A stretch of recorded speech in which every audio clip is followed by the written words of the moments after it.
When someone moves into a new home, especially in an entirely unfamiliar neighborhood, certain aspects inevitably capture their attention. First and foremost is, of course, the house itself, its immediate surroundings, and the lifestyle and habits of future neighbors. Equally important are accessibility and the availability of nearby amenities. Unfortunately, however, people often rush into hasty decisions, and haste in matters of such importance frequently leads to serious risks. Sometimes even the most seemingly insignificant detail, like the one mentioned below, can foreshadow an elaborate deception whose scale may be beyond imagination. Just such an unexpected twist awaits us in the story that follows. In the city of Chennai stands a house that compels every passerby to involuntarily slow their step and think twice before walking past, whether it's a bright sunny day, a pitch-black moonless night, or a gloomy, rainy evening. But a man named Kabir was completely unaware of these peculiarities. His job aboard a ship frequently required him to relocate from one place to another. Today, we recount how his life changed dramatically after he moved into this mysterious colony. The story begins roughly 10 years ago. Kabir's employer decided to transfer him to Chennai. Upon arrival, he was astonished to find rental prices unusually high everywhere. It seemed unbelievable that even in a major metropolis like Chennai, he would have to pay such exorbitant sums just for a roof over his head. Desperately searching for a suitable option, he eventually stumbled upon an offer from his own company, a very old building with astonishingly low rent. For Kabir, this was an obvious advantage. Though the structure was dilapidated, it was conveniently located near his office, and the port, where his ship duties often took him, was also easily accessible. Everything he needed was within reach, almost magically so. But what could possibly be the catch? On his very first day, Kabir noticed something highly unusual. As dusk fell, all parents hurriedly called their children indoors. Within an hour and a half, every child had vanished from the streets. The only person visible outside was a solitary drunkard openly drinking alcohol right on the road, seemingly oblivious to his surroundings. After a while, Kabir looked down again and saw the man still sitting in the same spot, motionless. Suddenly, the old man smiled and waved at him. Kabir thought, what's so strange about that? It's raining, it's dark, there's no one outside, no children, no adults. Why is this old man sitting alone and waving at me? Then the man gestured for him to come down. Kabir decided, alright, since he's calling, I'll go down. Maybe he has something to say or needs help. As he descended, his neighbor Pyle stopped him. With unmistakable anxiety, she asked, Kabir, why are you going down at this hour? Puzzled, he replied, but it's only evening. Is it really that late? Pyle, her expression grave, said, you don't know why we never go out in the evenings in Demonte Colony. Kabir countered, no, I don't. I understand you're afraid, but I don't know why. What's going on? Insisting, Pyle asked, but why were you coming down? He explained, there was an old man down there waving at me. Pyle then walked to his window, pointed outside, and said, look, there's no one there. Seeing the street empty, Kabir was slightly surprised but quickly added, maybe he's already left. I was about to come down, so perhaps he just moved elsewhere. Yet Pyle replied with an air of mystery, you still don't understand. What you saw isn't exactly a lie, but it's not exactly the truth either. That man isn't a man at all. He's a wandering spirit you've just encountered. Then, as if lifting a veil, Pyle revealed the story. In the 19th century, a Portuguese businessman named João de Monte moved here. He acquired substantial property, and the area became known as Demonte Colony. John hadn't come alone, he brought his wife, Mary, and their 20-year-old son. They were a wealthy, harmonious family living in comfort and peace.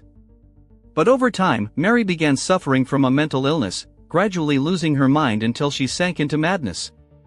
Her condition worsened daily until she finally passed away, leaving her husband and son in profound grief.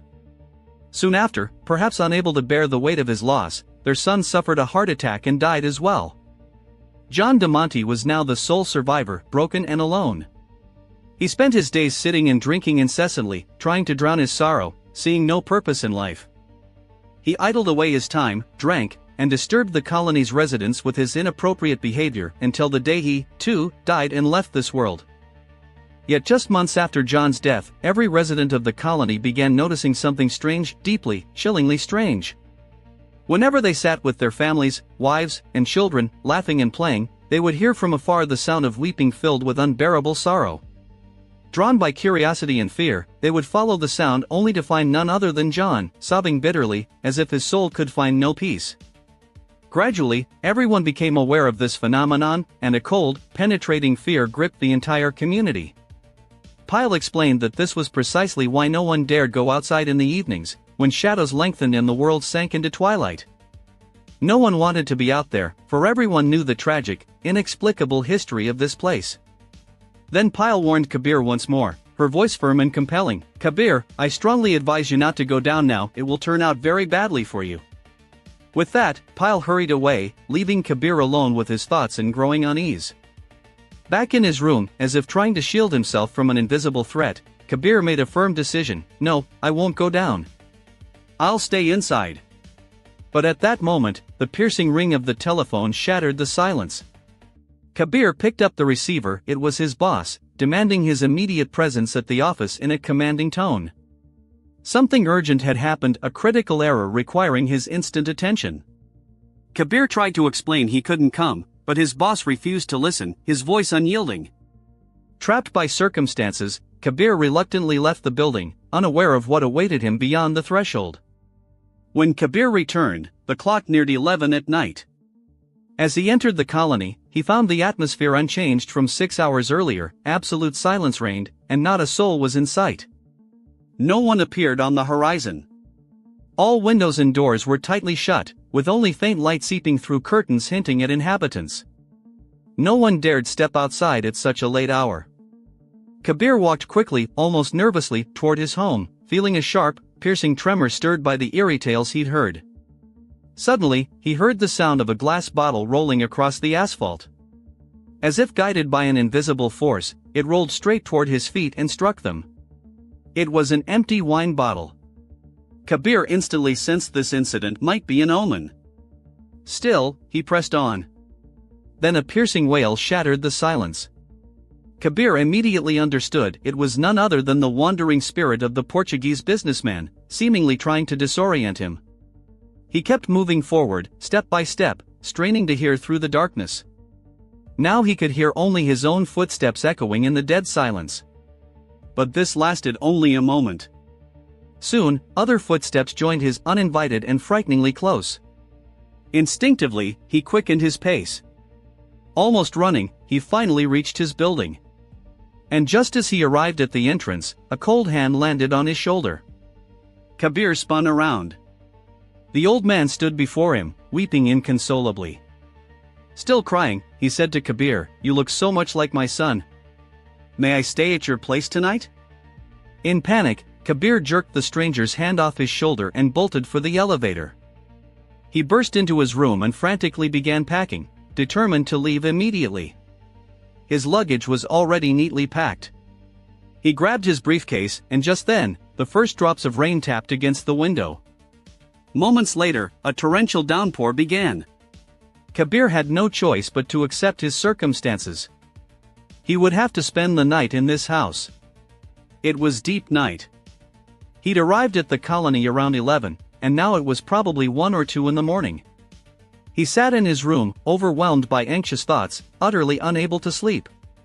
Outside, a furious storm raged, and Kabir desperately waited for the weather to calm so he could flee at once. The house seemed empty except for him, and the only sound was the relentless drumming of the rain. Yet, Kabir felt with every fiber of his being that he was not alone. From deep within the house came the steady drip of water. And another sound, growing clearer and closer. A voice persistently asked, "Are you my son?" Kabir felt intense tension seize his body. He turned sharply again. And right before him, as if from nowhere, stood the same old man. But this time, his appearance was truly horrifying. He was soaked to the bone. Every thread of his clothing dripped with water. At that moment, Kabir trembled with fear and revulsion.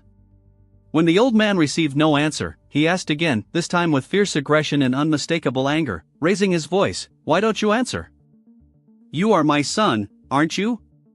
Kabir grew more terrified as the old man's voice grew louder and more piercing by the second. Anyone in such a situation would undoubtedly feel bone-chilling dread. As the voice intensified, objects around Kabir began falling and shattering. Chaos erupted. The old man stood before him, arms outstretched, repeating his question again and again with mounting obsession, "Are you my son?" Hearing the commotion, Pyle rushed from her home and pounded on Kabir's door with all her might. Inside, the old man slowly turned his head toward the noise. The moment his attention shifted, Kabir seized the opportunity, lunged for the door, and flung it open. When Pyle looked inside, she was astonished to see no one but Kabir. Yet she knew exactly whose voice had shaken the walls. Breathless, Kabir recounted everything that had just happened. And as soon as the rain finally eased, Kabir left immediately, never to return. To this day, that part of Chennai continues to inspire both fear and reverence, shrouded in an aura of mystery. Time seems frozen there, preserving the area exactly as it was a decade ago. As dusk falls, once the clock passes 6 in the evening, the streets sink into silence, becoming utterly deserted. No living soul dares disturb this peace, except one, John DeMonte. His unseen presence is felt everywhere, he remains ever present in these streets. The only one who continues to wander the area regardless of scorching heat, torrential rain, or biting cold is his disembodied spirit. This Chennai neighborhood, known as DeMonte Colony, is widely infamous, surrounded by countless legends. It's no surprise that its haunting allure has inspired numerous TV series and films. The very fact that filmmakers invest heavily in adapting its chilling story is a testament to its extraordinary notoriety and terrifying mystique. Not every spiritual manifestation is malevolent, just as not everyone is benevolent. The essence of these encounters lies in their desire to share their profound, sometimes unbearable, suffering with the living. They do not seek to bestow joy or comfort, that is not their purpose. Their sole wish is to show what they endured during their earthly lives. If their departure was agonizing, they will strive to convey that pain, because causing distress is the only way they can express their unimaginable suffering. Such is the true nature of these phenomena. As for DeMonte Colony, it is, without the slightest exaggeration, a cursed place. Jokes or casual attitudes have no place here. Countless online articles, films, and series dedicated to this location only reinforce its ominous reputation. It is indeed a profoundly haunted site, where the boundary between worlds feels especially thin and permeable. And should fate ever lead anyone there, they need only glance at the clock. What if it already shows 6 in the evening? In such a sinister place, absolutely anything could happen. 5 forests. You to better never enter forests, with their towering trees, crisp air, and peaceful solitude, usually seem like the perfect escape from the chaos of city life. But on Earth, there are places where this idyllic image gives way to bone-chilling horror. The 5 forested areas described below have earned grim reputations. They are eerie, mysterious, and possibly even deadly. Prepare to step into the realm of the unexplained, because these are places best avoided entirely. 5. The Devil. Footpath. Long before America gained its independence, over 120 years ago, ominous whispers already circulated among the whispering pines of Willow Creek, Oregon. Locals spoke in hushed tones about a perfectly circular patch of barren earth, roughly 15 feet in diameter where nothing ever grew. They called it the Devil's Footpath. Year after year, surrounded by lush forest, this circle remained utterly lifeless. Not a single sapling, blade of grass, or even a tiny flower dared take root. Legend has it that even deliberately planted vegetation withers and dies almost instantly. Animals seem to sense something sinister. Dogs approaching the circle tuck their tails, whine pitifully, and howl as if crushed by an invisible force. Even stranger, locals claim that any object left inside the circle, regardless of size, is mysteriously thrown outside its boundaries by dawn. Daring individuals who spent the night within this cursed spot returned with stories too terrifying to speak aloud of what they saw and heard. Boy Scouts who accidentally pitched their tents inside the circle woke the next morning to find their shelters relocated far from where they had set them up. At least 2 men attempted to stay awake all night within the circle, but both reported being lulled to sleep by a gentle voice and an enchanting melody. By morning, they too had been moved beyond the circle, edge. So what makes this place so unnerving? According to legend, the devil himself walks here at night.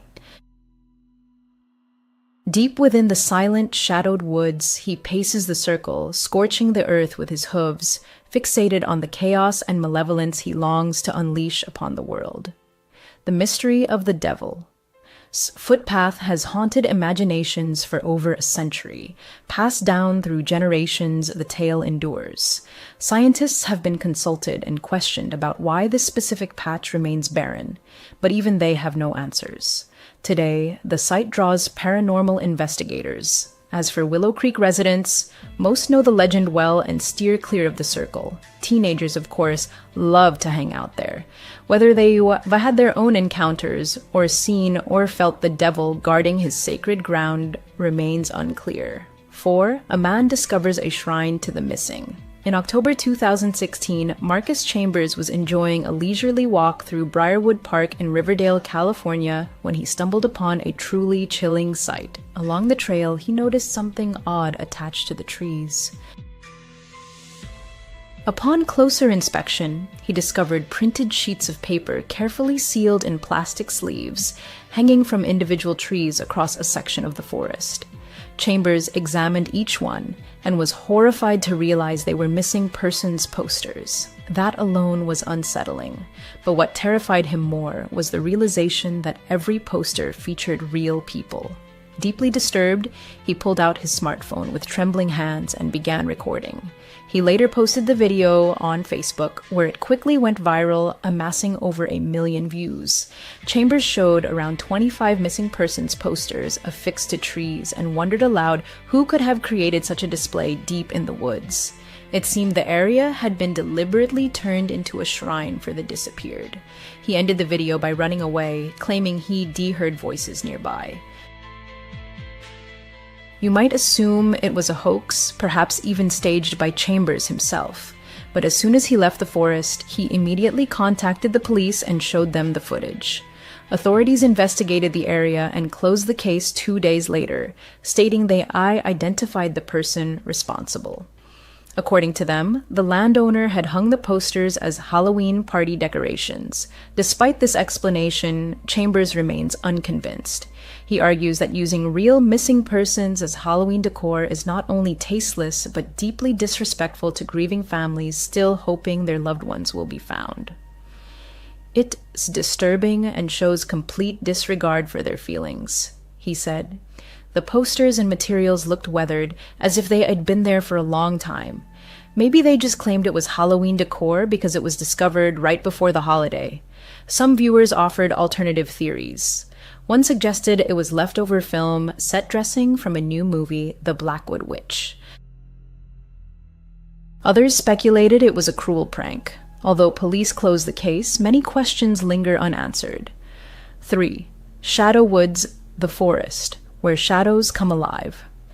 Welcome to Shadow Woods, Maine, a forest that whispers of ghosts and secrets, widely regarded as one of the most haunted places in North America. Why? There are many reasons, and each is more chilling than the last. Here dwells the terrifying Shadow Woods demon. Countless restless spirits roam, and, most haunting of all, entire ghost towns lie buried beneath the wild undergrowth. For centuries, Shadow Woods has been the birthplace of countless urban legends. The stories evolve, but their dark protagonists remain unchanged. The saga of the Shadow Woods demon began in the 1700s when the first settlers arrived. Legend tells of Elizabeth Crawford, writhing in childbirth, who in desperation cried, "Let this child be the devil." As if in answer to her curse, a creature with a pointed tail and wings was born. Moments after its birth, it attacked its family and vanished into the night. Soon, eyewitnesses began reporting its appearances.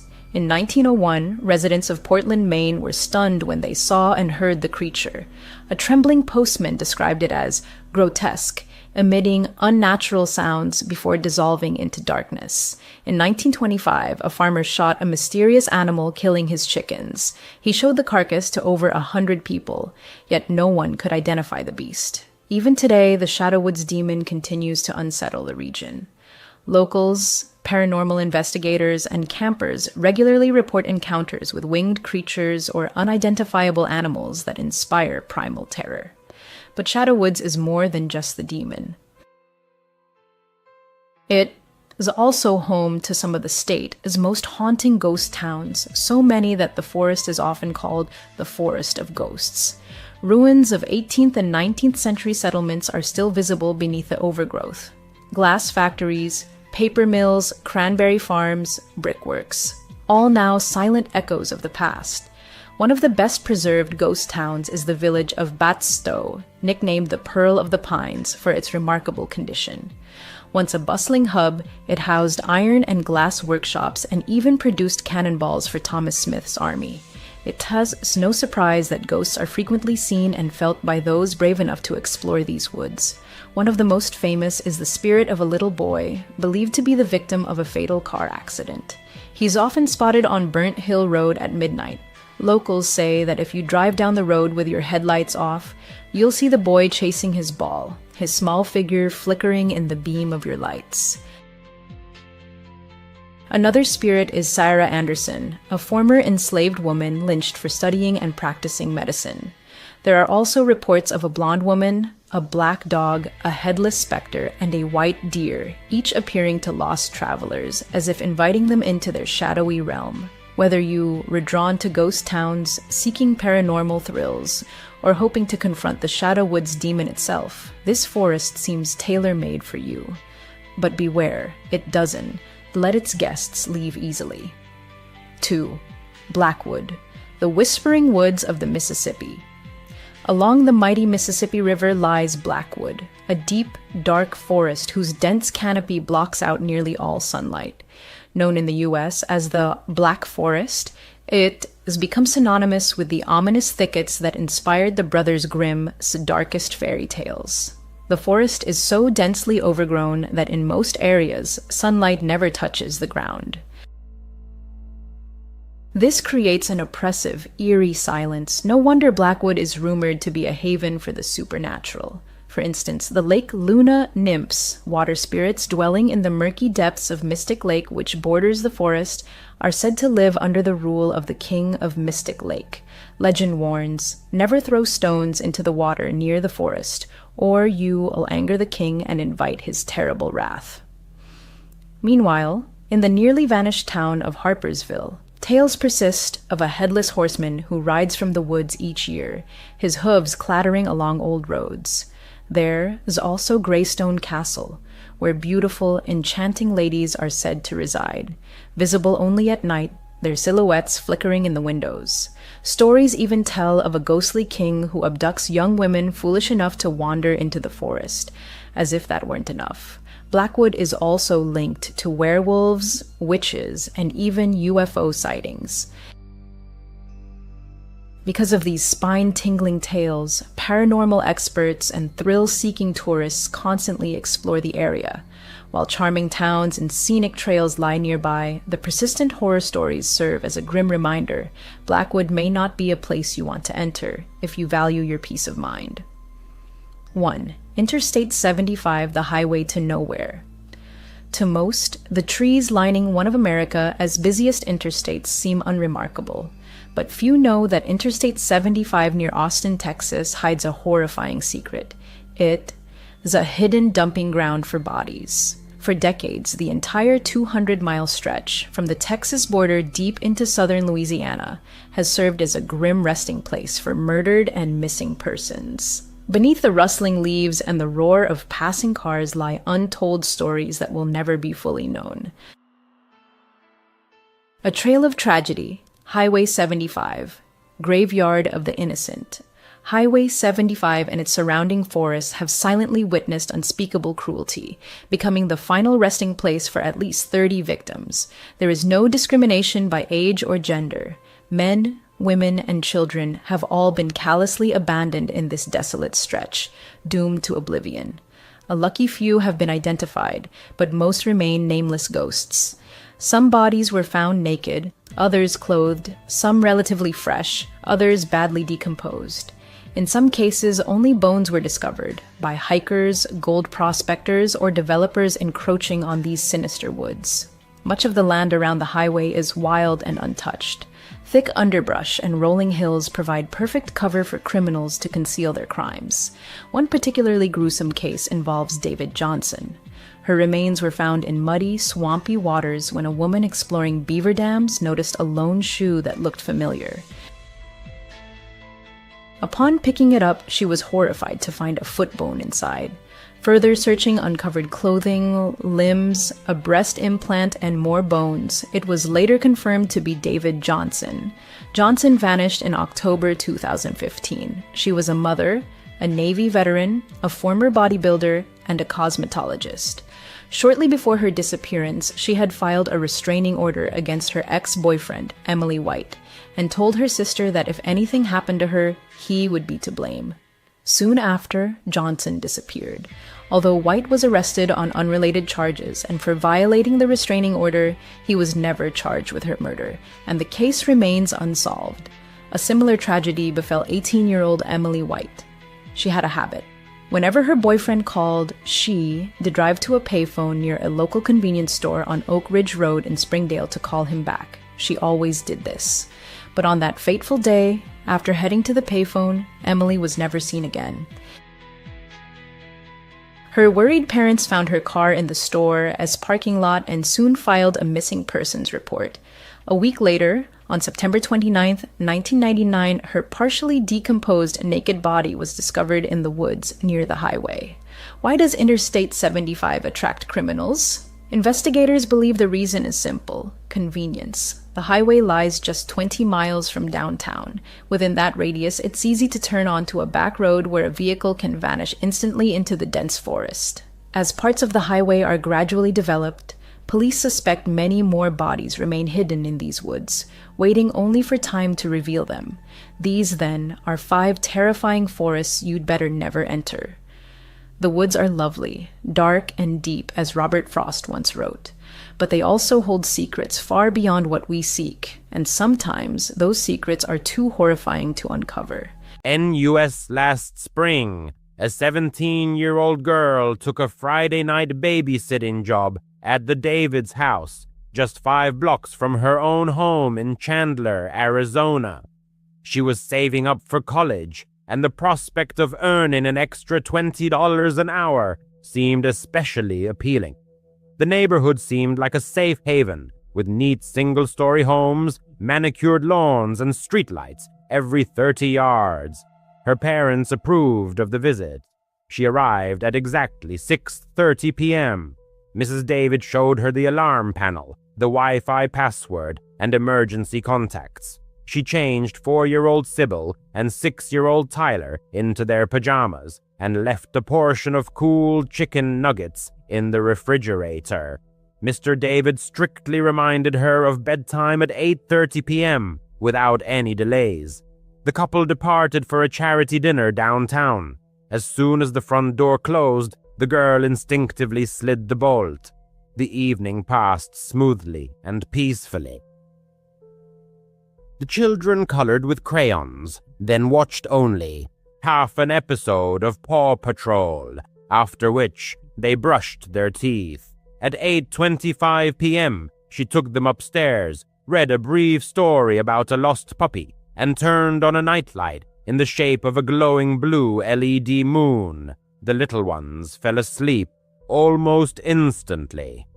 Downstairs, she texted her mother, spread out her biology flashcards on the kitchen island, and poured herself a refreshing cold drink.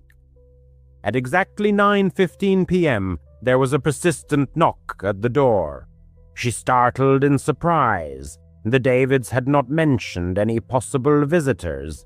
Peering through the peephole, she saw a man of about 40, dressed in a gray hooded sweatshirt, dark jeans, and sneakers. In his hand, he dangled a key fob, and he politely waved at the lens of the entrance camera. A black Honda idled quietly at the curb. He said in a very ordinary tone, as if he were sure she could hear him, "Hey, I'm the kid's uncle, Brandon. I left my keys earlier. I want to pick something up from the bedroom upstairs." His voice was even, without pressure. However, all the internal alarm bells in her mind howled in unison. The Davids had never mentioned any brother. Through the closed door, she replied in a firm but calm voice, "The parents didn't say anything about you coming." "That's my fault," he retorted. "I assured my sister that I had a spare key. Listen, Sybil asked for her purple blanket earlier, right? She always reaches for it when she's tired, and Tyler ate macaroni and cheese before changing into his dinosaur pajamas. I know their usual routine." His words were accurate in detail. Her stomach twisted into a knot. Maybe he really is a relative. Maybe it's just a clever trick. She stepped away from the door and launched the nursery monitor app. Both children were snoring peacefully in a steady breathing rhythm. Her gaze slid to the tablet with the living room cameras. The street lens captured the man, impatiently shifting from foot to foot, but not trying to grab the handle. She dialed Mrs. David's number. No answer. The call to Mr. David went straight to voicemail. The thought of calling 911 flashed, but she hesitated. In Arizona, there is a fine for false alarms. At that moment, a message arrived. "Sorry, it's so hectic at the banquet. Is everything okay?" From Mrs. David. The girl hurriedly typed, "There's a man here named Brandon. Your brother is demanding to be let in." The screen flashed 3 dots of anticipation. Then came the reply, "We don't have a brother. Call the police immediately." Her palms trembled.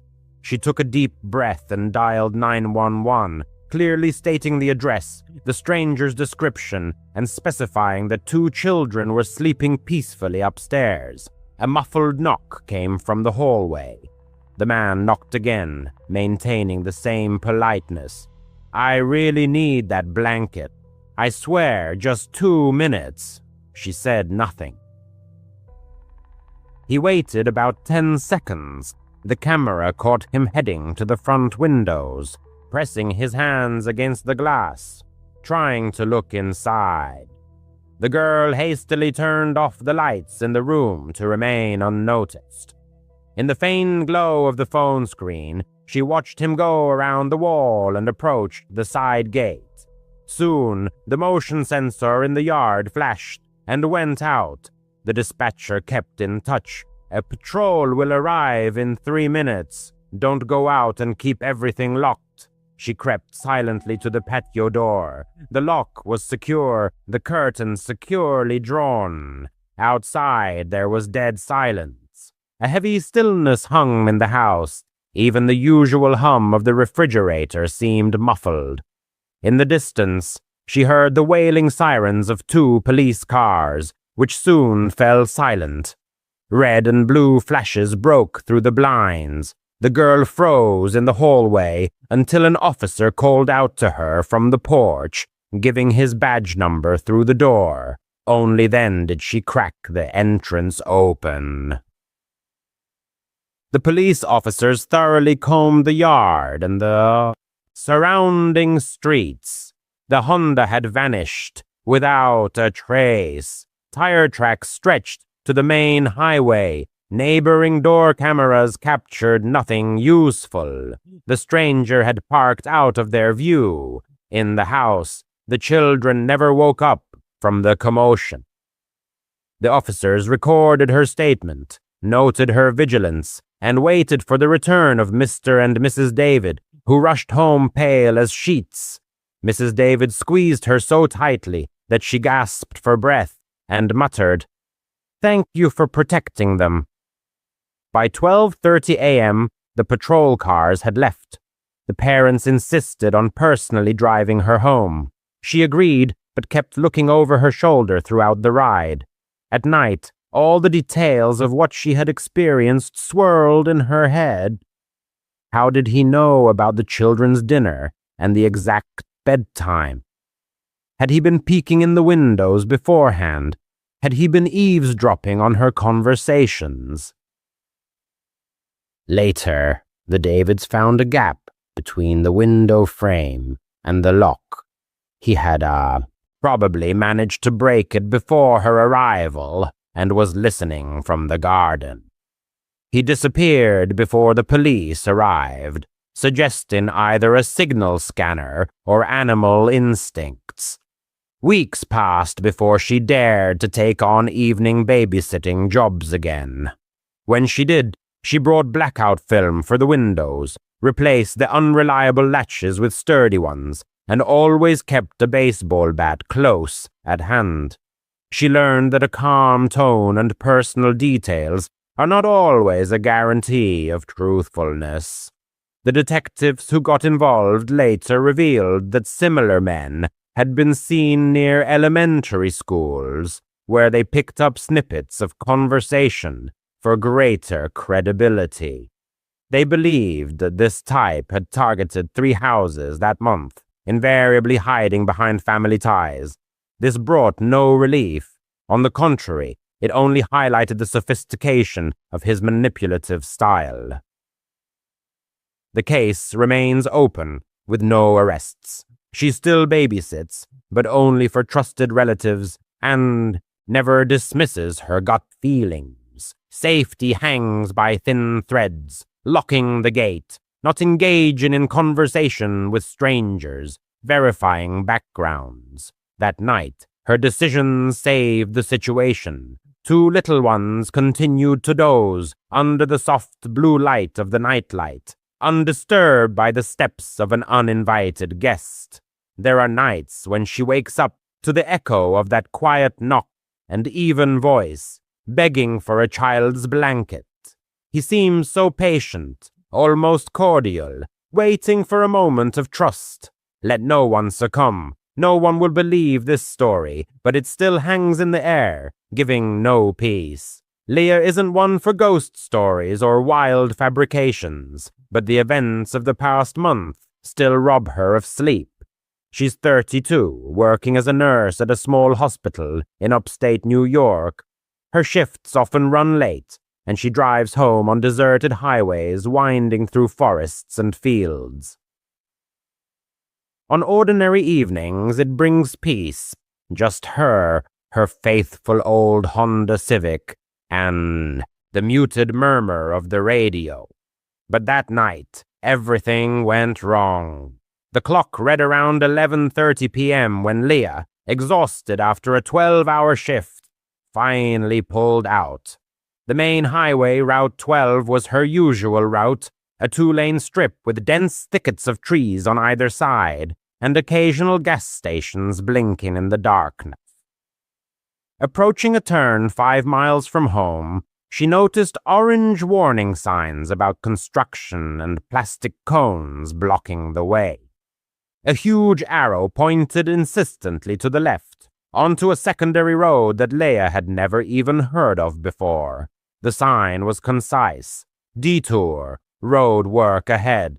She sighed in annoyance, dreaming only of a hot shower and a soft bed.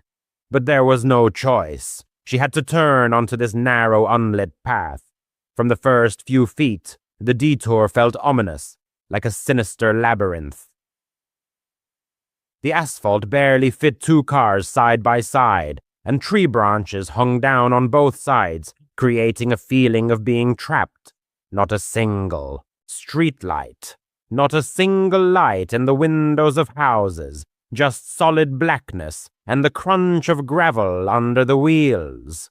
Leah turned down the radio to concentrate better and gripped the steering wheel tighter, feeling her palms getting clammy. The road snaked and twisted, and she kept looking for signs of road work, a crew of workers in vests, rumbling equipment, or at least a pile of equipment. Nothing like that, just an endless succession of tree trunks and the steady hum of the engine echoing in the silence.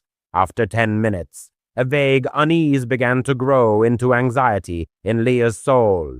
Not a single oncoming car. The path seemed endless, like in a nightmare. The GPS signal kept disappearing and reappearing intermittently, refusing to give clear directions. "Something's not right here," she whispered to herself, fighting the rising fear.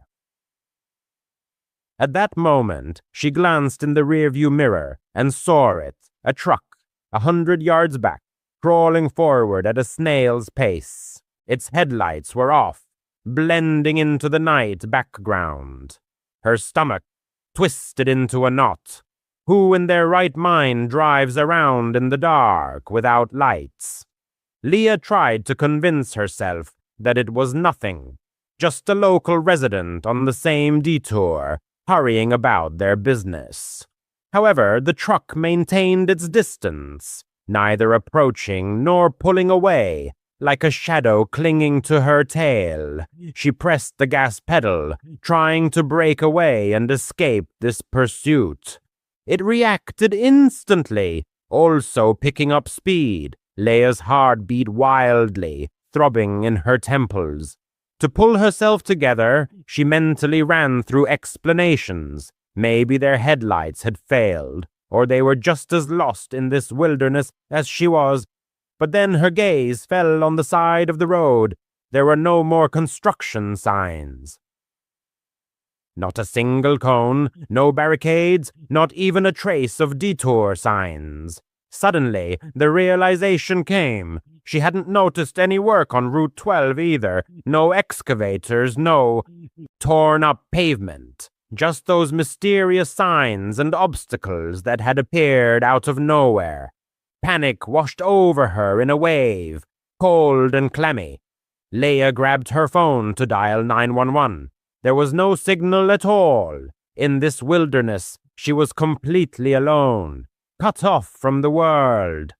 The truck stubbornly stayed behind, its silhouette in the mirror resembling a disembodied ghost, relentlessly following at her heels.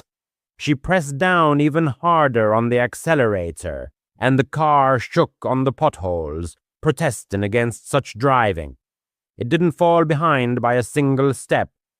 Now Leah could make out the details. It was a worn-out pickup truck, painted black or dark blue, and the figure of the driver was lost in the dimness of the cab. "Hang on, find a way onto the main road.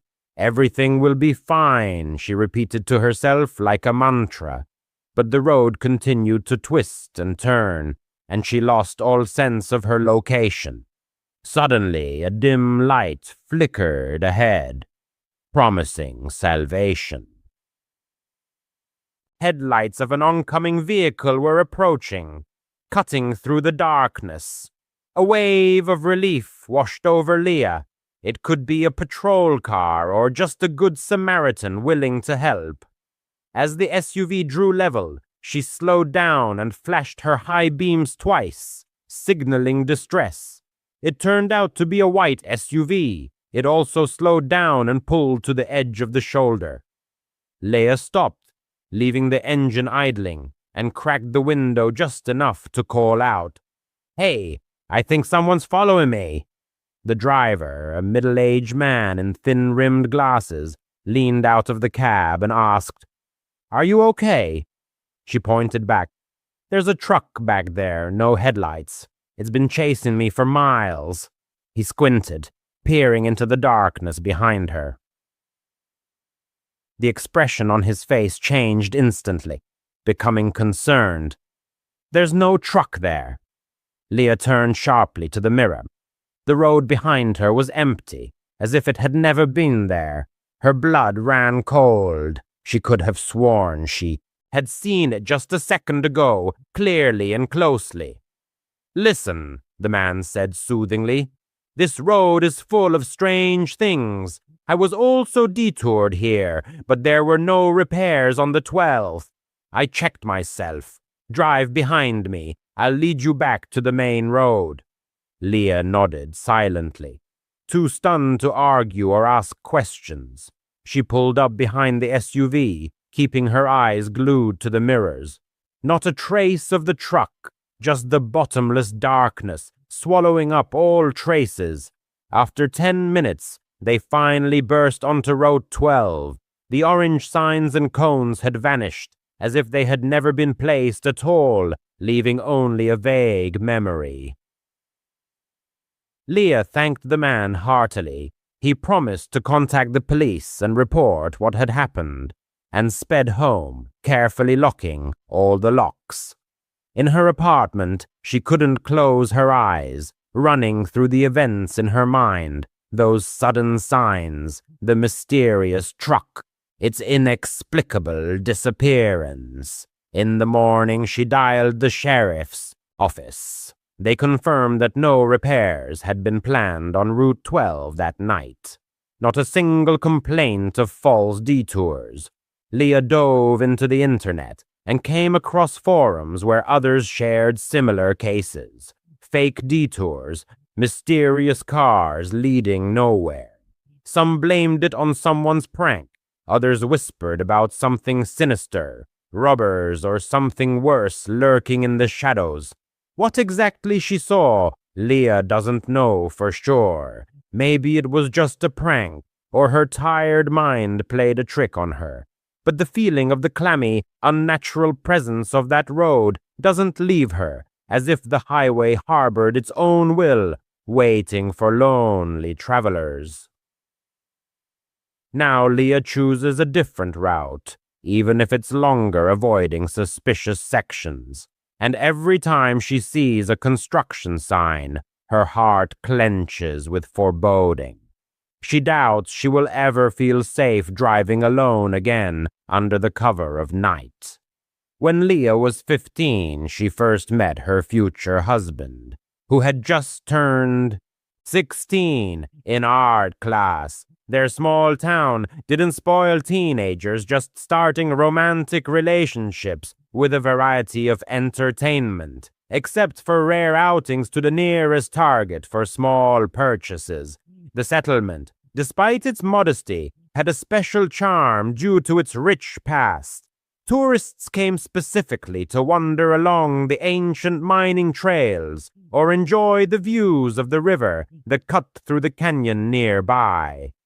This river, with its winding paths and panoramic vistas, served as the soul of the entire district, attracting both locals and visitors eager to immerse themselves in the embrace of a wild nature, away from the hustle and bustle of the city. Leah spent her childhood exploring the trails near the river. She walked and biked them countless times, memorizing every turn and hidden corner. This place was home, like an extension of her own garden behind the house, full of cozy secrets. Usually, it gave a feeling of complete security and peace, where the rustle of falling leaves merged with the soft splash of water, creating an atmosphere of serenity and harmony. She especially liked one of the paths, a half-mile trail leading to a modest bridge across the river. The bridge itself was not striking in scale, but it offered a mesmerizing view of the rushing water below, framed by the steep slopes of the canyon, where sunlight played on the surface, creating the illusion of eternal motion. It was there that Leah always felt a surge of lightness, as if time slowed down, allowing the world to unfold in all its beauty. Time seemed to stretch out, and the surrounding world slowed down.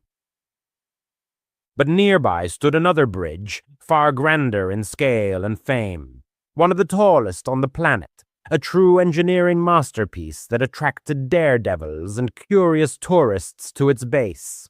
Walks in its vicinity opened up breathtaking panoramas of the canyon and the rushing river below. However, behind all this beauty hid a dark backstory. Over the decades, the bridge had become a sinister symbol, a point on the map where the lives of suicides ended all too often. The heavy imprint of these events hung in the atmosphere, like an invisible whisper about the dark side of this structure. The woman and her husband, looking for a light adventure, chose an evening stroll along the path to the small bridge around 6 p.m. The river lurked in a deep canyon, where the steep slopes absorbed the sun's rays long before dusk. The road was familiar, but from the first steps she felt a vague excitement that she couldn't shake off. Twilight in the canyon was thickening faster than expected, the air filled with heaviness. The distance to the bridge was short, just half a mile, with a right turn leading directly to the crossing. However, the light was fading rapidly. The forest around was quieting down. The sounds that usually filled the space, the chirping of birds, the rustling of leaves, gave way to an oppressive silence, full of foreboding. By the time they reached the turn to the bridge, there was absolute, pitch-black darkness. Although the clock showed about 7 p.m., the darkness was confusing, as if the canyon had closed in an embrace around the travelers. They lit the flashlights on their smartphones, thin beams cutting through the impenetrable blackness, but highlighting only a narrow circle under their feet. Everything else dissolved into oblivion. The woman's stomach clenched with a mounting inexplicable fear that grew in waves. This path was as familiar to her as the back of her hand. She had walked it dozens of times, but that night everything felt different, alien. She suggested turning back, but her husband, always more courageous or stubborn, insisted on continuing. Approaching a bend in the path, she suddenly stopped. Right 3 feet from the path, at the very beginning of the bridge, loomed a tall silhouette. The flashlight beam highlighted his back, and the woman's heart clenched. The figure seemed gigantic, at least 6-7 feet tall, with a powerful physique of 200 to 250 pounds. He was wearing a brown flannel shirt and dark pants, blue or black. Brown hair rose unnaturally, as if molded from clay rather than growing. However, it wasn't the size that caused horror. The proportions of the body seemed distorted, inhuman. The arms were elongated, hanging lower than usual as if belonging to an ape. The head was perfectly round, almost spherical, like a basketball mounted on the shoulders. The legs remained hidden in the darkness, which amplified the feeling of unreality. The silhouette stood motionless, staring down the slope into the complete darkness. The woman whispered to her husband, "What is that?" Her voice trembled. He also froze, not taking his eyes off the figure, holding his breath. The three of them froze in this tense, silent scene. 1 minute usually flies by unnoticed, but when your pulse is pounding in your temples and your instincts are screaming to run, it stretches on endlessly. The figure didn't stir, didn't react to their presence. The woman couldn't figure out if it was a human or something else. Thoughts swirled. How did he get here? There were no other cars on the trail. Why is he standing in pitch darkness, straying to the side, staring into the void? Why doesn't he turn around? Is he hiding his face, or what he's doing? The husband, gathering his courage, though his voice betrayed his excitement, called out firmly, "Hey, buddy, what are you doing here?"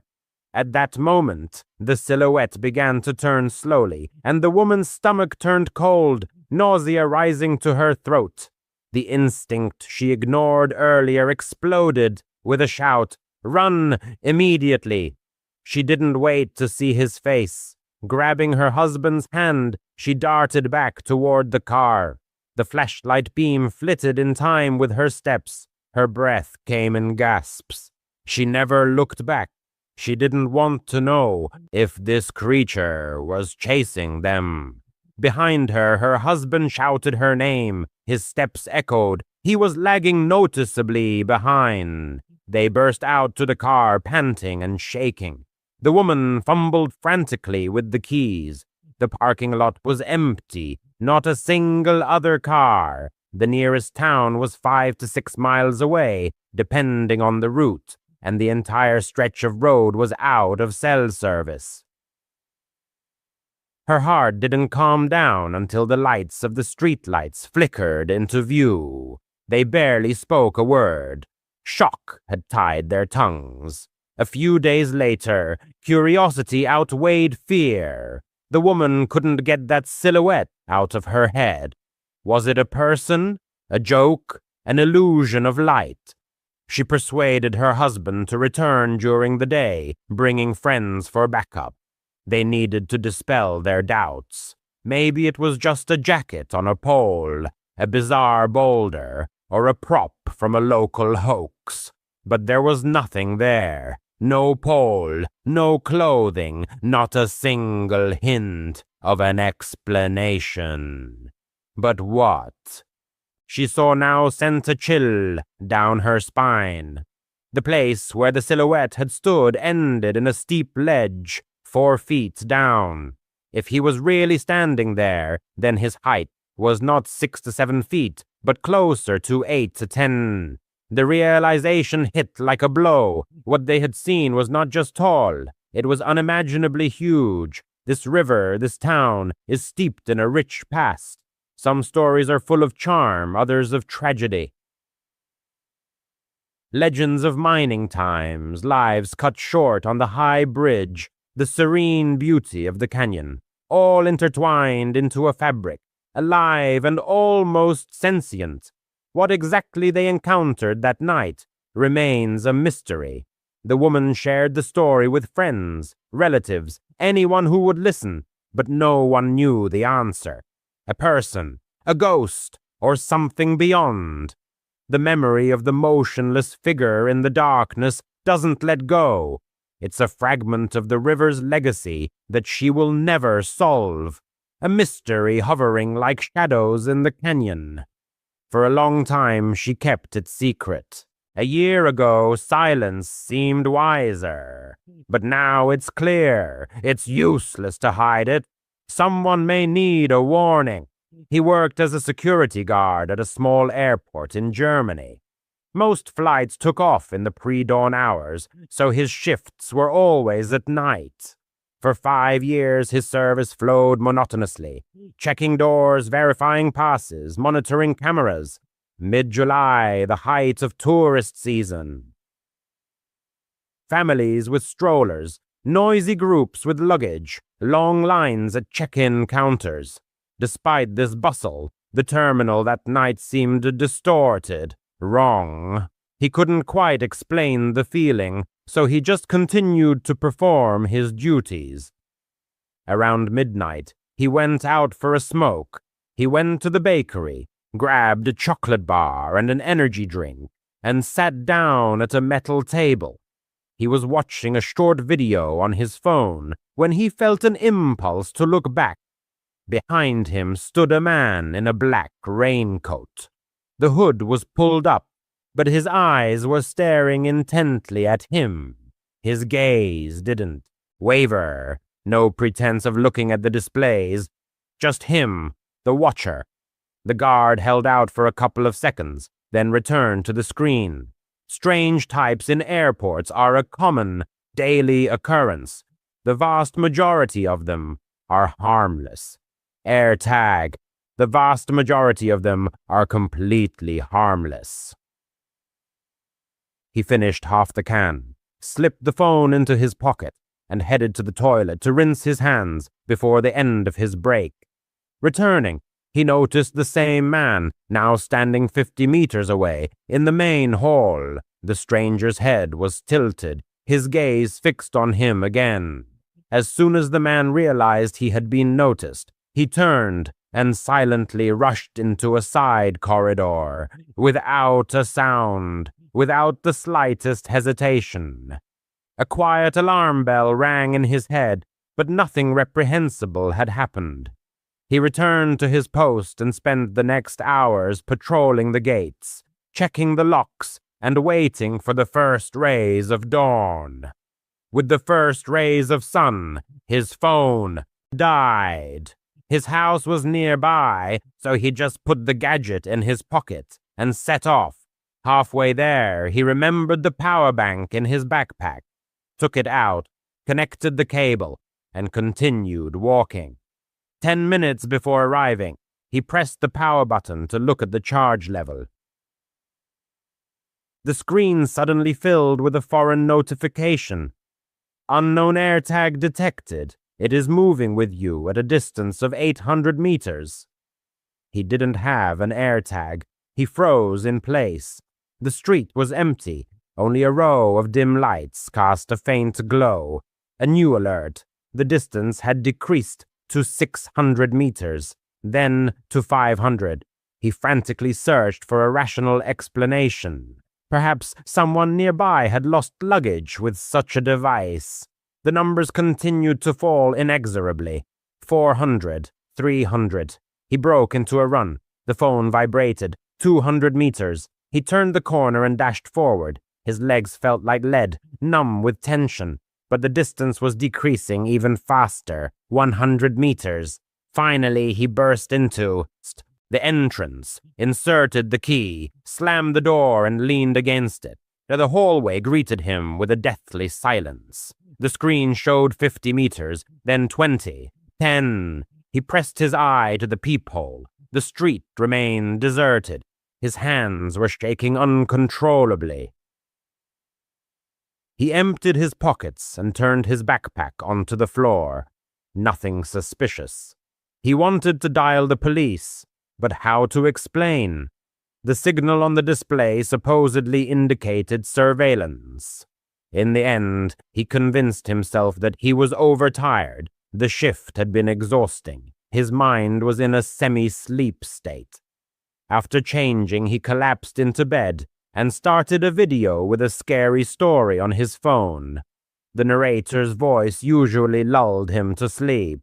He only remembered the beginning, and then sleep finally overcame him. Later, he woke up in complete darkness. The video had ended, but the home screen was still flickering. A fresh notification appeared. Unknown AirTag detected. It is moving with you. Distance 2M. 2 meters. That's inside the room. He froze, unable to move. He locked the phone and the screen went dark. His eyes gradually adjusted to the darkness. At the foot of the bed, near the closet, loomed the silhouette of a man in a black raincoat. The same face, staring at him again. A hoarse cry escaped his throat. The stranger stepped back, threw open the door, and disappeared into the night before he could jump up. By the time the police arrived, the apartment was empty. No fingerprints, no tracker itself, just a wet footprint near the bed. The officers thoroughly searched the rooms, inspected the windows and the staircase. The door frame remained untouched. He had the only key. They advised him to spend the night with relatives. He spent the night on his sister's couch, with the light on in the hallway and the phone set to motion detection. In the morning, he returned with a locksmith. They installed new reliable bolts and a camera above the door. Then, on the kitchen table, they turned over the contents of the backpack. In the lower seam of the inner pocket, under the lining, was hidden a white plastic disc, smaller than a coin, an AirTag. Someone had skillfully cut the fabric, inserted the device, and sealed the seam so cleverly that the weight was not felt. That man had apparently come close to slip his hand into the bag unnoticed, either in the bakery or at the moment when he was distracted by the clock at the exit. The mystery remained unsolved. He keeps the tracker in a plastic evidence bag.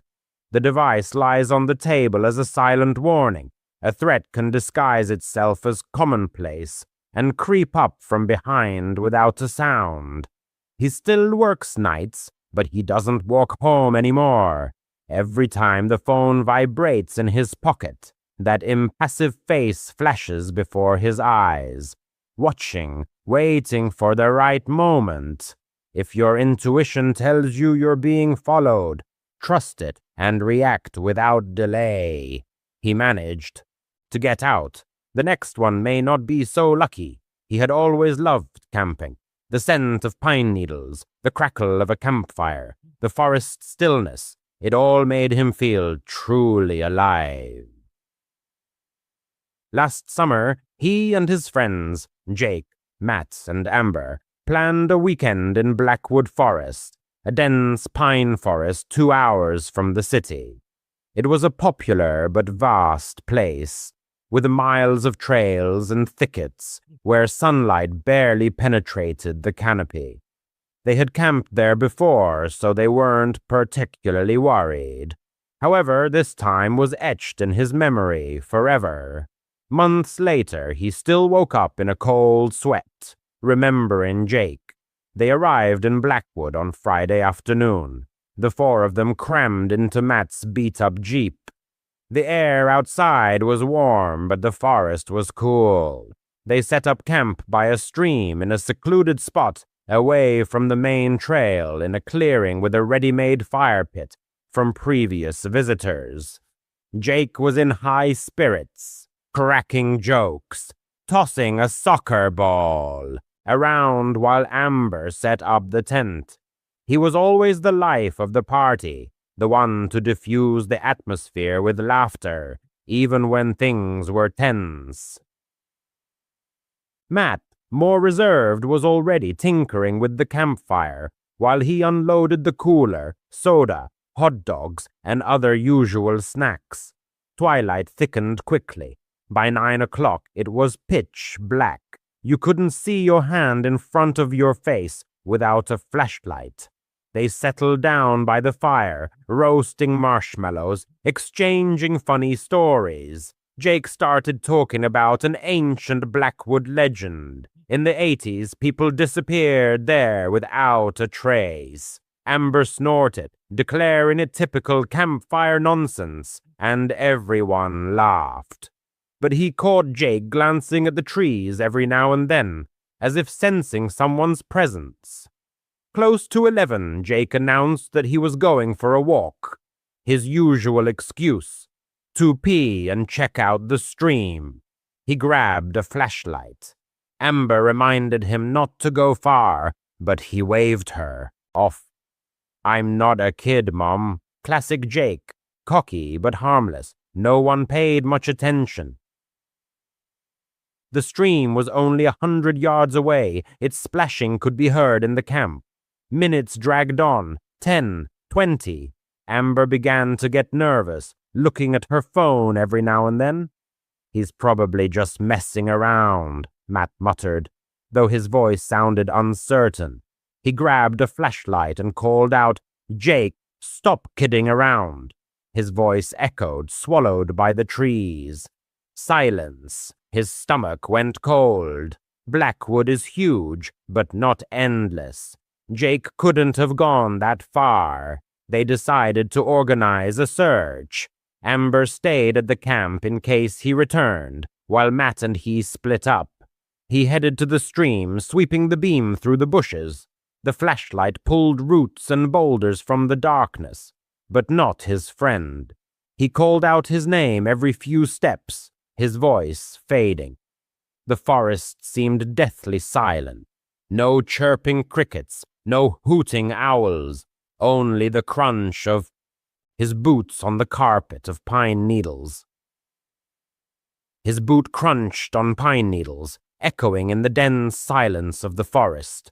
The narrator expected to see his friend's familiar grin, to hear his signature joke that could diffuse any tension. However, with each step, the situation worsened, as if the forest was tightening its grip. By the stream, he stumbled upon Jake's flashlight. It was lying in the mud, still on, the beam pointing at the dense ferns. His heart clenched. Jake was never sloppy. He didn't leave things to chance. Picking it up, the narrator shouted louder, but the echo only mockingly returned with emptiness. An examination of the area revealed footprints in the mud. Jake's boot prints led to the water, and then abruptly stopped, as if he had vanished into thin air halfway. His voice broke as he called Matt. He rushed over, and seeing the flashlight, instantly turned pale, his face contorted with horror. The search dragged on for hours. Amber joined them, her voice hoarse from shouting and anxiety. They combed the stream, the paths, returned to the camp. Maybe he had just gotten lost in this web of trees. By 2 a.m, everyone was exhausted, but they didn't give up, stubbornly moving forward. Amber burst into tears, blaming herself. She shouldn't have let him go alone on such a night. Matt muttered encouraging words, assuring that Jake was okay, just lost somewhere nearby. But the narrator felt that there was something sinister here. The air seemed thick, saturated with threat, and the forest, a living guardian, watching every movement vigilantly. At dawn, when the first rays broke through the canopy, they called the police. There was a ranger station nearby, and they quickly assembled a search team, experienced rangers, tracking dogs, and even a helicopter for aerial surveillance. They presented the flashlight and the tracks, answered questions. Had Jake been acting strangely? Had he left on purpose? No, that's just Jake, they assured. Funny, a little silly, but always full of adventurous spirit. The rangers nodded, though their eyes betrayed suspicion of the worst-case scenario. Blackwood Forest had a grim reputation. People disappeared here, though not often, but inevitably. Hikers, campers, even locals. Some were found safe and sound, while others were never seen again. Days flowed into one another. The search efforts grew. Volunteers, additional dogs, drones to scan hard-to-reach areas joined in. The group stayed at the campsite, barely closing their eyes, helping as much as they could. Amber went into hysterics, endlessly blaming herself for that fateful night. Matt fell silent, staring into the endless wall of trees, as if his gaze could magically bring his friend back. The narrator, on the other hand, mentally reviewed the events of that night. Jake's strange look at the forest before leaving, the sudden silence after his step, the break in the tracks at the stream. All this didn't fit into a logical picture, like a puzzle with missing pieces. The rangers found nothing suspicious. Not a scrap of clothing, not a drop of blood, no signs of a struggle. They thoroughly checked the caves, ravines, and abandoned forest roads, but all in vain. The dogs, like the human tracks, lost the thread at the stream, as if the scent had evaporated into nowhere. One of the rangers, an older and seasoned man, took the narrator aside and said with a heavy sigh, "Sometimes people just disappear without explanation. Blackwood is treacherous. It has too many nooks and crannies." These words hit like a slap. He wanted to object, even hit, but the reality was cruel. Jake wasn't just lost, he had disappeared, as if swallowed by the very essence of the forest. Weeks stretched into months. Search operations were scaled down. The police stated that the case remained open, but in reality, they gave up, putting it on the back burner. Amber couldn't take it and left for the city, where she was trying to start over. He and Matt stopped communicating, meeting him only resurrected pain and memories. The narrator sometimes returned to Blackwood alone, went to that stream, stood where the tracks ended, peering into the water and the grass. He didn't know exactly what he was looking for, a sign, a clue, or at least comfort. Reading online articles about people who disappeared in forests like Jake. Without a trace, he came across theories. Some blamed bears or cougars, but then there would be signs of a struggle. Others talked about sinkholes or hidden caves, although the rangers had checked all this. On the internet, there were posts about the paranormal, strange lights in the canopy, whispering voices luring into the depths. The narrator didn't believe in such things, but at night, alone, his thoughts swirled. What if Jake saw something forbidden? Was he followed by a forest spirit? Dreams about Jake haunted him. In one, he was standing by the stream, smiling as if everything was okay, peaceful and serene. But as soon as he got closer, his face distorted, became empty, alien, not Jake, but something else, waking up in a panic, covered in sweat. The narrator realized the truth would remain a mystery. Will he ever know? Unlikely. But one thing was clear, he would never go camping in Blackwood again. The forest had already taken a friend, and the narrator wouldn't let it take him too. It all started with a guy named Isaiah, whom the narrator met as a landscaper a year ago. For context, it's worth noting that the narrator himself was also involved in landscaping, hence this story. He worked at a company where a lot of problems had accumulated. He won't name it. They risk being sued for disclosure. The meeting with Isaiah took place at the dump, where the narrator had come to drop off a trailer. As the driver and foreman, he often took care of such matters. Isaiah approached him. They talked about work, nothing unusual at first glance. He said that he had been in the landscaping business for only a year and dreamed of starting his own business. He handed out business cards to the narrator and his crew, but he didn't pay attention. He already had enough orders. A year passed. The narrator was fired, and he remembered the business card. He called, asked for a job. Isaiah hadn't. When people head out hunting, they often find themselves deep in the woods, far from civilization and other human beings. It seems like the perfect setting for a chilling tale, doesn't it? The following 3 stories, allegedly based on real events, illustrate just how badly a hunting trip can go wrong. Here's the first story. The protagonist had been passionate about hunting ever since his father began taking him on weekend hunting trips. He decided to pass on this tradition to his own son. At the time of the events described, his son Peter was 10 years old. The father felt this was the right age to introduce him to the world of hunting. He armed both himself and Peter with Remington Model 798 bolt-action rifles, but carried his son's rifle himself until they reached an area where game was usually abundant. They could have used a hunting blind hidden deep in the forest, but the father decided that wouldn't be ideal for a first experience. As soon as they took up position, he handed Peter his rifle. He'd already taught him the basics of firearm safety, so he hadn't brought him unprepared. He opted to stay in one spot this first time, thinking it would be easier for his son, they could move on to more advanced hunting techniques later. But the wait dragged on longer than usual. The father noticed Peter growing bored, yawning and sighing, which frustrated him. He didn't want his son to think hunting was dull, so he gathered their gear and announced they'd move to a different location. Peter seemed to perk up a little at the prospect, which pleased his father.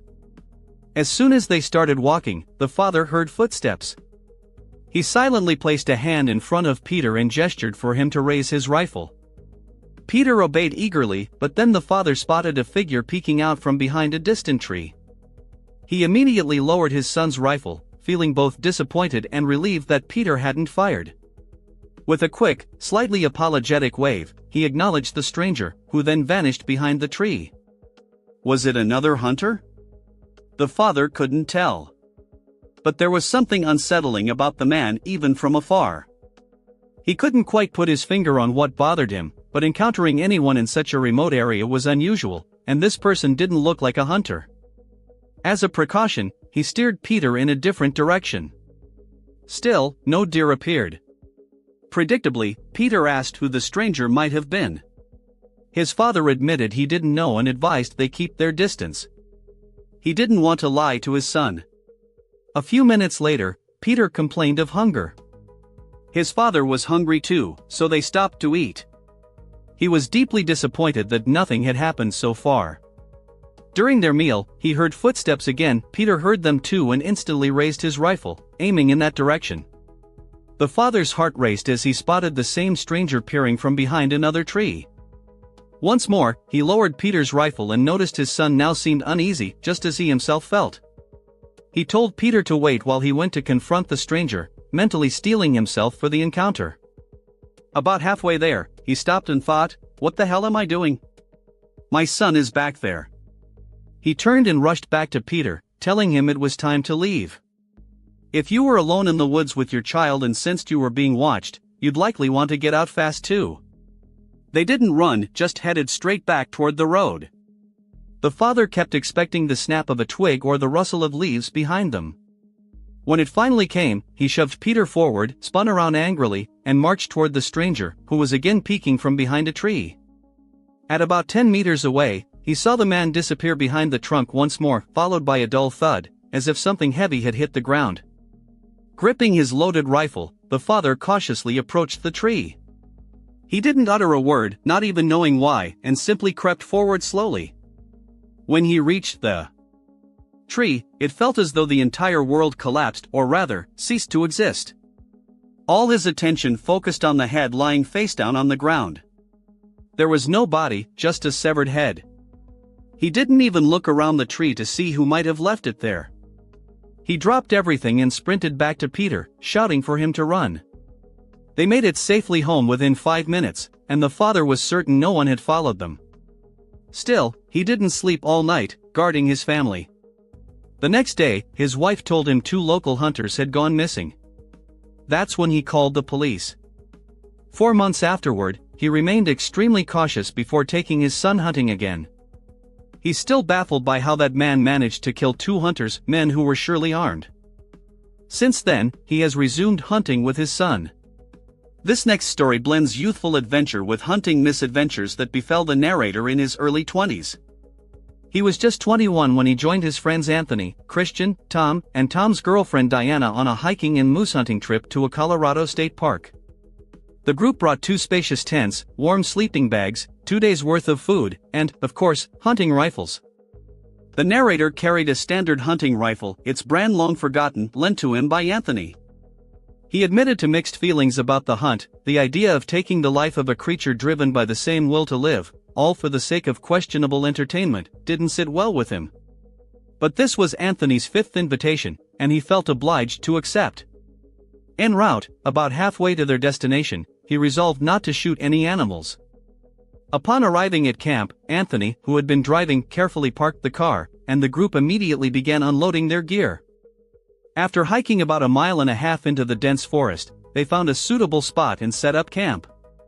Once settled, everyone instinctively followed Anthony, who proudly shared his extensive hunting knowledge, showing off his skills with evident seriousness. The narrator longed to crack an ironic joke about the whole affair, but everyone else was completely earnest. He tried teasing Anthony, asking if he should stay quiet so as not to scare off game. Anthony snapped, and the narrator instantly realized hunting wasn't just a pastime for him, it was a solemn pursuit. From then on, he decided to stay out of it. That period of calm, however, proved short-lived. During the hunt, the group unexpectedly encountered 3 burly, unkempt men with long, greasy hair. They looked like descendants of some inbred, isolated clan living deep in the wilderness. As they passed, the men gave odd, jerky nods, perhaps a form of greeting. The group was genuinely frightened. It might sound exaggerated, but the situation felt ominous. They were far from camp, which itself was completely empty, and these strangers radiated the aura of dangerous outcasts. Thankfully, the men didn't follow them, allowing the group to continue without further incident. In the end, Anthony managed to shoot a deer, though they never saw a moose. They dragged the carcass back to camp, where it became their dinner. Anthony and Tom handled the messy task of skinning and gutting the animal, while the narrator avoided watching, stealing only quick glances. Anthony expertly prepared venison burgers, complete with buns and all the fixings. Though the narrator disapproved of hunting as sport, he was genuinely impressed by Anthony's cooking. As night fell, everyone turned in, leaving the campfire burning outside. The narrator struggled to get comfortable in his sleeping bag. Anthony and Christian seemed to fall asleep instantly. While he tossed and turned for at least 2 hours, he'd always found sleeping bags uncomfortable. Just as he was about to get up and step outside the tent, he heard footsteps. He opened his mouth to call out to Tom or Diana, but then a chilling thought struck him: what if it wasn't them? Pretending to sleep, he held his breath and listened. Suddenly, the tent zipper opened. He turned his head slightly, still feigning sleep. After a brief pause, the zipper closed again. Once the footsteps faded, he realized they were heading toward Tom and Diana's tent. He assumed it was them, probably checking if everyone was asleep so they could be alone. Deciding to play a prank, he waited about 5 minutes before slipping out of his tent and creeping toward theirs. But then he noticed their zipper was still open. That's strange, he thought. As he drew closer, intending to scare them, he instead saw 2 men doing something horrific to Diana. He screamed, mostly out of terror, but also to wake the others. Anthony and Christian burst from their tent, rifles in hand. When the 2 attackers fled, the narrator recognized them. Instantly, they were the same strangers from earlier. Tom and Anthony fired shots into the air to scare them off. But then something even more terrifying happened.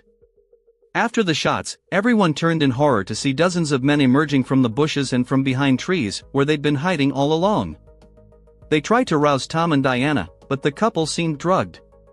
They had no choice but to wait until they regained consciousness, which took about half an hour. Their escape through the dark forest back to the car remains one of the most terrifying experiences of the narrator's life.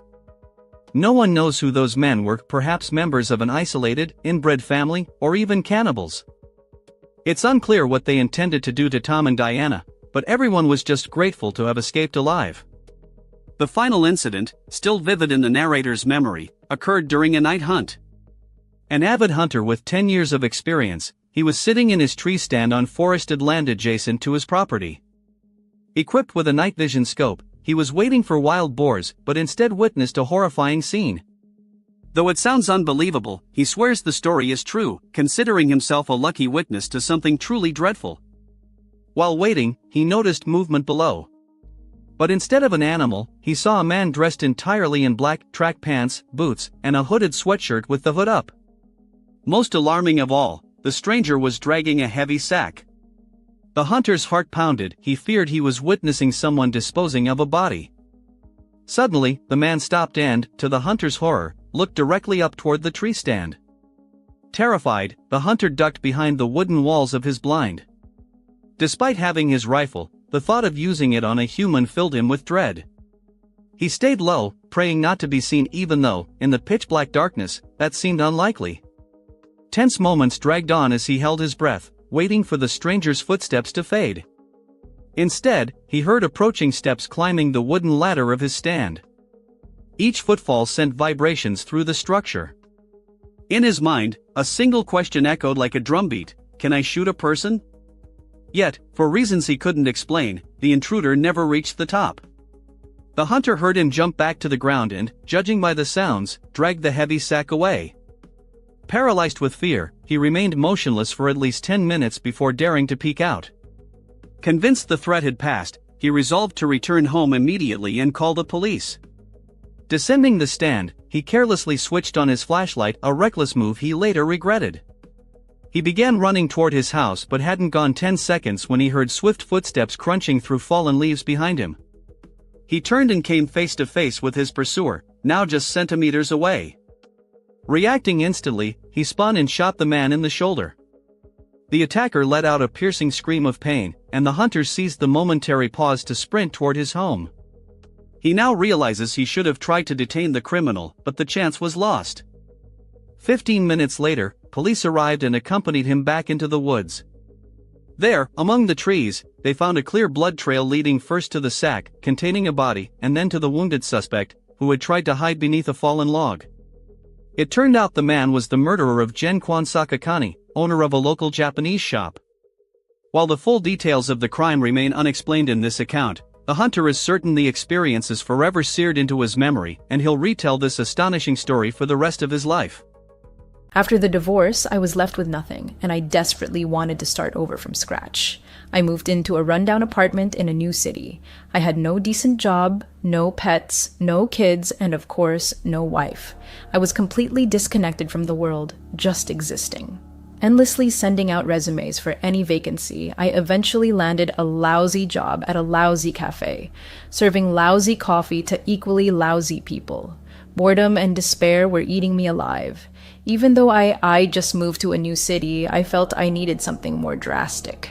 And then luck finally smiled on me. Among the thousands of random applications ID sent out was one for a fire lookout position deep in the woods. No experience required. Can you believe it? Fire lookout. Those are the people who live in total isolation in a 70-foot tower surrounded by forest, scanning for wildfires and yelling at tourists. I remember filling out that strange application because it seemed absurd that the position was filled, yet they were still accepting resumes in case it suddenly opened up. It was odd, but I sent it anyway. And now, here it was, my new job. A gruff-looking man called me and said I'd get paid and live in the tower until the end of summer, about 2 months. He stressed that it was crucial I start immediately, gave me directions, and told me I'd begin tomorrow if I agreed. I said yes. This was my fresh start. I'd just parked my car where the road ended, and now I had to hike to the fire lookout tower. It was just past 8 a.m., and Marcus, the guy who D called, said the hike would take about 4 hours. I expected to arrive by lunchtime. Marcus assured me my fire lookout tower, my new home, would be fully stocked with food. After that, I could radio the nearest fire lookout tower for instructions. It was cool for a summer morning, but I was incredibly excited for the hike. The woods here were famed for their beauty and peace, exactly what I'd been longing for. I reached the fire lookout tower just after 1 p.m. The hike was tough, but easy to navigate. Everything was well marked, and the trail was clear. The fire lookout tower was much bigger than I'd imagined. I'd guess it was about 100 feet tall, with a cabin perched on top, supported by 4 stilts. A spiral staircase wound around it, leading upward. Next to the fire lookout tower stood an outhouse and a storage shed, which I assumed held the food. I will explain more once I get inside the cabin and drop my backpack. The stairs were tough. I was a little tired, but I'd get used to it. The cabin was small, with a balcony wrapping all the way around. Inside stood a bed, a large radio, a table with a map, a few books, a toolbox, a small handheld radio, a lamp, binoculars, and a flashlight. The cabin walls were all windows, so I could see the surrounding forest from every angle. It was eerie, but made sense, since I was literally watching for fires. I dropped my backpack and remembered Marcus mentioning I should radio the nearest fire lookout tower for instructions. So I did. "Hello? Is anyone there?" I asked, fumbling awkwardly with the big radio. "Hey, you're the new guy, right?" Olivia," came a cheerful female voice through the static.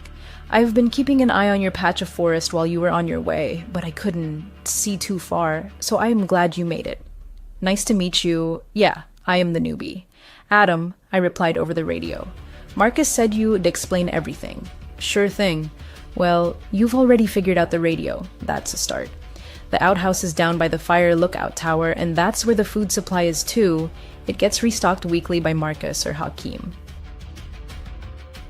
As for the job itself, it is mostly observation, making sure no one camps overnight where they were not supposed to, and watching for wildfires," Olivia continued. "Also, keep the trails clear, but all that's in the manual on your table. Read it." "Thanks, Olivia. I'll do my best," I said enthusiastically. "I'll radio you if I have questions." There was no reply. Well, she seemed pleasant enough. I grabbed the manual and started flipping through it, and mostly repeated what she just told me, only in more technical jargon, but I planned to study it, cover to cover, to feel confident. As I flipped the pages, a sheet of paper fell out. It was lined paper, covered in messy, almost frantic blue handwriting. It read, "Rules to avoid the smiling lady. 1. If you see a woman in the woods with a manic smile on her face, do not approach her or draw attention to yourself. Return to your fire lookout tower immediately. 2. If your radio crackles and it's anyone other than your nearest fire lookout tower, do not respond, no matter what you hear.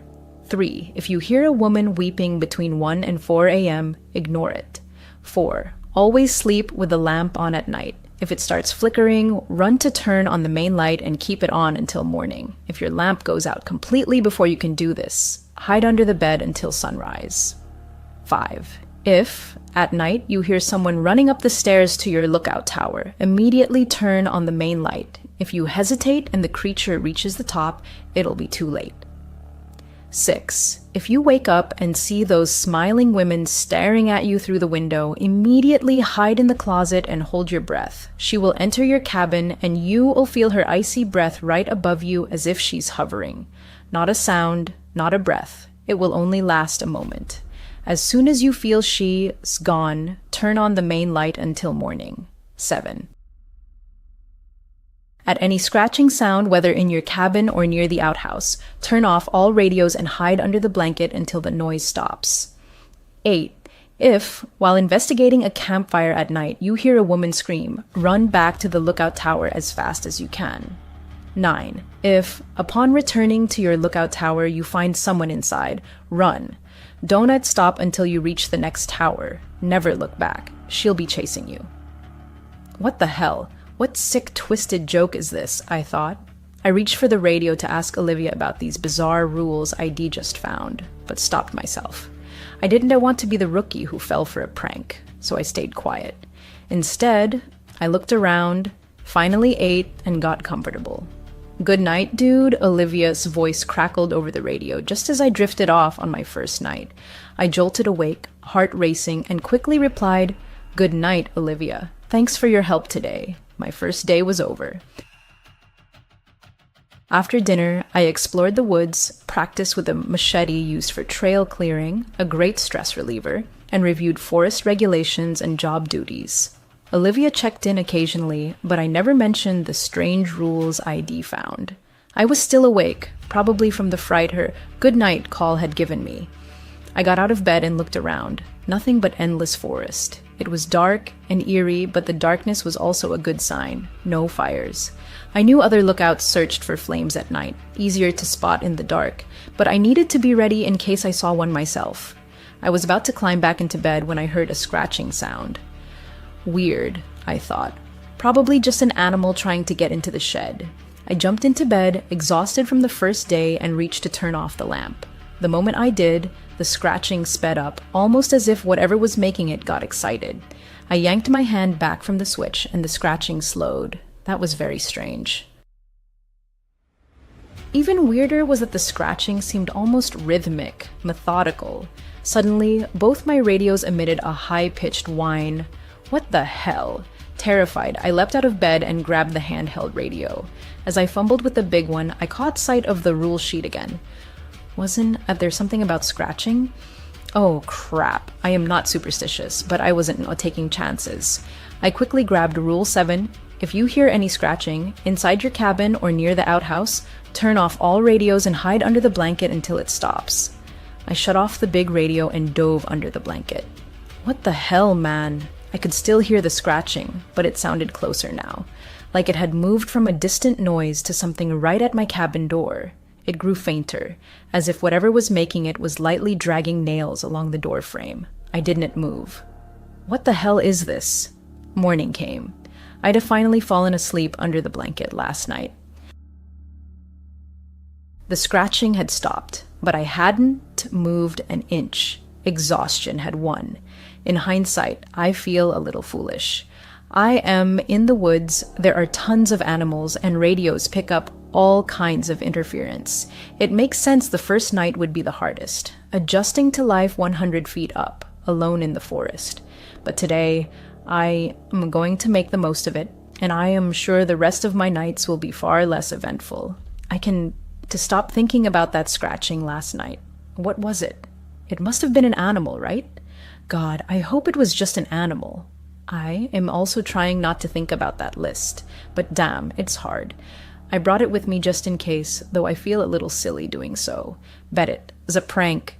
It is only my second day and they are already messing with me. My mind's racing. Anyway, I am on patrol now, just walking some trails, making sure no one is camping in open areas.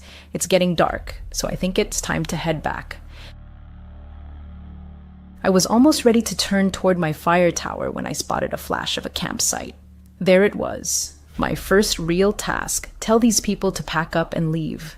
This area is for hiking only. I kept walking. The camp was set up on a large clearing surrounded by trees, just one reddish-yellow tent and a cold campfire. "Hello," I shouted.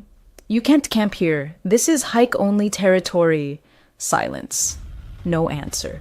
I moved closer to the campsite, heading toward the fire pit in case something jumped out of the tent. "What a coward I am," I shouted again. "Hello, is anyone there?" Nothing. At that moment, a strange feeling washed over me. Something was off. I can explain it. Just wrong. I assumed the campers had just gone for a walk and would return soon, but it was nearly dark, and that worried me. Wait, wasn't there a rule about this? I pulled the list from my pocket and scanned it quickly. Yes, Rule 8. If you investigate a campfire at night and hear a woman scream upon arrival, run back to the fire tower as fast as you can. Okay, well, not okay, but okay. I didn't hear a scream. It's just an empty campsite. There is not even a live fire. I radioed Olivia. "Olivia, hey, there is a campsite here. No fire, but no people either." "What should I do?" "Where is it?" Olivia replied instantly. I read her my coordinates, checking the map with my flashlight as it grew darker. "Got it. That is right on the edge of my sector. You'll head there now. You just go back to your tower, okay?" Olivia said. "Okay, you sure?" I asked. "Absolutely. Go back. Stay safe." "All right, she's a professional. I will call her when I get back and ask how it went." I'd been walking for about 30 minutes, nearly back to my tower, when I noticed a clear trail leading into the trees. Weird. I didn't remember seeing this on the map. I thought the path I was on had no branches. I figured I'd missed it this morning and would check it out tomorrow. I trudged back to my tower. Back inside, I sat at the table, staring at the rules. I hadn't asked Olivia about them. I didn't want to. Not until something else strange happened. Nothing weird had happened tonight, just an empty campsite, no woman screaming like the rules warned. I'd been sitting there, reading the rules for about 20 minutes when my main radio crackled. "Hey, Adam," I handled the camper. "He says he was relieving himself in the woods and didn't know camping wasn't allowed here," Olivia explained. "He must have been doing his business when you showed up. I am walking him to his car now." "All good."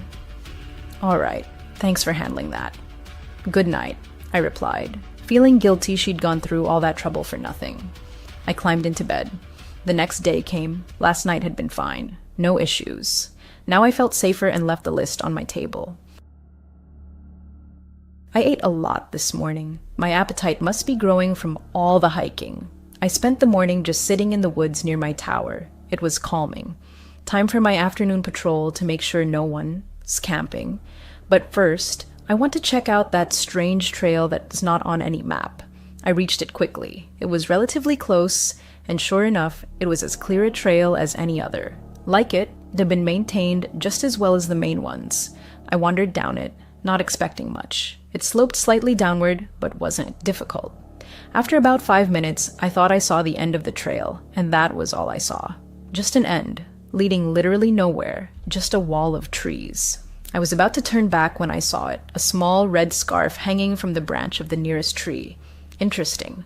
I walked toward it, and as I did, I saw another one deeper in the woods, and another after that.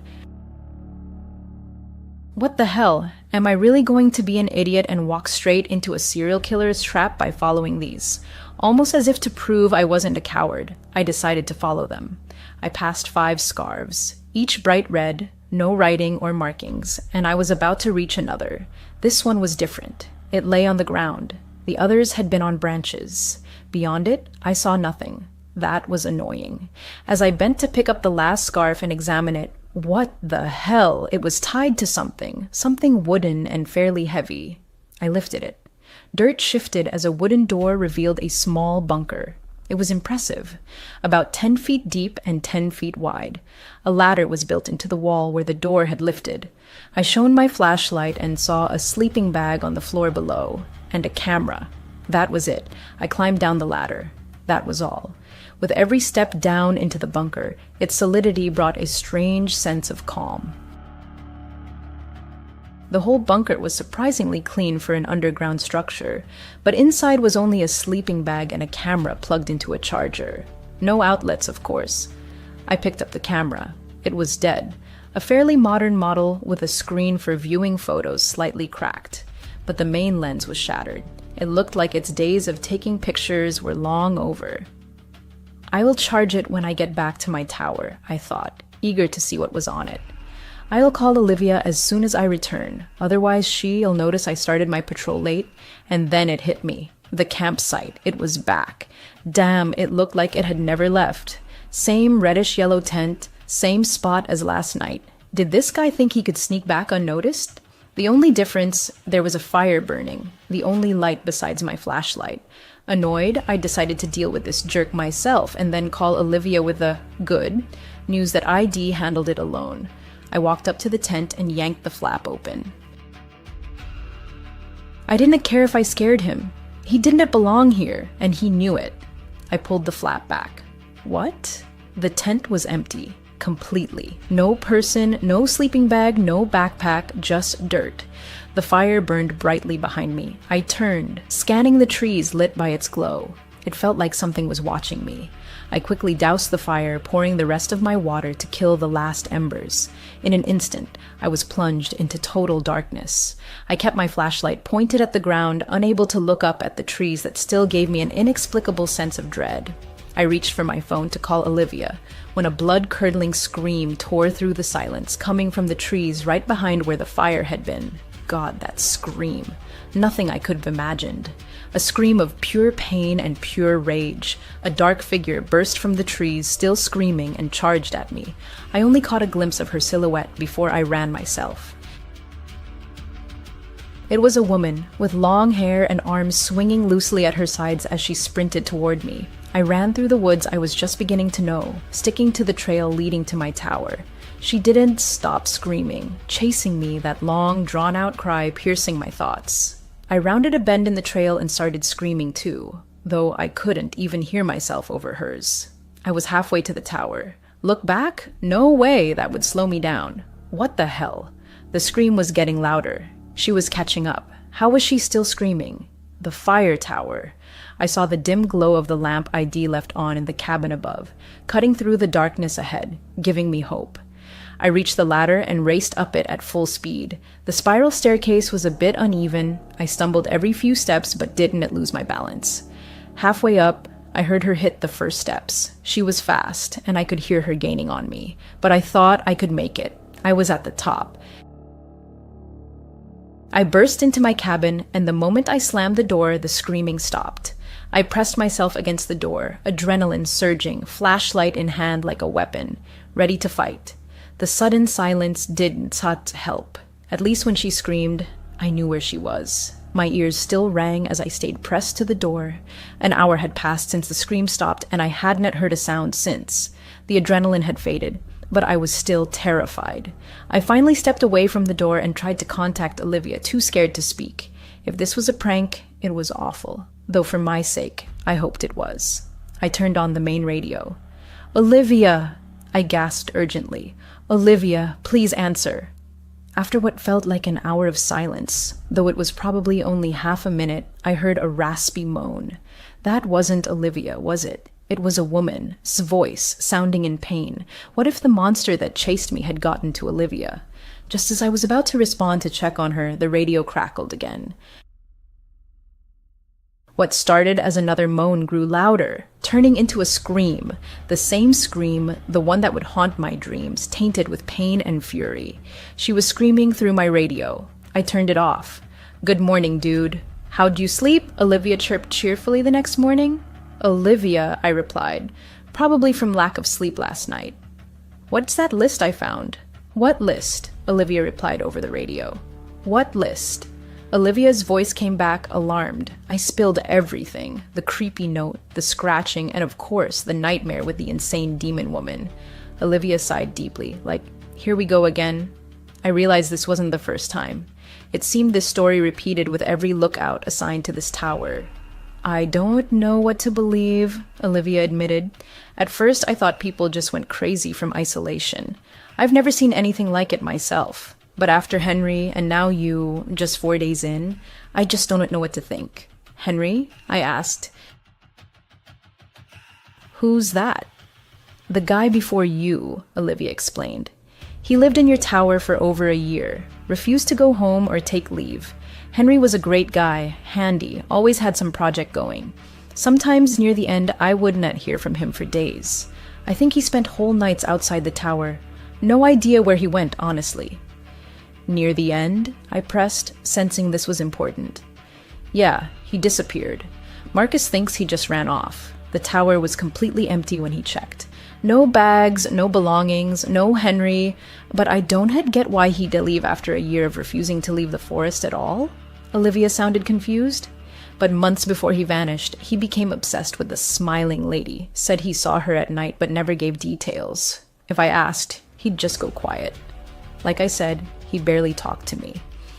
But his disappearance didn't explain why the job posting said the position might suddenly become available. I asked Olivia about that. "I don't know anything about that," she replied. "I've worked here 2 years and Marcus never tells me anything." "Who worked here before Henry?" I wondered aloud. "Another guy, Ron," Olivia said. "He left just a few days after I started. But once he asked me if I'd seen a woman in the woods, a woman who smiles. I said no, and didn't think much of it. Back then, I thought he was weird. I wasn't satisfied with the lack of info, unsure if she really knew little or was hiding something. I decided to ask her directly, "What made you take this job?" "Well, I guess we are opening up to each other this morning, huh?" Olivia chuckled nervously. I stayed silent, waiting. "My sister, she disappeared in these woods," Olivia said, voice trembling. "Right before I started working here. I took the job to, I don't know, try to find her. I try to help others who might get lost. I don't know." "I'm sorry about your sister, Olivia," I said, feeling awkward for asking. "That's brave of you. Brave of..." I won. Ask more questions. Not yet. I am not sure how honest she's being with me, but for now, I feel she's my ally, and I want to keep it that way. I thanked her for the talk. I trust her, I think. I feel a little calmer, though I don't know why. Henry apparently just vanished, and both he and Ron claim to have seen the smiling lady. Oh, that is the same lady who chased me last night. The camera I found was now charged. Evening fell. I still hadn't slept. Barely moved, trying to process everything Olivia told me. But it was impossible. Maybe the camera held answers. It powered on. 3 options on screen: photo gallery, settings. I chose gallery. The first few photos were uninteresting. Shots of a random lake, a house, a car, nothing useful. Scrolling quickly, I almost missed a photo of my lookout tower. At its base stood a family, 3 people. The father was dark-haired, tall, looked like he had outdoor experience. Big, sturdy guy. The mother was a blonde with a beautiful smile, her hand on her husband's shoulder. The third member was a boy with short chestnut hair and a striking resemblance to who I assumed was his father. I kept scrolling, but never saw the family together again, only the man. He took selfies inside my tower, photographed the view from my window, the outdoor toilet, and some trails. Was this Henry? Or Ron? If it was Henry, why wouldn't he leave the forest to see his family? Then the photos got even stranger. The next one was the bunker. The same bunker ID found nearby, built into the ground, holding a sleeping bag and his camera. It looked unfinished, a work in progress. With each photo, it became more complete. Whoever owned this camera built it. Olivia said Henry was handy, right? Why did he build a bunker in the woods, so close to the lookout tower? The next photo was a random tree in the dark. Actually, the next 4 or 5 were of that same tree. At its base, a shadow. The shadow at the tree's base was strange, distorted, completely illogical. What was Henry, or whoever, trying to capture? Was the smiling lady his target? What the hell just woke me up? The clock read 2:13 a.m. Total silence now. But I knew something had broken my sleep. I was so exhausted from last night I wouldn't have woken up on my own. Maybe it was... Yes, I hear it. Through the night silence came a faint, wrenching female sob. It didn't sound very close, but I sat bolt upright in bed listening to the long, mournful wails. I remembered the rule. Rule 3. If you hear a woman weeping between 1 and 4 a.m., ignore it. But how could I ignore it? It sounded so sad, so broken. Part of me desperately wanted to help her. Another part craved answers, and neither part would let me just turn away. Trying to make as little noise as possible, I quickly geared up, grabbed my flashlight and radio, and carefully opened my cabin door.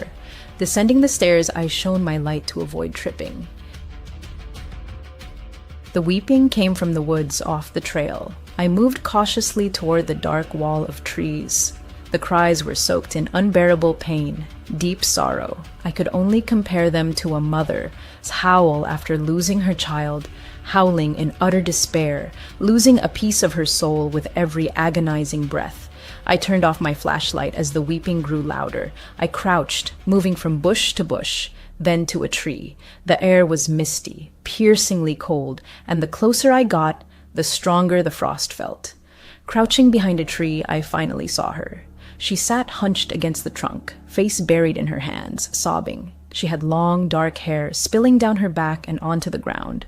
Though I couldn't see her clearly, she seemed to wear a clean, intact dress. But her hands were horribly damaged, twisted, broken. One elbow was bent backward, and bones jutted under the skin of both forearms, though they didn't pierce through. Her nails were long and sharp, and her body had no fat. Skeletal, pale skin stretched over her collarbones, emphasizing her gauntness. My radio emitted a short hiss. I quickly looked down to turn it off, and in that moment realized the weeping had stopped. My eyes stayed on the radio.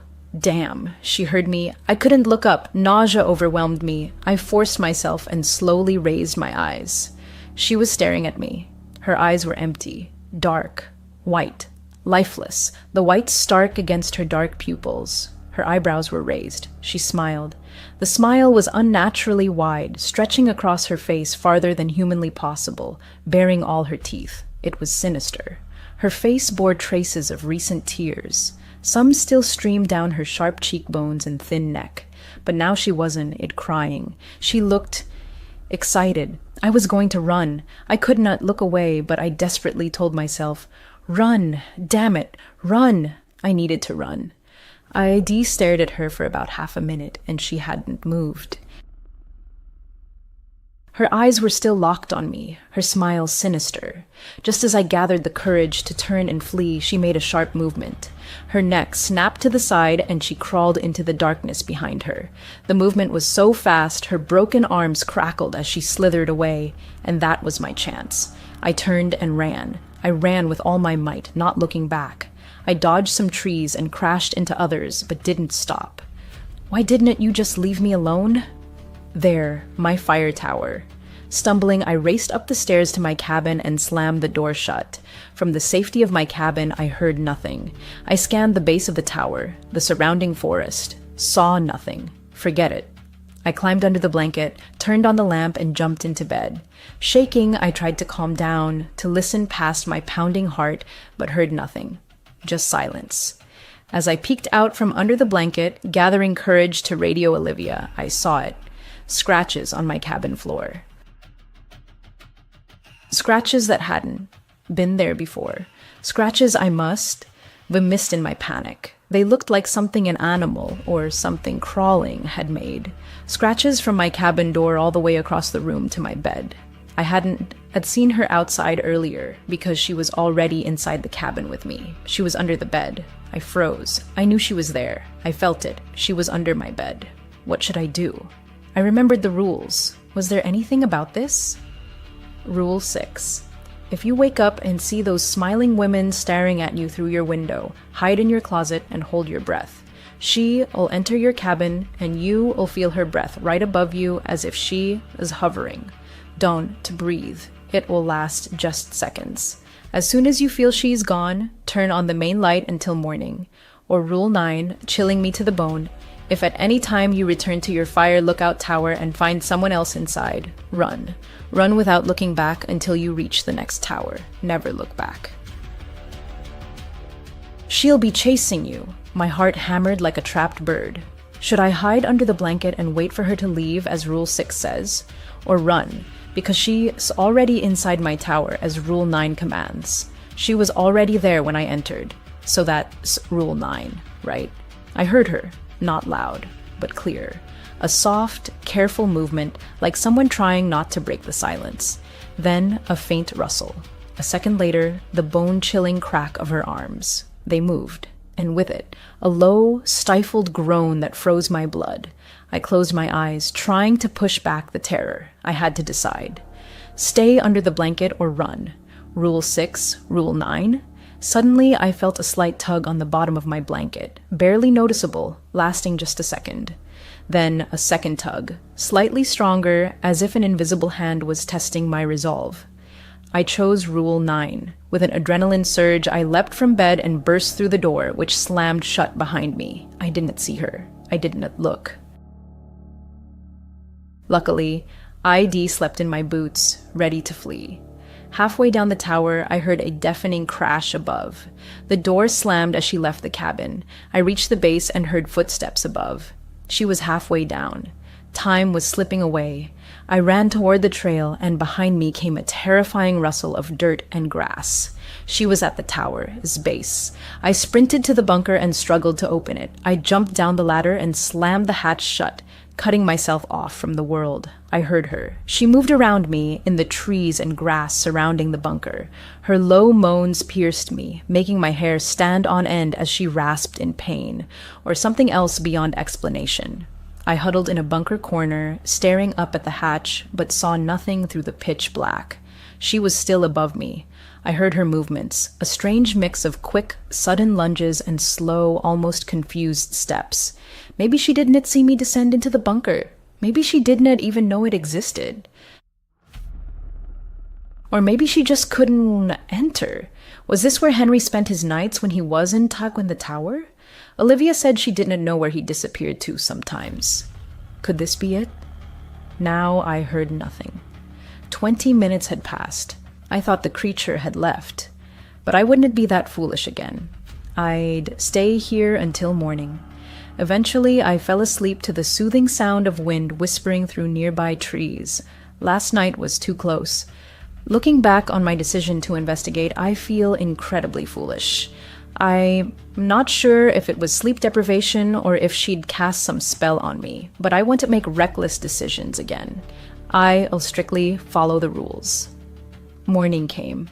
I was still in the bunker. Finally, I gathered the courage to lift the hatch and peer out. Blinded by sunlight after so long in darkness, the world seemed startlingly clear. I carefully climbed out and headed to my fire tower. I was quickly ascending the stairs when I heard a voice behind me. "Hey!" I nearly wet myself from shock. Turning and almost falling off the stairs, I saw a girl at the tower's base. An ordinary girl. Chestnut hair, glasses, carrying a large backpack. Dressed in hiking gear, smiling at me. Her smile so out of place after what I'd been through. "Oh, sorry for scaring you," she said, her voice light and easy. "Hi, I am Sarah." I just stared at her, heart pounding like a drum. "Marcus. Daughter," she explained, as if reading my mind. "I'm here to restock your food." Olivia had not mentioned Marcus or his son would be restocking. No mention of a daughter. "Oh," I replied. voice trembling with confusion. "Sorry, you scared me. Adam." "Hi, Sarah," she repeated, still smiling, a hint of concern in her eyes. "You okay?" I forced a weak smile, trying to hide my shaking. "Just startled me, that's all." "I thought it was Marcus or his son restocking." She laughed. Her laugh sounded so natural and carefree. "Oh, usually it is. I just started helping recently, I guess. You were actually my first stop today. Nice to meet you, Adam." It was getting dark. I was determined to figure out what was happening in these woods. Don't get me wrong, I was terrified, but I wouldn't make bad decisions anymore. For all I knew, I was alone. I didn't know who to trust. Olivia? Maybe I needed to meet her. Right before bed, I radioed her with a question. "Hey, Olivia," I said, trying to keep my voice steady. "Does Marcus have a daughter?" "Ask her," Olivia replied a minute later, sounding a bit tired. "I was just about to say goodnight. I'm not entirely sure about this. I've only met his son." "Why?" "Okay, I was just asking." "You all right, Adam? Did something else happen?" "Yeah, I'm fine, Olivia. Good night." I was still terrified, but I knew what I had to do. Those rules were my lifeline. They'd keep me alive, so I had to follow them. I knew that now more than ever. I left my shoes on for the night, just in case. I decided to turn on the lamp before switching off the main light to be ready for anything. I'd been in bed barely half an hour when I heard it again. Scratching. Rule 7. If you hear any scratching inside your cabin or near the outhouse, turn off all radios and hide under the blanket until it stops.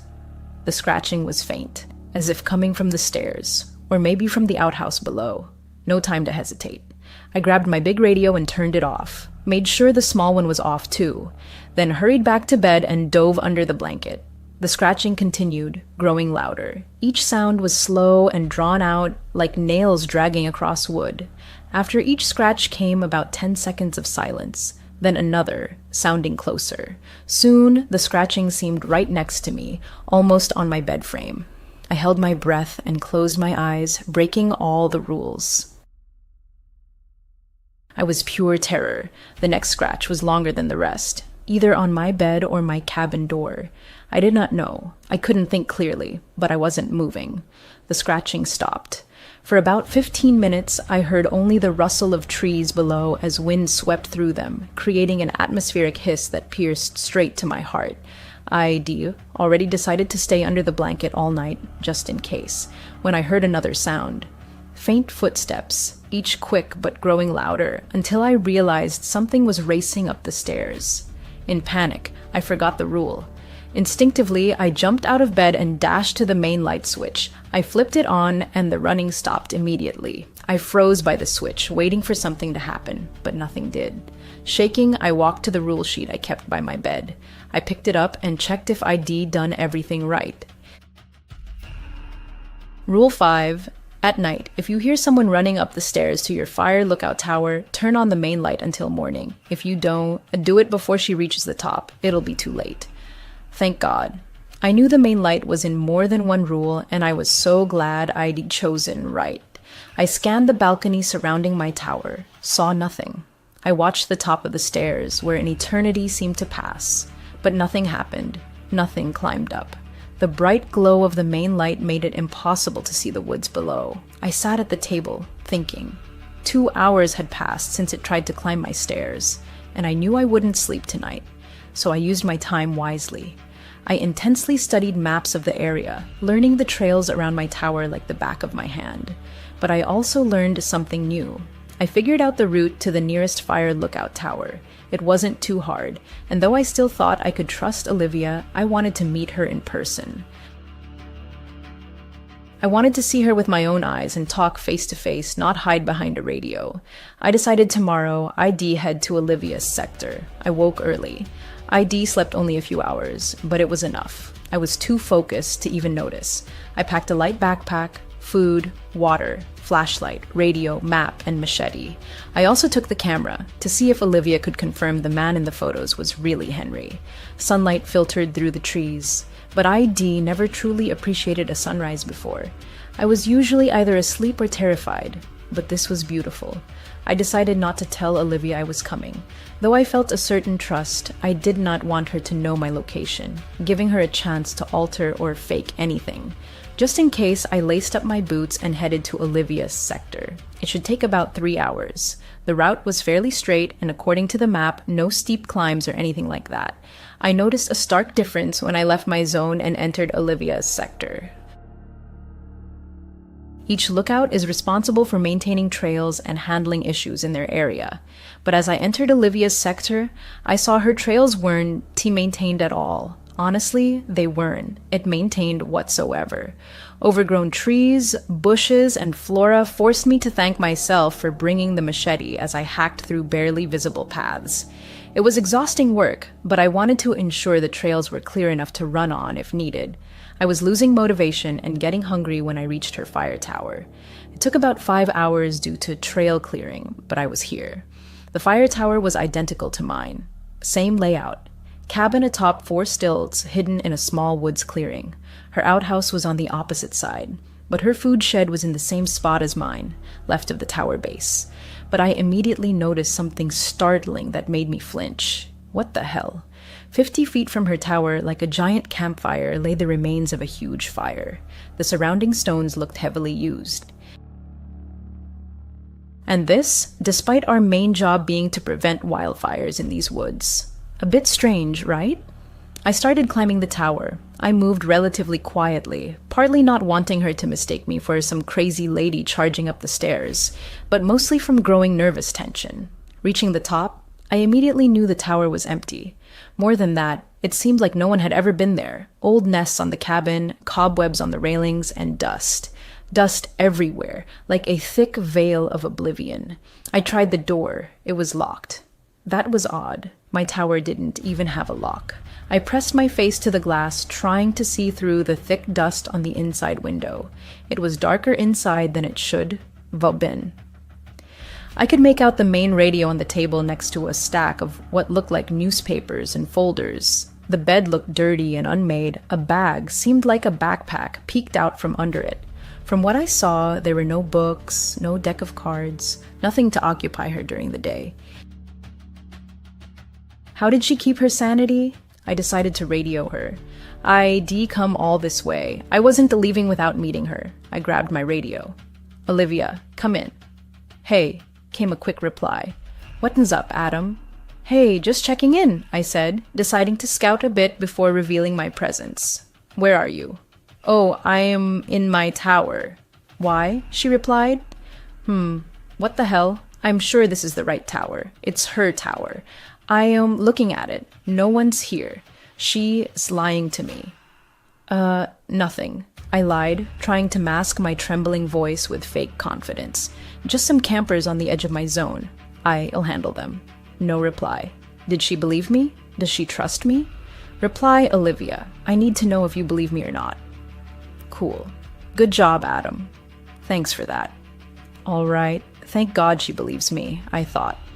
I decided to descend the tower and sit on a nearby tree. I needed to investigate this. Maybe she was just returning to the tower, so she said she was already there. It could have been a misunderstanding. So I decided to figure this out and see what happened. Over 30 minutes passed. No sign of her. In fact, no signs of anything. This area was completely silent, completely dead. Where were the animal sounds? The noise of distant hikers? It was so quiet. Too quiet. While waiting, I told myself that if she didn't return soon, I'd break into her tower. I had no idea if it was legal. Technically, it's my employer as property, right? I guess it's illegal, but I needed to investigate, and I needed to do it soon before dark. I slammed the door with my machetes, but right above the handle. The loud bang broke the eerie silence, followed by the door creak as it swung open, making me freeze for a second, expecting something to happen. Nothing did. I stepped inside. Dust hit my face, and I held back a cough. I needed to be quiet and fast. The cabin was cold, strangely colder than outside. I approached the stacks of newspapers and folders. The headline of the first paper I saw sent chills down my spine. Missing hiker's sister. I skimmed the article. It was these woods. 2 sisters had gone missing. Oh, was this Olivia's sister? She told me only one sister went missing. Was this another? It didn't make sense. I flipped through the rest, mostly repeating that 2 sisters were still missing until one sister found after 3 weeks. The article said one sister was found alive and well, but the other was still missing. They split up after getting lost in the woods. She never mentioned she had gotten lost too. If this was about her, did she consider it too personal? Or did she lie? I turned to the folders. Inside was a single sheet. The heading: Adam. What the hell? Below it was information about me, my divorce, why I took this job, my age, my appearance. Maybe she just kept it to remember. A strange way to try to befriend someone. Wait, how did she know we'd never met? How does she know what I look like? Something strange was going on. I turned to the bag under the bed. It was a large, dark blue backpack. I pulled it out and opened it. Inside was clothing, men's clothing, t-shirts, hiking pants, a raincoat. I dug deeper, found a hammer, then a wrench. Nothing unusual. The next item I pulled out, sunglasses with a green RS on the side, initials, dark sunglasses with a green RS on the side, initials. Definitely not Olivia S., but whose?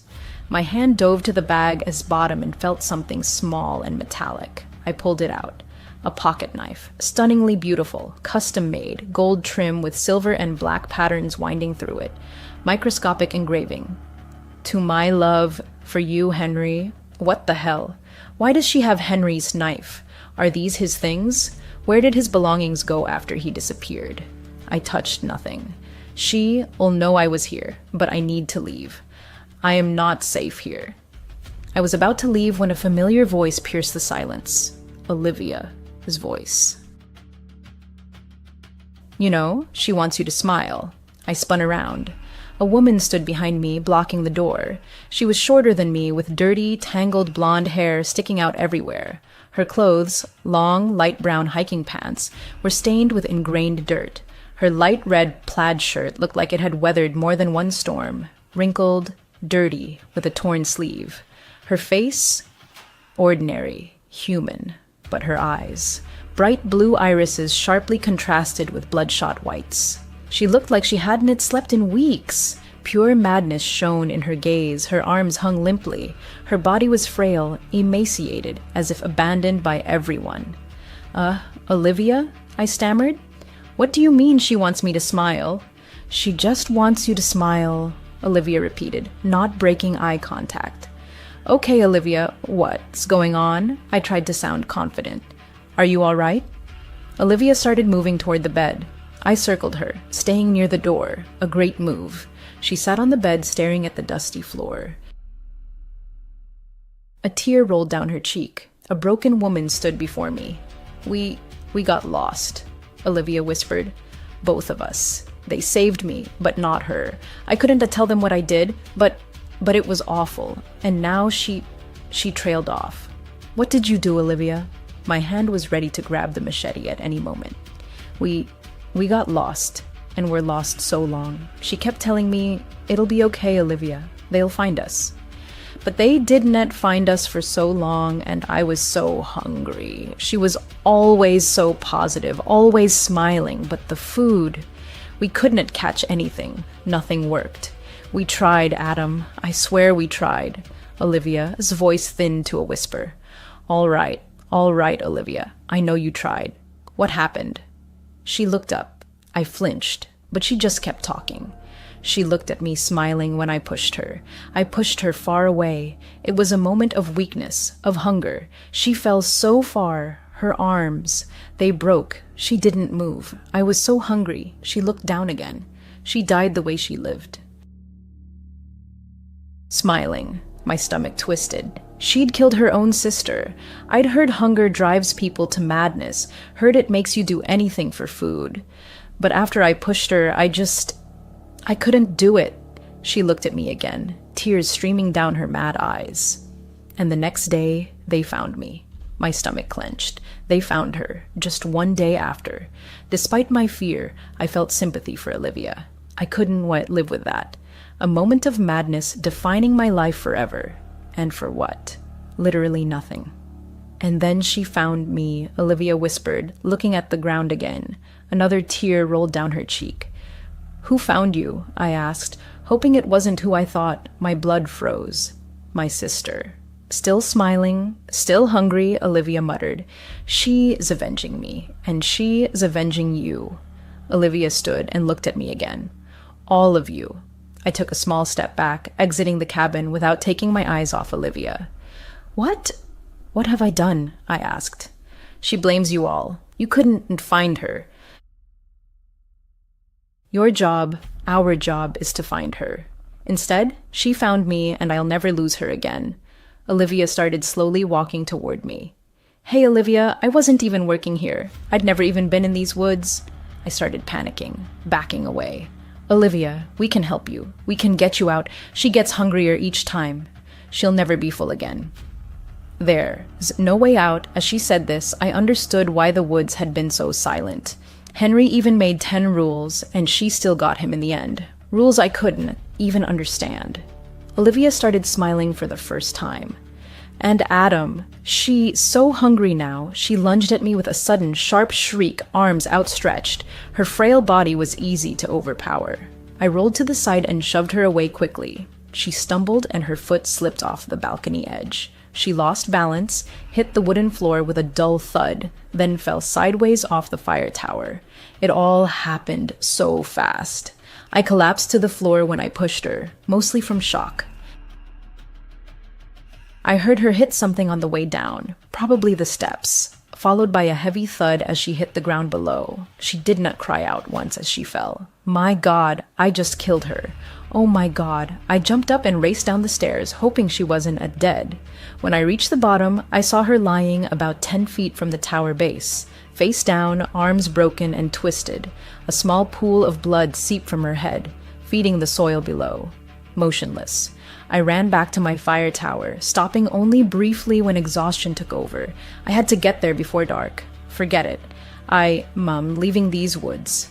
Olivia is insane. She attacked me. It was self-defense. She was damn crazy, but something she said really stuck with me. Henry made 10 rules on that sheet, which I now know was written by Henry. There were only 9. What was the 10th rule? At least it explained how Henry survived a year. Poor Ron before him, who I now suspect only had the sunglasses, and Olivia said he lasted just a week.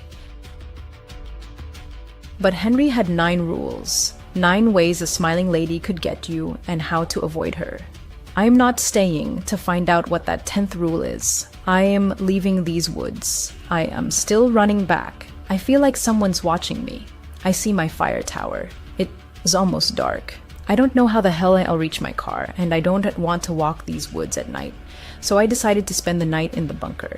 I thought Henry spent his nights there when he wasn't tech in the tower. I thought it was the key to his long survival, and it had saved me before. I'll run to my tower, grab my main backpack, and head to the bunker. I am on the verge of passing out from dehydration, so I need water, which is also in my tower. I'll grab my stuff and be in and out. In my tower, I frantically gathered my things. I turned to leave. I heard something. It was faint, easy to miss, but it was there.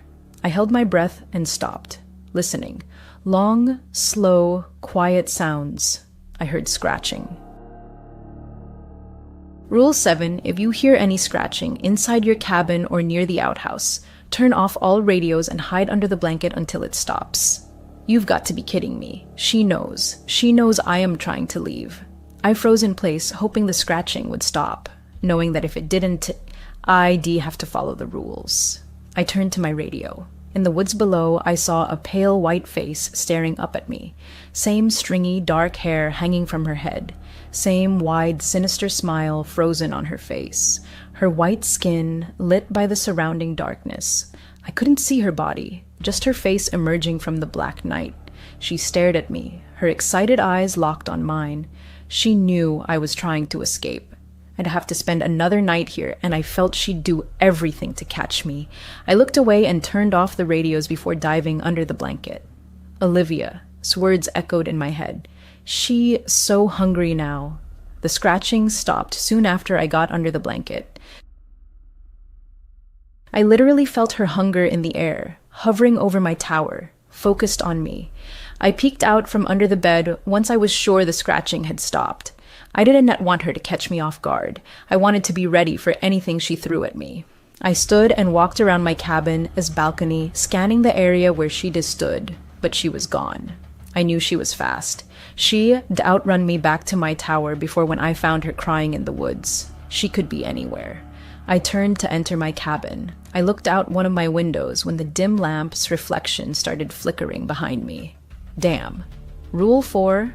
Always sleep with the lamp on at night. If it starts flickering, quickly run to turn on the main light until morning. If your lamp goes out completely before you can do this, hide under the bed until morning. My eyes adjusted as I watched the lamp as reflection. And there she was, right in front of me through the glass, standing on my balcony. It was her. Her broken arms twisted, her wild hair white, her eyes wide, her smile broad. Rule 6. If you wake up and see a smiling woman staring at you through the window, hide under the blanket and hold your breath. She'll enter your cabin, and you'll feel her breath right above you as if she is hovering. Don't breathe. It'll last just seconds. As soon as you feel she is gone, turn on the main light until morning. The lamp flickered again, then went out, plunging me into total darkness. 2 conflicting rules tore at me. I couldn't look away, but I had to turn on the light. Suddenly, her neck cracked to the side and she lunged forward, fast, very fast, each step echoing loudly as she crossed the balcony toward the door at the other end. Oh crap! I spun and dashed to the switch. She was about halfway to the door when I flipped on the light. Now I faced a choice, hide under the bed or under the blanket. I chose the blanket. Rule 6 said, she'll enter your cabin, and she was about to. I leapt to the bed and pulled the blanket up to my eyes. Instantly, my cabin door burst open. I heard loud, fast footsteps charging toward me, but now, under the thick blanket, I saw only darkness. I held my breath. I felt her, just as the rule predicted. She was right above me. I felt her breath, cold, icy. My eyes were closed, but I knew she was there. I desperately tried not to breathe. My heart hammered like a trapped bird, my stomach clenched with fear, but I refused to inhale. And yet, she waited with manic impatience for my mistake. What happens if I breathe? Will she kill me right here? Claim my soul? My chest burned. I couldn't hold out anymore. She felt it, felt me struggling.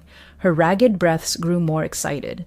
I felt her hair hanging on both sides of me under the blanket, wet and cold. I need to breathe. That's it. I give up. My mouth opened. She vanished, just disappeared. I held on another 3 or 4 seconds, longer than I physically could, before coughing and gasping for air, but she was gone. No cold breath, no presence. I was alone again. I threw off the blanket. My cabin door was wide open, swinging in the wind. The main light was still on, as was my lamp. Was the lamp's flickering her way of tricking me into choosing the wrong rule? If I'd hidden under the bed, would she have killed me? Hours of silence passed. My main light and lamp still burned. I felt a bit safer, but suspected it was part of her game to lull me into complacency. I didn't let my guard down, and thank God. I saw a campfire right by my tower. The cabin, as light made it hard to see, but I spotted it. Actually, I saw not one campfire, but campfires everywhere around my tower. I walked the balcony edge. I counted 6 campfires. At each stood a dark human figure back to me. What the hell? All stood alone, staring into the flames. The figures varied in size. One looked like a child. I couldn't make out specific features in the dark, just their outlines. The 6th campfire had no figure. Why? As my eyes adjusted to the darkness below, the figures began falling into their fires one by one. The first, resembling a man. He was tall and thin. He collapsed face first into the flames, almost willingly. As the fire consumed him, his features became indistinguishable. His screams pierced the air as I watched in horror. Another figure, a woman, then fell into her fire. She screamed as the flames covered her, writhing but not trying to escape. Next, a smiling figure, a child, a boy, as he fell face first into the fire. I gasped. I couldn't scream. My whole body was in shock. The child was silent, but thrashed. Finally, as the fire burned, the fourth figure, the largest, a wide, sturdy man, he fell into his fire, grunting in pain and stifling screams, barely moving as he burned. Finally, a woman, a figure. I turned to her before she fell. I needed to see. I ran inside, grabbed my flashlight, and rushed back to where ID stood. As she fell into her fire, I shone the light on her, catching a glimpse of her wild blonde hair and red plaid shirt, the tear along her sleeve, before the flames consumed her. One campfire remained, the sixth, burning without a figure. As the screams below echoed through the night, I heard a faint woman was weeping somewhere in the trees below. "Adam!" A voice called as the first sun rays pierced the trees. "Adam, are you there?" I ran to the balcony carefully and saw Sarah, Marcus's daughter, standing below. She wore the same clothes as when ID last seen her. "Sarah," I shouted. "Sarah, we have to leave here." "There, Adam," she yelled back. "Adam, I know about Olivia, her sister. I know about Henry and his family, about Ron. I know everything." "Oh, we have to leave, Sarah. We can she shouted. "We have to burn her. We have to burn Olivia's sister." "Why do we have to burn her?" I yelled. "Rule 10, Adam. She'll follow you wherever you go. If you leave this place, she'll always be one step behind, unless you burn her to ashes. Rule 10, find her body and burn it. Rule 10, burn her body or she'll haunt you forever." "How do we find her body?" My voice sounded defeated. "I know where it is, Adam." Sarah gave me a warm smile, trying to calm me. "Let me explain on the way. It's very close. I survived all the other rules. Now only the last remains." I grabbed the machete. It all makes sense. This lady follows you out of the woods. That's why Henry couldn't leave, and why I needed Olivia. That's why Olivia said there is no way out, because there really isn't, until we burn her. And Sarah? Olivia said Marcus had no daughter, but that was just to confuse me, to turn me against a potential ally? Either way, I don't fully trust Sarah, not until I hear what she says. So I grabbed the machete. I carefully descended the steps, approaching Sarah. She looked at me. Her gaze flicked to the machete, but she seemed to understand my caution. "Why didn't you tell me all this before?" I asked. "If you knew everything, why not tell me when we first met?" "I didn't know who to trust, Adam," Sarah explained. "I knew Henry, and we didn't trust anyone, not fully, except each other. And Henry is dead now." Her words struck me. "How did you know him?" "Yes," she looked down. It was confirmed last night. I befriended him when he worked here. I brought him extra food and just ran by to see him. That's why I'm in these woods. I was looking for Emily. But after last night, it's clear. Yes, he's dead." "How was it confirmed last night?" I asked. She looked genuinely heartbroken. The smiling lady, she seems to focus on one victim at a time. While she hunts someone, she ignores everyone else. That is why Olivia kept feeding her people, to keep her sister from turning on her, Sarah explained. My breath was heavy, my heart racing. She continued. "Last night I was looking for Henry as usual. I saw the campfires around your tower and watched those figures fall into them. People she had taken. One looked like Henry, others like his family. I saw the sixth campfire, the one she made for you, and heard her crying, trying to lure you out. She focuses on one prey at a time, which confirms you were her target. She already got Henry. She never gives up until she gets her prey. And now you have to burn her. But I killed Olivia, not her. I pushed her when she attacked me, so why did I see her fall into the fire last night?" I trembled. I hadn't actually said aloud that I'd killed her before. "Yes, I thought you might have. The smiling lady wouldn't have attacked her while focused on you. But that doesn't mean she didn't take Olivia after her death, didn't eat her. She's always hungry. That is all she cares about. Why don't you just burn her body yourself?" I shouted. This was madness. I desperately sought a way out of this nightmare. It has to be you. It has to be the one she is hunting. I tried, but I only found her body after Henry disappeared. Every time I try to burn it, the fire won, to light. I don't understand it, but I know it has to be you. She lit a fire for you last night, and it has to be you who lights hers. How the hell can I trust you? Tears streamed down my face. It made sense. While she searched for Henry, she needed him to burn the body. Sarah pleaded, I hid in the bunker last night. That's why I'm here so early. It was Henry's bunker, Adam. The smiling lady doesn't know about it. That's how he survived so long. I can show you where it is. I know where it is, I whispered. I had no choice. I had to trust her. I had to burn the body. I quickly went upstairs and grabbed my backpack. I put in a lighter and a can of kerosene. I was going to follow Sarah, but didn't let go of the machete. Of course, it's in a damn cave.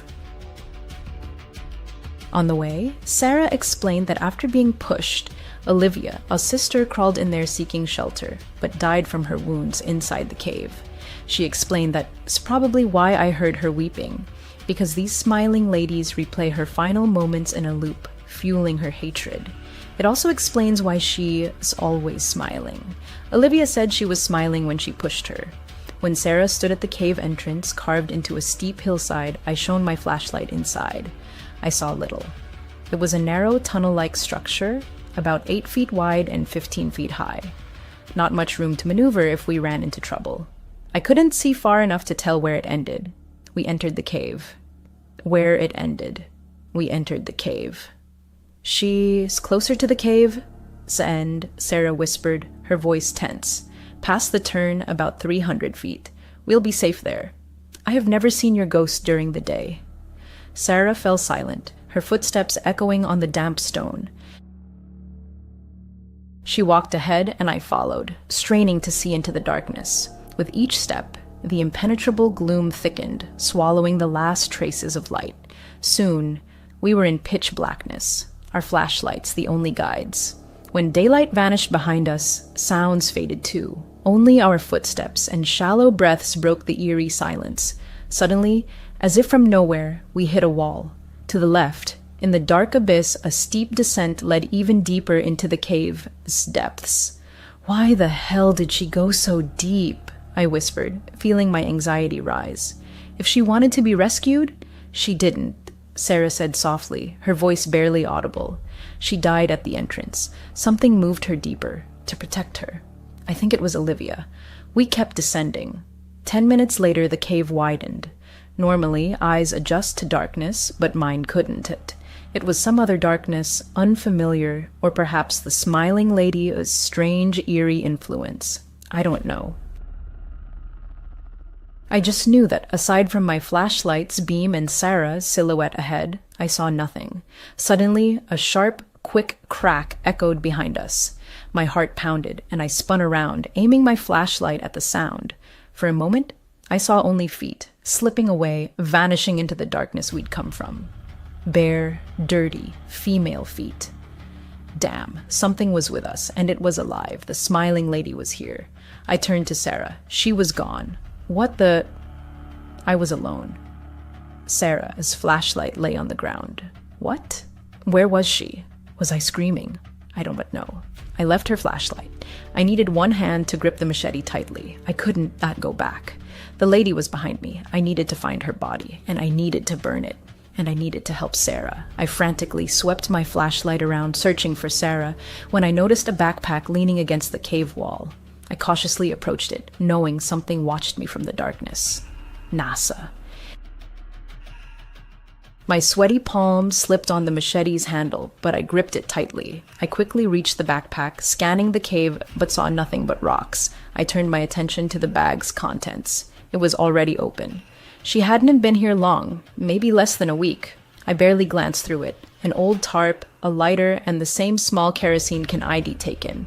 The same type provided at the fire tower. Also in the bag. A knife.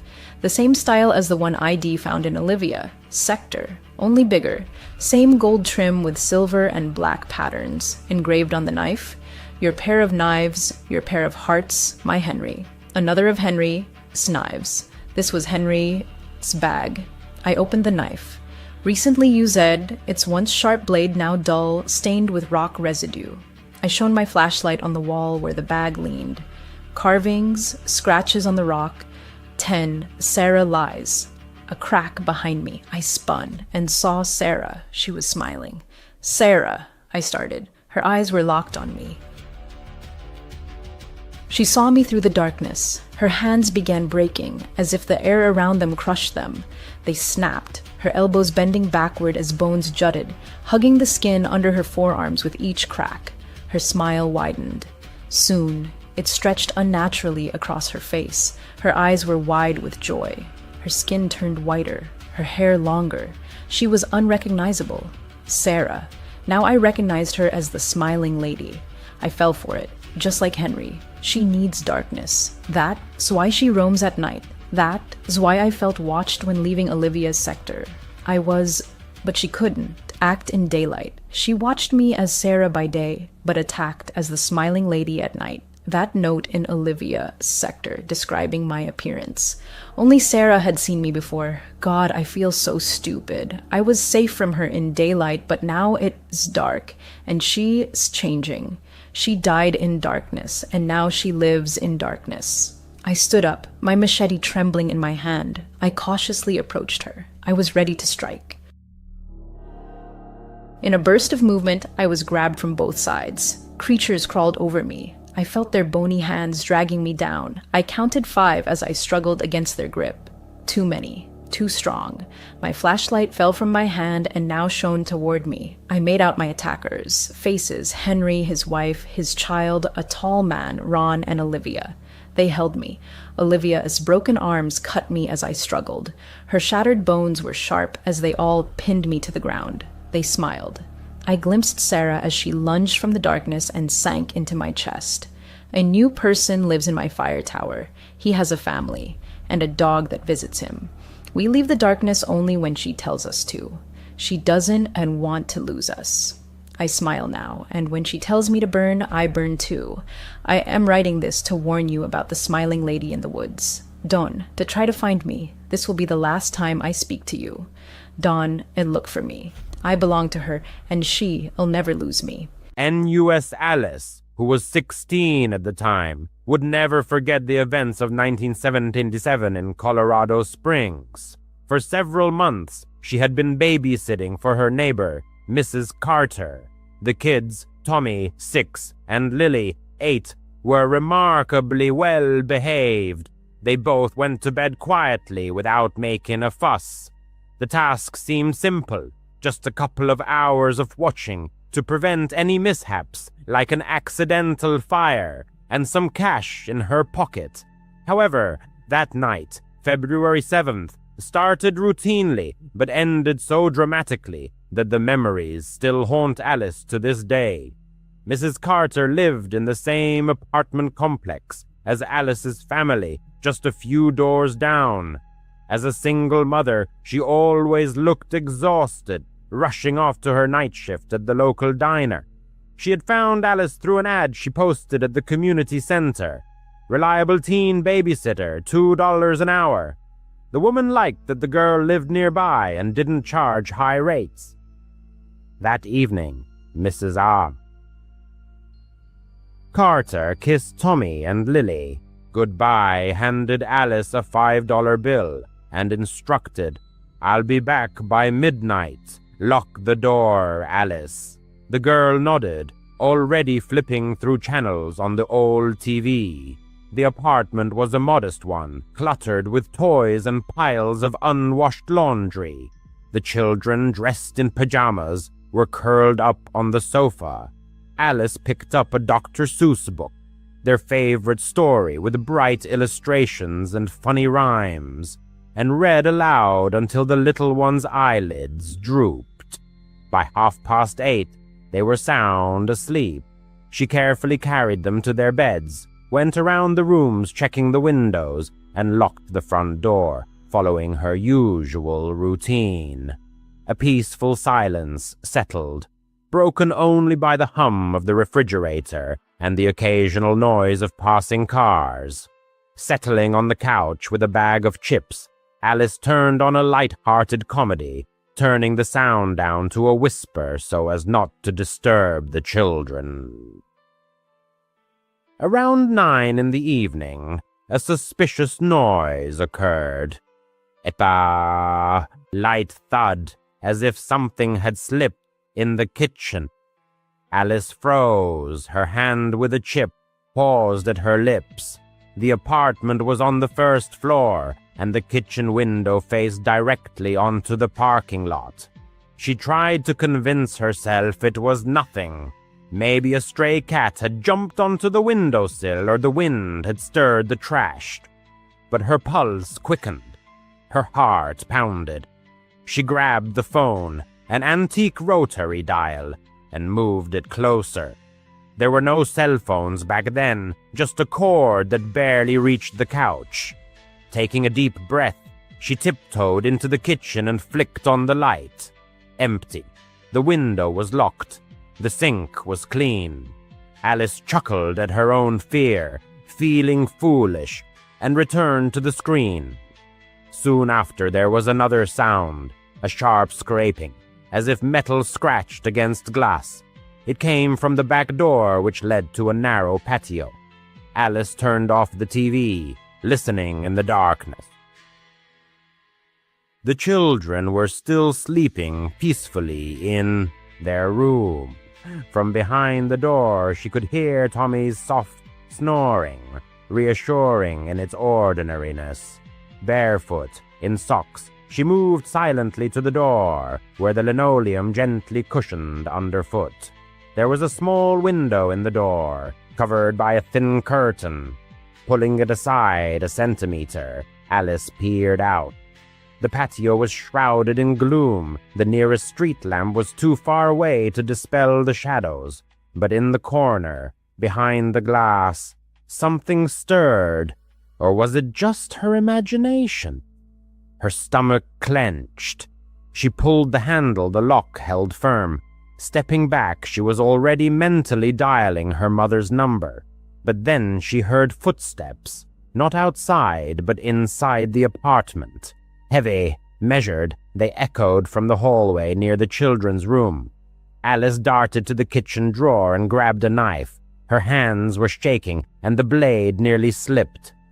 "Who's there?" she whispered, her voice cracking. Silence. Only another step in response. With the knife at the ready, breathing raggedly, she moved down the hallway.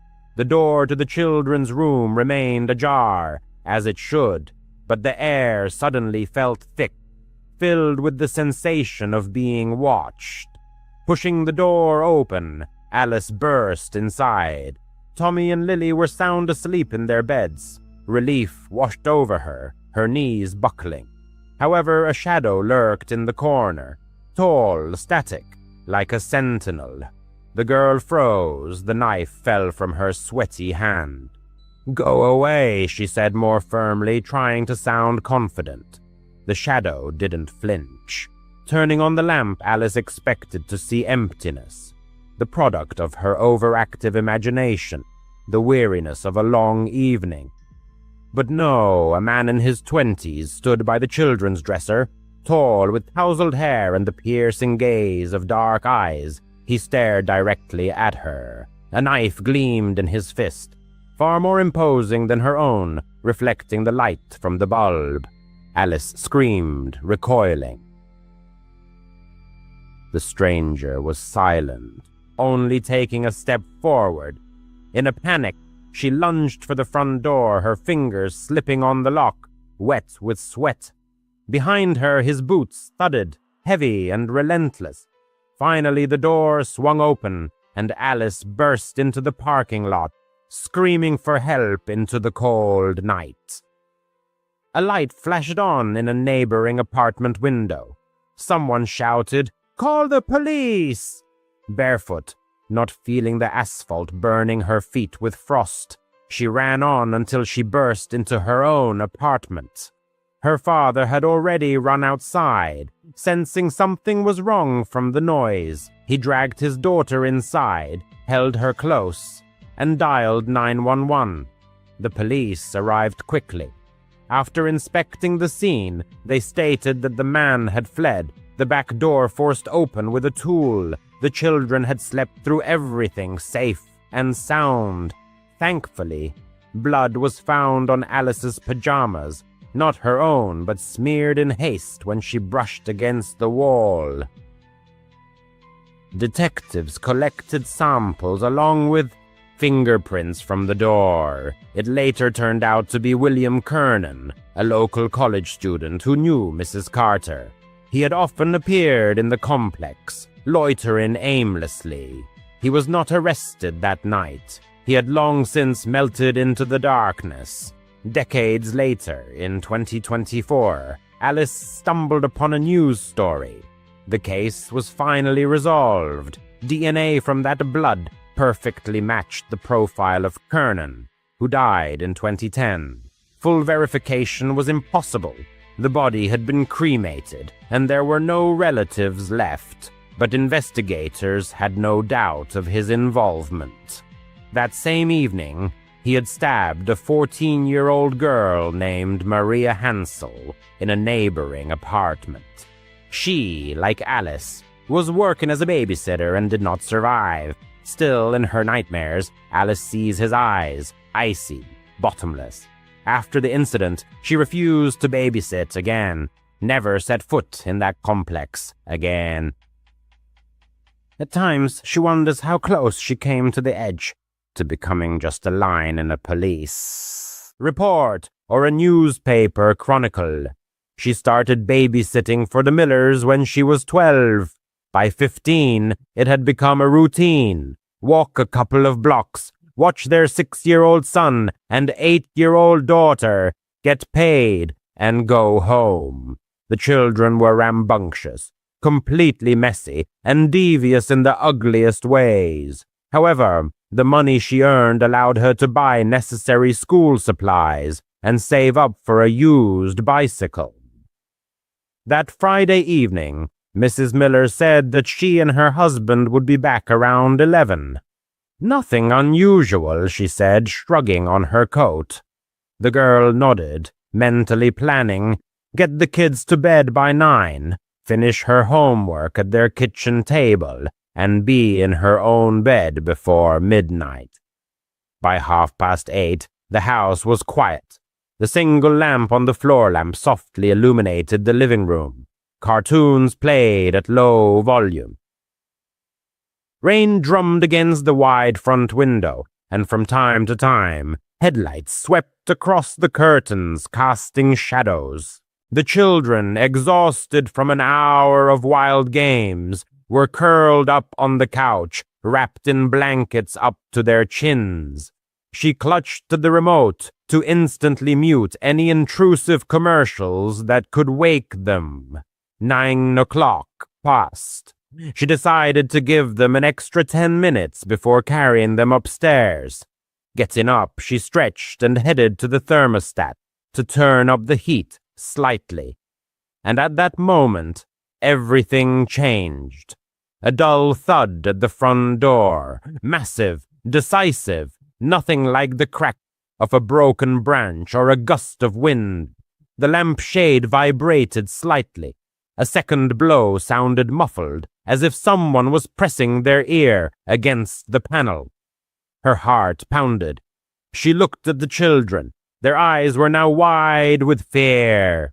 Pressing a finger to her lips, she whispered, "Hide behind the couch, not a sound." They obeyed silently, a feat for those restless kids, and scurried under the knitted blanket. She turned off the TV and the lamp. The room was plunged into darkness, broken only by the flickering numbers on the cable receiver. In this sudden silence, the sound of the rain intensified, but she still caught the commotion at the entrance, the rustle of soles on the mat. She pulled the phone out of her pocket. Not a single bar of signal. Their home network often acted up during thunderstorms, so contacting anyone was impossible. Backing towards the kitchen, she yanked open a drawer by the sink and grabbed the largest steak knife. the one she had washed earlier after heating up store-bought pizza for the kids. She tried to even out her breathing, creeping along the wall to the hallway leading to the door. In this rickety house, every inch of parquet betrayed her presence, so she leaned on her heels first, muffling any possible creaks. Halfway there was a new noise, the click of the mail slot, which opened and slammed shut. Someone outside was probing vulnerabilities, probably looking for a weak spot in the lock. The thought of escaping through the back door with the children flashed through her mind, but the backyard had no fence and backed onto a dense, dark grove. If the stranger went around the building, they would be trapped in the open. The decision to face the threat inside, where she knew the layout, seemed more reasonable. With the phone clutched in her left hand and the knife in her right, she turned the corner and raised the blade to shoulder level. Her pulse was pounding in her temples so fiercely that she could barely hear the front door swing open. Two tall figures burst inside, waving their arms, their mouths agape. Boo! For a moment, her mind refused to recognize those faces. Then a flash of lightning lit up the window behind them, and she made out Mr. and Mrs. Miller, their wet coats glistening with water. They burst into laughter, doubled over, and patting each other on the shoulders. Her scream caught in her throat. Her breath caught. The tip of the knife trembled inches from Mr. Miller's chest. He straightened up, noticed the blade, and his cheerful grin faded. "Hey, take it easy," he said, raising his hands as if facing the barrel of a police revolver. Mrs. Miller wiped tears from her cheeks, still giggling. "We were checking if you'd be brave," she explained. "Looks like you passed the test with flying colors." She lowered the knife, but horror gave way to anger. Her knees buckled. "You risked your lives," she breathed. Mr. Miller waved his hand.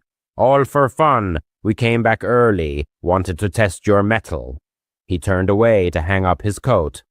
"Put the kids to bed, okay? We're hungry. We'll make grilled cheese." She stood frozen, waiting for at least an apology or permission to leave. But the couple simply walked into the kitchen, opened the refrigerator, and began clattering dishes. She returned to the living room, still trembling. The children emerged from their hiding place, stunned. She told them that their parents were back and dragged the 6-year-old upstairs, the 8-year-old trailing behind. Putting them to bed was awkward. They sensed her confusion. She kept her tone even and concise. "Good night. Your parents are downstairs." Turning off the light in the hallway, she still clutched the knife. Returning it to the drawer, she washed the blade clean of fingerprints and wiped it thoroughly. From the corner of the hallway through the kitchen doorway, she saw the adults. They stood by the stove, embracing, swaying in time, and laughing at some family joke, spreading butter on bread. The aroma of melting cheese wafted through the house, but her stomach only clenched. She sat down at the dining table, placing her phone face down. No one offered her a snack. No one expressed gratitude for her restraint in not stabbing Mr. Miller in the ribs. By 10:30, Mrs. Miller finally paid attention to her.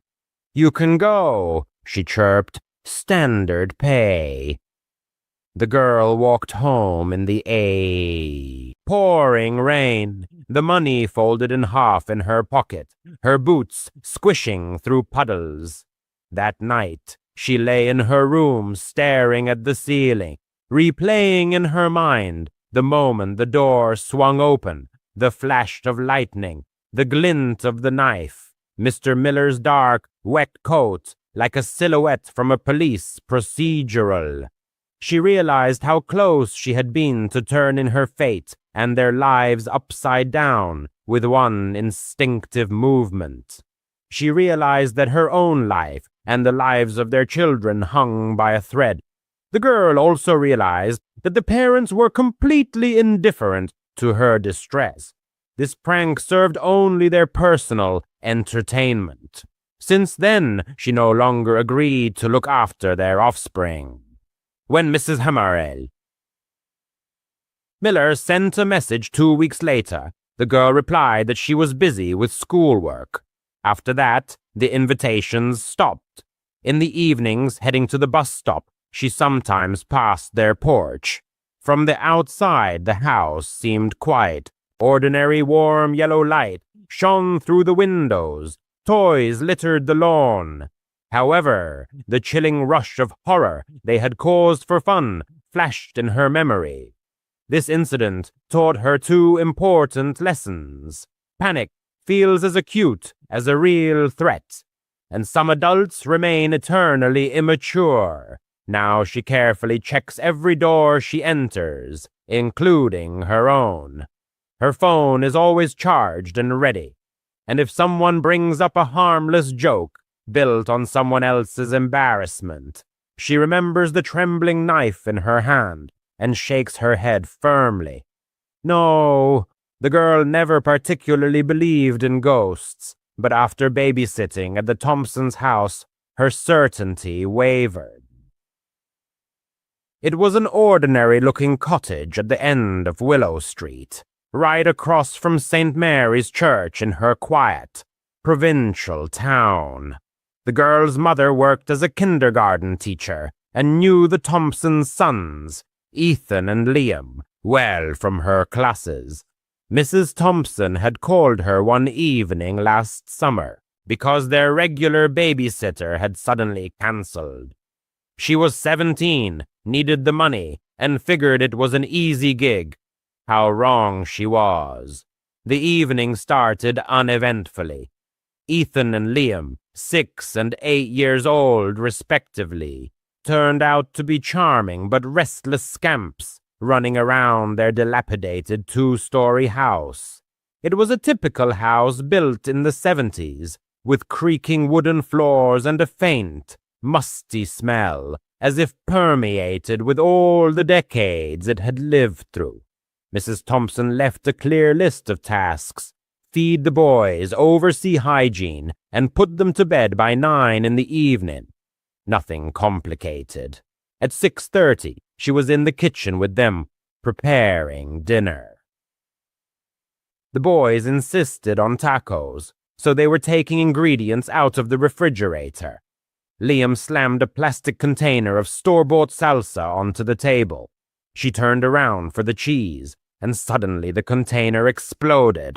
Sauce splattered everywhere, on the walls, cabinets, refrigerator, creating a scene reminiscent of a bloody massacre. The boys shrieked, a mixture of laughter and fright. The girl froze, clutching a piece of cheddar tightly, in complete amazement. She assumed the salsa was old, maybe fermented and built up gas. That's how she calmed herself, grabbing a roll of paper towels and starting to clean.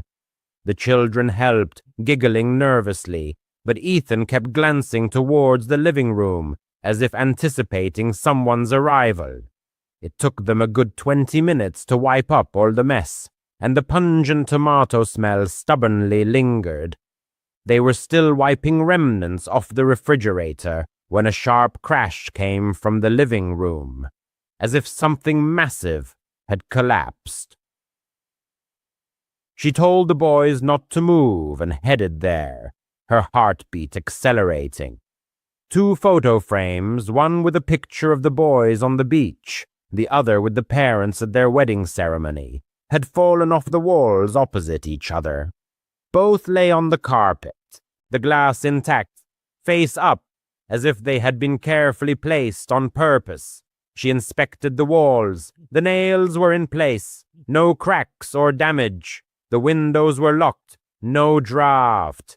Ethan, who had followed her despite the ban, whispered, This happens sometimes.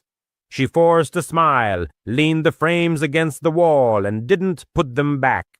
Her stomach churned, but she kept telling herself it was just the quirks of an old house. After the meal, it was time for bathing. She herded the boys upstairs, drew a bath, and let them splash around while she stood in the hallway, leaving the bathroom door slightly ajar. Their father's office was across the hall, a cramped room with a cluttered desk and an antiquated desktop computer. As she leaned against the wall, scrolling through her phone feed, there was a soft, tinkling sound, followed by another.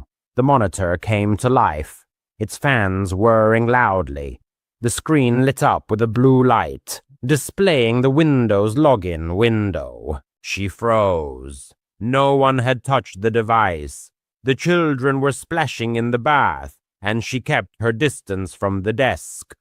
Peeking into the office, she expected to find a cat or a random object on the keyboard, but the room was empty. The mouse was motionless, the keyboard covered in a thin layer of dust. The girl attributed it to an automatic update, but after the salsa and frame incidents, it seemed ominous. She yanked the monitor's power cord and hurried back to the hallway. By 9:15, she had put Ethan and Liam to bed in their shared bedroom on the second floor. They were exhausted and instantly fell asleep, their steady snores filling the space. She closed the door and went down to the living room to wait for the Thompsons to return. Flipping through channels on their bulky, ancient TV, she suddenly caught it. Footsteps, measured and heavy, shuffling down the upper hallway. She muted the sound, her pulse quickening, decided the boys had woken up. She tiptoed up the creaking stairs. The bedroom door was closed. Opening it slightly, she saw that they were sleeping soundly, as before. The hallway was deserted, the air still. She went around the other rooms, the guest room, the bathroom, the office, all empty. Goosebumps ran down her skin as she returned downstairs. 10 minutes later, the creaking resumed, now quieter and slower, as if an invisible figure was pacing from one end of the hallway to the other. She didn't dare go up again. She huddled in the corner of the sofa, texting her boyfriend about her growing fear. "Just relax," he replied. "Old houses always have lots of noises." But she didn't buy it. She sat clutching her phone, mentally counting down the minutes until 10:30. When the Thompsons finally returned, she tried to act casual, but she must have given away her anxiety, because Mrs. Thompson asked if everything was okay. The girl mumbled that the boys had behaved perfectly and hurried to grab her coat. She didn't mention the salsa, the frames, the computer, or the footsteps. She just wanted to leave as soon as possible. On the way home, she thought about Ethan's whisper. This happens sometimes. She babysat them a couple more times, but never stayed late, and always brought a friend with her. To this day, she doesn't understand what exactly was going on in that house, but it clearly wasn't her imagination. The place exuded something wrong, and the memory of it is forever etched in her memory. ENUS. At the age of 14, as an 8th grader completing middle school, a young man needed to use the restroom. Rising from his seat during math class, he took the wooden hall pass and made his way down the corridors towards the bathroom. However, a sign on the first-floor restroom door indicated it was out of order, directing students to use the facilities on the upper or lower floors. At that moment, an elderly man approached him with a friendly smile, asking if he knew where the nearest restroom was. Without hesitation, the young man pointed out the alternative options upstairs or downstairs. The man thanked him and headed towards the staircase. To avoid further conversation with the stranger, the narrator decided to go downstairs. His mind was occupied with the identity of this person.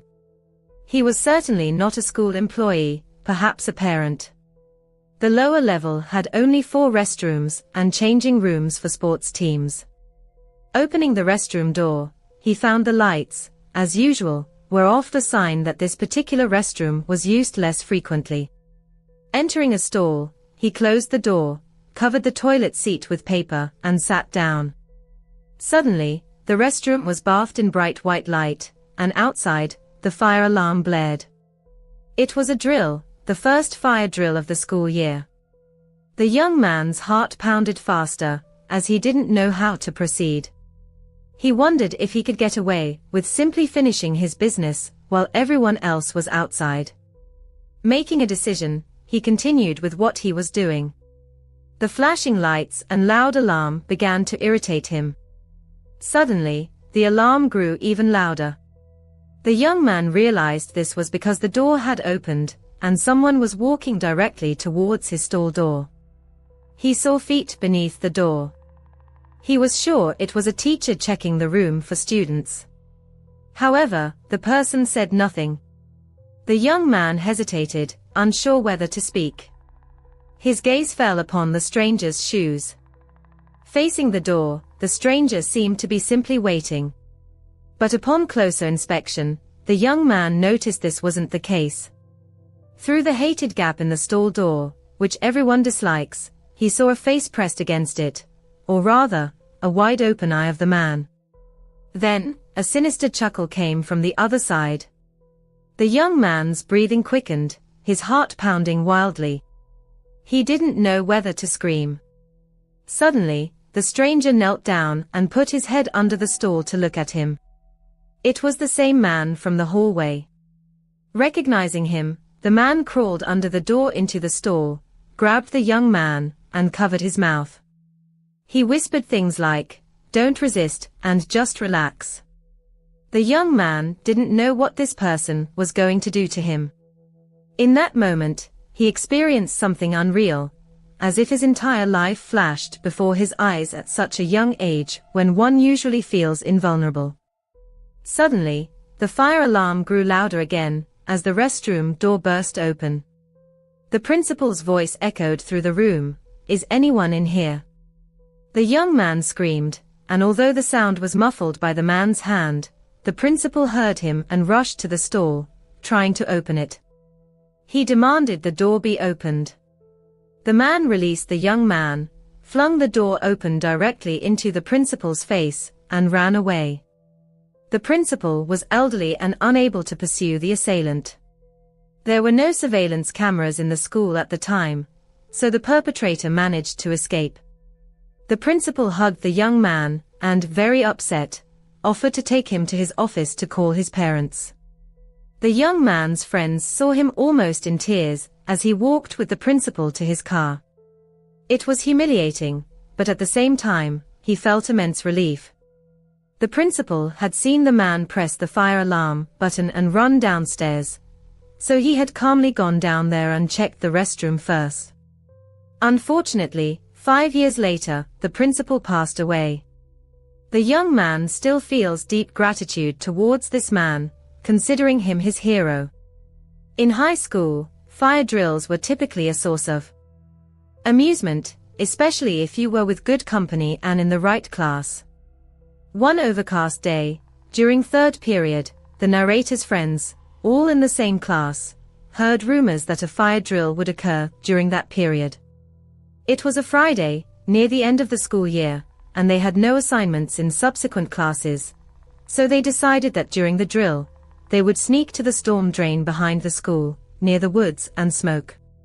They eagerly awaited the piercing bell, and when it rang, it was music to their ears. Exchanging glances and laughing, they were the first to exit the classroom and head down the hallway. While everyone else from that part of the school headed towards the main entrance, they moved towards the back exit, located near the woods. Once in the crowd, they proceeded to the back of the school, where the basketball and tennis courts were. They approached their escape quite strategically, ensuring no teachers were nearby. Passing through a narrow gap between the tennis courts and the bushes, they found themselves directly at the storm drain. A few students who noticed them probably thought they were acting strangely, but it didn't matter.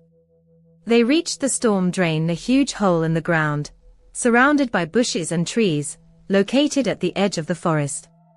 This place had a nickname, which the narrator unfortunately doesn't remember. He only knows that it was a spot where people gathered at night to drink, smoke, and use other drugs. Rumors circulated that students even built bonfires there.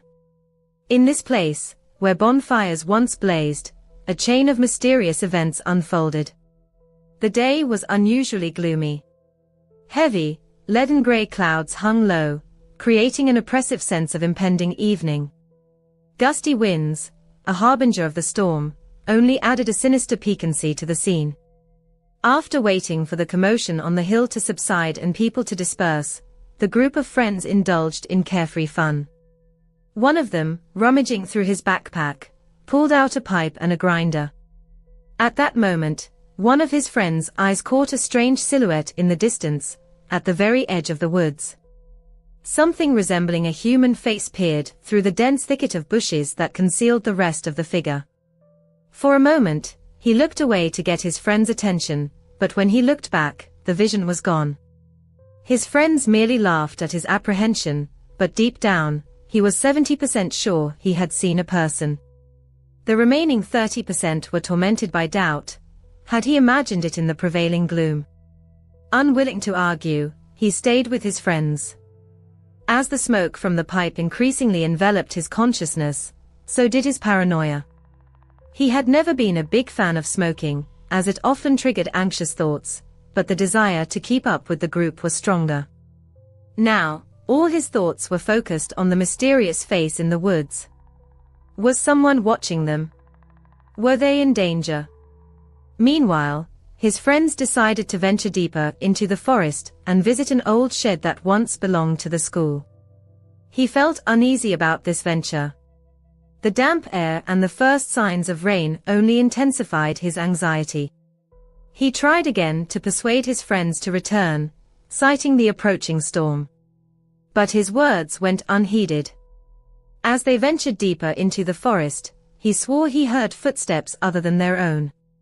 However, under the influence of the intoxication, he couldn't determine where the sound was coming from, front, back, left, or right. But he was certain he heard a loud snap of a broken branch from behind. Stopping and turning around, he loudly asked, "What the hell was that?" His friends also stopped, but seemed to have heard nothing. No one was visible, and his comrades again laughed at him. He seemed to be losing his mind, and his friends' jokes grew increasingly sarcastic.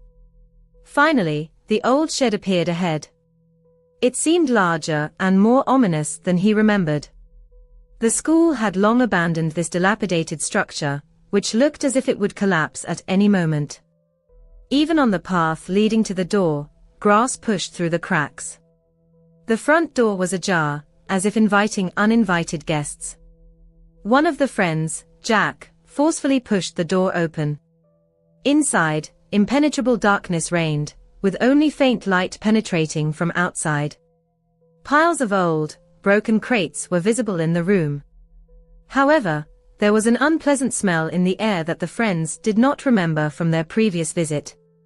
A sudden sound of something soft thudding to the floor, followed by footsteps on the wooden floor, made everyone jump.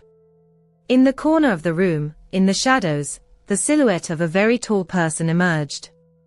Their outline was only discernible thanks to the faint light filtering through a window.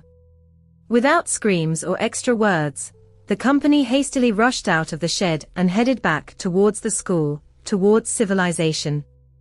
Looking back at the window closest to the mysterious figure, they saw something horrifying. The first flash of lightning illuminated the room, and in the window, a person's face appeared, monstrously deformed.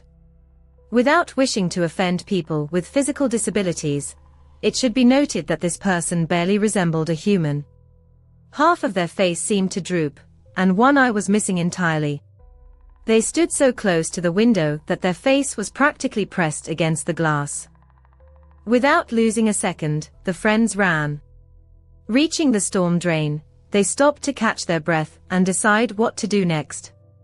Just as the rain began, Jack pointed upwards, towards the forest. There, behind a bush, stood a person, showing only their face, exactly as the first time, but this time 10 times closer. However, it was not the same person they had seen in the shed. In a panic, they ran back to the school and hid by the back entrance, where they could shelter from the rain. They agreed to forget what had happened, tell no one, and never return to that shed again. And they kept their word. Their school had a hidden door that led down a half staircase into a strange, dark corridor. Many students knew of its existence, but no one knew what lay beneath. The door only opened during fire drills when almost all doors in the building unlocked. Two friends, Kyle and the narrator, had long dreamed of finding out what was down there. In their early high school years, they often got into trouble, and the plan to infiltrate the underground during a fire drill was one of their craziest schemes. They had 3 classes together, increasing the likelihood of being in the same class during a fire drill. And luck smiled on them during independent study.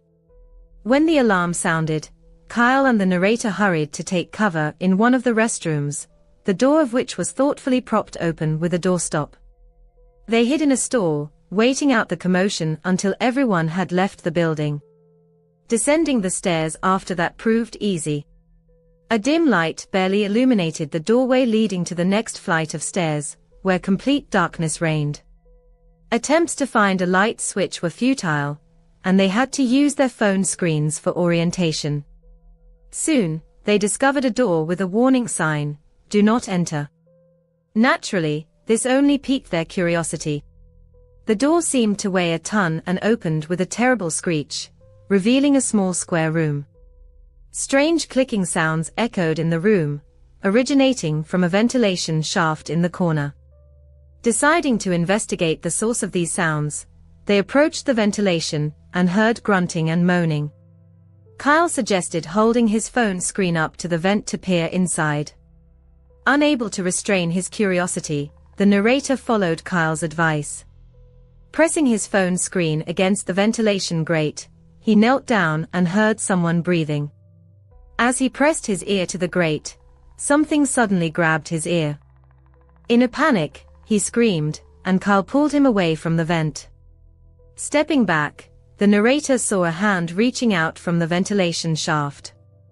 In horror, they ran out of the room, slamming the "Do not enter" door behind them, and rushed back to the restroom. The next day, they decided to speak with a janitor named Tom, who wasn't particularly enthusiastic about his job. Tom didn't express anger about their trespassing into the forbidden area, only asking what they were doing there. They recounted what had happened and asked if anyone worked in the ventilation. Tom replied that no one had been in that room for years, and that it was impossible to access the ventilation downstairs. Kyle and the narrator exchanged glances, their hearts pounding with alarm as they wondered who or what was in that ventilation shaft that day.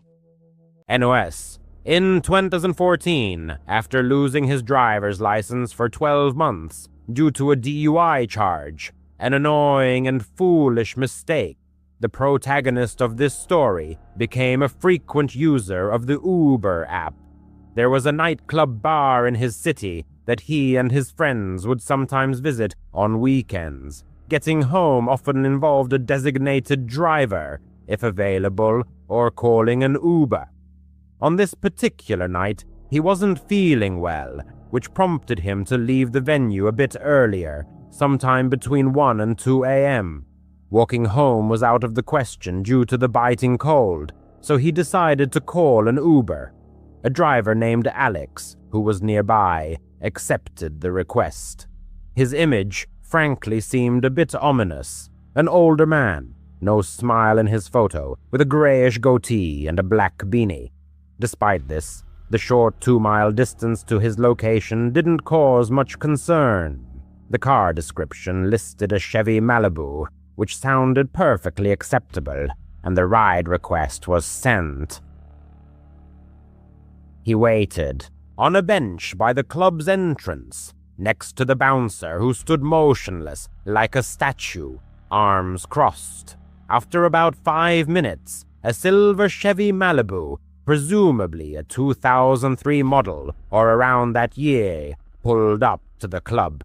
The protagonist stood up, feeling a slight disappointment at the sight of such an old and beat-up car. The driver didn't call out to him, honk, or otherwise acknowledge his arrival, simply waiting by the curb. The passenger then approached and got into the back seat of the car. An immediate sense of discomfort arose. The driver didn't offer a greeting, shake hands, or even turn his head to look at the passenger. The only thing he said, in a very quiet voice, was, "Where are we going?" The passenger gave his address. The car started moving down Main Street, but in the opposite direction from his home. Pointing this out, the passenger got the driver to turn left at the next intersection. Now they were moving away from the main roads, delving into quiet residential neighborhoods.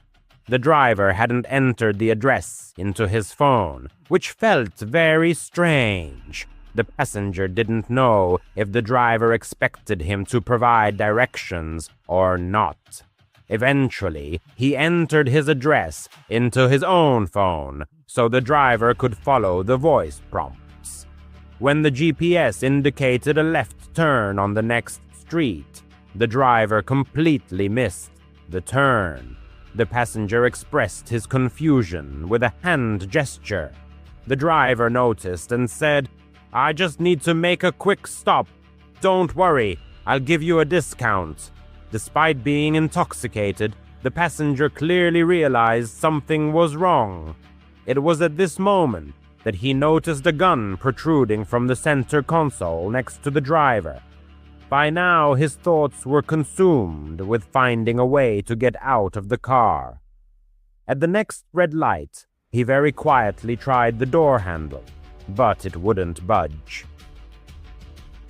He discovered the child lock was engaged, and from that moment, his heart pounded furiously. The man was driving him far from home.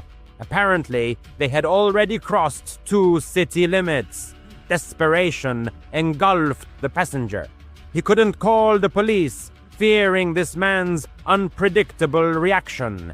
He decided the best option would be to try and flip the child lock switch, located near the driver in the front seat. He needed to somehow move to the opposite side of the back seat, behind the driver, without being noticed. This was one of the most intense moments of his life.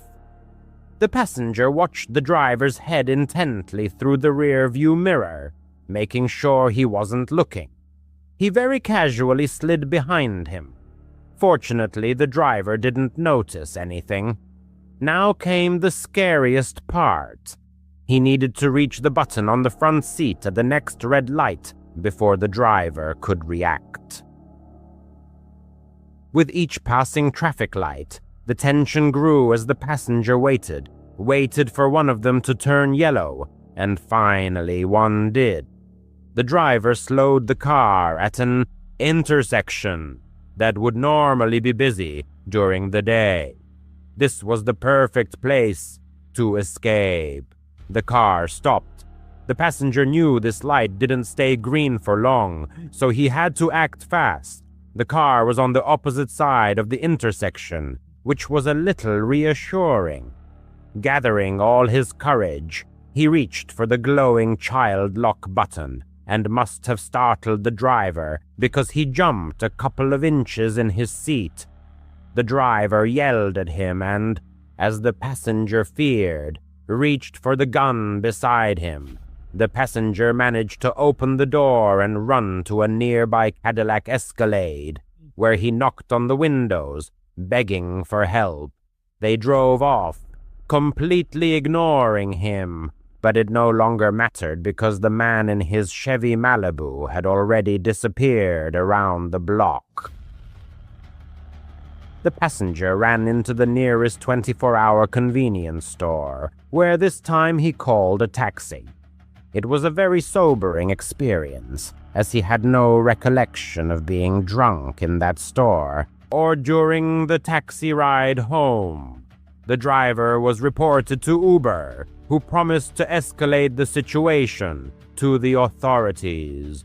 It wasn't until a full week later that an officer finally showed up at his door for questioning, and that was the end of it. The passenger has no idea what happened to that guy, but he hasn't used Uber since. As a former Uber driver, the narrator encountered many unpleasant characters, from intoxicated groups of friends on Saturday nights to people feigning disabilities for free rides. However, sometimes you come across those who can unequivocally be called true perverts. He had driven several such individuals, but none were as bad as a certain Tom. It was a Friday in December, one of the coldest nights of the year. With no other plans, he decided to work a bit late. These events took place 2 years ago. The narrator was 18 years old and owned a new Honda Accord. His parents, it must be admitted, spoiled him a little. However, being a rather slender 18-year-old, he always followed his father's advice to keep a blade in the car, because you never know what kind of psychos will get in your car. A request came in from a young man named Tom, who was just a few miles from a large shopping mall. The driver accepted the call and headed in the indicated direction. As he approached the mall, he noticed a group of teenagers loitering nearby, which immediately gave him a sense of impending trouble. A hope flashed through his mind that Tom wasn't one of them. Many of these young people watched him as he slowly drove past in his car.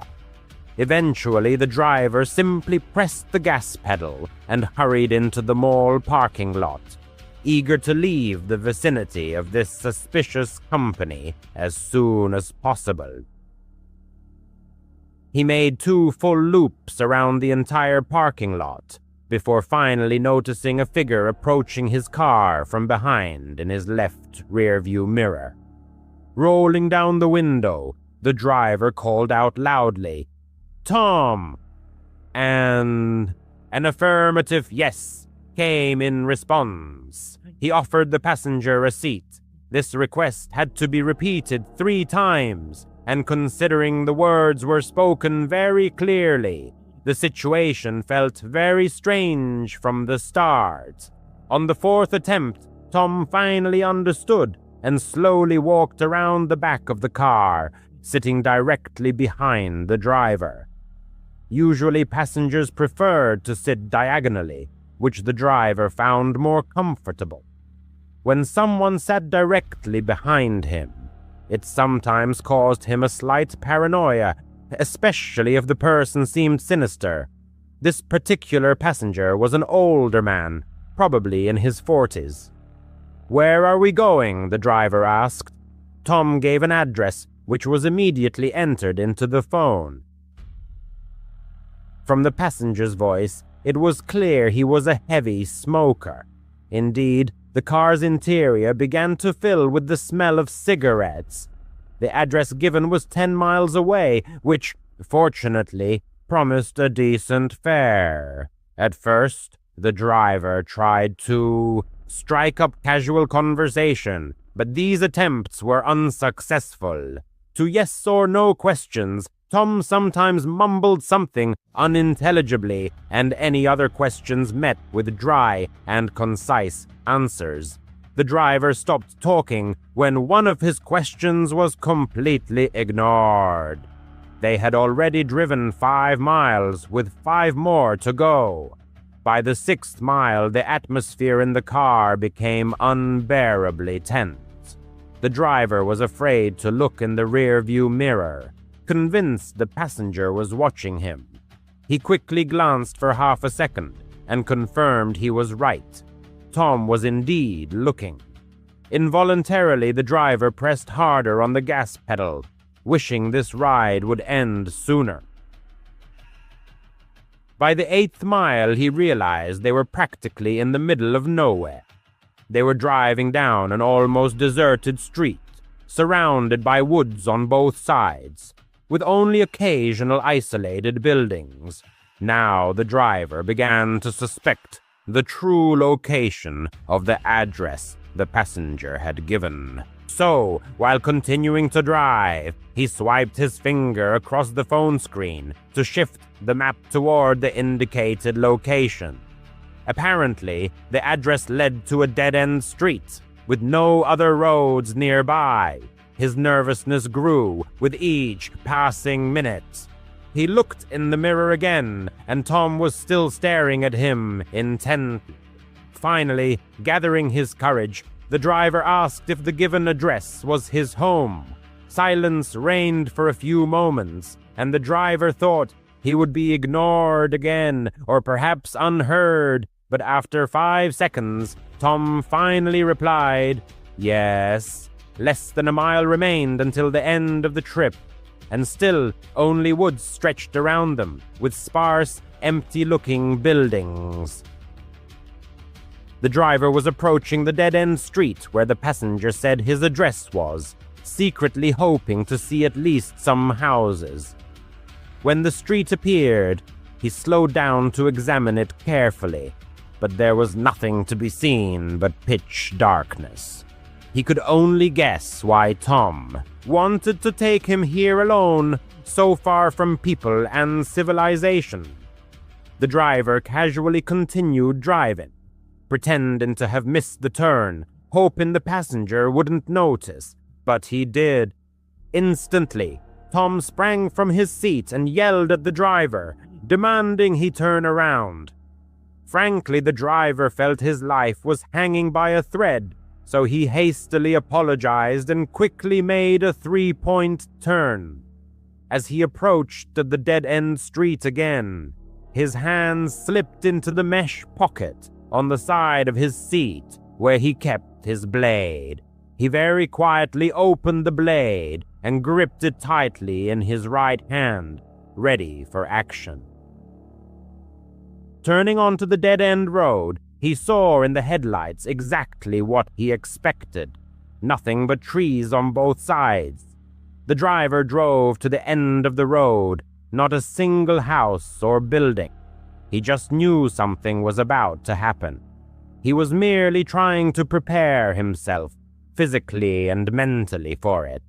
Suddenly, Tom said in the softest voice he could muster, "Thanks for the ride." At that moment, the driver wasn't even thinking about money. The passenger opened his door, but before getting out, he said, "Could you step out of the car for a second? I need help with my bag. My back hurts." But he didn't have a bag. The driver knew for sure he didn't. Tom hadn't gotten in with one. He replied, Yeah, sure. Get out, and I'll help you now." The tremor in his voice was too obvious. What happened next, he never could have imagined. Suddenly, he felt pressure on his neck. It took at least a second before the driver realized he was being choked from the back seat. He immediately plunged the blade into the passenger's left hand, and Tom screamed in pain, loosening his grip on the driver's neck. Tom fell out of the car onto the street, and the driver took that opportunity to turn the car around and practically floor the gas pedal, speeding down the street until he returned to a busy road. He never called the police. The driver was too scared to do anything but drive home, and when he got home, he just wanted to go to sleep and forget about it. Needless to say, after that incident, he stopped working as an Uber driver. Autumn was setting in, and nature was already preparing for its winter slumber when a traveler decided to embark on a spontaneous hike. It was an impulsive urge to make one last foray into the northern Minnesota woods before winter arrived and everything plunged into a months-long dormancy. He had been to these forests countless times, living only a couple of hours south, and the place had long become his favorite refuge for hiking and weekend getaways. He chose a small, secluded lake for this trip. What was particularly appealing about Minnesota was its reputation as the land of 10,000 lakes, especially in the northern region, often allowing one to discover small bodies of water completely devoid of other people. Having such a lake entirely to himself always seemed like the greatest pleasure. This was why, upon discovering this particular spot several years ago, he had made it his regular camping retreat. The first 3 days of this hike passed completely without incident. Time goes, nothing happened. He simply enjoyed relaxing in his tent, relishing the empty lake that was entirely at his disposal. He spent his days wandering through the forest, swimming in the cool water, and immersing himself in the silence and peace. The traveler felt completely safe and noticed nothing that would cause him to feel otherwise. However, on the 4th day, waking at dawn and stepping out of his tent, he discovered scattered footprints all around his campsite. They weren't just around, but some led directly to the entrance of his tent. These tracks hadn't been there before, and they clearly didn't belong to him. The imprints were left by heavy boots, which he didn't own, and they had obviously appeared while he slept. An intense feeling of discomfort instantly washed over him. The realization that he had had a visitor in the middle of the night. He spent that entire morning inspecting the area, both in the forest and around the lake, searching for any other signs of someone's presence. But he found nothing. He wasn't so much bothered by the mere fact that someone else had come to this place. What troubled him was that this person had appeared in the middle of the night and wandered all over the area where he was clearly camped. They even approached his tent, which was just incredibly creepy. And then this person simply vanished, without a trace, without even setting up camp here. It simply didn't make sense. For the rest of the day, the traveler remained vigilant. The thought of leaving crossed his mind, but the last thing he wanted was to cut short his final trip of the year. And he saw no signs that whoever it was, they were still nearby. It seemed this person had truly just appeared and then left. Perhaps they had hoped the spot would be empty and didn't want to share the lake with anyone else. Overall, the day passed quite slowly. He stayed in camp, not doing much. As the sun set, he sat by the campfire, waiting until he felt tired. He had mostly calmed down about the situation. He still found it strange and almost inexplicable, but continuing to think about it would only upset him more, and he wouldn't get any answers anyway. The night was quite quiet. The sound of the lake water, the crackling fire, and the rustling wind kept him from fully relaxing. He settled into his chair and leaned back, cozy in his winter jacket. His eyes began to feel heavy, but he didn't want to get up, so he just allowed himself to doze off in the chair. He says doze off because he doesn't think he actually fell completely asleep. His eyes were closed and all, but he still believes he was mostly conscious. And then he heard it, a voice calling his name. His eyes snapped open, and he froze for a moment. He sharply turned his head in all directions. The forest was silent, and everything seemed as it was before. His eyes were still wide open, and his heart pounded wildly. He couldn't tell if it was just a brief dream or something similar, or if he had actually heard someone call his name. It seemed so ridiculous and impossible that it couldn't be true, but it felt so real. After a minute, he called out hello and listened as his voice echoed through the forest with no reply. He thought it was just a brief dream, or perhaps one of those sleep paralysis-type hallucinations due to his half-asleep state. That's how he tried to reassure himself. His heart, which had pounded so wildly, had still woken him up, and that feeling of unease still lingered. He couldn't shake it. He must have sat there for another half-hour until he felt his eyes grow a little heavy again. But this time, before he even closed his eyes or was close to falling asleep, he heard it again, a voice calling his name from the darkness of the forest. A voice he didn't recognize, but the way it spoke his name was as if it were asking for help or wanted him to come out there. He stood up and stared into the forest. The voice called his name again. It didn't seem too far away. He was clearly disoriented. How did this random person in the woods know his name? And what were they doing out there in the dark? He took a few steps towards the trees and the edge of the light, then reluctantly called out, "Hello again." There was a 15-second silence before a response came. The person called his name for the 4th time. Clearly, something was wrong. Their persistent attempts to lure him into the forest, where impenetrable darkness reigned, raised serious concerns. Under no circumstances was he going to succumb to that call, despite all his curiosity and desire for answers. The man took a few steps back and began to pack his belongings. This process wasn't quick, as he had to constantly stop, listen, and survey the surroundings. Additionally, the campfire had already turned to glowing embers, making packing in the dark significantly more difficult. However, the feeling that time was running out only intensified. The voice grew closer as the campfire light faded, and several times footsteps crunched on leaves quite nearby. Whoever was out there, they clearly knew what they were doing, and it was terrifying. When all his belongings were finally packed, the man slung his backpack on and took out his flashlight.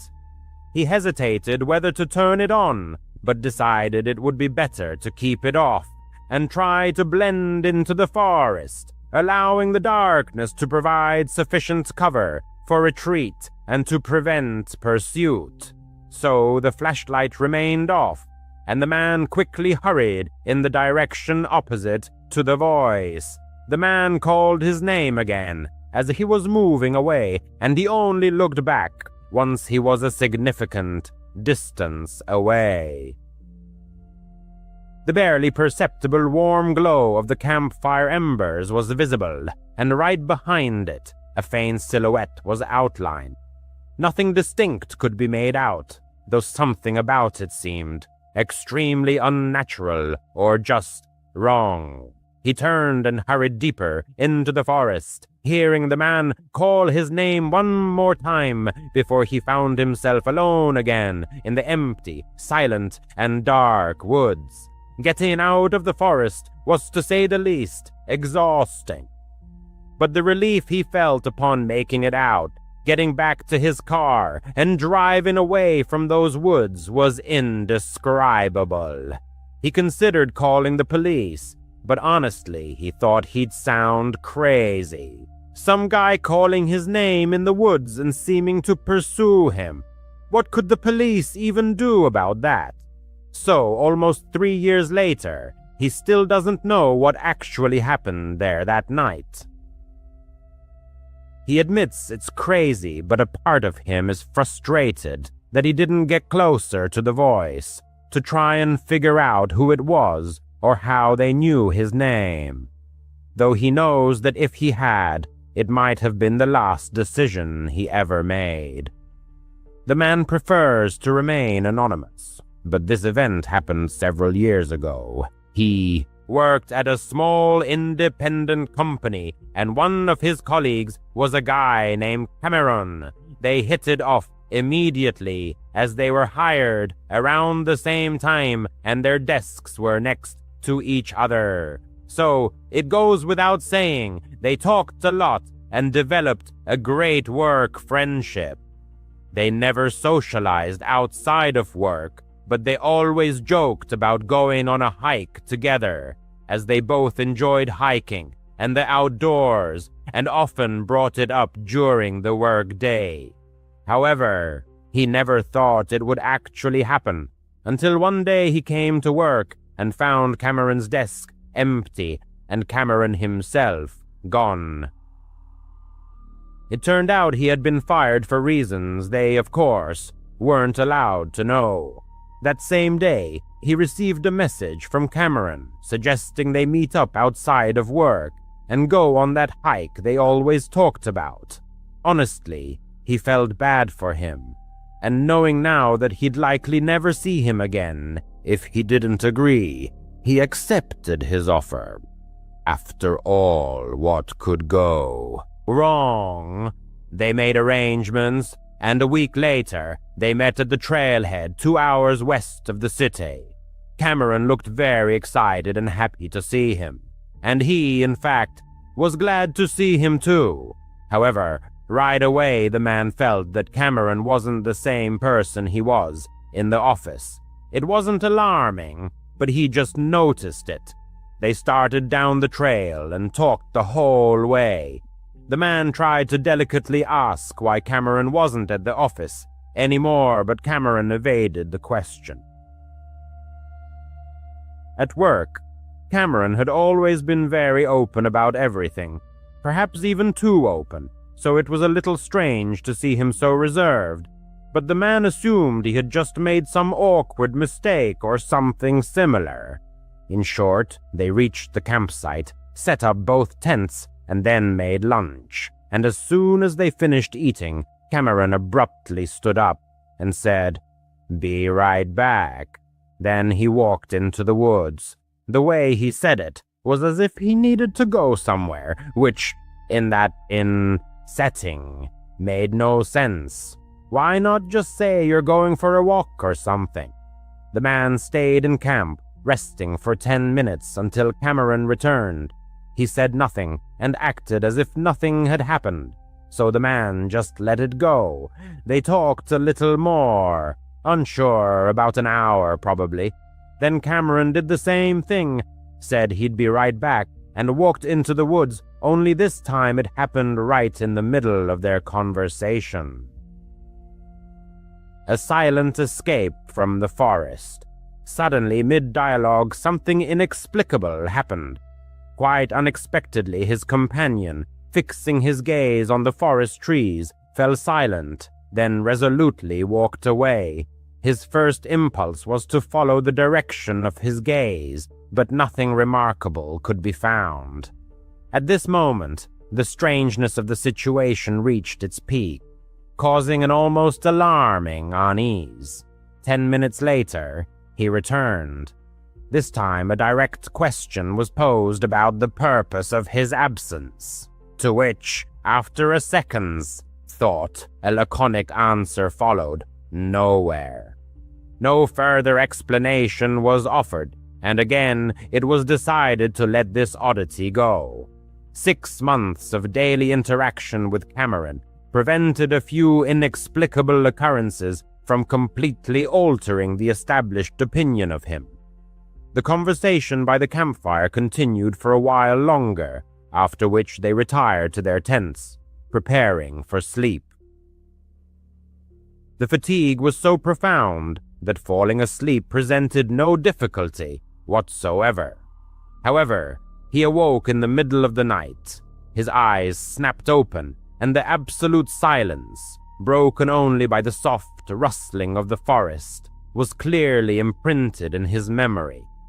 Unzipping his tent, the narrator peered outside, intending simply to look around, still unaware of the true reason for his awakening. Immediately, he noticed Cameron's tent was open, and Cameron himself was absent.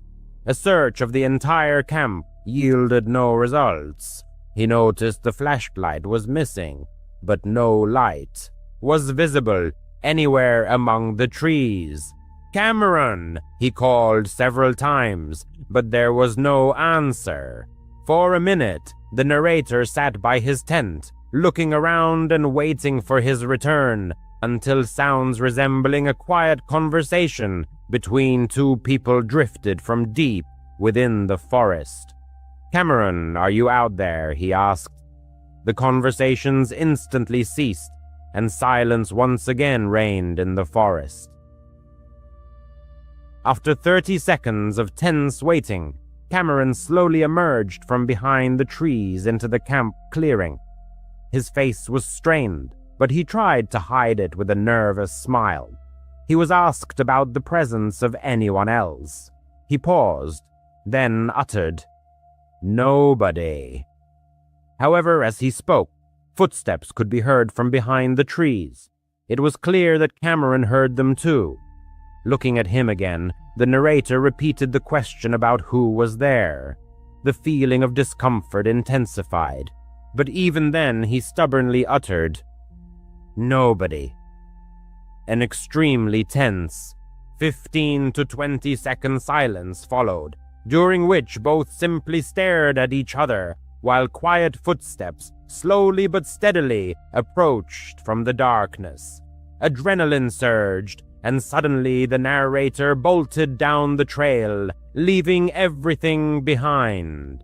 As he fled, he heard Cameron's voice and some other man's voice, but he never looked back. The escape didn't stop until he reached his car. Fortunately, they had arrived separately, and his keys and phone were with the narrator. He headed home and spent the rest of the night trying to process what had happened.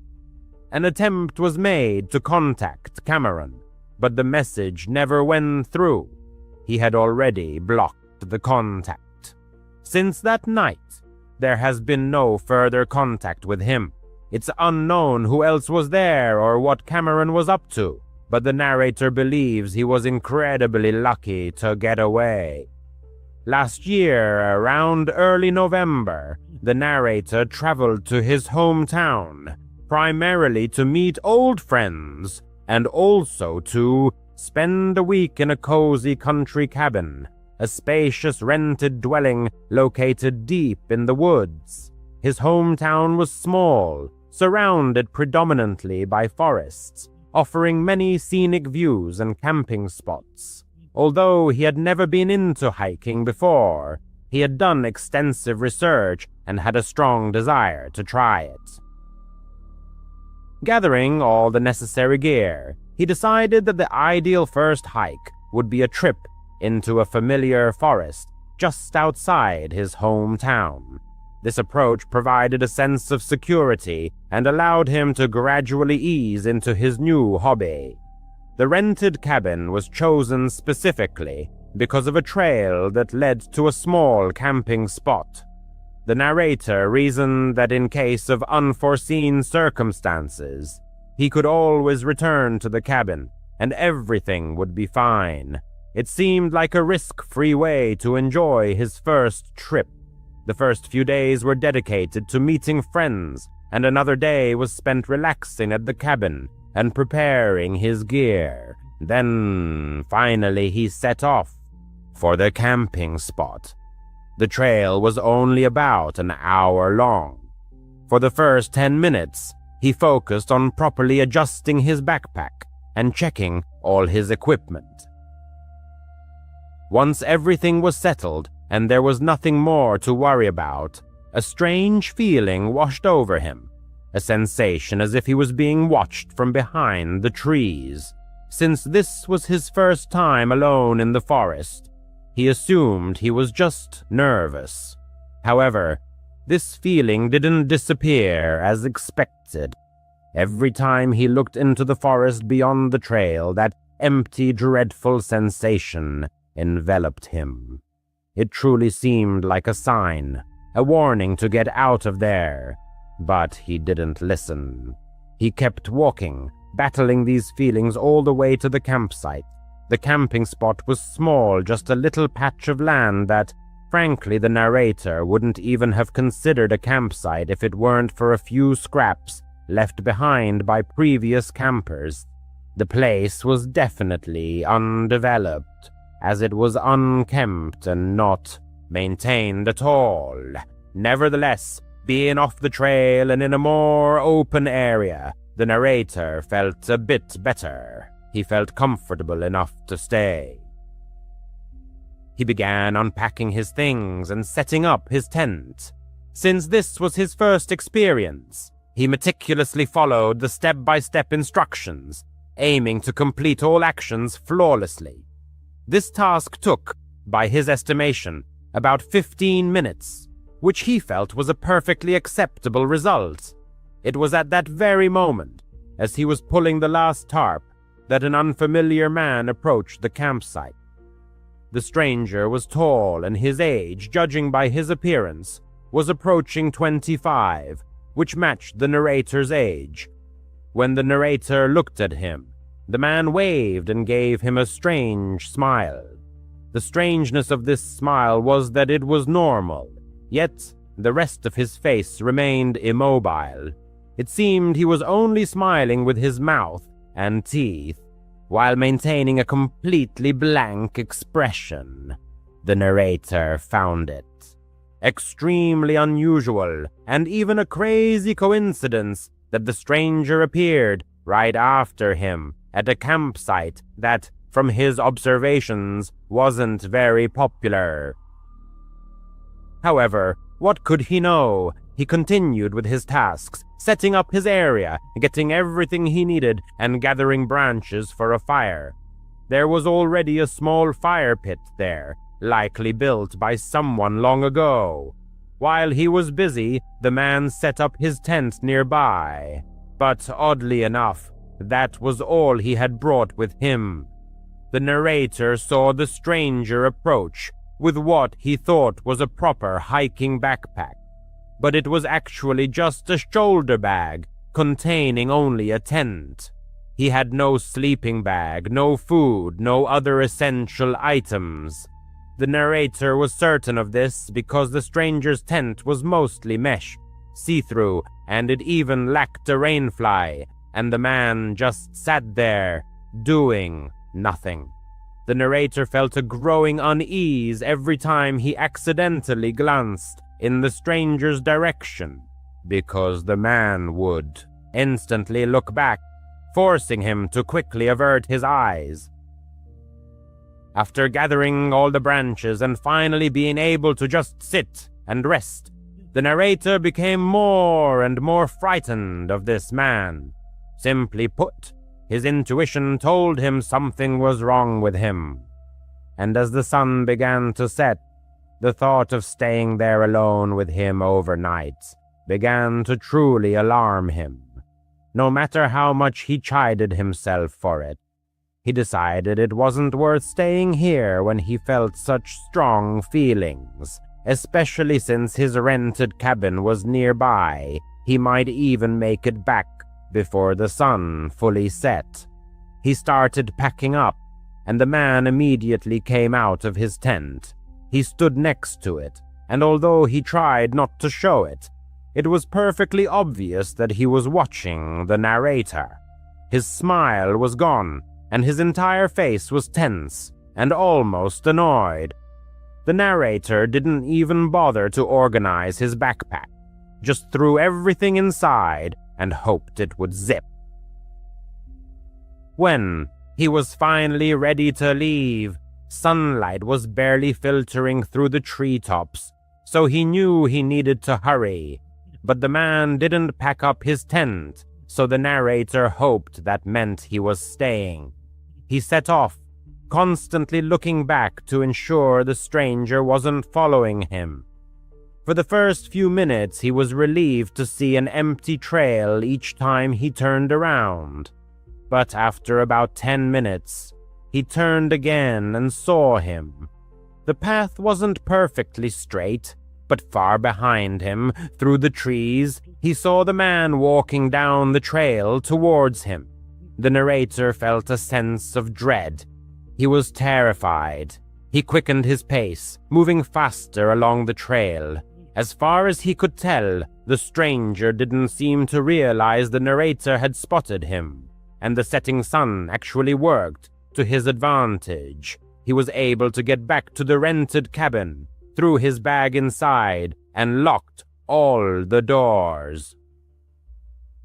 He then stood by the back window for 15 minutes, watching the woods, until the sun had fully set, making it dark and lifeless. And as he was still looking out the window, a sudden pounding shook the front door behind him.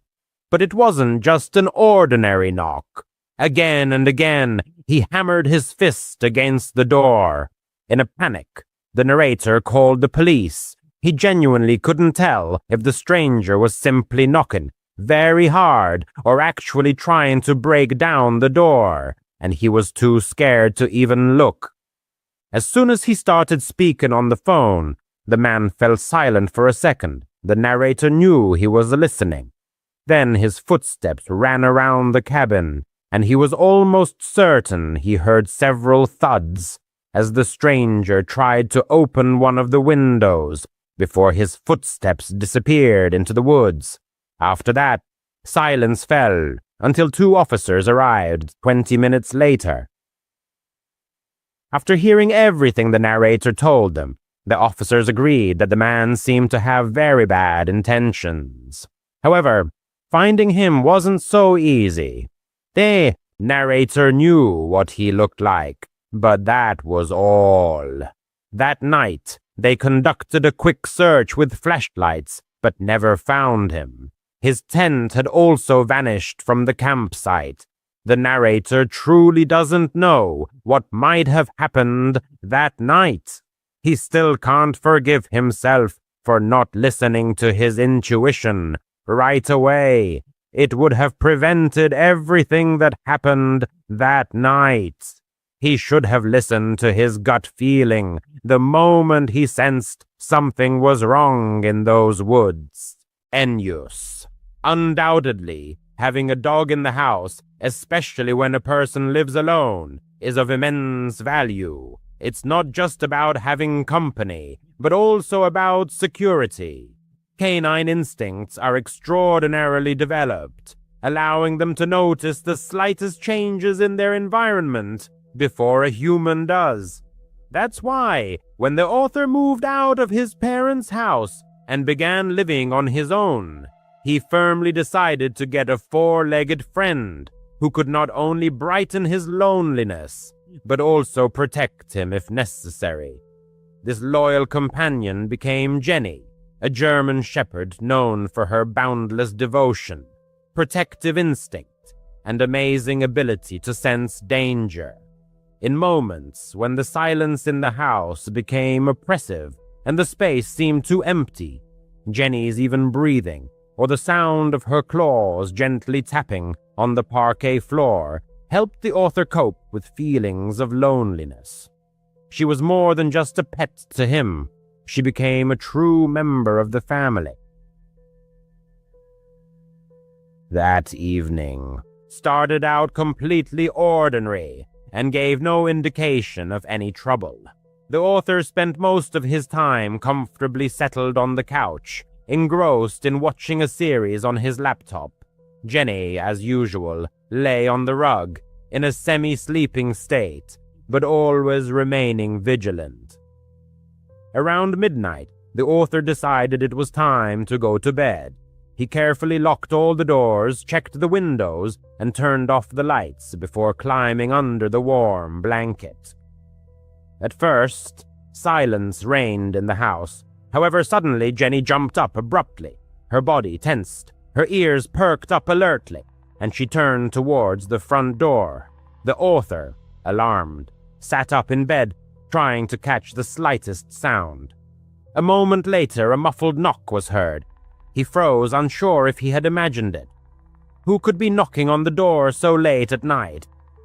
Jenny barked sharply and deeply, and immediately the knock was repeated, this time more insistent.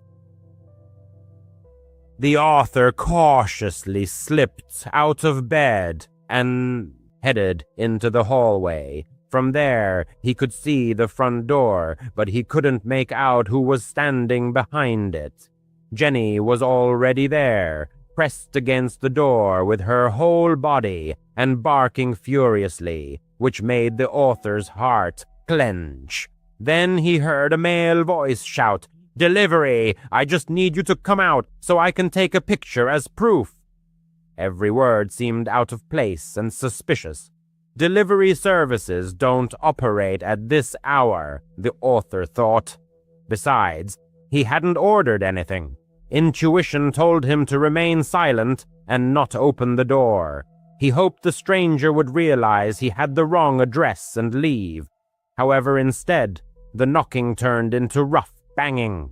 Jenny growled with such ferocity that she seemed ready to tear the door to pieces. The man raised his voice, now sounding more insistent. "Come on, I just need you to come out for a second."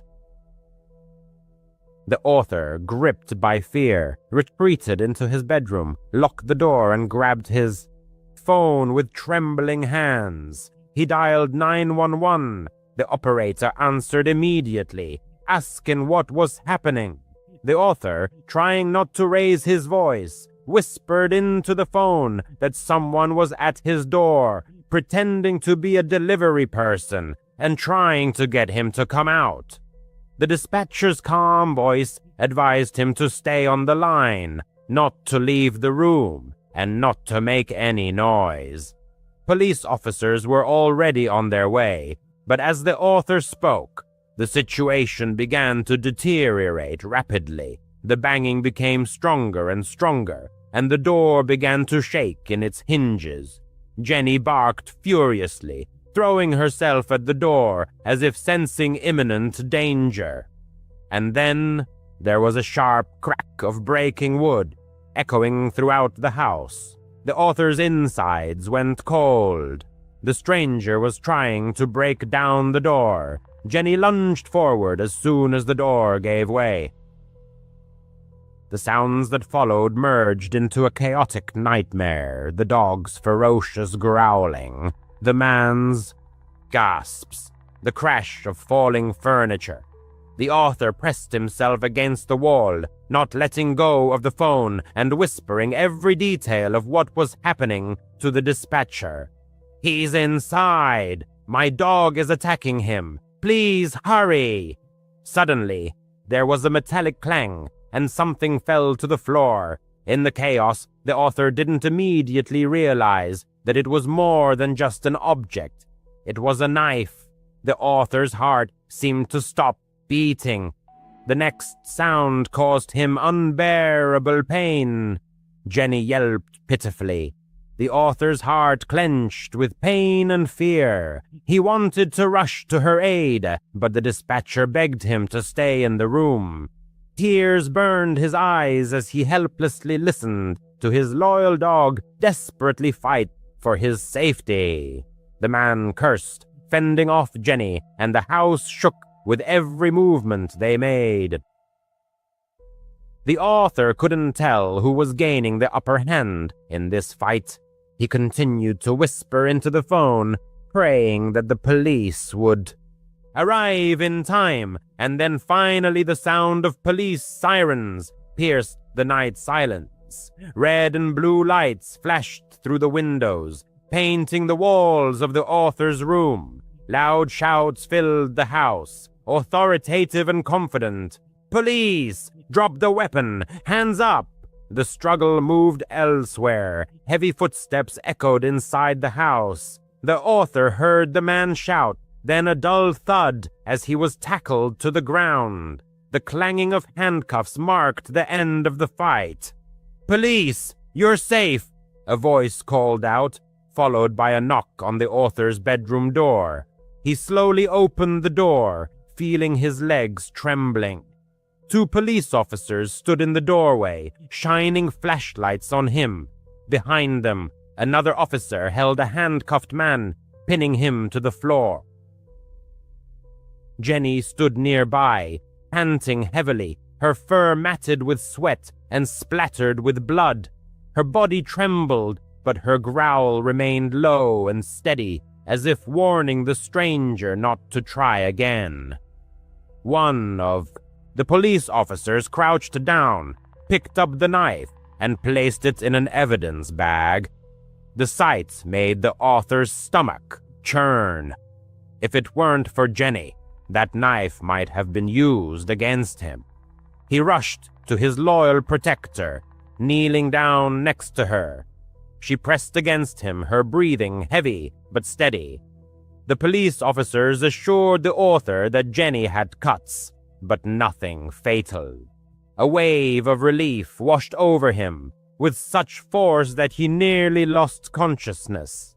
The man's life could have ended on that fateful night. The police officers who arrived at the scene told him something that still makes him shudder. They had thoroughly checked the intruder's details, but found no identification, driver's license, or any record of his existence. It was as if the man simply didn't exist. The police took him away, leaving the man in his house with a broken door and the echo of the recent chaos still ringing in his ears. He sat on the couch, hugging his dog Jenny, too shaken to move, let alone fall asleep. Every creak in the house seemed to him like a harbinger of the intruder's return. The rest of the night dragged on agonizingly slowly. Jenny eventually dozed off in a restless sleep next to him, but he remained vigilant, his eyes fixed on the doorway, which was now just a gaping hole sealed with police tape. A lot of time has passed since then, but the memory of that incident remains as vivid as ever. The man still checks the locks 3 times before going to bed, and never opens the door to strangers, regardless of their claims. And every time Jenny barks, even into the void, he pays attention because, on that fateful night, the stranger tried to trick him into leaving the house. If it hadn't been for his dog's vigilance and the prompt arrival of the police, he might not be alive to tell the story. Jenny saved his life. About 3 months ago, he moved to a new house in a quiet suburb where everyone keeps to themselves. The lawns are neatly manicured. The cars are impeccably parked in the driveways, and you can exchange a polite nod with the neighbors when you pick up the mail. His closest neighbor to the right was a man who was probably in his 40s. The man had only seen him a few times, mostly when he was leaving for work early in the morning. The neighbor seemed quiet and a bit strange, but he figured he just valued his privacy, and he was okay with that. About 2 weeks ago, the man was in his living room late at night when he heard a faint but distinct sound. It was a female voice, filled with panic, crying out for help. "Help! Somebody! Help me!" His heart pounded in his chest. The sound was coming directly from his neighbor's house. The cry was followed by a muffled thud, and then silence. He turned down the volume on the TV, straining his ears to catch anything else. For 10 minutes, nothing happened. He tried to convince himself that it was probably just a normal argument between spouses, and that it was none of his business. The man tried to put it out of his mind and go to sleep. However, the same thing happened 2 nights later, but this time the cry was louder and more desperate. "Oh God, help! Let me go! Help me!" The genuine terror in the woman's voice made his hair stand on end. The cry was followed by a strange sound, and then there was an eerie silence. This time he couldn't shake the feeling that something serious was happening. He began to watch the house next door more closely. Since he worked from home, he had a clear view of his neighbor's property throughout the day. He saw him leave for work every morning in his old sedan and return every evening. The neighbor was always alone. The man never saw a woman. No car other than his ever parked in the driveway, and no one ever came to visit. The cries continued every few nights, always late and always with the same horrifying desperation. His mind began to race. If there was a woman there, why had he never seen her? Was his neighbor holding her captive? The thought made him nauseous. Every time he heard her voice, he froze and his body tensed. The man felt like a coward for not doing anything. But what could he do? Call the police and report that he had heard an argument. They would probably tell him to mind his own business if he hadn't seen anything. After another week filled with anxiety and guilt, the man couldn't take it anymore. One Saturday morning he saw his neighbor outside watering his plants and decided he had to say something. He walked over to him, forcing a friendly smile. "Good morning," he said. "Just wanted to properly introduce myself. I'm Mark. I moved in here a while ago." The neighbor looked up, looking a bit startled. "Oh yeah, I'm David," he replied, not returning the smile. "Listen," Mark began, trying to sound casual. "This is a bit awkward, but I've heard screaming coming from your house a few times. I just wanted to make sure you and your wife were okay." David's face changed from neutral to puzzled, and then to annoyed. "My wife?" he asked sharply. "I'm not married. I've lived alone for years." Mark's blood ran cold. "Oh," he said, thinking furiously. "Sorry, I could have sworn I heard a woman's voice." "You must be mistaken," David replied dryly, turning back to his plants. "There's no woman here." Mark was sure David was lying. The terror in the woman's voice had been real. David was hiding someone. He had had enough. Mark went back into the house, his hands shaking, and called 911. He told the dispatcher everything he knew, about the cries for help, about how he had never seen a woman, and about how his neighbor had lied to his face, claiming he lived alone. Mark reported that he believed his neighbor may have kidnapped someone and was holding them against their will. Within 15 minutes, 2 police cars were parked in front of David's house. Mark watched through the blinds as the police officers knocked on his door, and agitated David answered the door, visibly annoyed by the unexpected visit. After a brief conversation, he reluctantly invited the officers inside. My heart pounded in my chest as I watched them methodically search the rooms, moving from window to window. Time stretched on agonizingly slowly. I wondered if they would lead out a tearful woman or David himself in handcuffs. After about 20 minutes, the officers emerged, followed to my astonishment by David, not only without handcuffs but laughing. One of the officers, spotting me on the porch, addressed me. "You called the police, sir?" "Yes, that was me," I replied, feeling utterly bewildered. "Did you find her?" The officer sighed and suggested, "We've located the source of the noise. Why don't you take a look for yourself?" He gestured for me to come into David's yard. David, still chuckling, led us to the back patio. There, in a luxurious cage, sat a huge macaw, preening its vibrant blue and green feathers. The bird tilted its head, looked directly at me, and suddenly, perfectly mimicking a frightened female voice, screamed, "Help! Somebody! Help me!" I was dumbfounded. My jaw dropped. David, ceasing his laughter, explained, "I adopted him from a shelter a couple of years ago. His previous owners had a tumultuous relationship. During arguments, the wife would often call for help. The parrot just picked it up. He's a master at copying her voice." At that moment, the parrot let out another blood-curdling cry for help, and I felt a mixture of relief and utter embarrassment. It turned out that for 2 weeks I had been living in a thriller of my own making, convinced that my neighbor was a monster. But the monster only existed in my imagination. The police officers, maintaining their professionalism, assured me that I had done the right thing by calling the police, and then departed. I apologized profusely to David, who merely waved it off.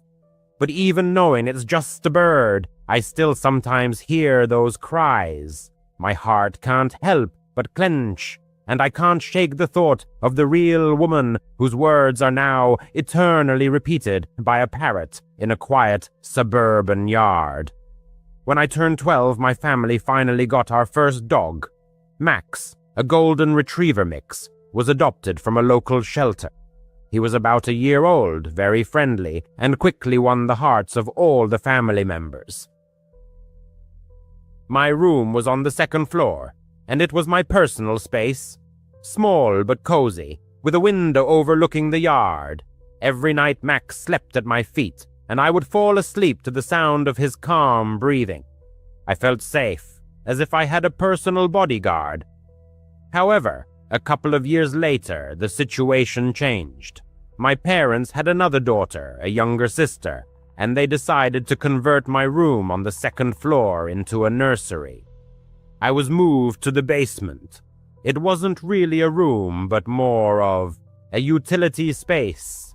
The concrete walls, although painted white, were peeling in places, and the floor was covered with a thin carpet on cold cement.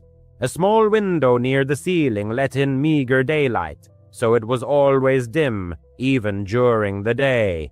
The creaky staircase made a loud noise with every step, and the air was always filled with the smell of dampness, like old newspapers or wet earth. My parents tried to cheer me up, saying that posters and a lamp would help make the room cozier. I certainly wasn't thrilled, but at 14, arguing was pointless. The first night in the basement, I called Max to sleep with me, as usual. He followed me to the top step of the stairs, but when I started to descend, he stopped.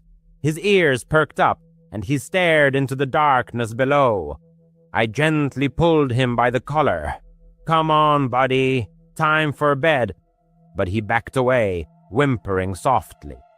Maybe he was afraid of the stairs, I thought. They were steep and narrow, so I picked him up and carried him down. As soon as I put him on the floor in the room, he ran to the door and started scratching it, whimpering louder than ever. It wasn't a playful whimper, but a cry of desperation, as if he was terrified. I tried to pet him, give him a treat, but nothing helped. He paced by the door, his eyes wide with fear, until I finally gave up and let him out. He immediately ran upstairs and fell asleep on the couch. This story repeated every night. Max flatly refused to go down to the basement. If I tried to force him, he would whimper and cry at the door until I gave up. My parents thought it was strange, but didn't think much of it. "Dogs have their quirks," my father said. "Maybe he just doesn't like the cold down there." But it started to bother me. Why was he acting like this? The basement was fine during the day, but at night it became very quiet. Too quiet. I would lie there listening to the house settle, the floorboards creaking upstairs, and sometimes, I don't know, I would hear faint scratching sounds from the walls, as if someone was quietly scraping their nails against the wood. I convinced myself it was mice or something like that. A couple of years later, the teenager got used to sleeping alone in the basement. At 16, the family decided to get another pet, as Max, their previous favorite, was getting older and losing his energy. That's how Buddy, a young Labrador radiating energy, came into their home. The teenager hoped that it would be different with the new friend, that he would keep him company downstairs, unlike Max. On the very first night, he took Buddy with him to the basement. At first, the dog behaved normally, sniffing around the space. But as soon as the door closed and the lights went out, he froze. The fur on his back stood up, and he stared at the far corner of the room, opposite the bed, where the walls converged in a shadow unreachable by the light of the lamp. Then came the bark, not a friendly one, but a deep, aggressive growl, interspersed with sharp yelps. His attention was riveted to the empty corner, as if something was present there. The teenager sitting on the bed felt his heart pounding in his chest. "Buddy, what's wrong?" he asked, but the dog didn't stop, continuing to stare into the void. His eyes were fixed on that spot, his ears pinned back, his teeth bared. Turning on the light, the young man saw only bare walls, a little dust on the carpet, and nothing more. No insects, no moving shadows. Buddy continued to bark for another 5 minutes until his owner opened the door and let him out. The dog shot up the stairs and never returned. The same story repeated with Buddy. He disliked the basement from day one. If they tried to force him to stay, he would whimper, scratch at the door, and bark at the same empty corner. It scared the teenager. What did the dog see that he didn't? Soon he began to notice other strange things. The temperature in the room would drop randomly. Reading in bed, he would suddenly feel the air become 10 degrees colder. Even in summer, goosebumps would run down his body. Sometimes the air felt heavy, as if someone was breathing with him. One night, he heard footsteps, not from above, but a soft shuffling on the carpet in his room. Half asleep, the teenager felt the footsteps approaching the bed. Sitting up abruptly, he turned on the light, but saw no one. The door was closed. There was no one in the room. His heart was pounding so hard that he couldn't fall asleep for a long time. Checking the window, he made sure it was locked and too high for anyone to climb in. From then on, he started leaving the nightlight on. Then things started to move. First, small things. A phone left on the nightstand would end up on the floor, on the other side of the room. The zipper on the backpack, which he had definitely zipped up, was unzipped. The young man tried to convince himself of forgetfulness, but deep down he knew it wasn't true. One day he found scratches on the inside of the closet door, thin lines, as if from fingernails. There were only shelves and clothes in the closet. He couldn't have done it.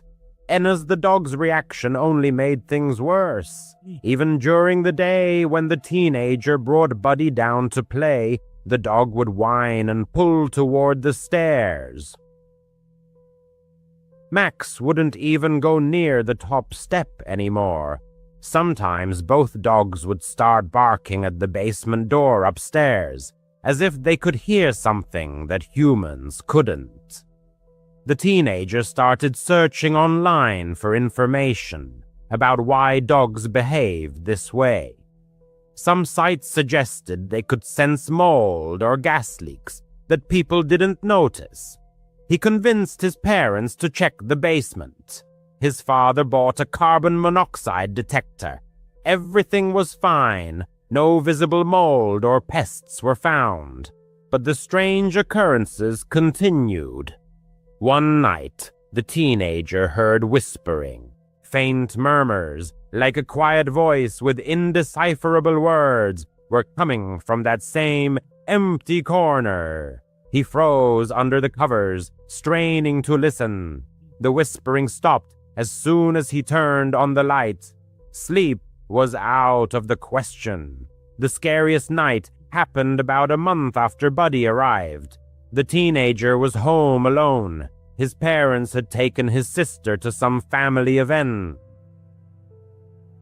He tried to go to sleep early, but around midnight, the dogs upstairs started going crazy, barking, growling, and scratching at the basement door. When he went upstairs, he saw them staring down at the staircase, their fur standing on end. "What's wrong, guy?" he hissed. Just then, there was a loud thud from downstairs, like something heavy had fallen in his room. Grabbing a flashlight, the teenager went downstairs. The dogs refused to follow him. At first glance, the room looked fine. The door was closed, the bed was made, but the closet door was slightly ajar. He distinctly remembered closing it before. His heart was pounding. Pushing the door open, he saw a shoe on the floor, not his. An old, dirty, child-sized sneaker, covered in dust. Where had it come from? Picking it up, the teenager found a folded piece of paper inside. It was a drawing done in pencil, a crude picture of a house and a family, but one figure was furiously crossed out with a black marker. Terrified, he ran upstairs and locked the basement door. The dogs calmed down as soon as he came up. When his parents got home, they saw the shoe and the drawing. They were baffled. They guessed it was stuff left behind by the previous owners, hidden in the walls. The house was old, built in the 70s. His father inspected the closet and found an unattached panel in the back wall.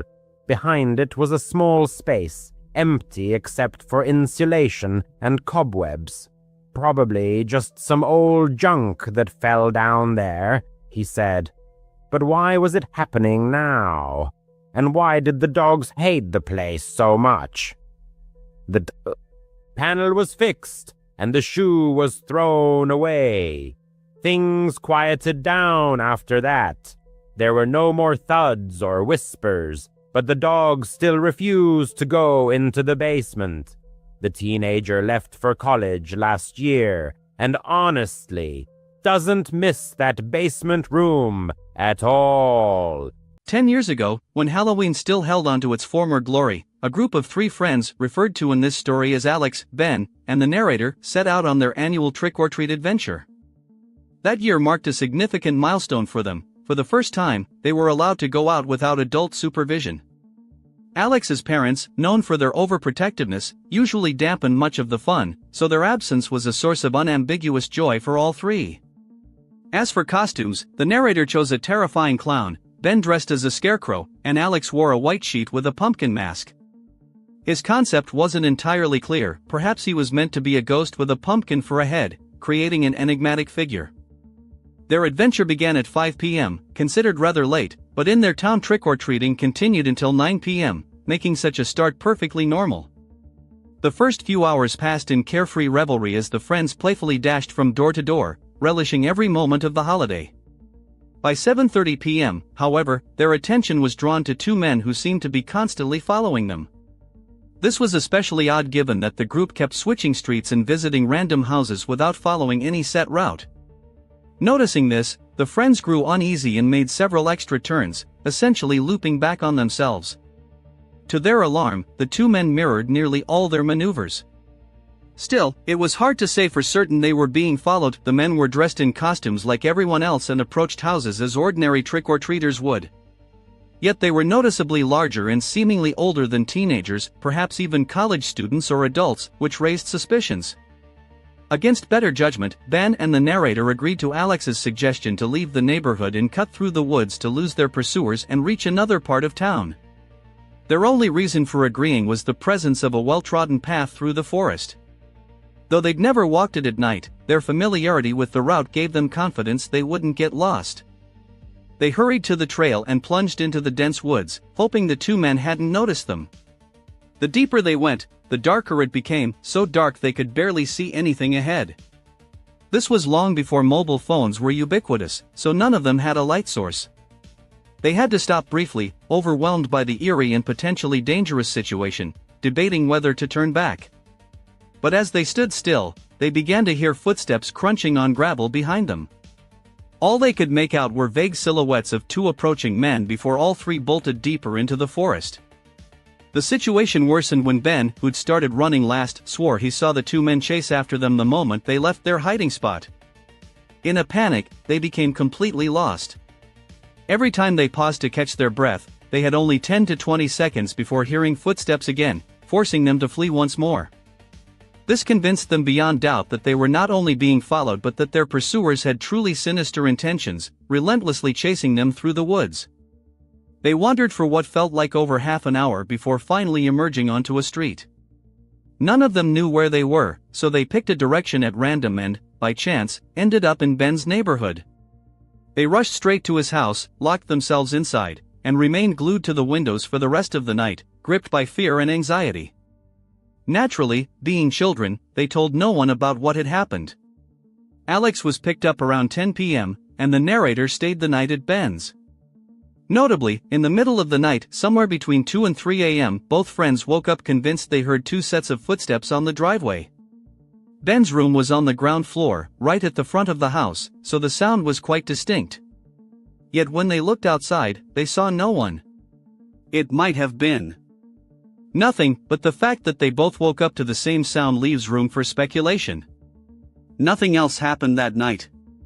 Every Halloween since has been entirely normal, yet they've always felt a faint surge of adrenaline mixed with a nervous sense of being watched, a memory that left an indelible mark. 5 years ago, on Halloween night, the narrator happened to own a lovely house in one of the city's larger neighborhoods. Larger here referred not to the size of the homes themselves but to their sheer number, which meant the streets were always teeming with children on Halloween, creating a lively, festive atmosphere. Typically, from 3 p.m. to 7 p.m., he'd been steadily handing out candy. Nothing unusual ever occurred, it was always the same routine: kids would arrive, ring the doorbell, say trick or treat, receive their sweets, and leave. But near the end of the evening, the doorbell rang again. When he opened the door, he found a lone little girl on his porch. She was alone, though a man stood on the sidewalk. The narrator assumed he was her parent watching over her. Still, the girl looked somewhat odd. She wore a costume he recognized as a dead bride, a tattered white wedding dress, and her entire face was covered in white makeup. Strangely, the longer he looked at her, the older she seemed, not quite like a child. But, of course, he chalked it up to the makeup distorting his perception of her age. She didn't smile or say a word. The rest of the evening passed surprisingly quietly, as if in the calm before a storm. A few more young trick-or-treaters appeared, but the festivities seemed to be winding down. Having fulfilled his candy-giving duties, the narrator put away the leftovers and settled into his usual evening routine. He stayed up late, chatting casually on the phone with friends and tending to mundane household tasks. By his own admission, he didn't head to bed until around 1 a.m., realizing how late it had gotten. After turning off all the lights, he went upstairs to take a shower before sleeping. About 15 minutes after the water started running, he stepped out of the bathroom and instinctively checked his phone. A notification from his doorbell camera awaited him, recorded 10 minutes earlier, almost immediately after he'd entered the shower. Sometimes these alerts were false alarms, but as he reviewed the footage, his heart sank. For a split second, in the corner of the frame, the same girl in the white wedding dress appeared, then quickly retreated, as if remembering the camera and trying to stay out of view. The narrator hastily dressed, ran downstairs, and peered outside. The street was silent, the porch was empty. His heart raced. This couldn't be a coincidence, the girl had already shown up earlier. But then he heard something behind him. He spun around and stared down the shadowy hallway. Whispering came from the other end of the house, two people talking to each other. Without hesitation, he flung open the front door and bolted out, running to the other side of the neighborhood. He called the police and waited anxiously. Moments later, another notification popped up from the doorbell app. His face went pale. The footage showed the girl and the man running out of his house. He handed the video evidence to the police, who took all necessary measures. It was determined the intruders had likely forced the side door leading into the garage, then entered the house from there, but they were never found or identified. Notably, other neighbors reported similar strange encounters with the pair, though only the narrator's home was actually breached. It's likely the two had been roaming the neighborhood, seeking out those they deemed most vulnerable, though that remains speculation. To this day, no further information has emerged, and the pair has never been seen again. The narrator was 15 that year and felt too old to dress up and go trick-or-treating. Instead, he spent Halloween hanging out with his friend Aiden, lounging in Aiden's room and feeling bored. He thought they ought to do something special, given the occasion, and since his parents were at a corporate party downtown, the whole house was theirs for the night. After failing to come up with anything interesting, they did the most unoriginal thing possible, went downstairs to watch a Halloween-themed horror movie.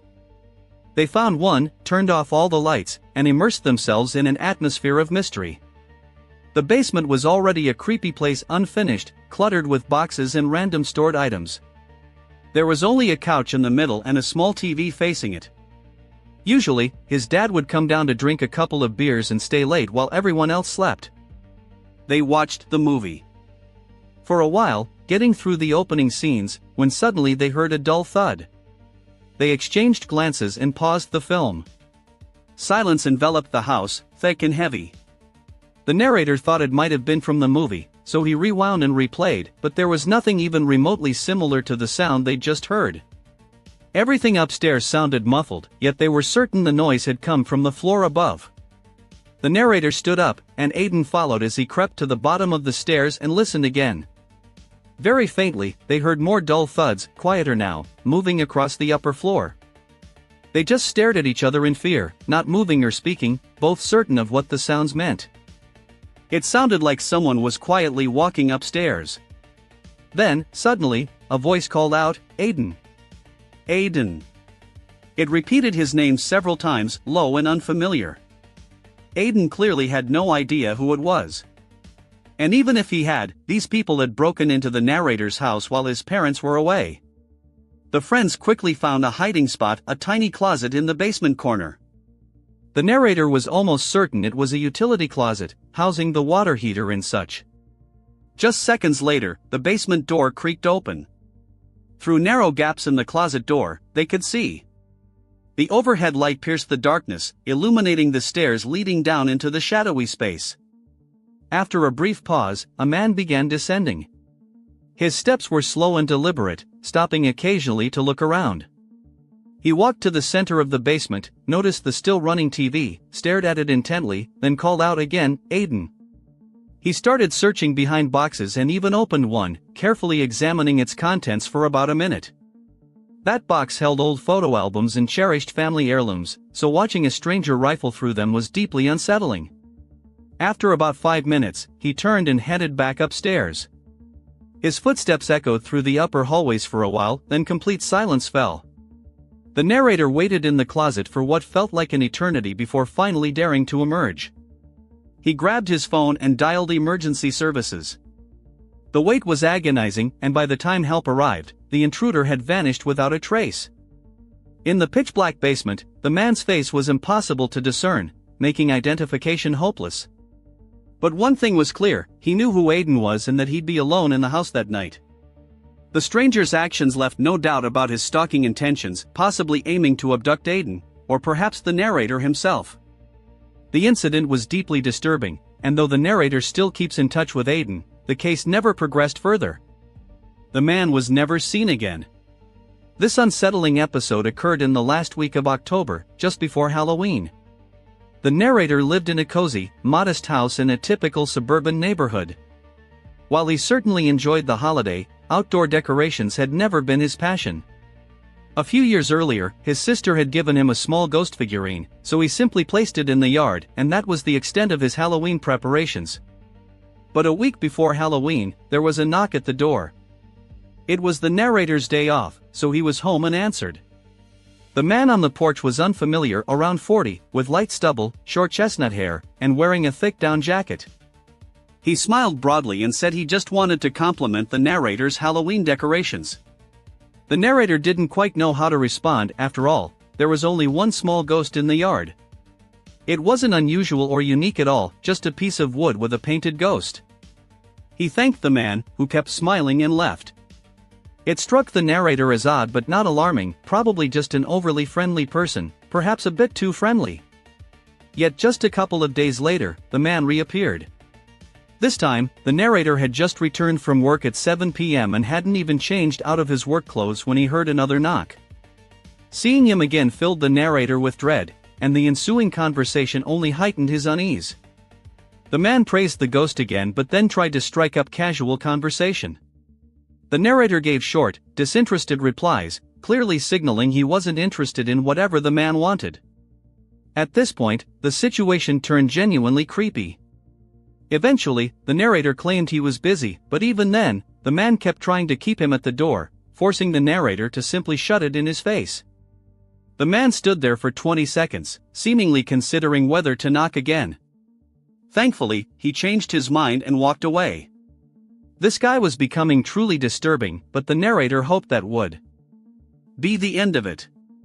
Several days passed with no further incidents, so he nearly forgot about him.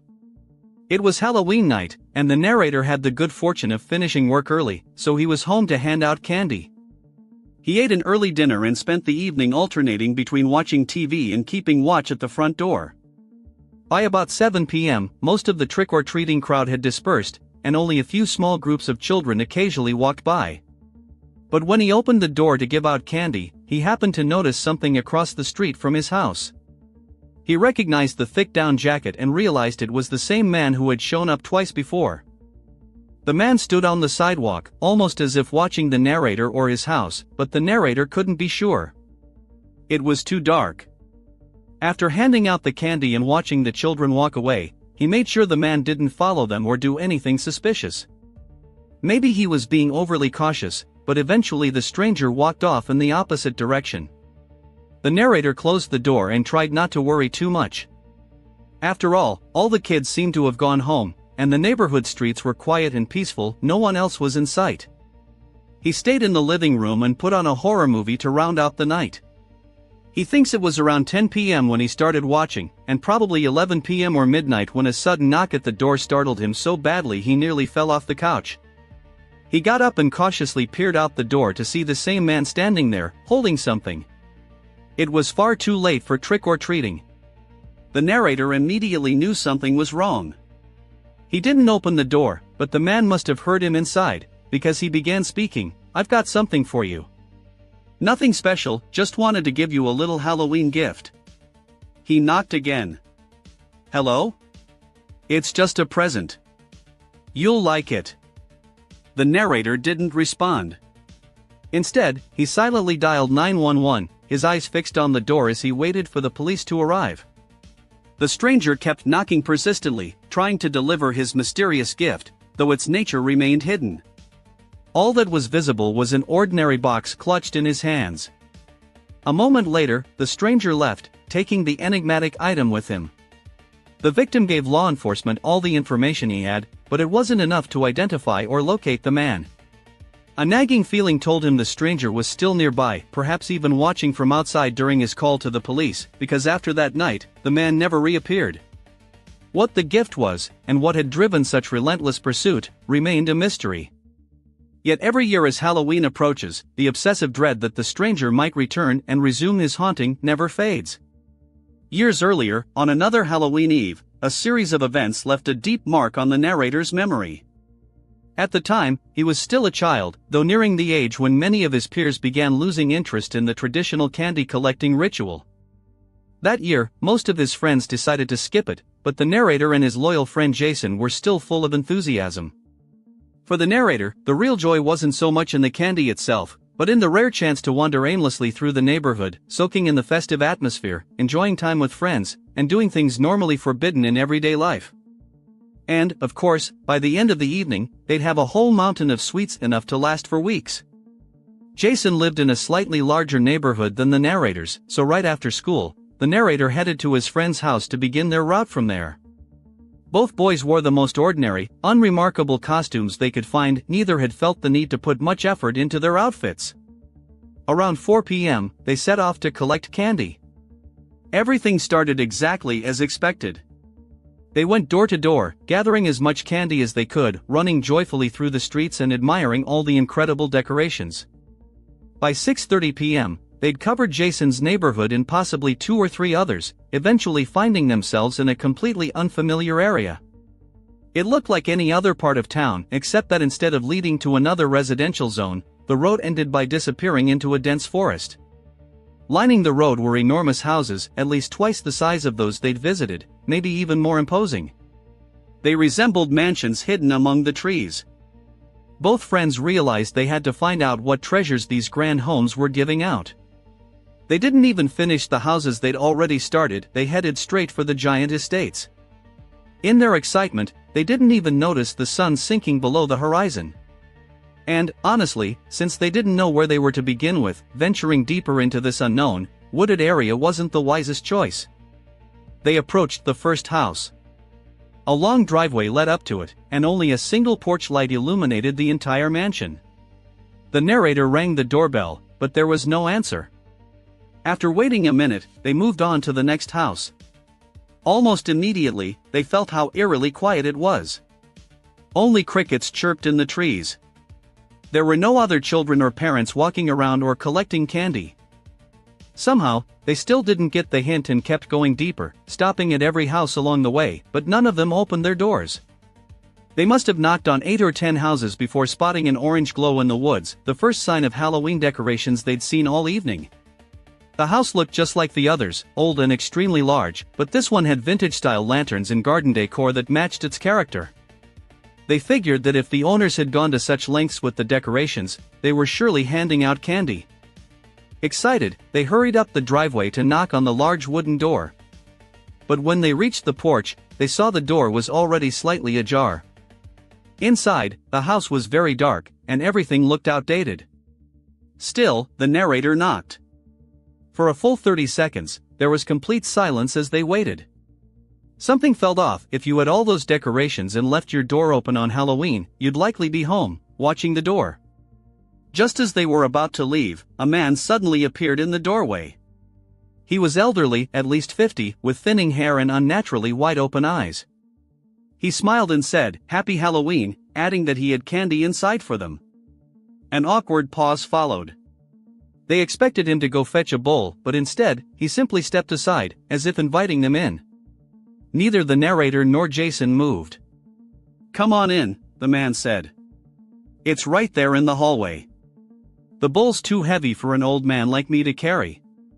He swung the door wider and gestured again toward the corridor, clearly encouraging them to enter. But common sense, mixed with the unsettling darkness swallowing most of the house, told them not to take the risk. Jason tried to mumble an excuse, but stumbled over his words and couldn't form a coherent sentence before his friend nudged him, signaling they should just leave. Both boys hurried away without looking back to see the man's reaction. They still didn't know whether he had ill intentions or if something else was at play, but they just wanted to be safe and avoid ending up in the news as kids who'd willingly walked into some lunatic's house on Halloween. In their rush to get away, however, they unconsciously kept following the road, wandering deeper into the maze of this strange neighborhood. Still caught up in discussing the unsettling encounter, they passed several more houses without stopping. Eventually, they agreed they should leave the area and return to familiar ground. But since they'd already gone so far, it seemed logical to keep walking, hoping it would lead them to a main road. They walked for 15 minutes without stopping at any houses. The forest remained ominously silent. Now that the sun had fully set, pitch-black darkness had fallen. There wasn't a soul in sight. Suddenly, ahead of them, they saw something unusual, a car parked right on the roadside along the forest path.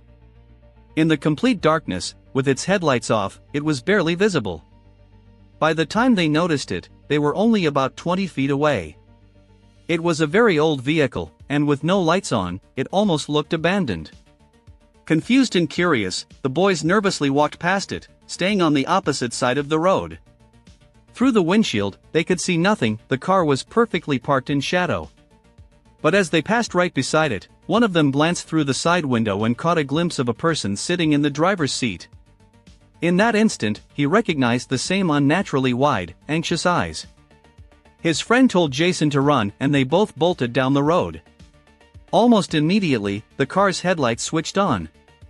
They kept running, and luckily, just a minute later they reached an intersection leading back into a normal neighborhood.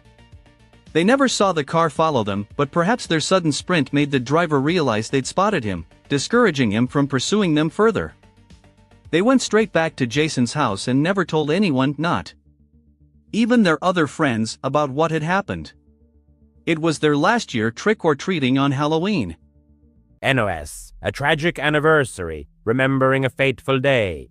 September 6th, 1990, was a warm Saturday, the day I turned 30. I planned a modest party with close friends to share the joy with my 12-year-old daughter. Nothing extraordinary. A birthday cake and the warm company of friends. As was our tradition, my sister and I took our children to our parents' house for Saturday morning bagels.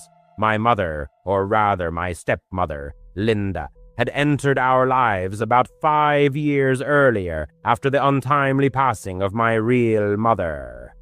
This woman always gave me an inexplicable sense of unease. Her cold, piercing gaze seemed to assess everything around her, as if counting invisible dollars. In Linda's conversations, topics of the house, savings, and my father's assets constantly surfaced. It seemed that her marriage to him was based more on financial gain than on love. However, I tried to ignore it, respecting my father's feelings. That morning, my father wasn't home. He had gone to his parents' house to mow their lawn, as he did every weekend. My father's morning phone call was, as always, cheerful and lively. "Happy birthday, Rebio. See you later." I laughed and said our traditional phrase, "Love you, Daddy." Bagels, cream cheese, salmon, and other traditional treats awaited us at the table. The children, engrossed in games, were laughing. Everything was as usual. About 45 minutes later, the phone rang. Linda, who was in the kitchen, answered it. Suddenly, her face turned deathly pale, as if all the blood had drained from it.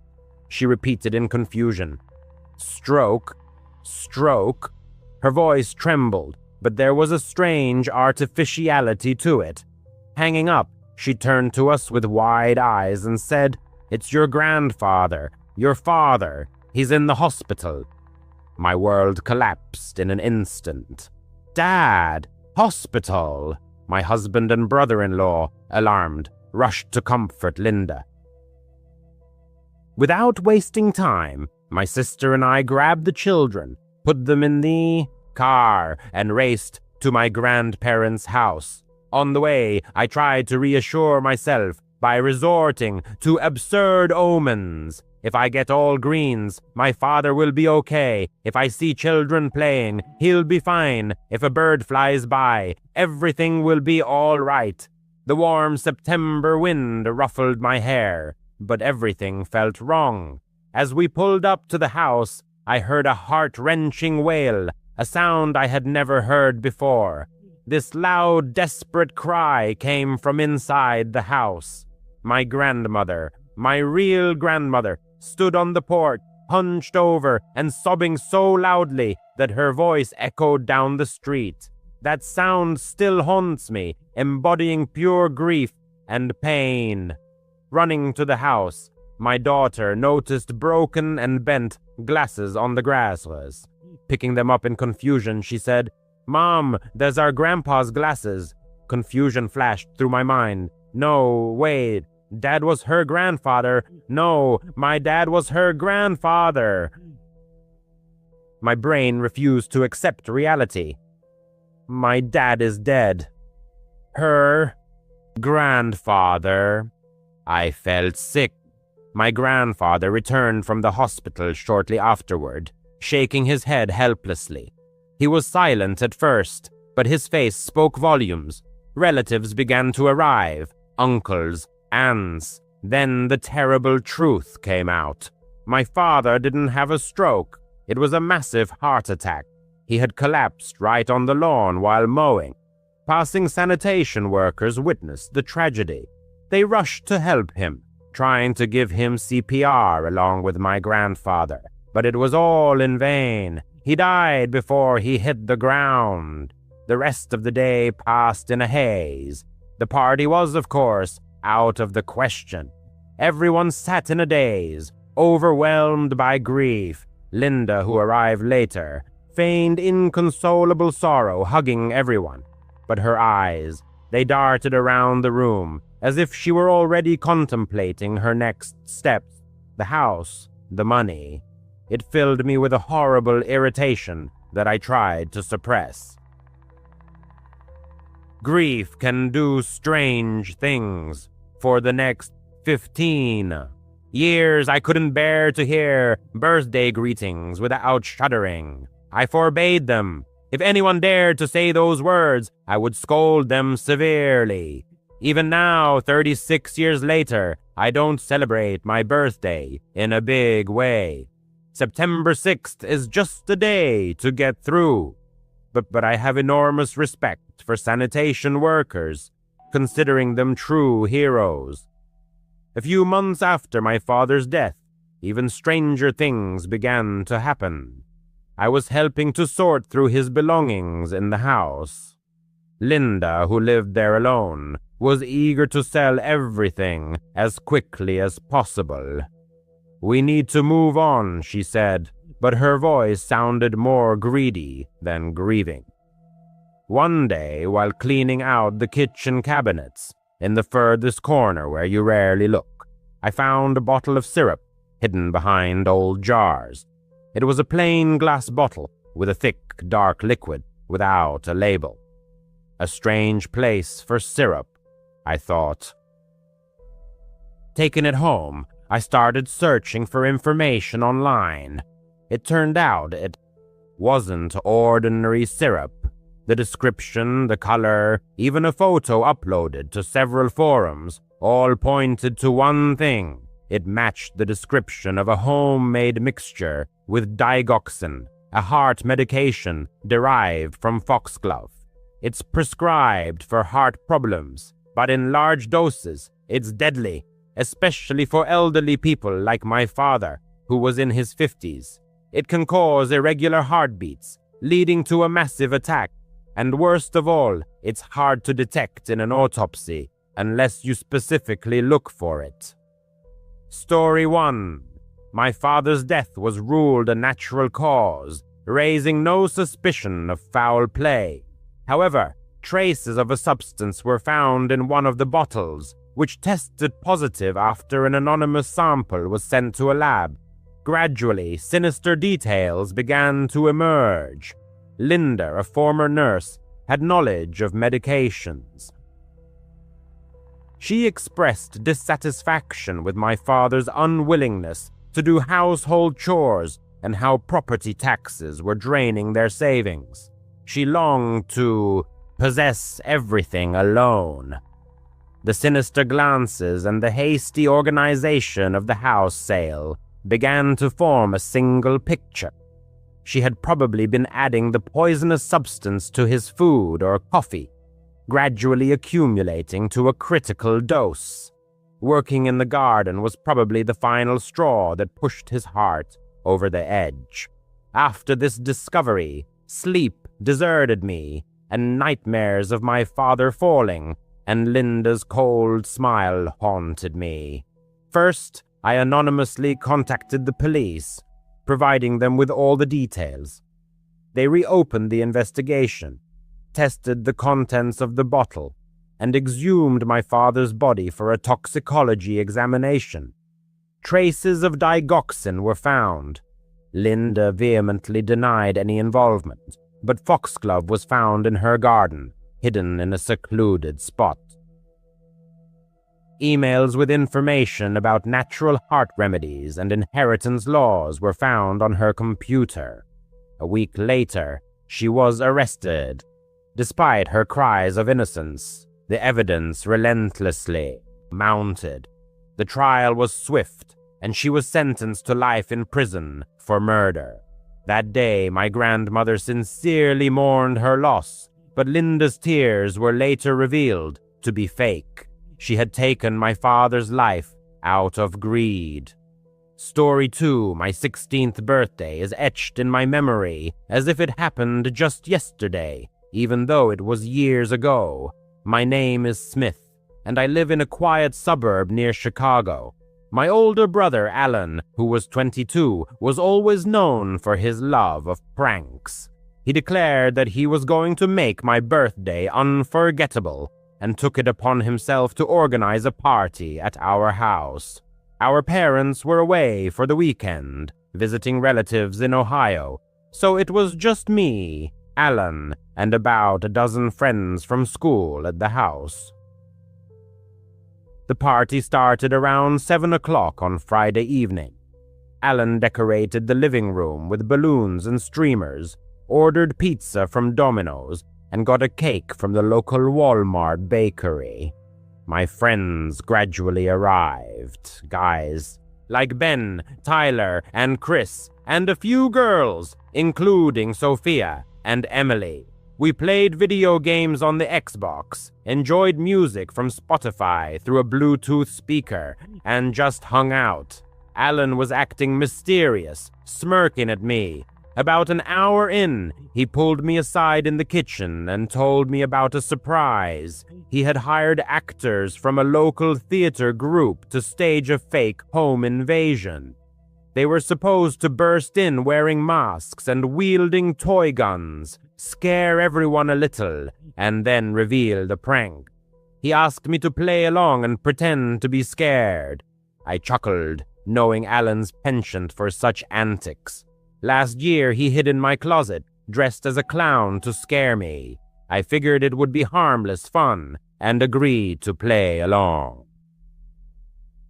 We went back to the party, and everything seemed normal. Guests were taking selfies on their iPhones, sharing moments on Snapchat, and snacking on chips from Costco bags. Around 9 o'clock, something strange happened. The lights started flickering, which Alan had probably arranged using Philips Hue smart bulbs. Then the back door burst open, and 4 guys in black ski masks stormed in, shouting, "Everyone on the floor! This is a robbery!" They had guns that looked like toy models, with orange tips, the kind you can buy on Amazon, and one had a knife that looked like plastic. My friends screamed and dropped to the floor. Sophia burst into tears, and Ben exclaimed, "What the hell?" I tried to feign shock, but inside, I was smirking. I even whispered to Tyler, who was standing next to me, "It's Alan's prank, relax." The robbers started herding us into the living room, tying our hands with cheap plastic zip ties from Home Depot. Alan was tied up too, winking at me when no one was looking. One of the guys, who I'll call Mask 1, was tall and skinny. He demanded our wallets and phones, threatening, "Give us your stuff or else." His voice sounded fake and gruff. The guests panicked, but I kept saying, Guys, it's probably just a joke. Alan likes this kind of stuff." Emily gave me an angry look. "Smith, shut up. This isn't funny at all." That's when I started noticing details that seemed off. The script Alan had described was simple. Scare us, take fake loot, and then take off the masks and laugh. But one of the robbers, a short, stocky guy, Mask 4, wasn't following the plan. He was quiet, moving around the edges of the room and rummaging through drawers in the kitchen, while the others were yelling. I saw him pocket my mom's jewelry box, which had her real gold earrings from Macy's in it. Hey, that's not part of the prank, I thought, but I decided not to make a big deal of it. Maybe Alan had added something else. The real horror started when Mask 4 came back. He had a knife in his hand, but up close, it didn't look like plastic. It had a serrated edge, like a real kitchen knife from our IKEA set. No shiny fake glint, just dull steel. He leaned over Sophia, who was sobbing on the carpet, and pressed the knife to her arm. "Give me your necklace," he growled in a low, raspy voice that didn't sound theatrical. Sophia struggled to take off her necklace, a cheap silver chain from Target, but her arm was slightly cut. A thin line of blood appeared and she cried out in pain. She let out a painful moan. The narrator's heart pounded in his chest. "Wait, that's real blood," he muttered, not believing his eyes. His gaze darted to Alan, who was standing on the other side of the room, his eyes wide with horror. He whispered almost inaudibly, "What?" The narrator tried to croak in response. "Yell, Alan, this isn't a game, the knife is real." But one of the actors, hidden by the mask, drowned out his words, rudely interrupting, "Quiet, kid," as if following a pre-written script. The friends, unaware of the danger, took his words for another joke. Chris even laughed nervously. "Smith, stop fooling around. It's creepy enough as it is." The chaos was escalating like an ominous wave. The robbers were supposed to be ending their performance, but Mask 4 continued to escalate the situation. He smashed a vase that stood on the mantelpiece, a real ceramic vase, not a cheap prop, and began collecting phones in a black duffel bag apparently purchased at Dick's Sporting Goods. "No calling the police," he said, but his tone was menacingly serious, devoid of any playfulness. The narrator remembered Alan's words that the actors would pretend to cut the phone lines. But this madman ripped the cord of the landline phone out of the wall and stomped on it with his rough boots. Timberlands, it seemed. The narrator desperately tried to free himself from the zip ties which were tied too tightly. "Guys, listen, that's not an actor," he hissed to Ben and Tyler. "Look at his knife, it's from our kitchen." Ben glanced in the indicated direction and frowned. "Dude, you're paranoid." Alan thought of everything, he countered. But at that moment, Mask 4 snatched Emily's purse and rudely began rummaging through it. When the girl tried to protest, he pushed her toward the couch. She hit her head on the armrest, and a bruise formed on her forehead. This was no longer a game. Alan finally realized what was happening. He shouted at the top of his lungs, "Okay, the prank's over, guys! Stop it!" The three actors hesitated, glancing at each other in confusion under their masks. Mask 1 tore off his mask. Underneath was some college student named Ryan, whom Alan knew from working together at Starbucks. "Wait, what's going on?" Ryan asked in confusion. "We're supposed to follow the plan." But Mask 4 ignored him. He lunged for the front door with the duffel bag full of phones, wallets, and jewelry. "Screw this," he muttered, his voice muffled by the mask. Panic erupted. Alan shouted, "That's not one of ours!" The actors began hastily untying the captives, rummaging in a drawer for scissors. Everyone rushed in pursuit of the robber, but he turned out to be nimble. He jumped over the fence in the backyard, an ordinary chain-link fence from Lowe's, and disappeared into the night. Distant sirens wailed. Someone must have called 911 from the house next door, hearing the screams. The police arrived in about 10 minutes. 2 patrol cars from the local precinct. They took statements, but there was complete chaos. The friends were in a state of deep shock. Sophia needed stitches on her arm, and Emily was diagnosed with a concussion. The actors confessed everything, producing emails from Alan, who had hired them through Craigslist for $200 each. Alan was in serious trouble, community service, and a fine for making a false police report. But the real criminal got away scot-free. The police officer speculated that he had probably seen the actors arrive in advance, lost himself among them in a similar mask that he had acquired somewhere, and used the prank as the perfect cover. There had been an increase in burglaries in the area that summer, targeting homes in suburbs like this one. He was never caught. The phones disappeared without a trace. iPhones, Samsungs, all with photos and contacts. Insurance covered only part of the losses, but the feeling of insecurity remained. The narrator still double-checks the locks before going to bed and celebrates birthdays modestly, without much fanfare. Alan apologizes every year, but that night still haunts him. What if he had raised the alarm earlier? What if the knife had gone in deeper? It's frightening to think how a stupid prank can turn into a real nightmare in a matter of seconds. Story 3. The narrator was turning 21 and was over the moon. He'd been planning this party for weeks. He rented a large Airbnb house in suburban Atlanta, Georgia, one of those old houses with a spacious backyard, perfect for a barbecue. He invited about 30 friends from college and high school, as well as a few family members. His younger brother, Jake, who was only 14, came along too because his parents wanted him to keep an eye on things. He mostly stayed in the living room, glued to his Nintendo Switch, playing Fortnite. The party started around 7:00 p.m. on a warm June day. Drake and Post Malone blared from a Bluetooth speaker, and burgers from Walmart sizzled enticingly on the grill.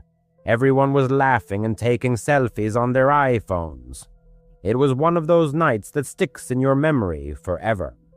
Around 9 p.m., a stranger knocked on the door. He was in his early 30s, maybe a little older, with short brown hair, wearing a plain black hoodie and jeans. He had a backpack slung over his shoulder. The narrator didn't recognize him, but people often bring friends to parties like these. The stranger smiled and said, "Hey, happy birthday. I'm a friend of Mike's." Mike was one of his college buddies who had invited a few more people, so the narrator didn't think much of it. He let the stranger in and pointed him to the snack table. "Help yourself to some chips or whatever." He nodded and blended into the crowd. The narrator didn't pay much attention, as he was busy hanging out with his friends and playing cornhole in the backyard. The birthday celebration was in full swing in the moonlit yard. However, as time passed, worrying details began to emerge. The stranger, whose name remained a mystery, kept to himself. He loomed near groups of people, listening to their conversations but not joining in. From time to time, he discreetly pulled tiny plastic baggies from his pocket, like the ones sold in pharmacies.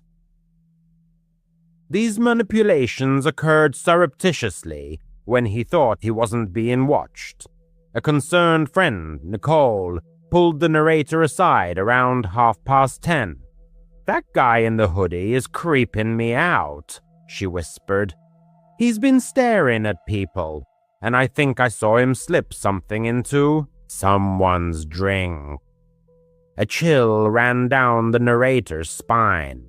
He hadn't witnessed it himself, but Nicole wasn't prone to making things up. They decided to keep an eye on the stranger. The narrator's attention focused on the suspicious guest. He circled near the kitchen table, which was set with red plastic cups. The narrator noticed him leaning over one of them, making a quick hand movement, as if throwing something inside. His heart pounded. Was this man trying to poison someone? After making sure that Nicole stayed near the other friends, the narrator headed for Jake. Immersed in his headphones, he was still in the living room, oblivious to what was happening. Returning to the kitchen, the narrator came face to face with the stranger. "Hey buddy, what's going on?" he asked. trying to keep it casual.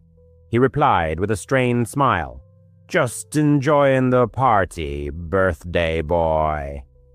There was an unpleasant sweetness in his voice, as if he was hiding something.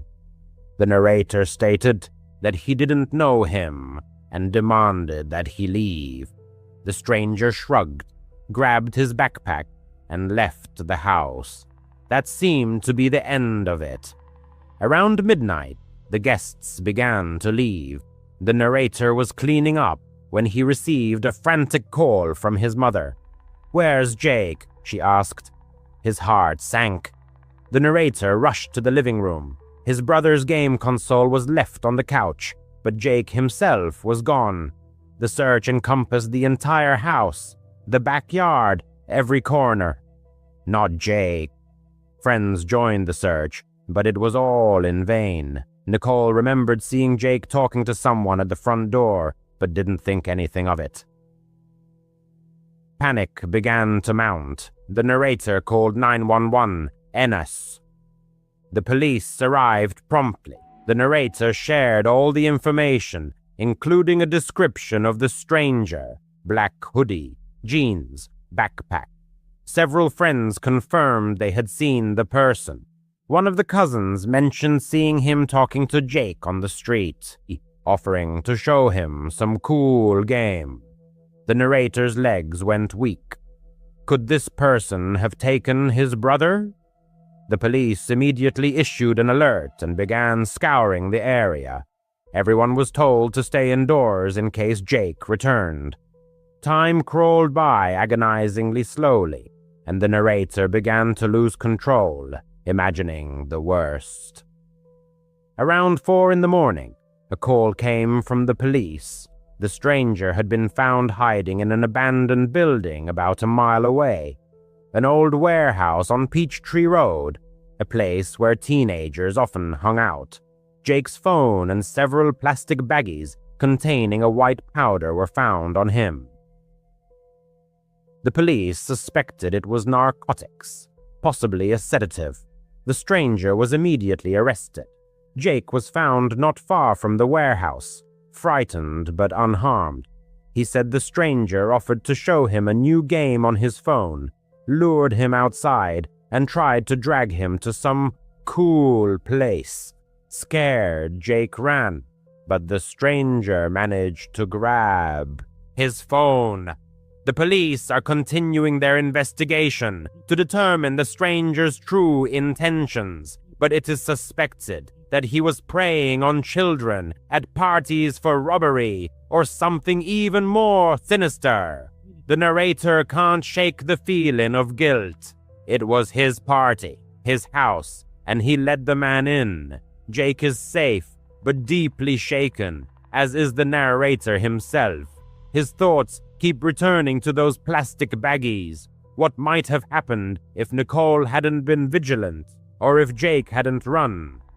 The 21st birthday was supposed to be an unforgettable event, but it turned into a nightmare that will never be forgotten.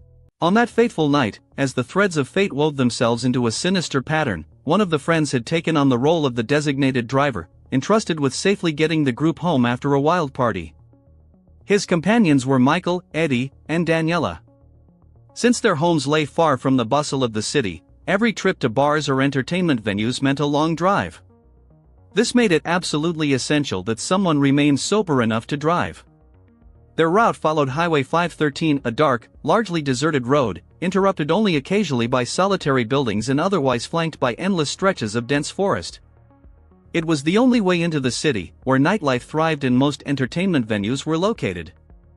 It was on the return journey from that very city that events unfolded which would be forever seared into their memories. Suddenly, overwhelmed by an urgent need, Daniela began tearfully begging them to stop. The driver tried to calm her, explaining they'd have to wait a little longer, but he, too, was growing nervous. Combined with Daniela's drunken cries, this prompted a simple thought: why not just pull over and find privacy in the nearby woods? Without hesitation, Daniela was the first to leap from the car, vanishing instantly into the thick underbrush on one side of the road. Preferring complete solitude himself, the driver crossed to the opposite side and stepped a short distance into the forest's shadow. He finished quickly and returned to the car first. Inside, Michael and Eddie, still riding the high of the evening, were carelessly singing along to loud music blaring from the radio. The driver, however, sat in anxious silence, his impatience mounting by the minute. His two inebriated friends seemed utterly oblivious to Daniela's absence. She had now been gone for at least 5 minutes. This delay forced him back out of the car to call her name. Michael's voice boomed far louder than the driver's, making it seem impossible that Daniela hadn't heard him, but there was no reply. Though deeply reluctant to venture into the ominous thicket alone, the driver's sense of duty, as a friend and the most level-headed of the group, prevailed. Gripped by an inexplicable fear of going solo, he persuaded Michael to join him. Eddie remained in the car, far too drunk to be of any use. Armed with a flashlight from the glove compartment, the driver and Michael began pushing through the dense, tangled undergrowth, every rustle sounding like a dire omen. Their only possible path led straight away from the car, deeper into the unknown. Michael, still in high spirits, kept calling Daniela's name, laughing cheerfully. The driver understood why it seemed funny to Michael, but all he wanted was to ensure their friend was safe and get home as quickly as possible.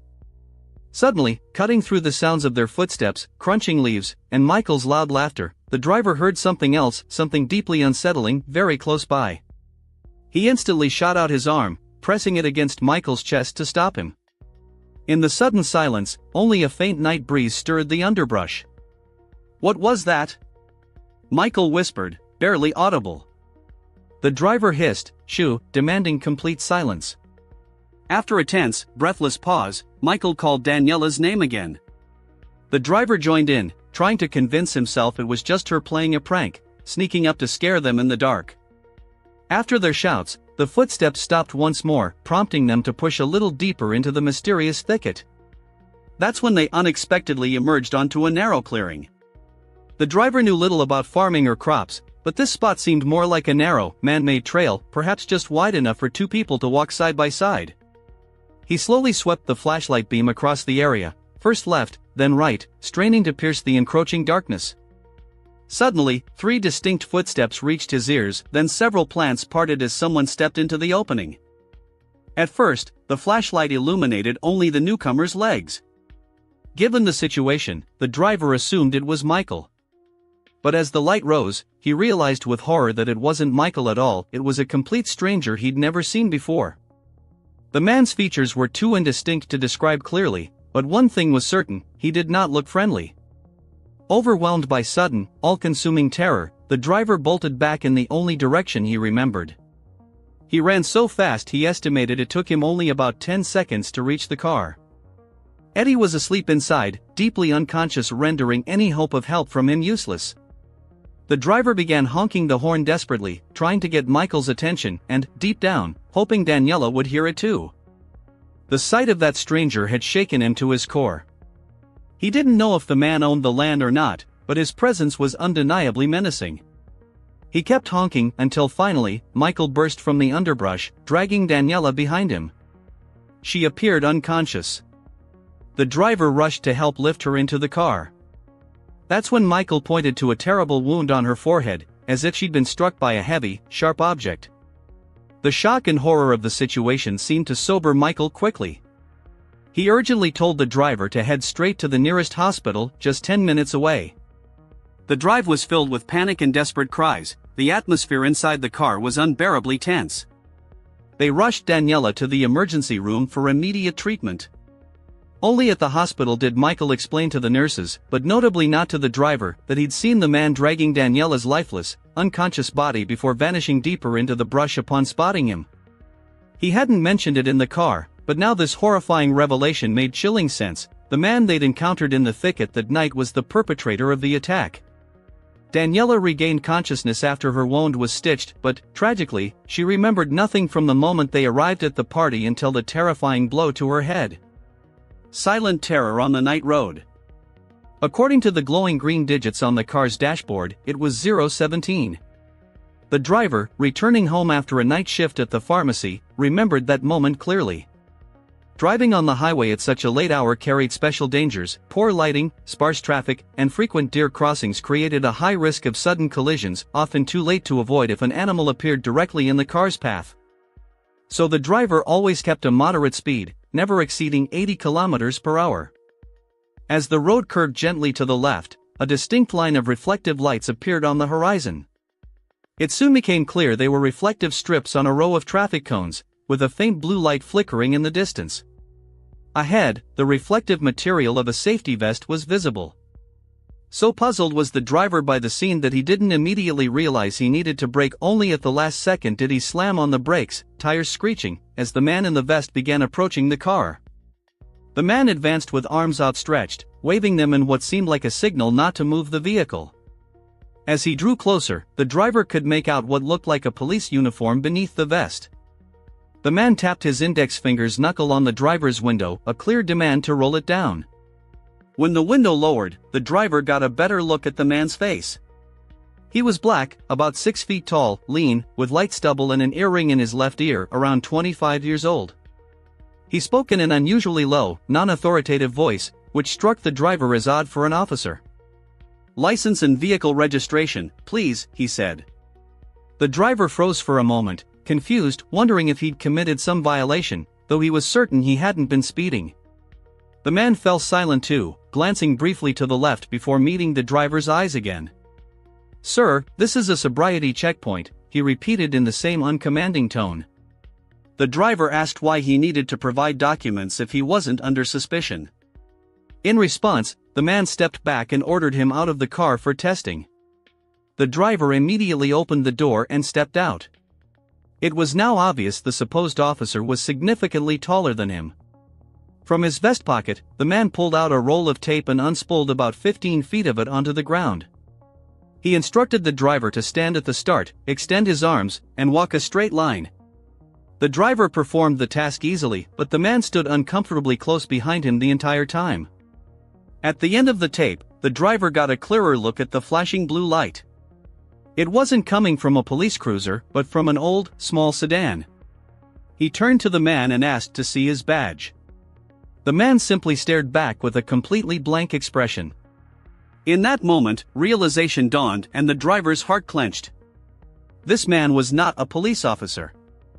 Then the man mumbled something unintelligible at first, but as he moved toward his car, the driver thought he said, "I'll get it in a sec." He leaned into his vehicle, reaching for something. Seizing the distraction, the driver sprinted back to his own car. The man raised a gun the instant the engine started. Needless to say, the driver floored the accelerator and the car surged forward, scattering traffic cones in its wake. He saw the pursuer's headlights switch on, but by then his own car was already hundreds of feet ahead. He was now doing over 95 kilometers per hour, leaving the other driver no chance of catching up. At the next exit, he turned off, and as soon as street lights appeared, he switched off his own headlights to avoid drawing attention on the way home. His only regret was not having a dashcam to record the incident. He was certain it would have made national news. Another driver, traveling from Maine to upstate New York, looked forward to a week with family. His journey began right after work, around 5:30 p.m., so he didn't expect to arrive before 1 a.m. The top of his Jeep Wrangler was off, letting him fully enjoy the warm night air. Somewhere in Vermont, long after night had fallen, a low fuel warning light flashed on the dashboard, accompanied by an alert sound. Unfortunately, the fuel gauge was faulty, making it impossible to know exactly how much gasoline remained. His brother, who'd driven the Jeep the day before, claimed he'd filled it to the brim, but clearly, he'd either been mistaken or deliberately misleading, as the driver hadn't used nearly a full tank. Just then, a blue road sign appeared ahead. One panel displayed a gas station symbol, prompting the driver to exit the highway onto a deserted road he assumed would lead to a town. But his hopes were quickly dashed. The Jeep began sputtering and lurching, emitting strange, ominous noises. Within seconds, acceleration failed and the engine died helplessly. He couldn't believe it, but the truth was undeniable: he was out of gas. He jumped out and immediately called roadside assistance, giving his exact location. He was told help wouldn't arrive for at least 20 minutes. Grateful for the prompt response but frustrated by the seemingly endless wait, he spent about 15 minutes slowly circling his Jeep, checking his phone, texting friends about his predicament, and scrolling through social media. Absolute silence surrounded him, no distant traffic, no passing cars, just the chirping of crickets and other nocturnal forest creatures. Then he heard movement in the woods. The footsteps sounded heavy, leading him to suspect a deer, or possibly a bear, given this was known bear territory. He walked toward the passenger side of the Jeep, where the forest was thickest and the sounds originated. He hoped to see a deer or some other harmless creature. Suddenly, 2 dull claps echoed, like someone clapping their hands. He crept closer to listen again. This time, 3 claps. He shouted into the woods, oddly hoping for a response, but the clapping didn't resume. He just stood there, waiting for something to happen, but only ringing silence answered him. He returned to his Jeep and waited. Soon, footsteps approached again, from the forest, straight toward him, then stopped abruptly. He peered out and saw a head peeking from behind a tree directly in front of him. It looked almost lifeless. The eyes were so devoid of expression he couldn't even tell if they were looking at him. He was so absorbed by these chilling details that he didn't even think to scream. He hurriedly rolled up both windows and switched off the headlights. But the Jeep offered no real sense of safety, the top was completely removed. Without headlights, he was swallowed by pitch blackness. He couldn't see an inch ahead, yet was surrounded by countless night sounds from the forest.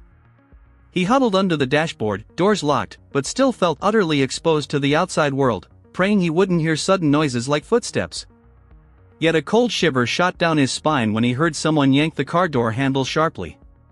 He desperately tried not to move or make a sound. He expected furious pounding on the glass or at least a hand reaching through the open space where the top had been removed, trying to unlock the door. He felt so helpless it was beyond absurd. Suddenly, as if from nowhere, a hand grabbed him violently from behind. In that instant, he completely lost control of himself, letting out a piercing, almost animal-like cry. Yet, to his immense relief, the hand gripping his shirt suddenly released its hold, and at that very moment, the space around him began to fill with a bright light. The distant rumble of an approaching truck engine sounded to him like the most welcome and salvific symphony he had ever heard. He hastily scrambled to his feet and turned to see the headlights of a roadside assistance vehicle, a beacon of salvation. But the figure who had just terrified him to his very core had vanished without a trace, swallowed by the darkness. Without wasting a second, he leapt out of his car and rushed toward the man who had stepped out of the truck, a tall man in his 40s.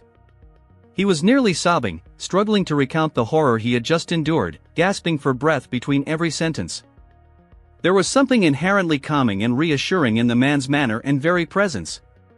The rescuers swiftly refueled his car, and shortly afterward, they parted ways. Although that man's aura had offered him the solace he so desperately needed in that terrifying moment, the memories of what happened that night continue to haunt him. The image of that lifeless face peering out from behind the tree remains indelibly etched in his mind, a relentless reminder of the terror he experienced. Ambience. That night, even more toys flew over the fence, with greater force than before. One struck their sliding glass door with a resounding crash. In response, he and Laura installed additional lights in the backyard and ensured all gates were securely locked. He traveled extensively for work as a sales representative for a tech company, which meant Laura often spent nights alone at home. She began double-checking the locks before bed. "I don't like that guy," she confessed. "He gives me a bad feeling." Then came the night that changed everything. It was a Tuesday in July, hot and humid. He was at a conference in Austin, about 2 hours away, staying in a hotel. Laura texted him goodnight around 11, mentioning she was watching Netflix and would soon go to sleep. He drifted off early. His phone rang at 2:17 a.m. It was Laura hissing hysterically. "Someone's at the door. They're banging really hard." His heart seized. He sat up, grabbed his laptop to check the app. Time twos. Lock yourself in the bedroom and call 911 if it gets worse. Through the app, he saw Mike on their porch, illuminated by the motion sensor. He was pounding on the door with his fist so loudly that the echo resonated through the neighborhood. "Open up!" Mike yelled. "I know you're in there. Give me my kids' toys." Laura was terrified. She said he sounded drunk or enraged. Then he started kicking the door. The door frame visibly shook on the camera feed.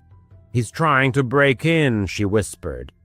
He called the police from his hotel room, giving them their address and describing what he was witnessing live. "My wife is alone and the neighbors are attacking the door. Please hurry." The dispatcher confirmed that patrols were already en route. He muttered something to himself and left. That same night, as if foreshadowing future upheaval, children's toys once again flew over the fence, this time with unprecedented force and frequency. One of them crashed with a deafening crack into the sliding glass door leading to the patio. In response, the narrator and Laura immediately installed additional lighting in the backyard and thoroughly checked the security of all gates, aiming to bolster their safety measures. Due to his profession, the narrator traveled extensively as a sales representative for a large tech company. This meant Laura often spent nights alone at home. During these times, Laura became particularly meticulous about checking all locks and bolts before going to bed. She didn't hide her apprehension, saying, "I really don't like that man. He gives me a very bad feeling." Then came the night that became a turning point, forever altering the usual course of events. It was a Tuesday in the middle of July, with the air thick, hot, and humid, foreshadowing a storm. The narrator was at a hotel in Austin at the time, attending a work conference, about a 2-hour drive from home. Around 11 o'clock that evening, Laura sent him a good-night message mentioning she was watching Netflix and planning to go to bed soon. The narrator, tired from his work, fell asleep quite early. At 2:17 a.m., the narrator's phone rang piercingly. Laura's number flashed on the screen, and she hysterically whispered into the receiver, "Someone is at the door. They're pounding very hard." The narrator's heart tightened with alarm. He instantly sat up, grabbed his laptop to check the security system app. He quickly gave instructions. "Lock yourself in the bedroom immediately and call 911 if the situation worsens." Through the mobile application connected to their home surveillance system, the narrator clearly saw Mike standing on their porch. The neighbor's figure was brightly illuminated by the activated motion sensor. Mike furiously pounded on the front door with his fist, creating such loud thuds that their echo reverberated throughout the neighborhood. His voice, full of rage, pierced the night's silence. "Open up! I know you're in there! Give me my kids' toys!" Laura, inside, was gripped by genuine terror. She conveyed that Mike's voice sounded either drunk or filled with furious malice. Soon, Mike escalated from punching to furious kicks, shaking the door. The camera recording clearly showed the doorframe trembling from the impacts. Laura, full of panic, whispered, "He's trying to break in." The narrator immediately called the police from his hotel room, providing his exact home address and detailing the unfolding events he was watching live. "My wife is home alone, and the neighbor is attacking the door. Please hurry," he pleaded. The dispatcher assured him that patrol units were already en route to the location. As the narrator refocused on his conversation with Laura, his ears were assaulted by the deafening crash of breaking glass. "Oh my God, the kitchen window!" Laura shrieked in terror. Mike had managed to smash it.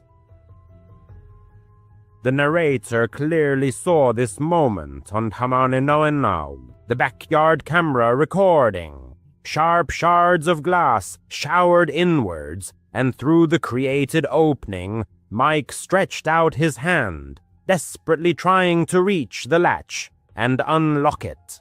Laura cried out in fear and rushed upstairs, where she hastily barricaded the bedroom door with a chair, creating at least some obstruction.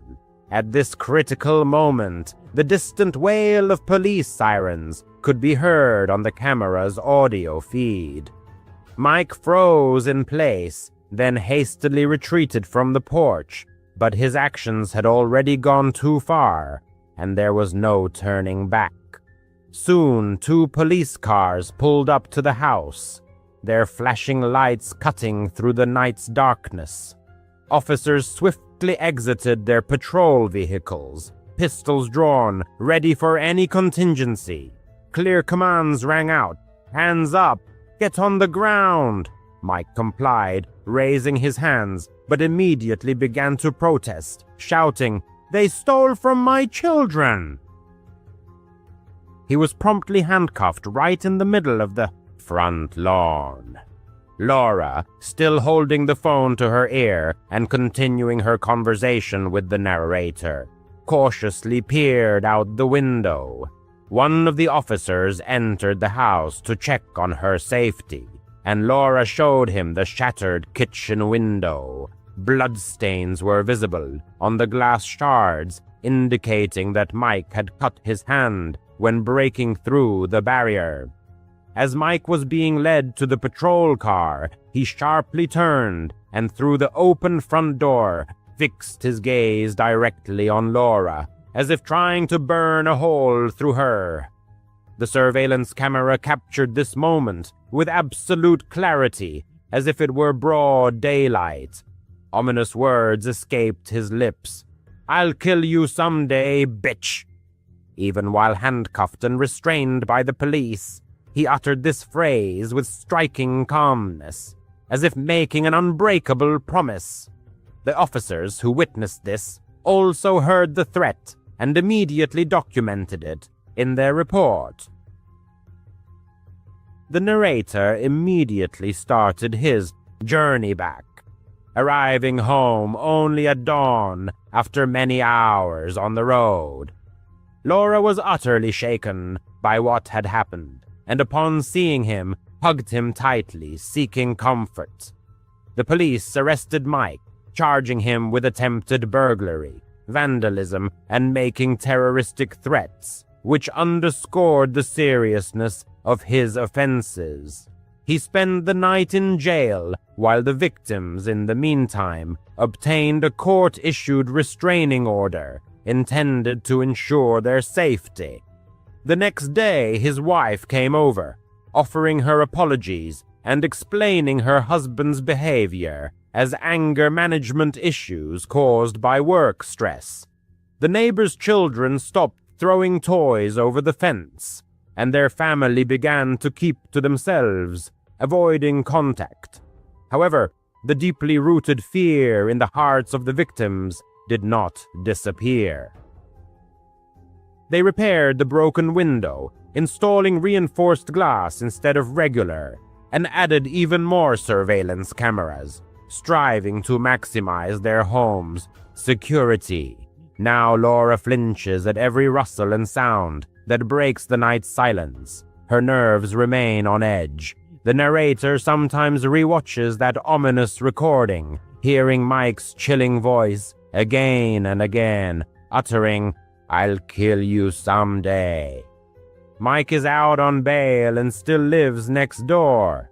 The question that torments the narrator is, what if those words weren't just a threat, but a true intention?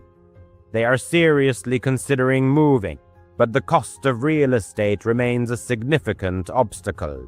For now, all they can do is meticulously lock all doors and sincerely hope that this nightmare has finally ended. However, in rare moments of quiet and solitude, the narrator invariably asks himself the unsettling question, will Mike attempt another attack one of these coming nights. The events unfolded in July 2017 in Austin, Texas. The narrator, Emily, remembers this period well, as it was one of those sticky summer nights when the oppressive heat didn't subside, even after the sun dipped below the horizon. Her name is Emily, and that month she regularly visited the public pool located in Zilker Park. Emily's job was a constant source of stress, office weekdays downtown, an endless stream of emails. Swimming became her only way to find much-needed relaxation and escape from daily worries. That particular evening, Emily arrived at the pool quite late, around 7:30 p.m. She expected to find herself completely alone. The pool was almost empty, which suited her preferences perfectly. Only a couple of elderly men were leisurely gathering their towels, and a child was splashing in the shallow end under his mother's watchful eye. The lifeguard, a young college student named Jake, waved goodbye to her as he left early. "Lock up when you're done, guys," he called out as he departed. This situation was quite typical for the place. Budget cuts meant that no staff remained after sunset. Emily, however, didn't mind at all.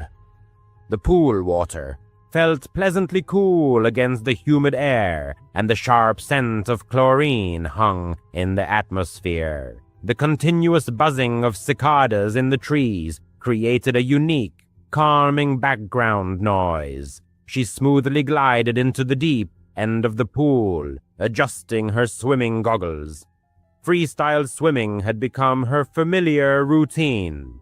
Slow, measured strokes allowed her thoughts to wander freely.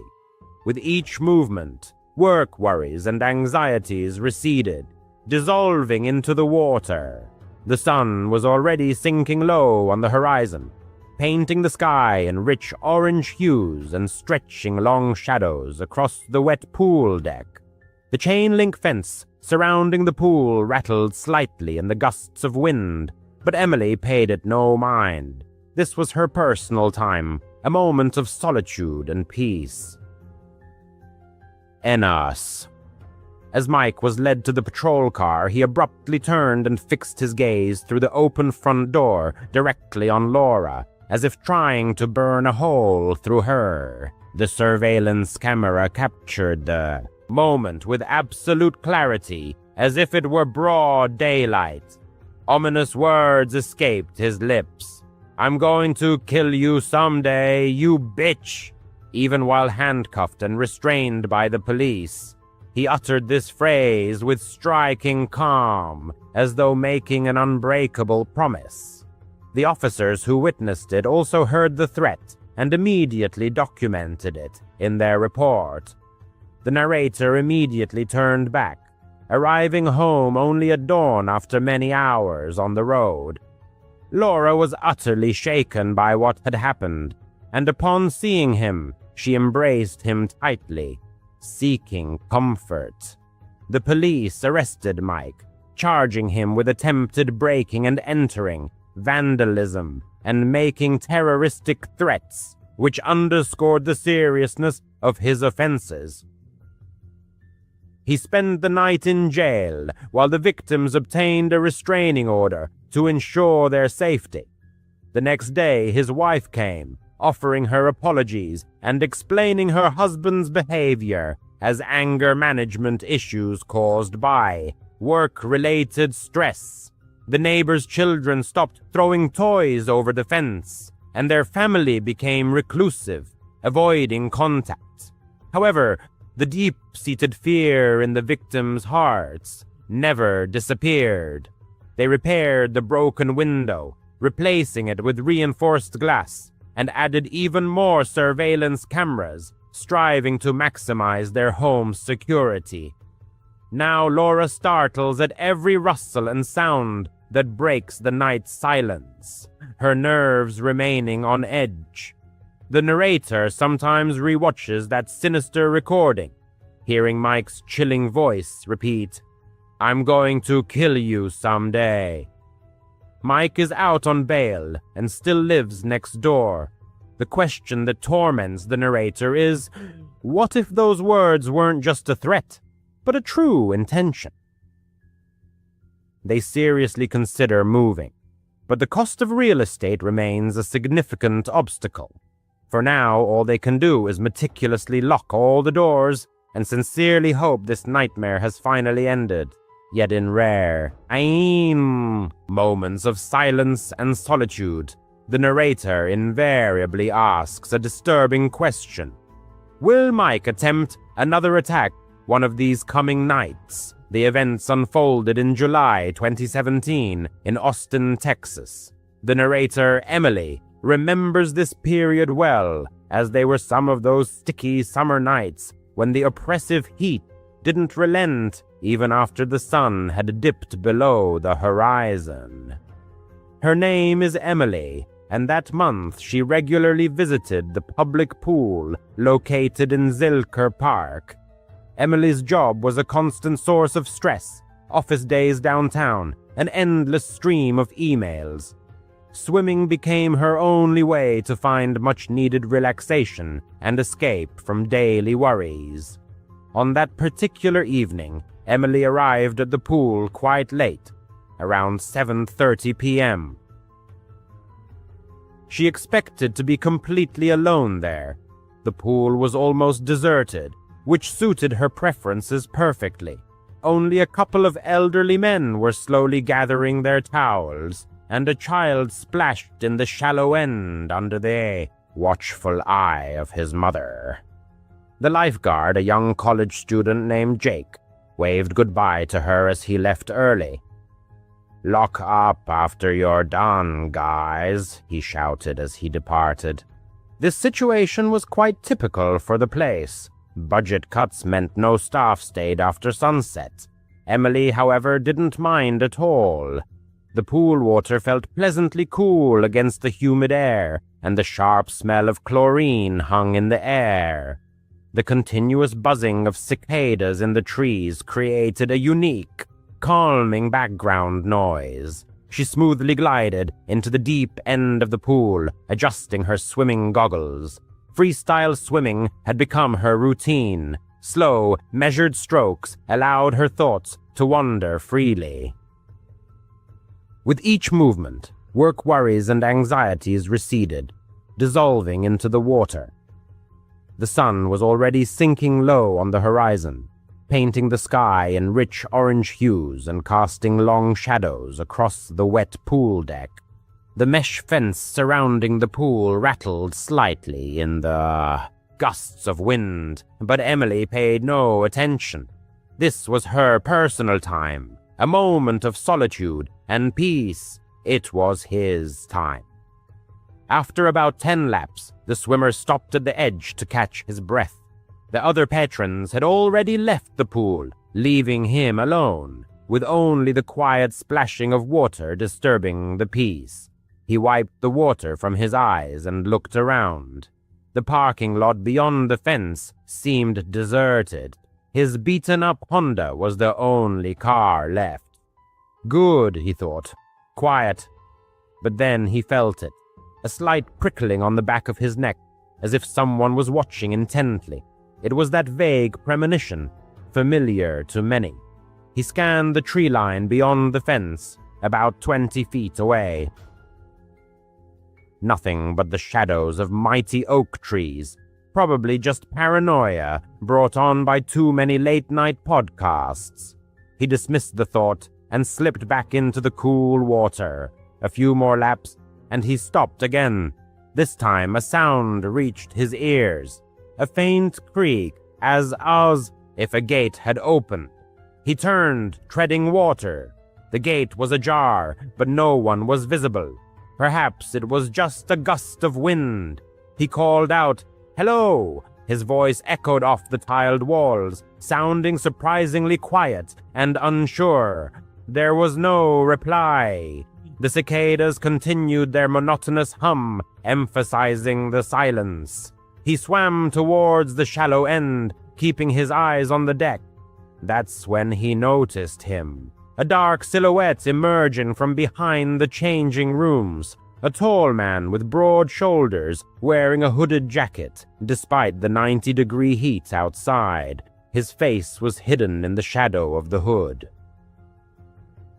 He didn't move like a regular at this place. He just stood there, hands in his pockets, staring directly at the swimmer. The swimmer's stomach tightened with alarm. Who wears a jacket in this heat? He thought. Maybe a runner, but no, his posture was strange. Too still, too focused. The swimmer swam back a little, pretending to adjust his stroke, but his heart pounded. "The pool is closing," he said, trying to make his voice sound casual. The stranger didn't move, didn't say a word. Then he started walking, slowly along the edge of the pool, toward the deep end. There was a distinct thud of boots on the concrete. These weren't sneakers, but heavy boots, and something in his hand, a flashlight. It swung loosely, as if its owner was ready to use it for something other than just illumination. The swimmer kicked harder, heading for the ladder. The water now felt thicker, as if pulling him. Why wasn't he leaving? Thoughts raced through his mind. He remembered news stories of similar incidents. Strange people in public places after closing. Austin is mostly safe, but parks at night. Not always. He reached the ladder and pulled himself out of the water. Water dripped everywhere. His feet were cold on the deck. He quickly grabbed his towel, wrapped it around himself, and headed for the gate. A brisk walk, not a run. Don't show fear. The stranger matched his pace, walking parallel on the other side of the pool. The flashlight clicked on, and a bright beam of light hit him directly in the eyes. The swimmer flinched, blinded for a second. "What the hell?" he muttered to himself. The light went out, and the stranger was closer now, crouched at the edge, as if measuring the distance for a jump. Panic washed over the swimmer. He bolted for the gate, his bare feet slapping on the wet concrete behind him. The stranger's steps quickened, and then a sound that froze him from the inside. A low chuckle, raspy, as if he had been waiting for this. The swimmer yanked open the gate, the metal clanged loudly and ran to his car. Keys, where were his keys? In his bag by the lounge chair. No, he'd left them in the car, unlocked. Stupid habit. He dove inside, locked the doors, the engine roared, tires squealed as he sped away. In the rear-view mirror, the stranger stood by the gate, just standing there, the flashlight dangling. He wasn't chasing, but watching. The swimmer drove straight home, his hands trembling on the steering wheel. He called the police from his apartment, but what could he say? Some guy scared him at the pool. They took a report, said they'd check it out. He never heard anything more. That was over 2 years ago. He stopped swimming there. In late 2021, for several months, the narrator settled into their grandparents' old home. These revered individuals had passed away, and the family hadn't yet decided whether to sell the property. Until then, the house had been used as a temporary vacation retreat, but between moves the narrator needed a place to stay, and the old house proved quite useful. They weren't particularly thrilled with the situation, as the house was quite dilapidated and worn. However, the absence of rent payments was an undeniable advantage and brought a certain satisfaction. The events in question occurred 2 months after they moved in. One day, returning from work around 6:00 p.m., they parked their car in the driveway and headed to the mailbox to collect the mail. At that moment, one of the neighbors approached them. She was an elderly lady with whom they had spoken several times about their deceased relatives. the current situation, and other everyday matters. During these few conversations, they had casually mentioned that they were temporarily living alone in the house. That's why she decided to speak with them.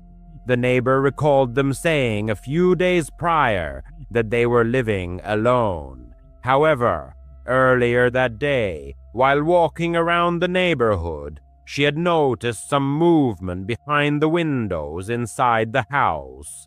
When she then noticed the absence of their car, it caused her concern, as she was sure they were at work. The narrator thanked her for the information, but honestly didn't fully grasp the seriousness of her words. The neighbor didn't seem entirely sure of what she had seen, and after all, it seemed absurd.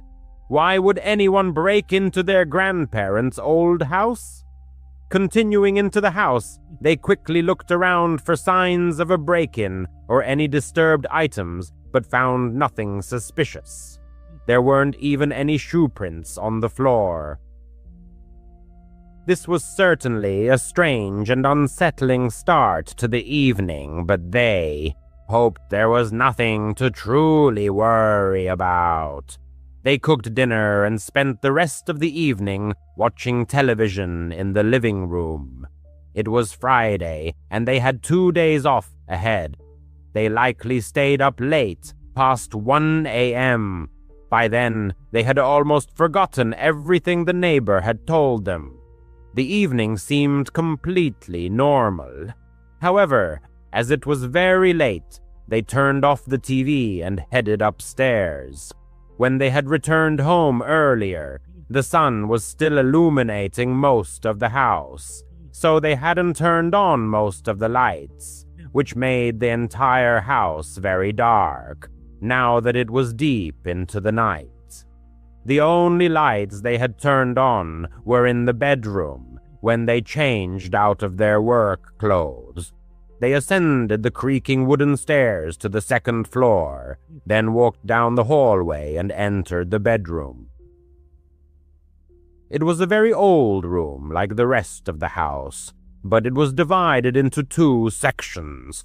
One area was dedicated to the bed itself, and then a small hallway with a wardrobe and one of those old-fashioned vanity tables built into the wall. On the other side of it was a large bathroom with a separate shower, a bathtub, and an excessive number of mirrors. To be honest, it was a bit unsettling for the narrator. Anyway, they used the bathroom, turning off the light there when they returned to the sleeping area, extinguishing the light there as well. However, immediately they realized something was wrong. The light was still on. They turned around, and a second later felt their hearts start to beat a little faster. In that hallway with the vanity and wardrobe, between the bed and the bathroom, the light was on. To explain why this was so unsettling, it was one of those single old-fashioned light bulbs attached to the ceiling, with a thin dangling string that you had to pull to turn it on or off. For this reason, they had never used that light. Not to mention, it was almost impossible to accidentally turn it on or off, because it was only operated by tugging the string. They walked over to the hallway and stared at it. The faint bluish glow of the bulb barely penetrated the frosted glass. The bulb must have been decades old. They cautiously raised a hand and pulled the string. The force it took for it to click and turn off was deceptive. It certainly couldn't have just turned on by itself. The more they thought about it, the more nervous they became, especially when the neighbor's comment about seeing someone inside came back to mind. Looking back, they should have left right then and there for their own safety.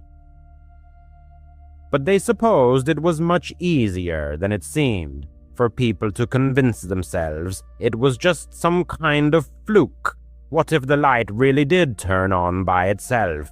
It was awfully old. Maybe it was malfunctioning. And again, the likelihood of someone breaking into this old place was so extraordinarily low that they truly felt they needed real proof to believe it, let alone call 911. They meant one light on in a house they never used was creepy and unsettling. Don't get them wrong. But at the same time, they didn't feel it was enough to truly panic, although they definitely weren't going to get much sleep anytime soon. They turned their bedroom light back on, but stayed there with the door closed, deciding to sit in bed with their phone until they got tired again. They decided to rest until their strength failed them again. For the next 30 minutes, they constantly found their gaze involuntarily turning to the door, then to the hallway leading to the bathroom, as if some internal paranoia had taken hold. Despite all the rational explanations they tried to instill in themselves, deep down the feeling that something inexplicable and disturbing was present lingered. They didn't know how to react to this premonition. The house had been checked before, but the thought of needing to inspect it again wouldn't leave them alone. They got up and flung open the door to the main upstairs hallway. A dead silence filled the house, sending shivers down their spine. Taking a few cautious steps down the hallway, they approached the spare bedroom and slowly opened its door. Inside the room, the old bed and furniture belonging to their grandparents were still there, along with numerous boxes neatly stacked along the wall. As soon as they stepped over the threshold, an extremely unsettling premonition enveloped them. Although the goal was specifically to search the house, once inside, their bodies seemed to freeze. Their heart rate quickened, increasing with each second, as if an invisible alarm had gone off inside, urgently demanding an immediate exit from that place. And at that moment, they noticed something. A silhouette protruding from under the blanket on the bed. The longer they stared, the clearer it became that it was a human body. Someone was lying in the bed, covered by a blanket. An instant wave of panic overwhelmed them as they tried to retreat, but this led to a slight stumble, causing a loud creak from the wooden floor. In an instant, the person sat up abruptly in bed, demonstrating that they were certainly not asleep and were likely listening intently to every one of their movements. It was a man. His eyes pierced the hero's gaze, but that was all they managed to notice before they swiftly ran out of the room. The pursuer's footsteps echoed close behind them. They didn't stop until they burst out of the house and ran down the road to the doorstep of the neighbor, the same one they had spoken to before. She let them in and immediately called for help. They were genuinely grateful that the officers arrived relatively quickly, but the intruder must have fled immediately, as he was no longer found. In the following weeks, their parents helped conduct a thorough inventory of everything they believed was in the house, or at least all valuables, and, surprisingly, nothing was missing.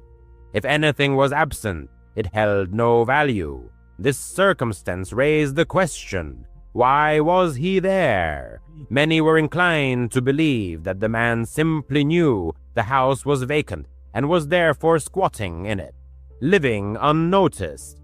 However, what truly frightened them and made them doubt this version was that they themselves had lived there for 2 months. This meant the intruder must have known about their presence. Was there a possibility that he had been hiding, living there with them all this time, while they suspected nothing? And what would have happened if they hadn't discovered him and escaped? They moved out immediately and haven't returned to that house since. They probably never will. He was returning from a road trip. Nothing remarkable. Just a few days visiting relatives. He always disliked that the drive took a full 14 hours. It was too much to comfortably cover in one day, but not long enough to justify stopping at a hotel and thereby doubling the total travel time. He always forced himself to drive the entire way in one day, which completely stripped the road trip of any pleasure. In short, he left his relative's place around 3 p.m., which meant driving all night. This decision was not the wisest. By midnight, he felt deeply tired and intensely sleepy, but this part of the road didn't pass through populated areas or anything similar. Ahead lay only deserted forests or simply open, vast emptiness. Occasionally, there were only a couple of gas stations and, perhaps, a few dirt roads leading nowhere.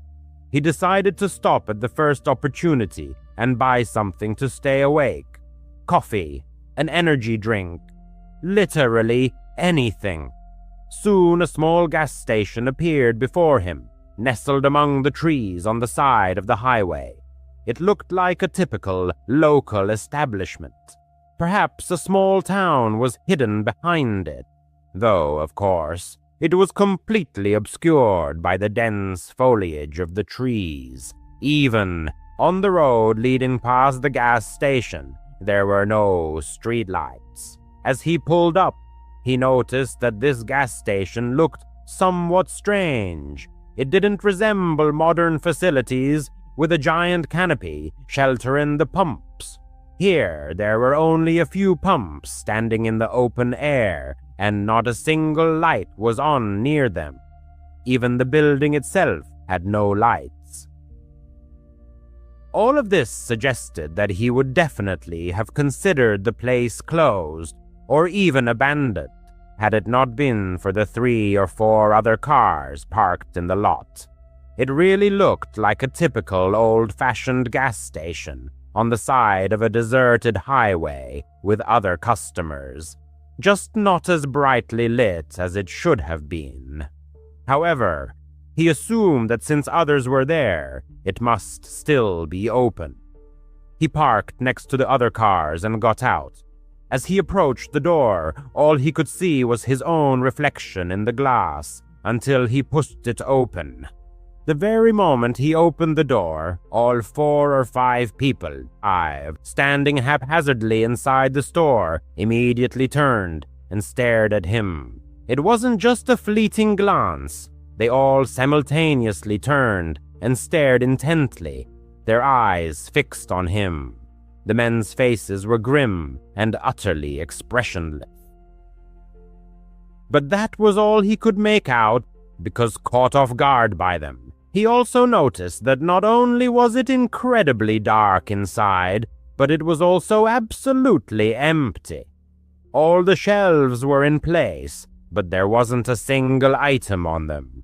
Even after he processed this scene and looked back at the men, they were still staring at him as if he didn't belong there. All of this happened in about 10 seconds before he retreated, allowed the door to close behind him, and then hurried back to his car. He hurried back to his car. It was unclear what this strange phenomenon was, but it resembled a creepy cult gathering at a long-abandoned gas station that he had unwittingly stumbled upon. Pulling away from the store, he rejoined the road. Apparently, this was one of those moments when it was better not to dwell on it, but simply move on. Indeed, 10 minutes later, he had already resigned himself to the thought that he would never know the true nature of what he had seen, and once again focused on finding a gas station. This time, he hoped to find one that was operational and safe. However, the desolate road offered little promise. Another 10 minutes passed when headlights appeared in his rear view mirror. He was driving quite fast. perhaps 10 or 15 miles per hour above the posted speed limit. Since there were no other cars on the road, this was the first time in several hours that someone had appeared from behind. Soon another car appeared behind the first, and then perhaps several more. He couldn't accurately determine their number, as all the lights merged into a single bright spot. But they were all approaching at immense speed. He moved into the right lane to let them pass, and the first car did pass, but then abruptly swerved back in front of him. He was alert enough to have already slowed down a bit, but he was completely unprepared for their sudden braking. His heart nearly pounded out of his chest as he slammed on his own brakes, simultaneously trying to swerve to avoid a collision. He managed to stop just a couple of feet from their bumper, his car slightly askew. It was then that all the pieces of the puzzle fell into place. This was one of the cars he had seen at the gas station. He glanced in his rear-view mirror. Another car stopped directly behind him, and yet another pulled up to his door. In a matter of seconds, several men emerged from the cars and surrounded his vehicle. If this were happening during the day, and not on some desolate road at 1 a.m. with no one around, he might have chosen a more cautious approach. But given the circumstances, he felt he had no choice but to take a risk and try to escape. Since the cars blocked all routes, he drove off the road and into the trees, not getting far before grabbing his phone and jumping out of the car. He bolted into the forest. It was pitch black, even 30 feet from the trees. He kept running, hearing the men's footsteps closing in behind him. But the deeper he went, the less they could see to follow him, he thought. He leaned against a tree and waited, perhaps for a full hour, not even turning on his phone. He was afraid one of them would be nearby and see the light from the screen. So he sat and just stared into the void of the pitch-black forest and listened to the rustling of leaves in the branches overhead. After that hour, he finally took out his phone and used the map to get back to the road where he could get enough signal to text 911. All the cars had vanished, except for his own, which was still sitting among the trees by the road. After that long night, a tow truck was able to pull his car out, and to his surprise, it was almost undamaged. There has been no news about who was following him and trying to stop him. He concluded that the men probably thought he was a witness or had seen something at that gas station that he shouldn't have seen, and so they followed him, trying to cover their tracks. Was it an abduction or getting rid of him and hiding any evidence in the secluded forest by the roadside? The image of him entering that gas station, with all the men turning and staring at him, still haunts him. He still gets chills thinking about what could have happened. He's writing this while the memories are still fresh. It happened just a couple of days ago. He had Tuesday and Wednesday off this week and was spending time at home. No plans, just relaxing and enjoying the quiet solitude. On Tuesday evening, he thought it would be nice to order some food to save time cooking. So he opened the DoorDash app, found some random establishment that was still open, and ordered a small dinner. It said delivery would take about 45 minutes. He stayed in the living room and watched YouTube on TV. Until then, the evening had been good.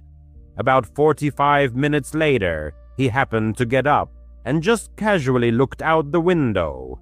He doesn't even know why, as he could have easily opened the app to check the delivery status.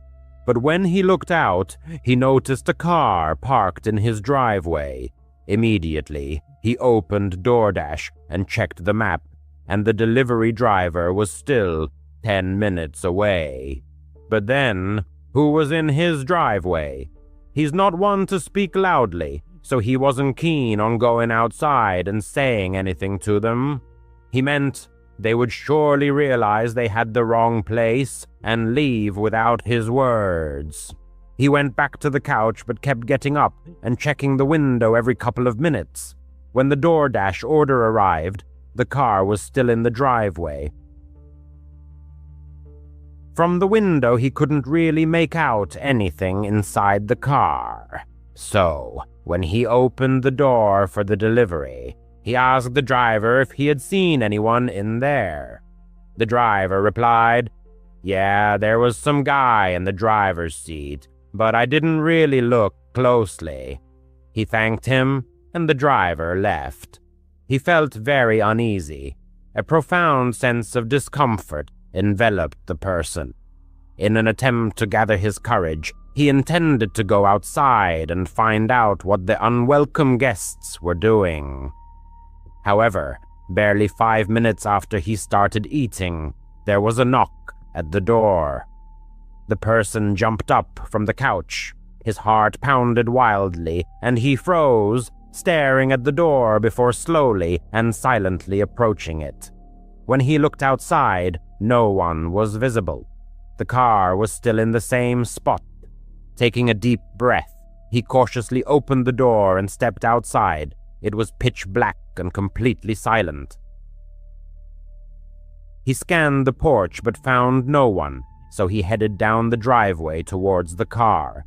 Looking inside, he was astonished to find that whoever had been inside was no longer there.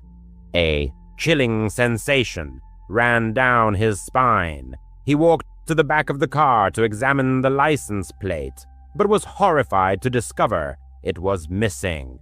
This discovery filled him with even greater fear, as it made him wonder, had this person, whoever they were, planned everything in advance? He stepped back from the car, intending to return to the house, as the feeling of extreme unease was growing, and he felt it was the right time to call the police.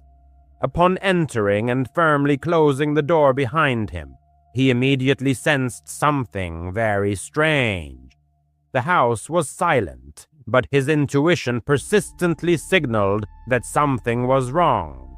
He cautiously crept into the living room and stared at the sofa. His phone was not there. Every fiber of his being seemed to be pierced with fear. Before he could move, he heard the slow creak of a door, hinge opening. Then, quiet footsteps echoed down the hallway towards the front door, but they stopped just before the turn. They were waiting there, around the corner, right by the front door. The person simply couldn't run out. He froze for a few moments, then very cautiously and silently began to make his way to another part of the house. Whichever path he chose, he would have to pass the hallway where he knew for sure this person was. Therefore, whatever he was going to do, he knew he had to act fast.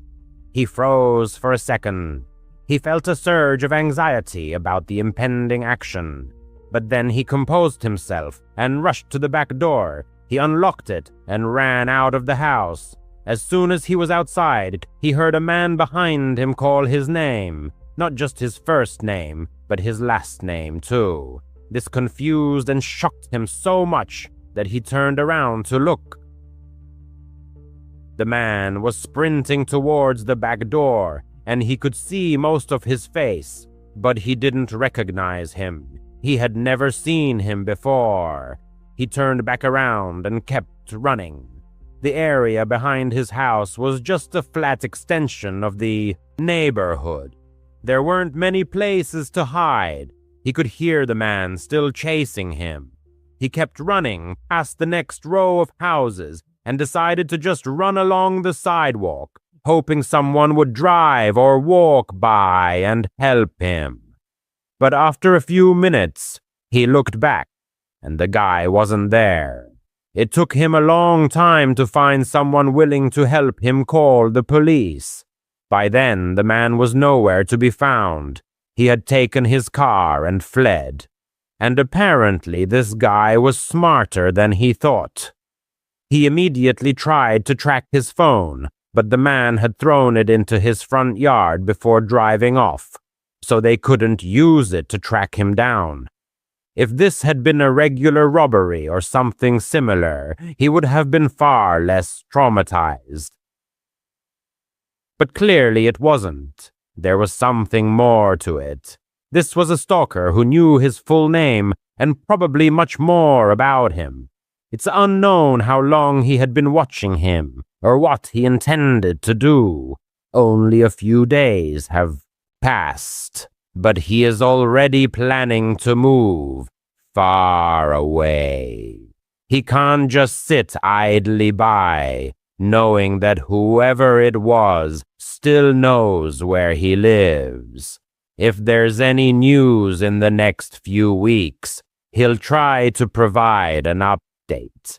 In the prestigious Darien School District, nestled in the picturesque state of Connecticut, every student enjoyed unfettered access to high-quality secondary education. For these young minds, boundless horizons of knowledge unfolded, reaching far beyond the confines of ordinary classrooms. This affluent region, renowned for its wealth, generously bestowed upon its students numerous opportunities for educational trips and excursions that enriched their academic experience.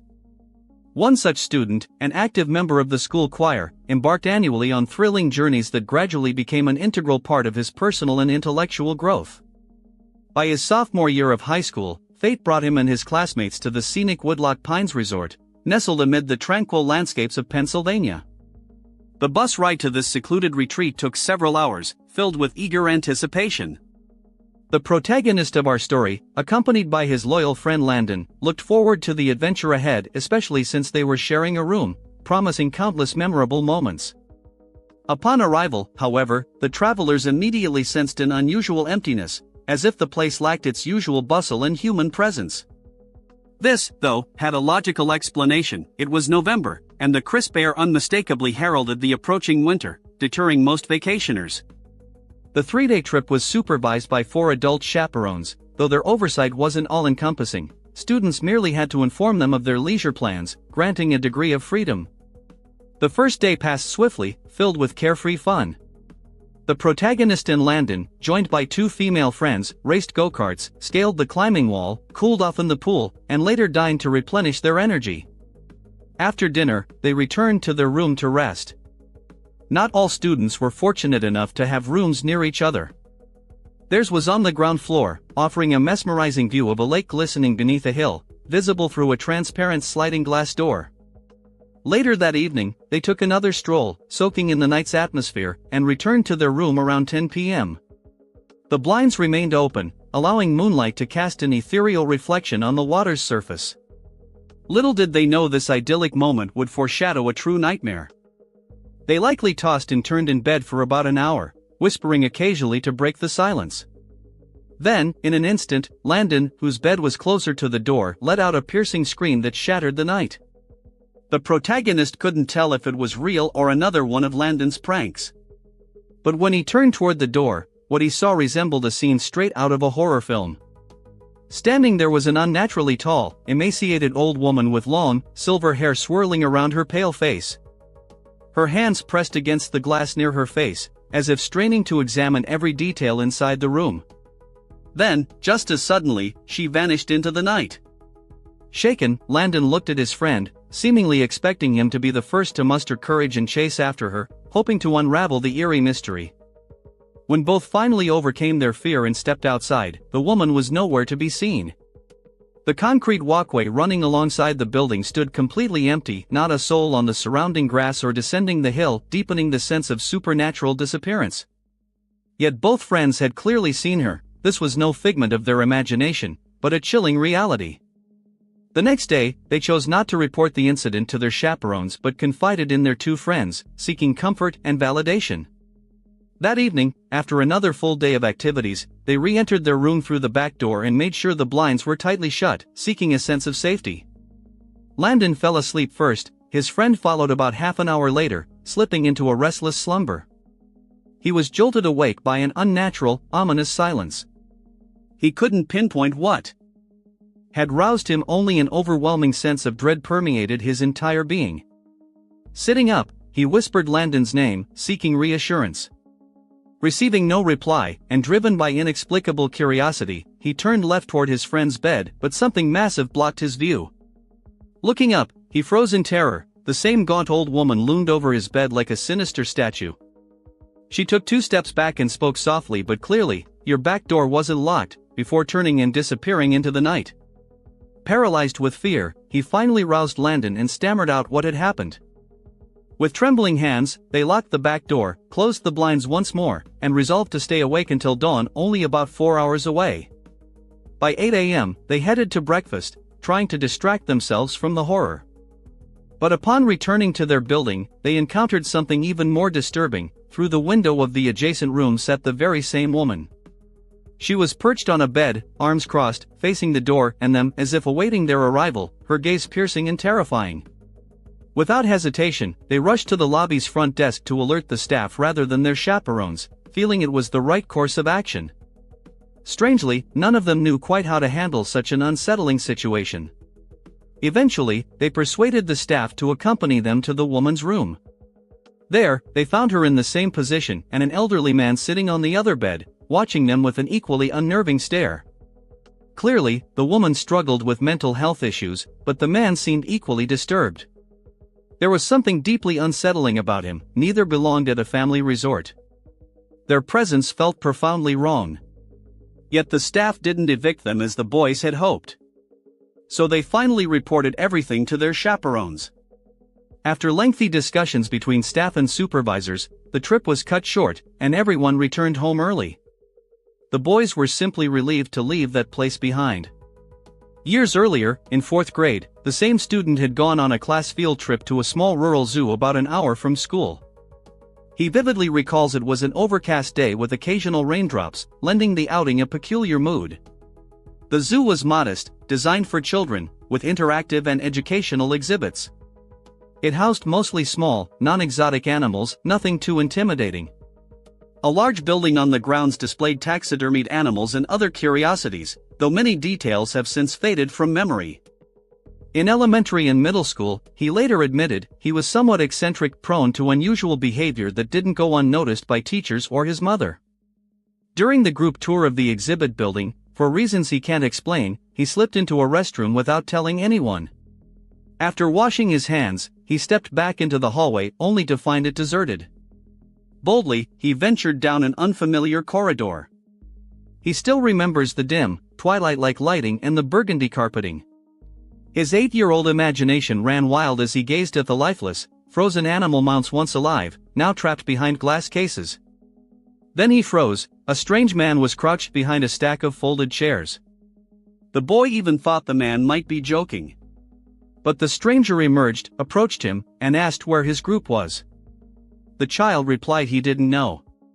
Suddenly, the man grabbed his wrist and ordered him to follow, presumably, the boy assumed, to reunite him with his class. Instead, the man led him to an emergency exit at the back of the building, opening onto an area with dumpsters, benches, and dense forest. Outside, the man's grip grew aggressive, his fingers digging painfully into the boy's arm as he dragged him toward the woods. The child didn't scream, but he remembers the visceral terror churning in his stomach, so intense he felt he might vomit. Suddenly, a sharp female scream pierced the air.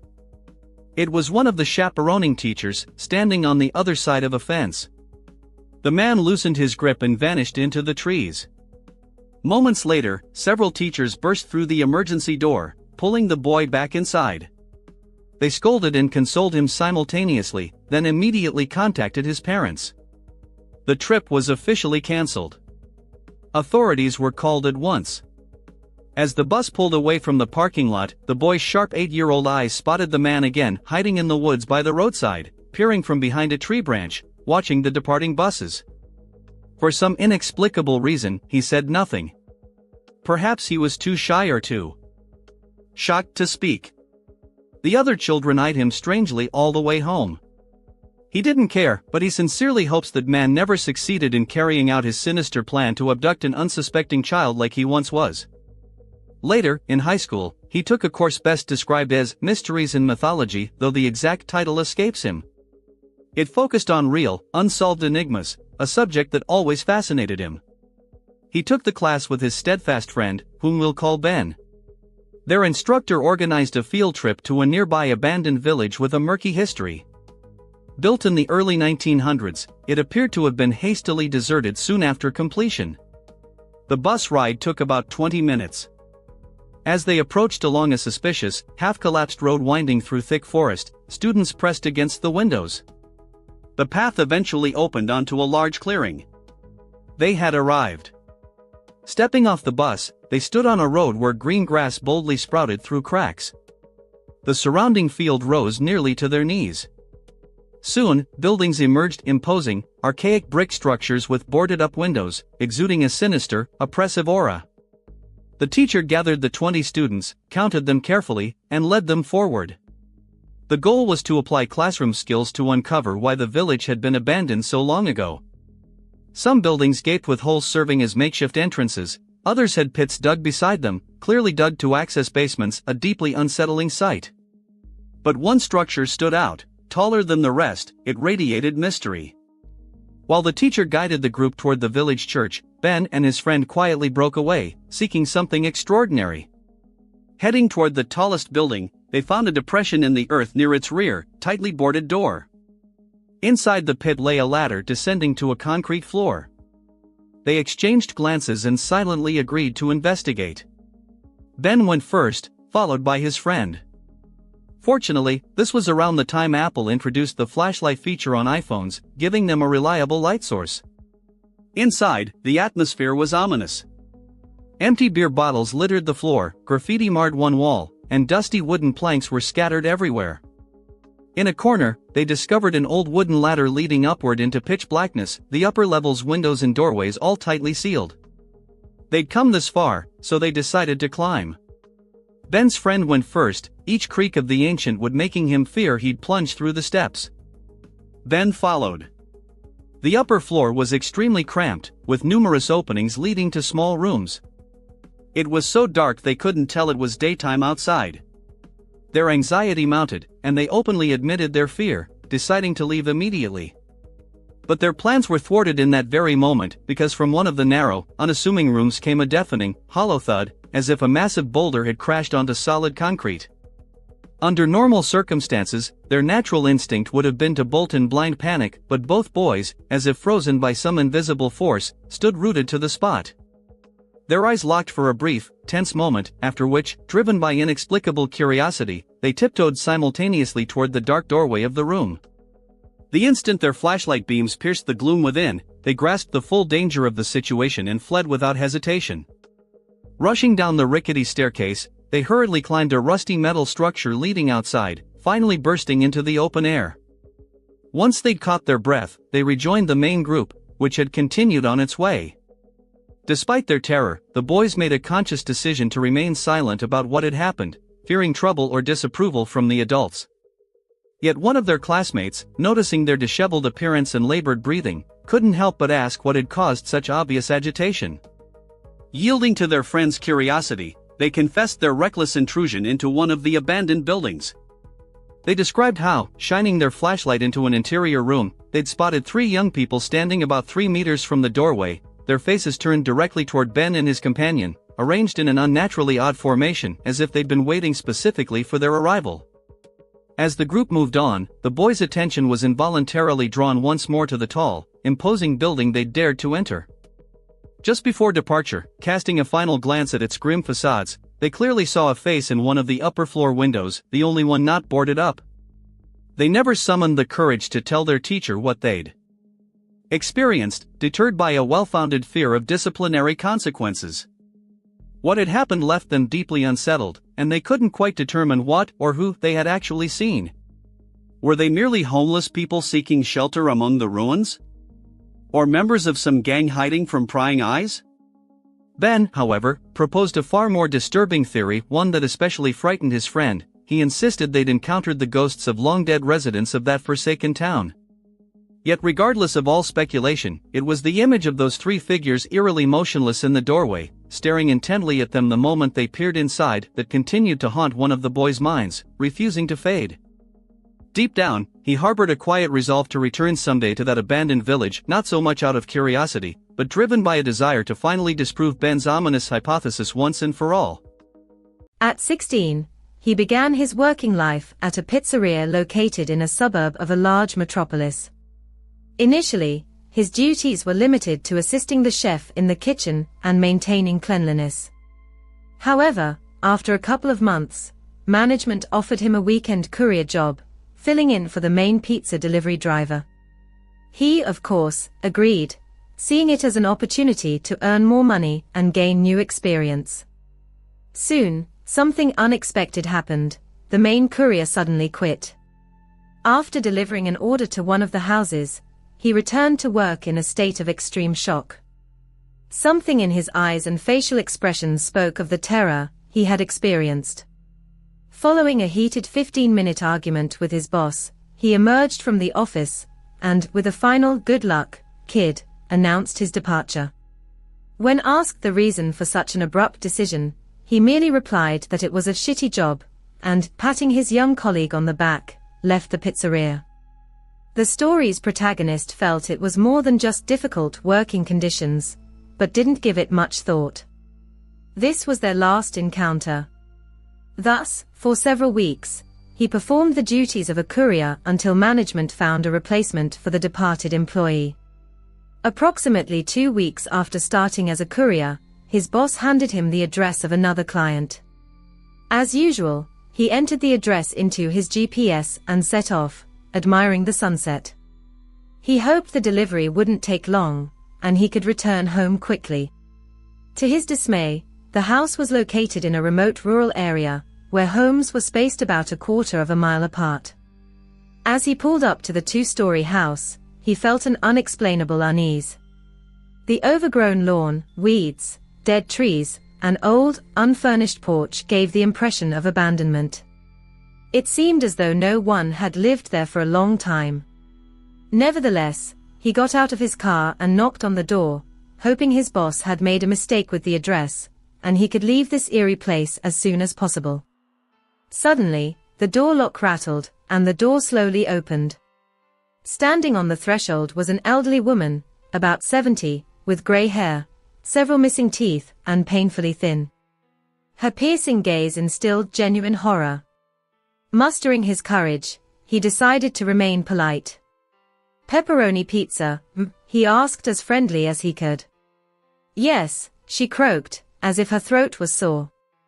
"Great, here you go." He offered her the pizza, but she, showing no emotion, continued to stare at him, not taking the order and fumbling in her purse. "You didn't come alone?" she asked unexpectedly. He froze, then quickly looked at her. Her intense gaze didn't waver.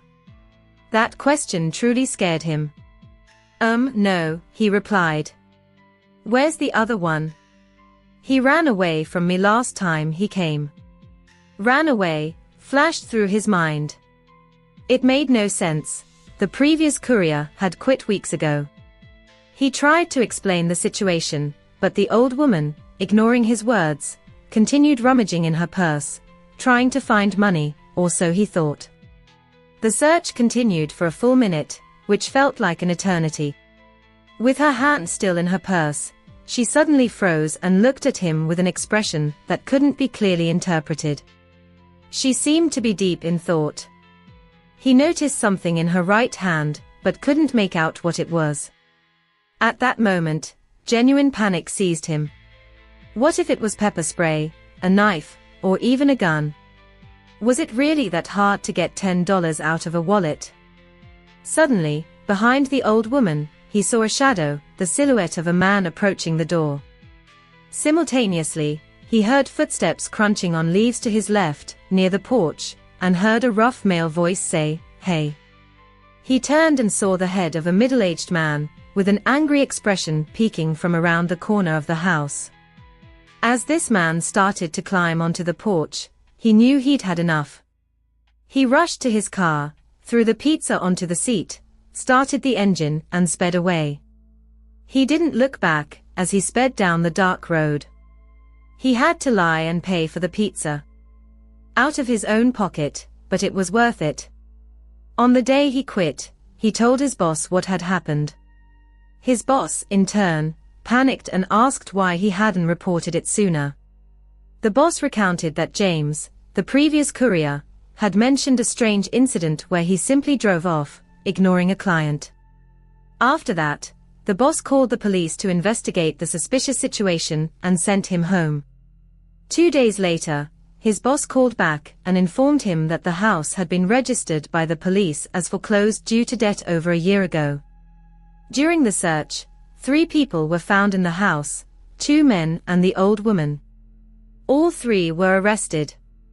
No further details were provided. The story's protagonist still experiences emotional trauma and cannot imagine what might have happened if he had lingered. They could have easily attacked him. Fortunately, he quit after that incident and remained safe. He would never forget the time he filled in for a friend at the pizzeria. He usually worked the cash register, while his friend was the delivery driver. That evening, he successfully delivered 2 orders to regular customers, and then the manager gave him the last order for the night. The address was 5 miles from the city, which was quite a distance. His GPS directed him off the highway into a quiet town he had never heard of before. Then, the navigator led him onto secondary roads that were even more desolate than the main streets of the town. Half of the street lights were out. He didn't like this place. He just wanted to deliver the pizza and leave.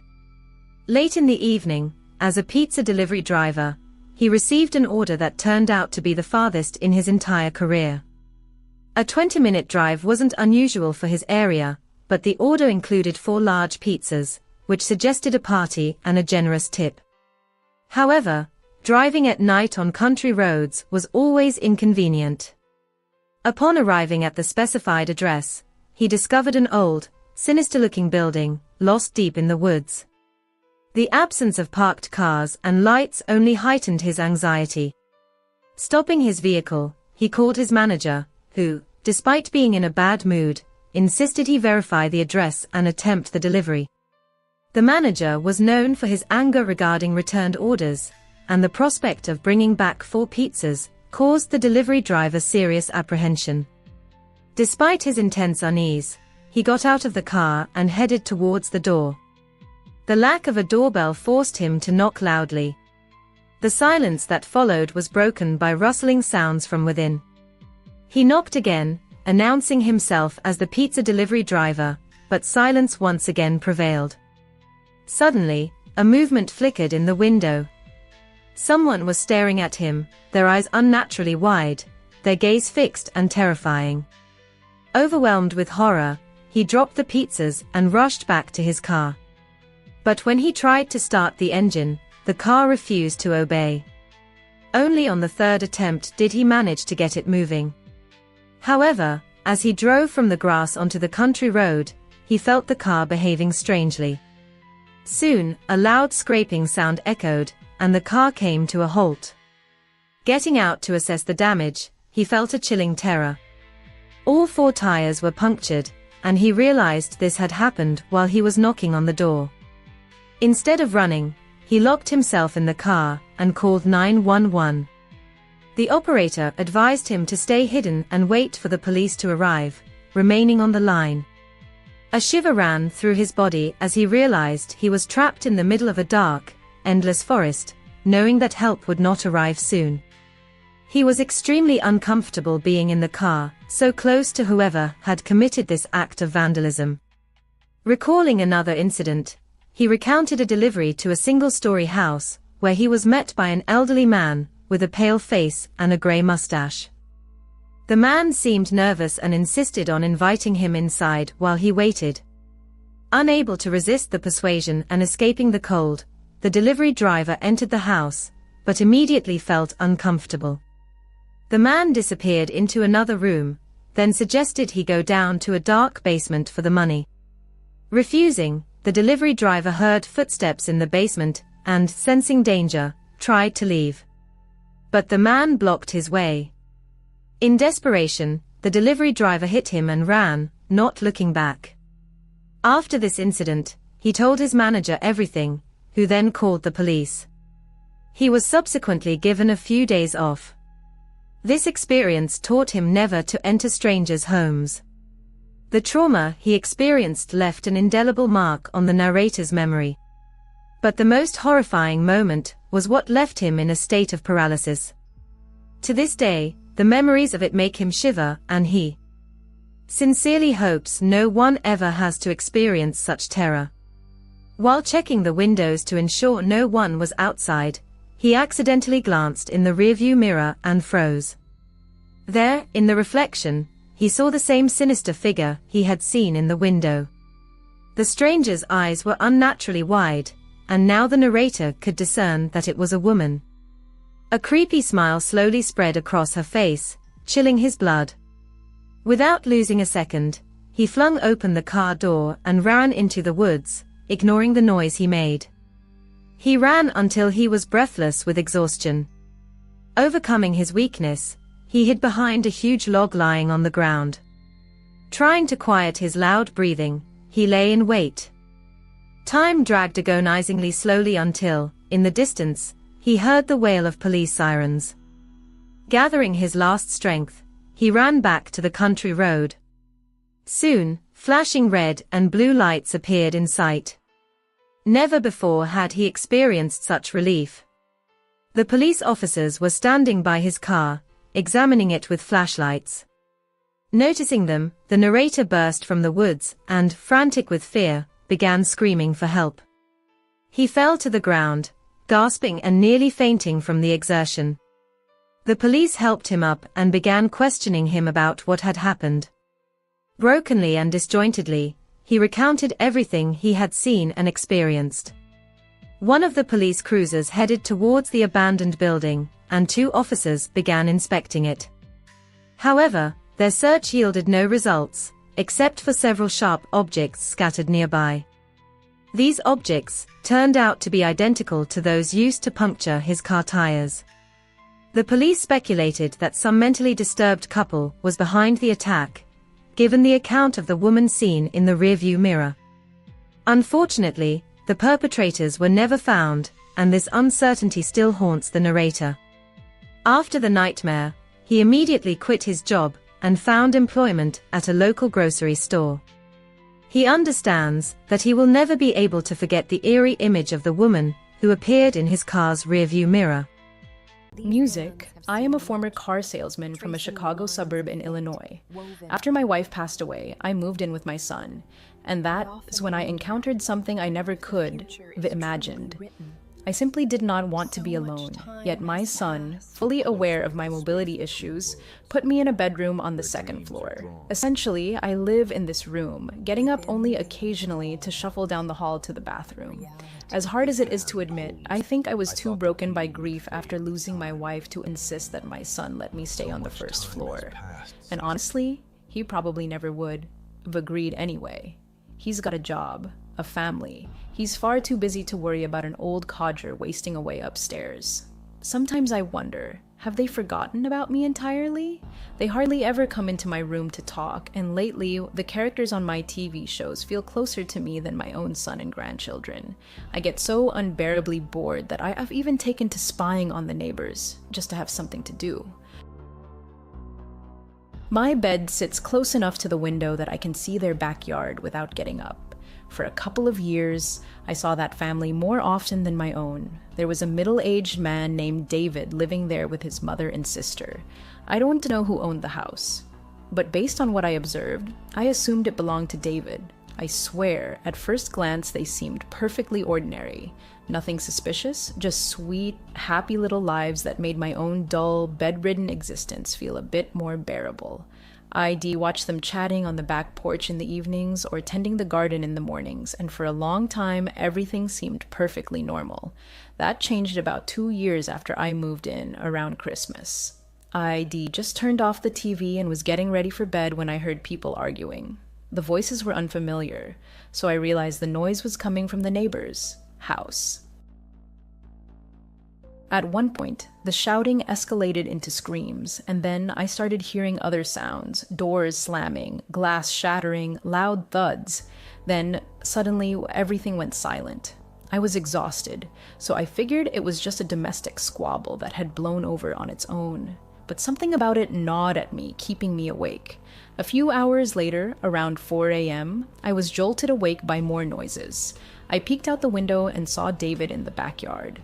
I had no idea what he was doing, but he was dressed as the Grinch, dragging a large Christmas sack toward the tree near the garden shed. He opened the shed, grabbed a shovel, and started digging, and I realized he was burying that sack in the frozen ground. It must have taken him a full 30 minutes before he finished and went back inside. All I could think was that maybe he was some overly enthusiastic old man playing Grinch, trying to hide stolen charity donations or something like that.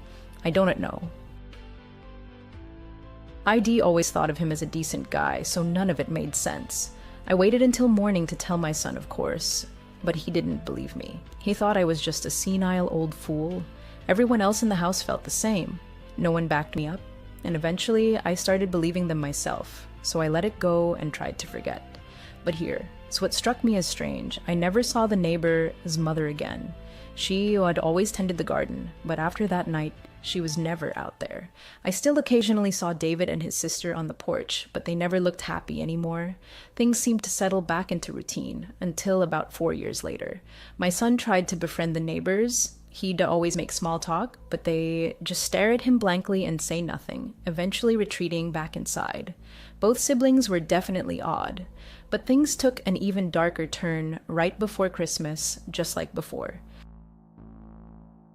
It felt like history repeating itself, shouting, then screaming, then a loud thud, then sudden silence. This time, I stayed awake to watch. Twice was too strange to ignore. It was again around 4 a.m. I got out of bed and moved closer to the window. I saw him step out the back door, once more dressed as the Grinch, dragging another large sack toward the tree and burying it. Then, out of nowhere, David turned and looked straight at my window. I yanked the blinds shut, but he'd already seen me. A few minutes later, I couldn't help but peek again, and there he was, standing directly across from my window, still in that costume, staring right at me. I tried to play it cool. I opened the window and called out across the yard. "Nice Grinch costume, buddy. Good night, huh?" "Sure is," he replied. "What are you doing up so late?" David just stared at me without saying a word. "Well, have a great rest of your night. Merry Christmas," I said. He gave a wave, and in that moment, I caught a flash of blood soaking his palm. He instantly realized his mistake and yanked the blinds shut, but it was too late.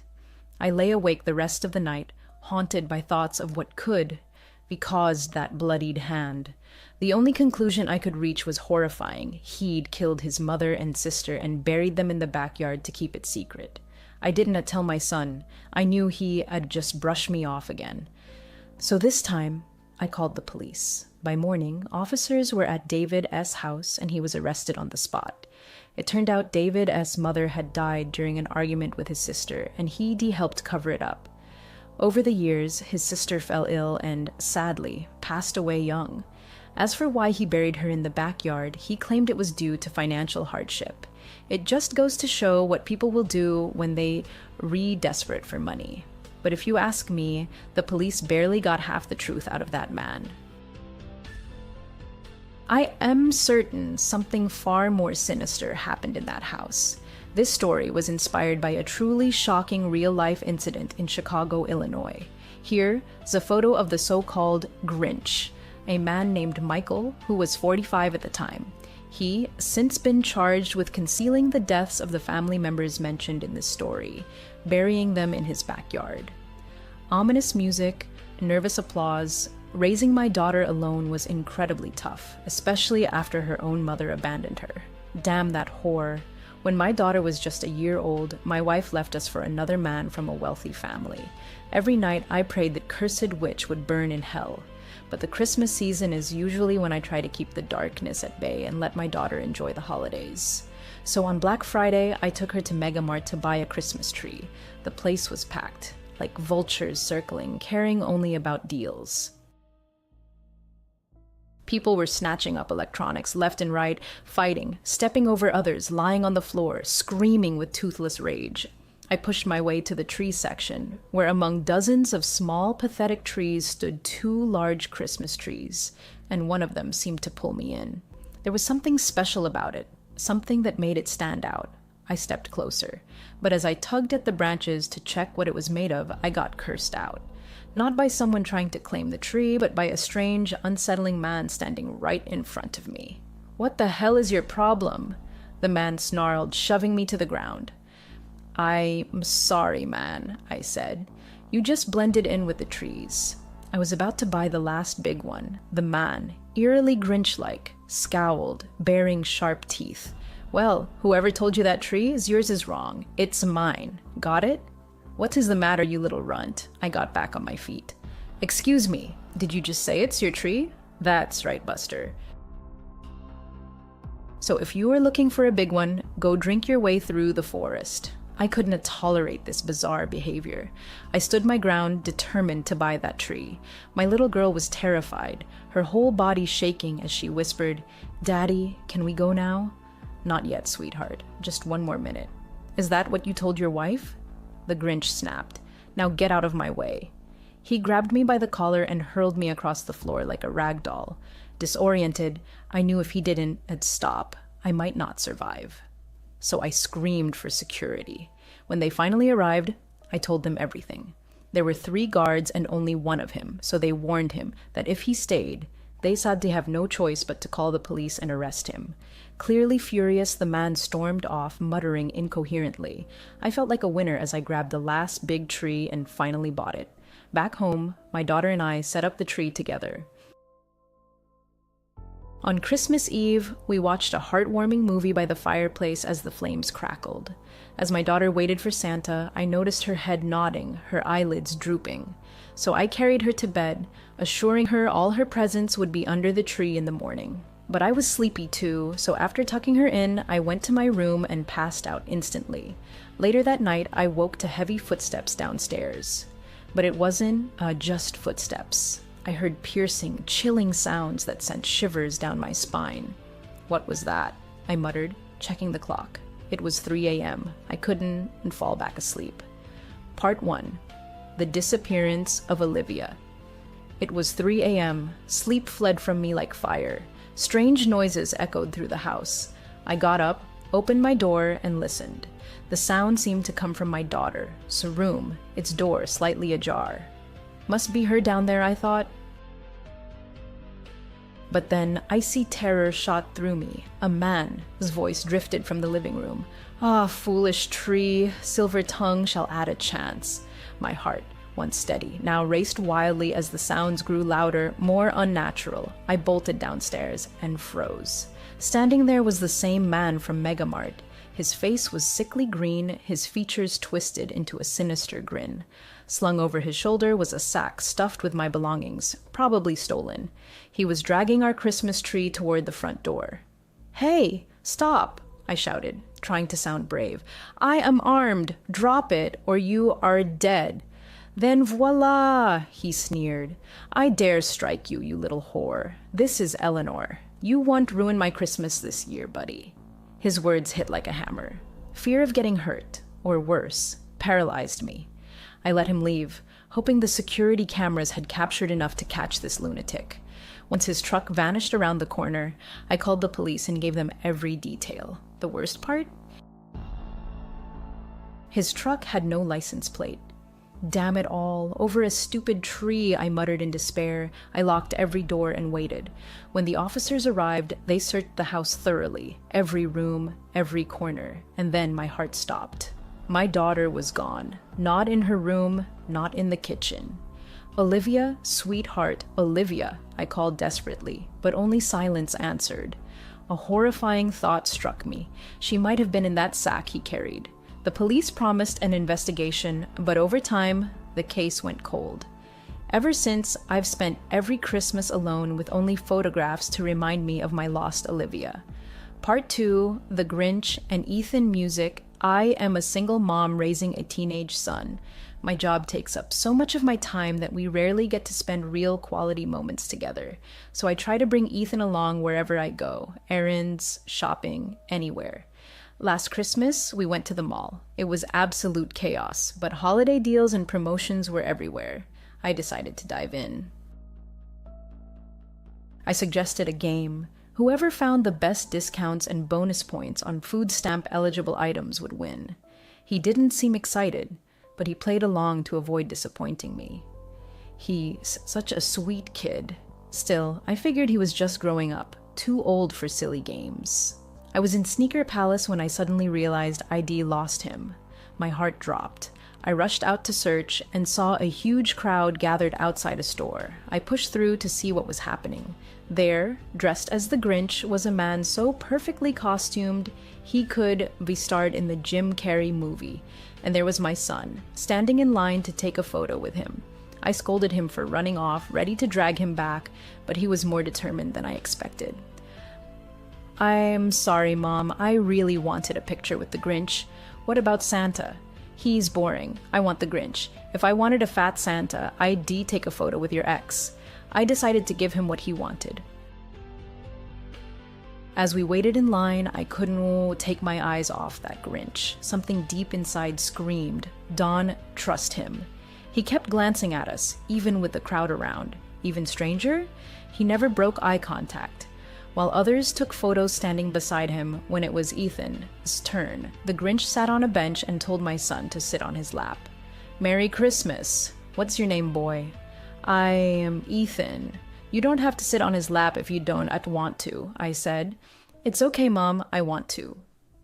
"You sure? Are you deaf, lady?" He said he wants to. I was stunned. I wanted to rip his head off when he... NUS Story 1. Halloween always evoked a sense of awe in the author. At 10 years old, this holiday overshadowed all other events of the year.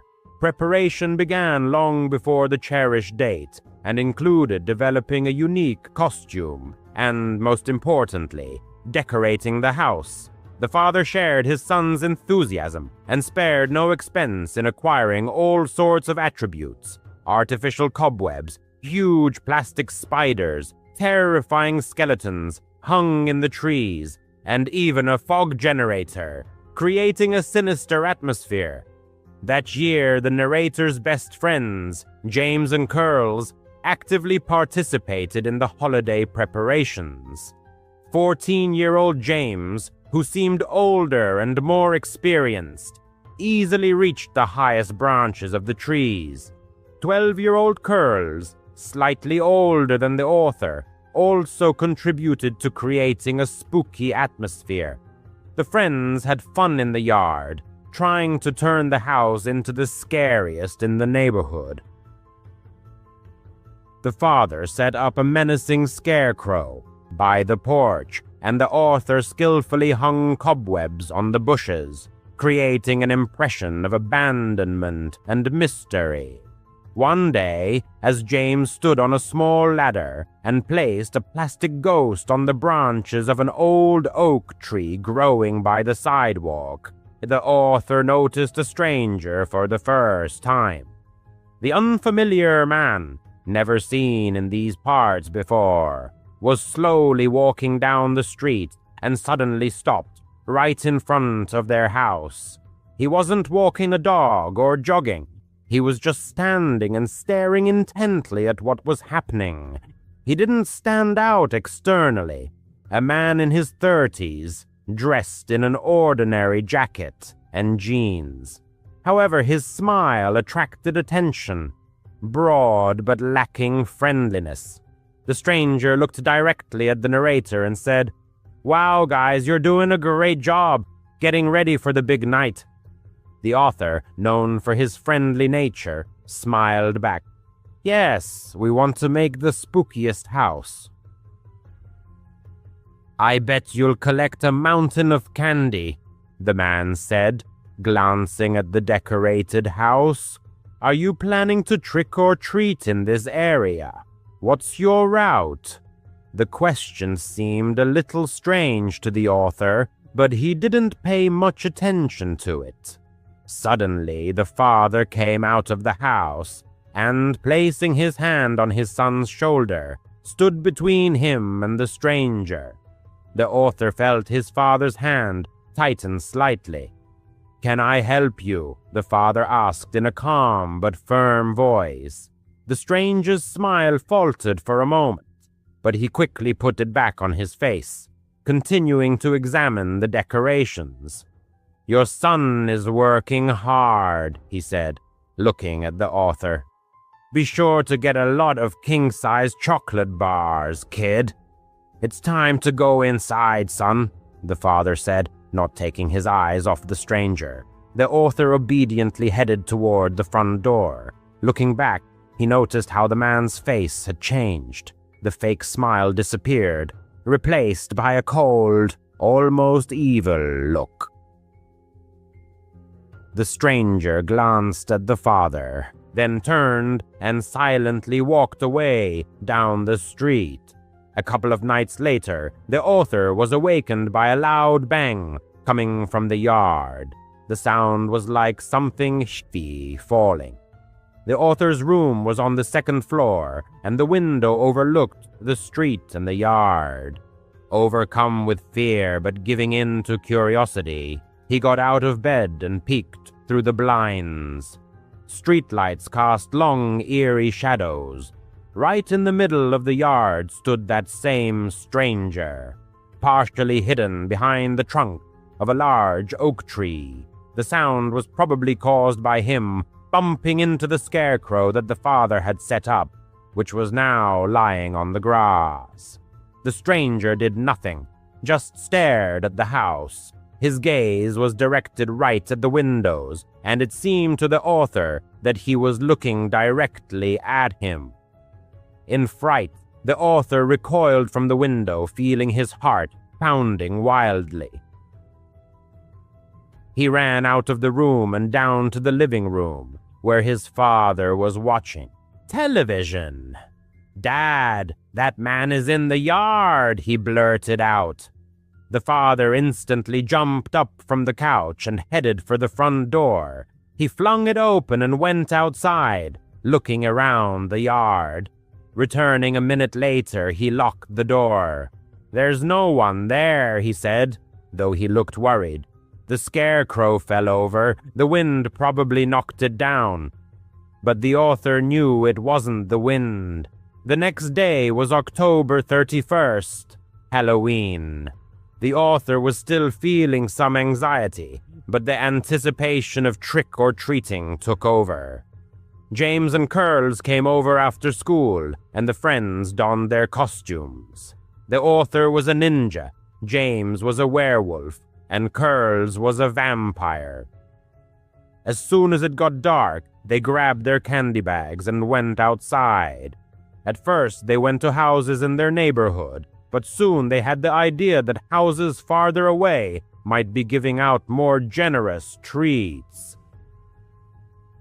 So they went block after block until the author almost stopped, recognizing the streets.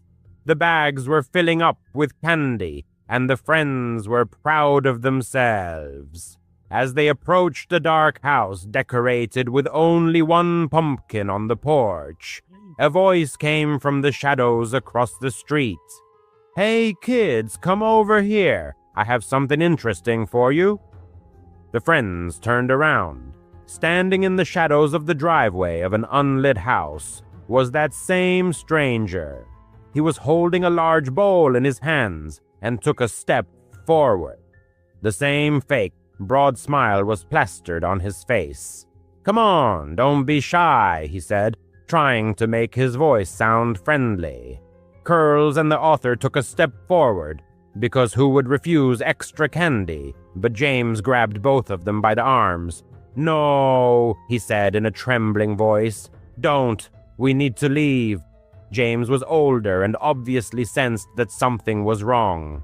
Story 1. Suddenly it became clear something had gone completely wrong. The stranger, noticing our confusion, instantly changed.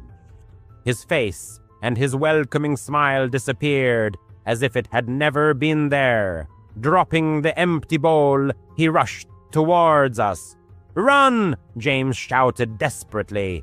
We didn't need to be told twice. We turned and ran as fast as our legs could carry us. The sound of his footsteps, fiercely drumming on the sidewalk, grew louder, relentlessly approaching. Our cries merged into a single scream of terror. Curls, always agile, instantly darted between the houses and disappeared into the dark opening of the yard. James, faster than me, pulled ahead. Taking a chance, I looked back. The pursuer's gaze was fixed on me. He didn't seem to notice anyone else. A grimace of inhuman rage was frozen on his face. My strength was leaving me, and the ninja costume seemed unbearably heavy. The pursuer was already close. I could hear his heavy breathing. His hand reached out and grabbed me by the back. At that moment, I was sure it was the end. "Get your hands off my son!" My father's thunderous voice rang out. He jumped out of the alley, his face contorted with a mixture of horror and anger. The stranger instantly let go of me, and I fell to the ground in surprise. He looked at my father, then at me, and without saying a word, disappeared into the darkness. My father ran over to me and hugged me tightly. A few minutes later, James appeared, and Curls timidly peeked out from behind the fence.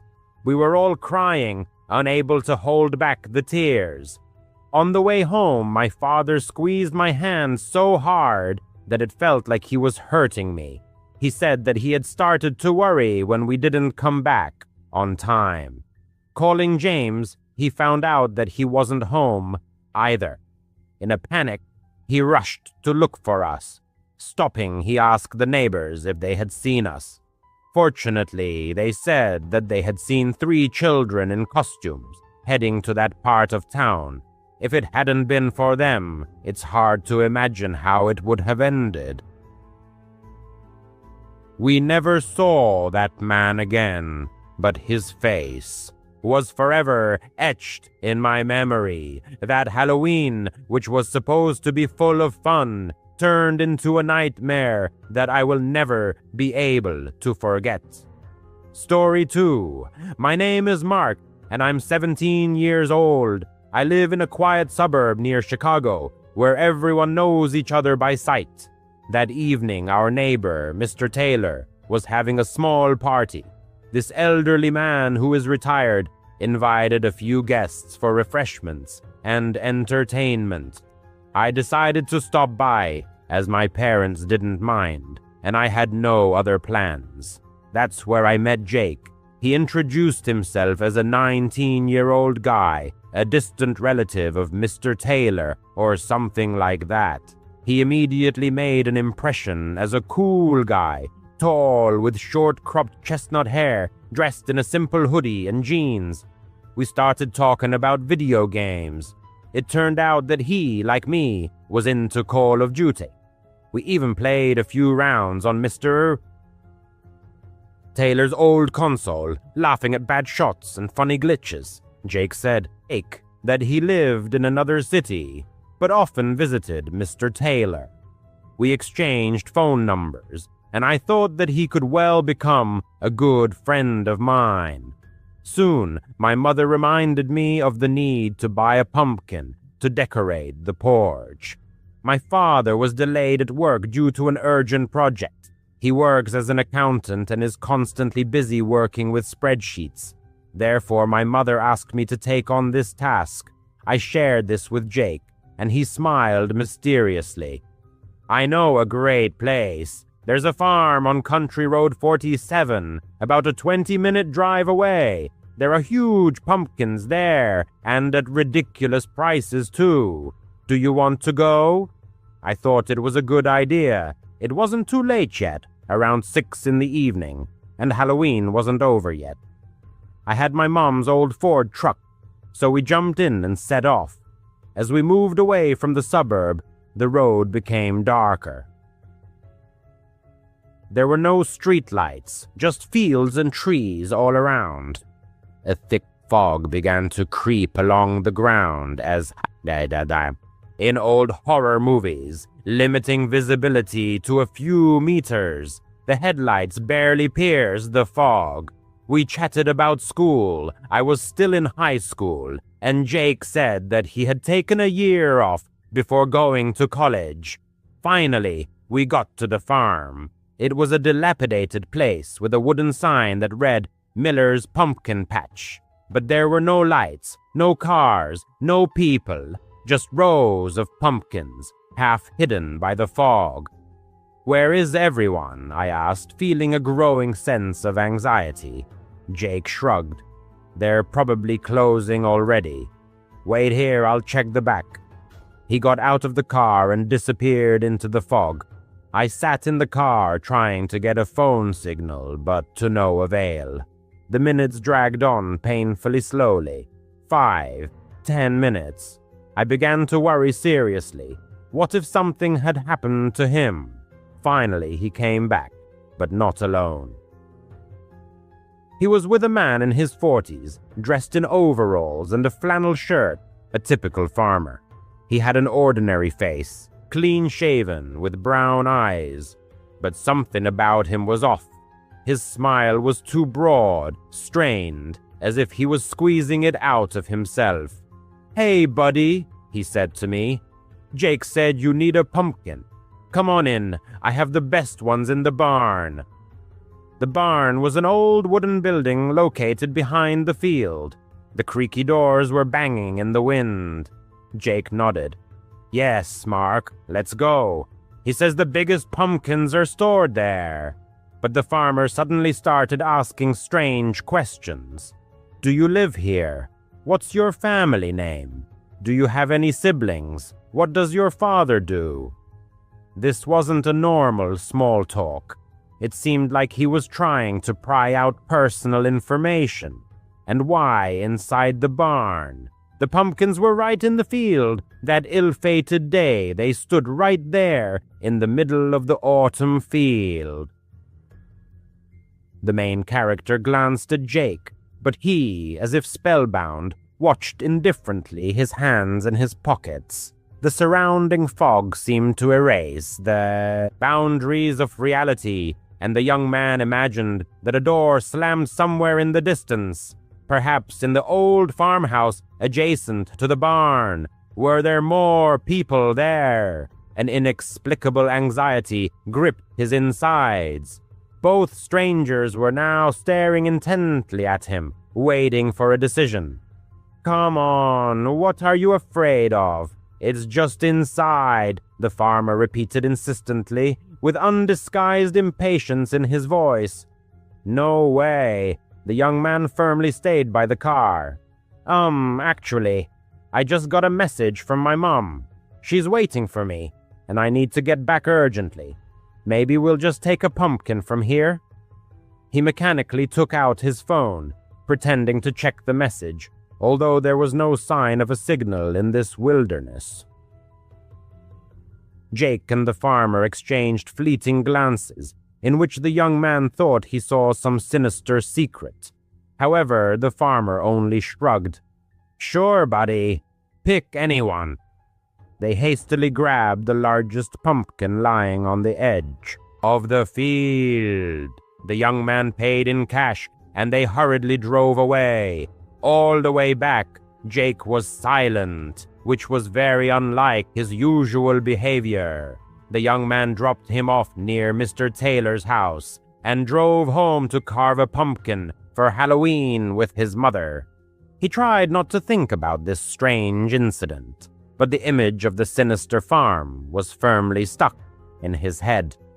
Later that evening, he had a small party at his house. Only the closest friends gathered, about 8 people. Pizza, soda, watching horror movies on Netflix.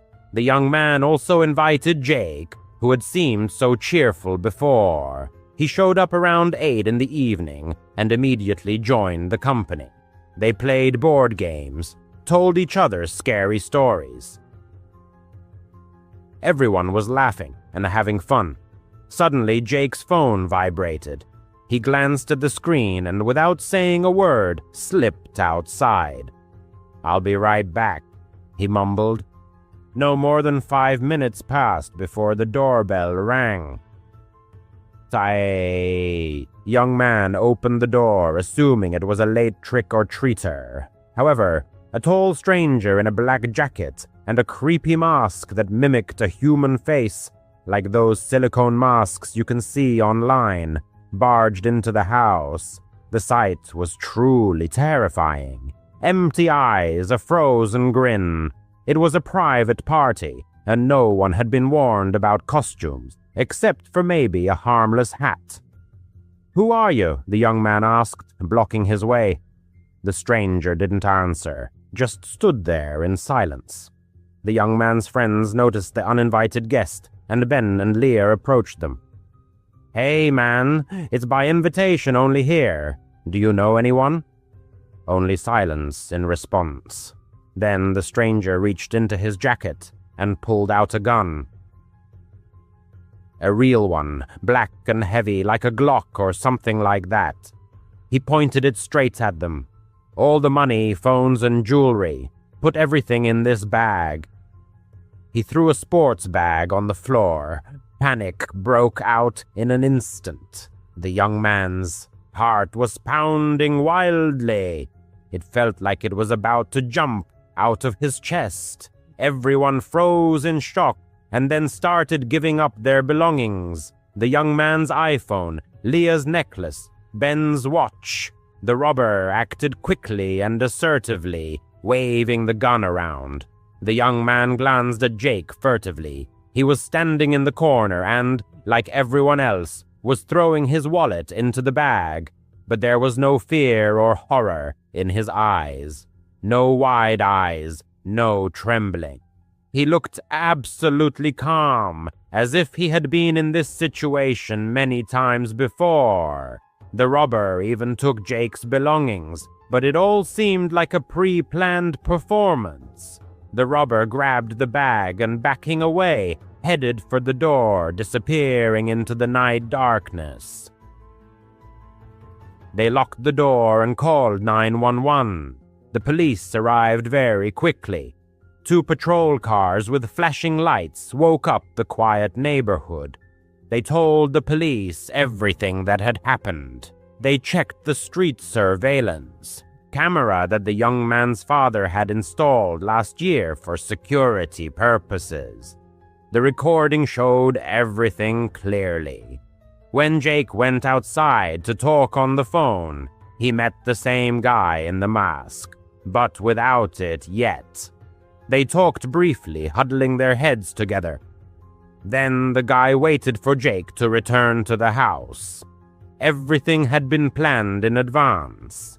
The police arrested Jake right at the scene of the crime. He hardly resisted. At the police station, he confessed to everything.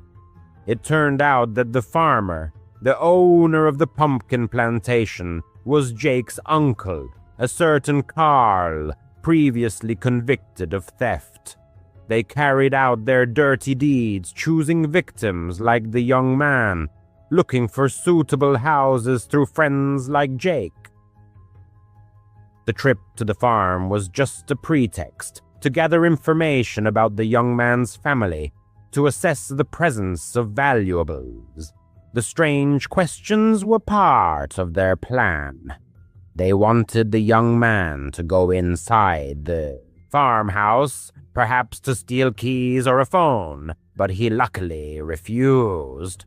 The robbery at the party was their main plan. Jake provided them with all the necessary information. The police raided the farm. It turned out that it was not a real pumpkin plantation at all, but just a cover for criminal activity. The things stolen from the young man and his friends were hidden in the barn, as well as things stolen during other robberies. Carl had an unregistered gun, loaded and ready to fire. He was also arrested. All the stolen items were returned to their owners, but that couldn't erase the horror they had experienced. Now the young man constantly rechecks the doors and is wary of new acquaintances.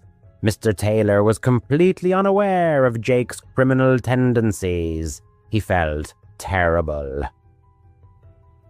That Halloween taught the young man that the scariest things in life are not ghosts and monsters, but people you consider your friends. If he had gone inside the farmhouse back then, who knows what might have happened. He still gets goosebumps when he remembers it. Story 3.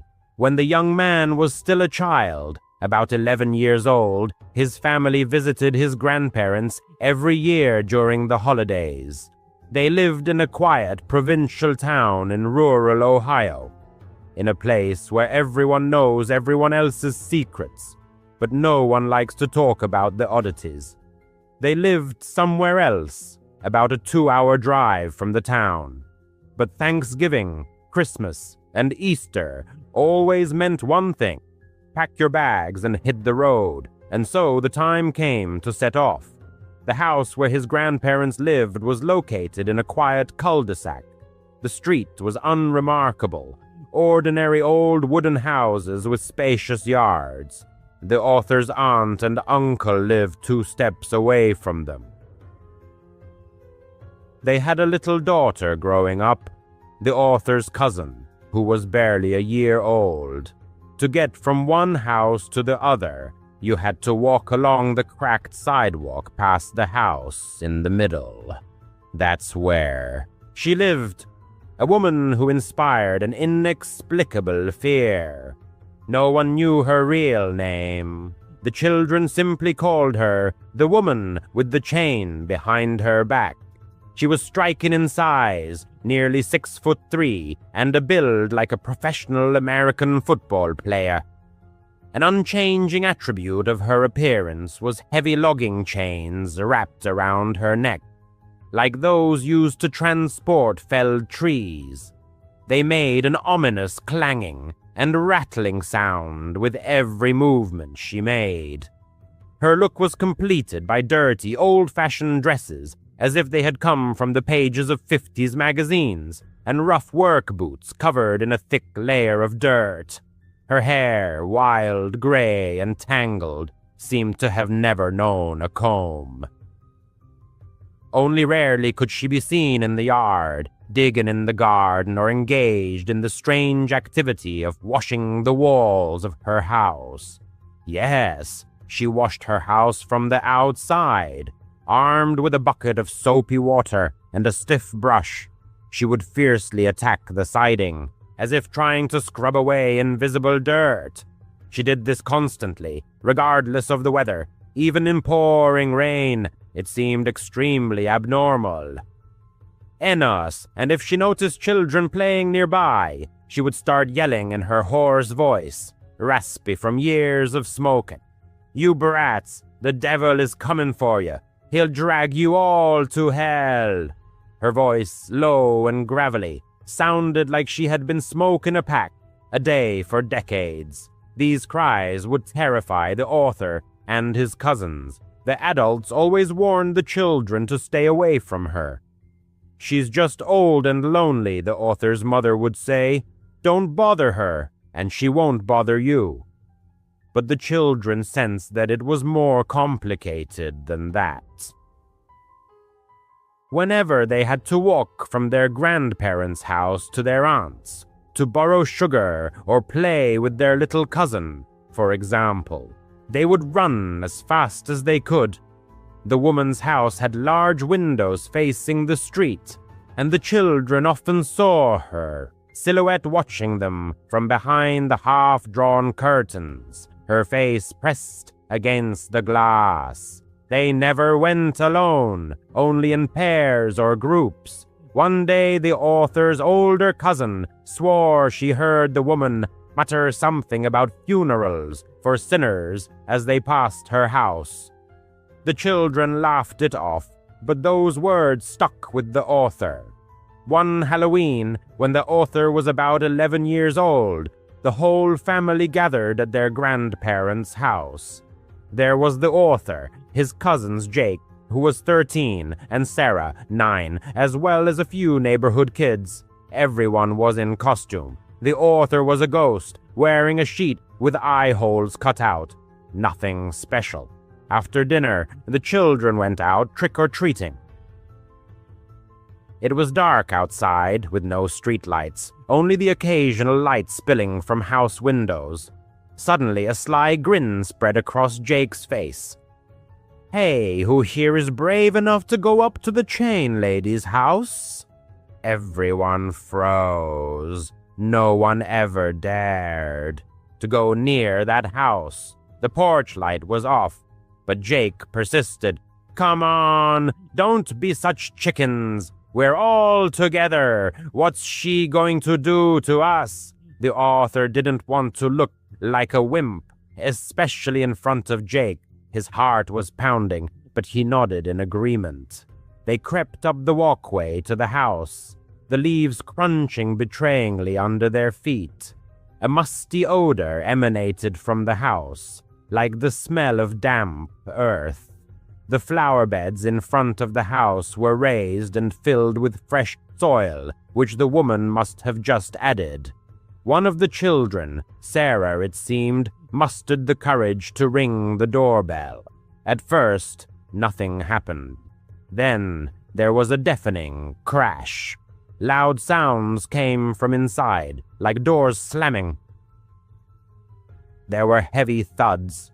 The children nearly turned and ran right then and there, but then the door slowly creaked open. There she stood on the porch, towering over the children, chains dangling ominously, her dress stained with what looked like dirt. In her hands she held, oh God, a severed head. Some dark fluid dripped from it. The eyes were glazed over, and the mouth was slightly agape. The skin looked real, pale and veiny. The children screamed, all as one, and ran as fast as they could back to their grandparents' house. The author tripped on the sidewalk, scraped his knee, but didn't stop. When they burst into the house, gasping and crying, the adults brushed them off. "It's just a Halloween prop," the author's father said. "You shouldn't have bothered her. You scared yourselves for nothing." The adults tried to console the children with candy, but the author couldn't shake the horrifying image. That head looked too real. About a month later, just after Thanksgiving, when the author was back home in town, the phone rang late at night. The author was already asleep, but could hear his parents' muffled voices. His mother was crying. The next morning, his parents sat the author down and said, "Your aunt is in trouble. She was attacked by her neighbor." It turned out that the author's aunt was carrying groceries out of her car, holding her young daughter. It was dusk, getting dark. She didn't hear anything until it was too late. The woman had crept up behind her with one of those rope saws, with handles on both ends that they used to prune tree limbs. She looped it around the aunt's neck and began soaring back and forth furiously. The aunt found herself at the epicenter of a nightmarish ordeal.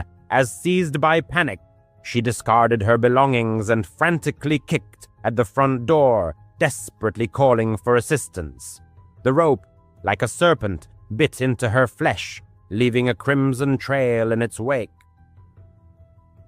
The uncle, hearing the commotion, rushed out of the house with a fire poker in hand and unleashed a barrage of blows upon the assailant until she released her victim from her clutches.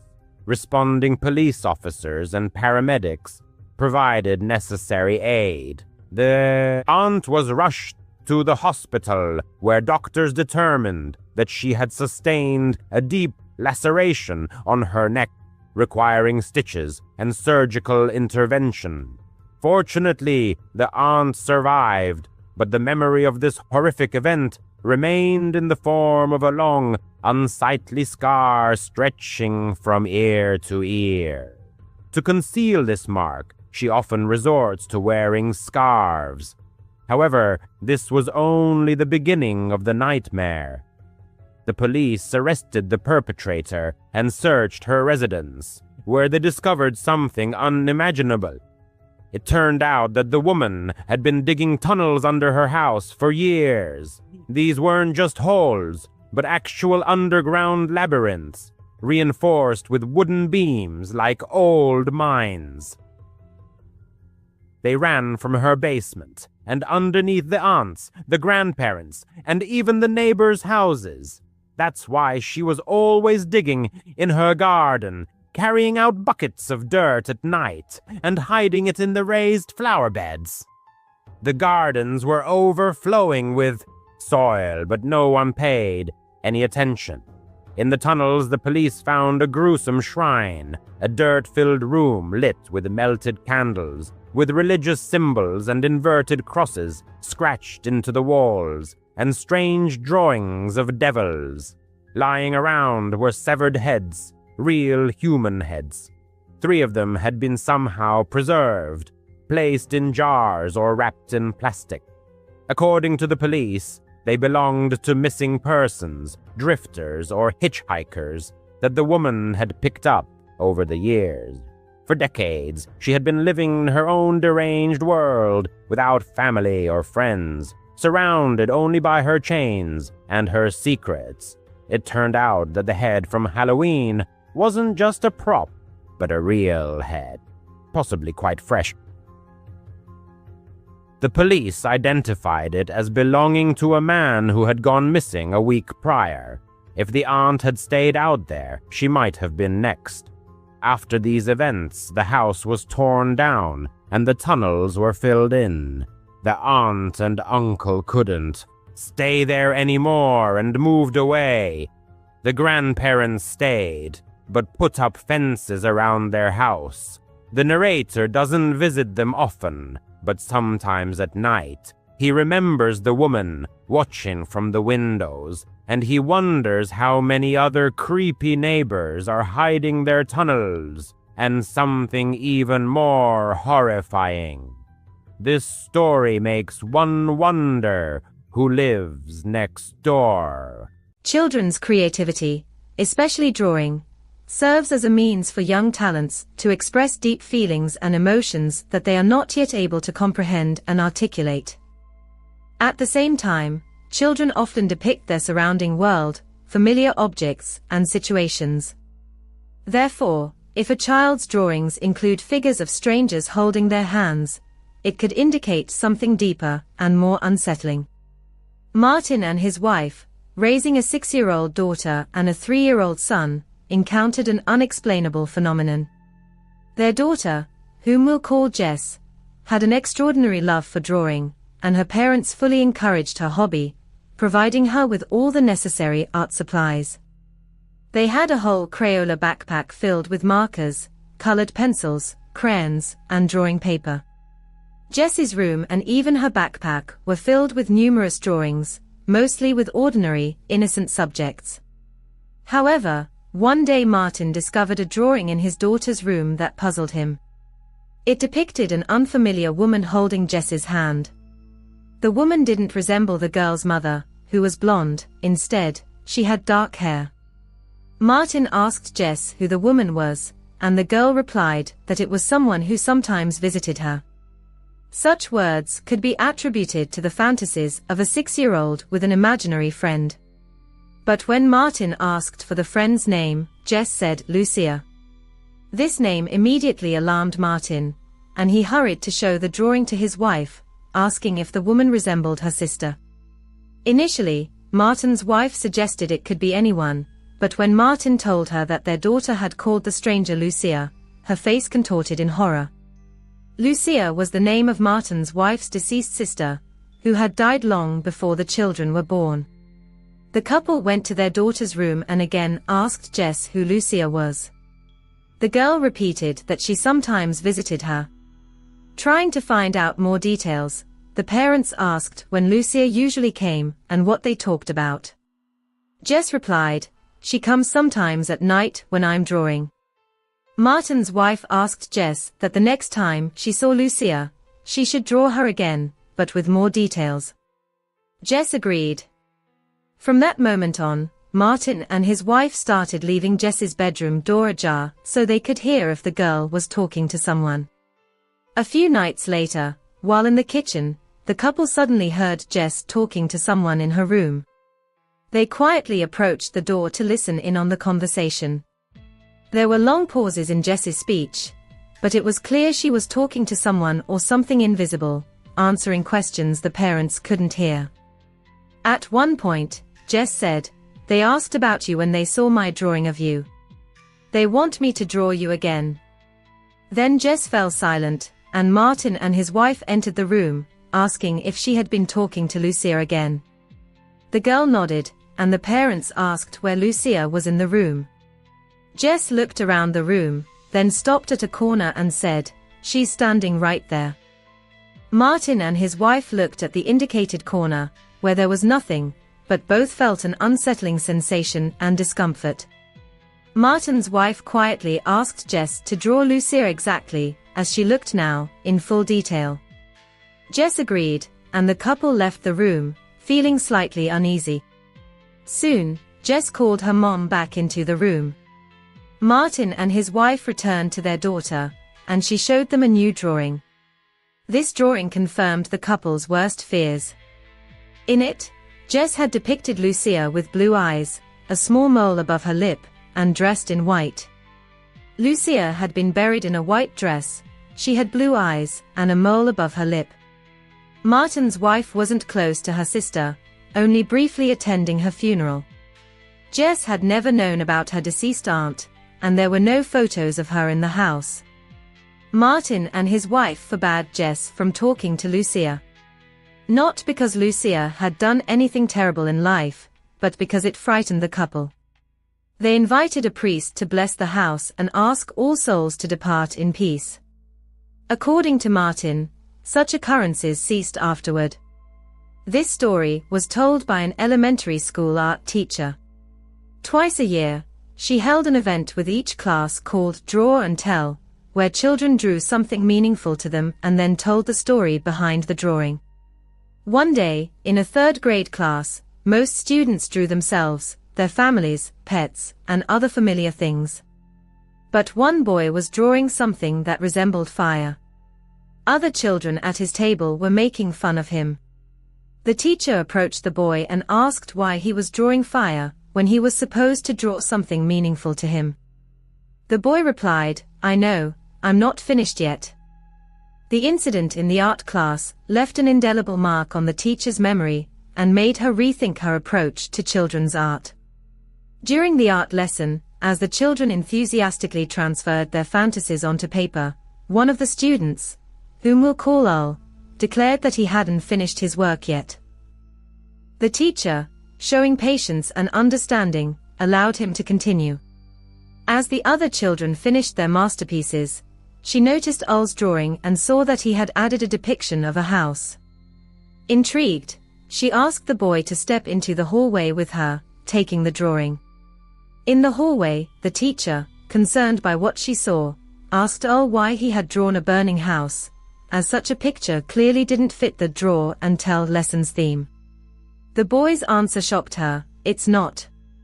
It's the house my parents tried to burn down with me inside." The teacher was speechless, unsure how to react to such a terrible confession.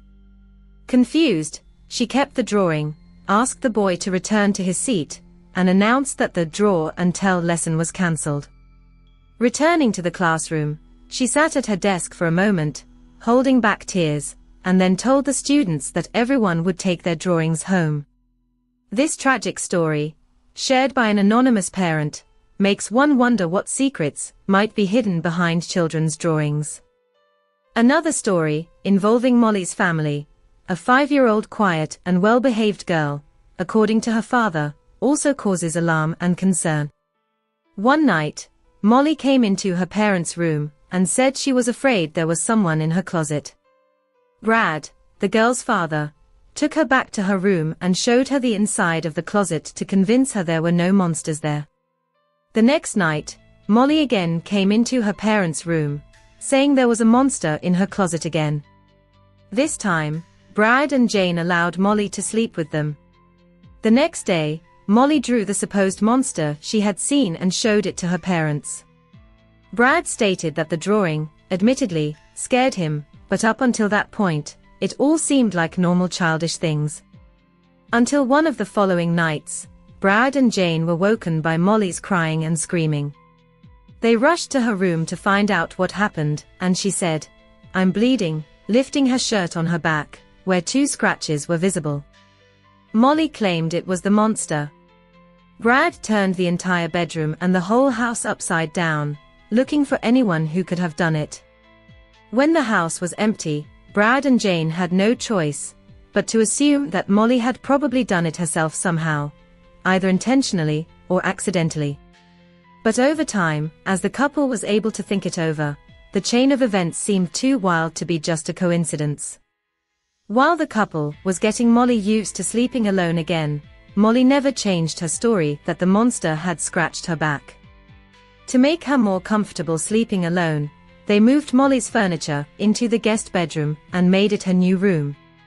Molly came into her parents' room a couple more times in the middle of the night, but both times when asked if she had seen the monster again, she said, "No, I'm just scared." Fortunately, no further physical harm was inflicted upon her in her sleep. Another story, sent in by Giovanna, tells of a mysterious drawing she found on her desk in her room. Since she lets her 7-year-old brother draw on her desk, it seemed strange to her from the beginning that her brother would leave it on the desk at all, because he usually took all his drawings back to his room and hid them. But since he left this one, she felt he wanted her to see it. Looking at it, she saw that it was a fairly innocent family drawing done by a 7-year-old, but then a black figure lurked in the corner, labeled the Taking Man. Giovanna left it on her desk for a couple of days before noticing the figure in the corner when she looked at the drawing again. The man was sitting on a swing, but the family didn't own a swing set. This could be attributed to the child being 7, but he had never asked his parents for a swing set and showed no interest in them generally. Beneath the mysterious figure labeled the Taking Man, there appeared to be some object that Giovanna thought looked like a window or some kind of door in the ground. So, she went outside to check the lawn for any door, window, anything, but there was nothing.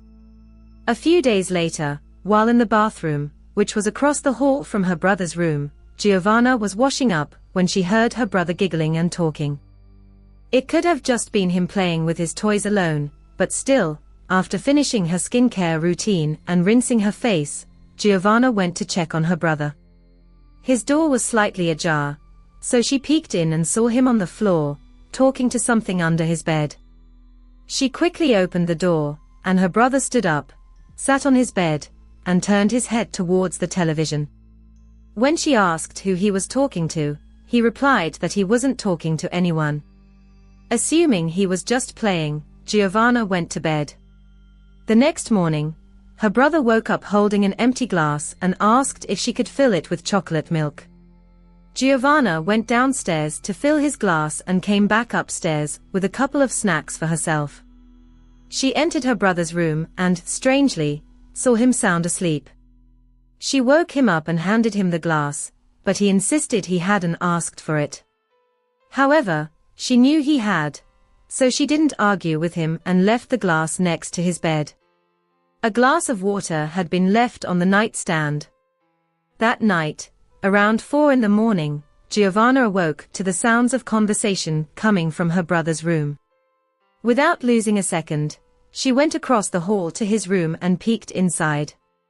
The girl remembered her brother's voice, animatedly talking to someone, and a vague silhouette of a dark figure looming in the dim light. The next thing she remembered was waking up in her own bed the next morning. When questioned by his sister, the brother merely shrugged, puzzled, assuring her that he didn't remember any nighttime conversations. Giovanna, concerned by what she had seen and the strange drawing, shared her worries with her parents. After talking to their son, they learned that the character in the drawing was the Taking Man, who returns and takes things. The boy spoke of him with trust and even called him his best friend, mentioning red berries, similar to cranberries, that he had been given.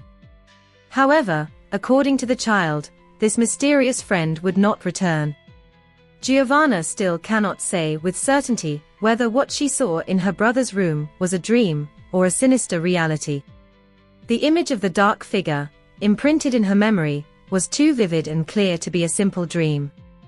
But if it wasn't a dream, then what happened after the encounter with the shadow remains a mystery to her, as her memory of that period was as if erased. Since then, her younger brother has never once mentioned the taking man. En use.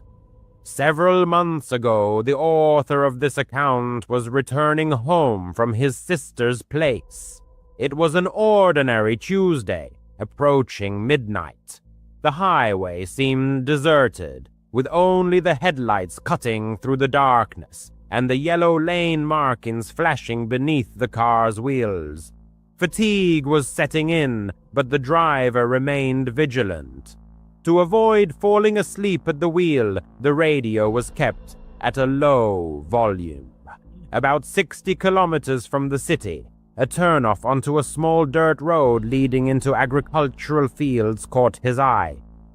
The GPS promised to save about 10 minutes, so the author turned off the highway. The road was narrow and plunged into impenetrable darkness. Tall cornstalks loomed on both sides, and the asphalt glistened from recent rain. The speed was reduced to 80 kilometers per hour to avoid colliding with a deer suddenly darting out. After 10 minutes, headlights appeared in the distance, revealing a car parked on the shoulder. Hazard lights blinked weakly against the backdrop of the cornfields. A woman in a light jacket stood near the trunk, waving both arms frantically. Her face was obscured by wind-blown hair. The author slowed down and carefully approached. When he was about 12 meters from the woman, she stepped onto the road, continuing to wave her arms energetically. At that moment, the headlights illuminated the rear of her car from a better angle.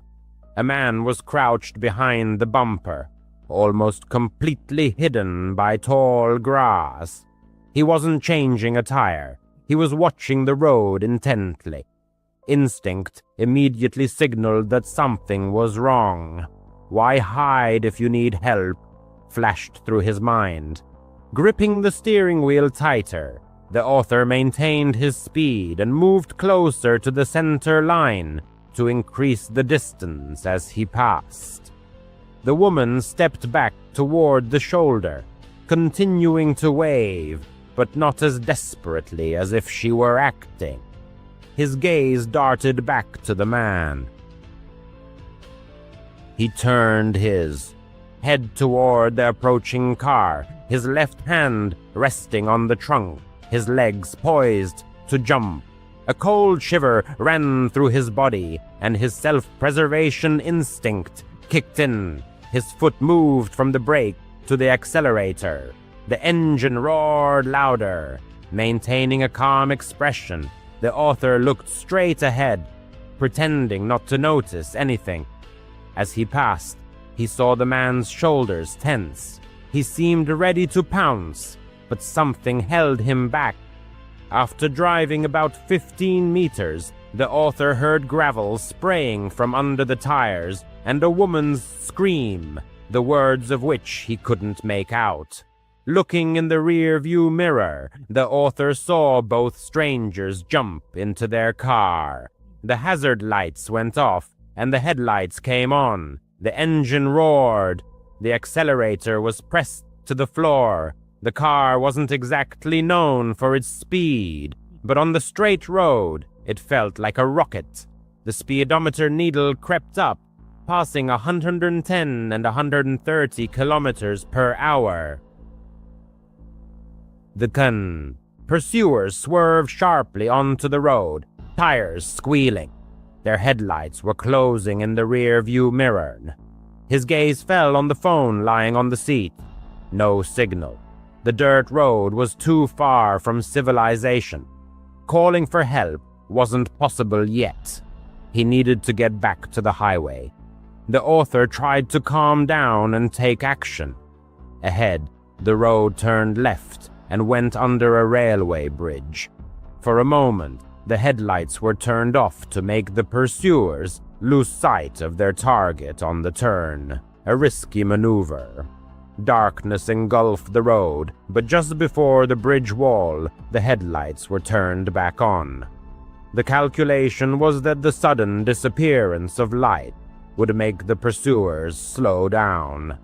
In the rearview mirror, the pursuers' headlights wavered, then stabilized, continuing to close in relentlessly. They were only a few car lengths behind. His heart was pounding, and a metallic taste filled his mouth. Looking for a lit driveway or farmhouse, all he could see were tall cornstalks and a black sky. After the bridge, the road straightened out for 1.5 kilometers. The accelerator was pressed to the floor again. The engine howled. The distance between the cars increased, perhaps to 10 car lengths. Soon a green highway sign appeared. Exit to I-87 in 3 kilometers. Relief filled his soul. The presence of traffic and light might scare off the pursuers, but something else caught his attention. To the right, there was a dirt road used for agricultural equipment, the entrance to which was hidden by tall cornstalks. The author blinked, deciding that the road was only visible at close range. A sharp brake and a turn toward the cornfield could hide the brake lights. A glance in the rearview mirror. The pursuers were holding the center of the road, preparing for a straight chase. The author lightly pressed the brake pedal, just enough to flash the brake lights without slowing down, hoping to trick the pursuers into thinking he was panicking. Then, 10 meters from the dirt road, he slammed on the brakes and turned the steering wheel sharply to the right. The tires squealed. The front of the car bounced on the edge of the dirt. Cornstalks lashed the windshield. The headlights were turned off, and the engine was killed. The car skidded and stopped between the rows of corn. The smell of diesel fuel hung in the air. The author held his breath. His hands were shaking so badly that the keychain rattled. Outside, it was pitch black. The only sounds were the ticking engine and his pulse in his ears. The author dared to look out the rear window. The road was empty. No headlights, no brake lights. The pursuers must have sped past without noticing. He slid lower in the seat. After a minute, he heard the roar of an engine in the distance, which gradually faded away. The author sat motionless for a long 5 minutes, counting the seconds. Finally, he started the car again, leaving the headlights off. Slowly moving forward through the cornfield, he reached another path leading toward the highway lights. Crawling at a pedestrian pace, he reached the fence, found the gate, and drove onto the paved road. Late one night, after a 3-hour drive, returning from his sister's house, the narrator found himself on a deserted highway. The moonless sky and sparse orange lights created a depressing atmosphere. Suddenly, bright headlights appeared in the rear-view mirror, quickly approaching and persistently maintaining their distance. A check of the speedometer confirmed that he was obeying the speed limit, but instead of the expected overtaking, red and blue lights flashed behind the radiator grille. A feeling of anxiety gripped the narrator as he pulled over to the side of the road, gravel crunching under the tires. Turning off the radio, he prepared to stop in the middle of nowhere. A man emerged from the pursuing car, his figure slowly approaching, obscured by the headlights. His steps sounded uneven, one heavy, the other dragging. driver's license and registration," a quiet, almost careless voice said. Looking closely, the narrator saw no insignia, badge, or name on the dark jacket. The absence of a gun, radio, or handcuffs on his belt only heightened his suspicions. Something was definitely wrong. Remaining calm, the narrator asked the reason for the stop. "Routine check," the stranger replied evasively. Noticing that real police officers always state the reason for a stop, the narrator's heart beat faster. Handing over his driver's license, the narrator stalled for time, pretending to look for the registration. He hoped to see the patrol car logo, but noticed only an ordinary dark blue sedan with a flashing beacon. The stranger studied the license for a long time, then asked a strange question. "Where exactly are you headed tonight?" The answer prompted even more interest. "Does anyone else on the road know where you are?" Fear reached its peak. The narrator lied, saying that his sister was tracking his location in an app, hoping to scare the stranger away. The stranger grunted and tried to look inside the car. Then came an illogical order: "Open the trunk." The stranger didn't answer the question about possible problems with the taillights, just tapped his fingers on the roof of the car, as if pondering something. At that moment, the narrator was driving along a dirt road. The cell signal indicator flickered weakly. In a trembling voice, he called 911, giving the dispatcher all the details about the car and location. The dispatcher stayed on the line until 2 sheriff's cars met him at a gas station off the highway.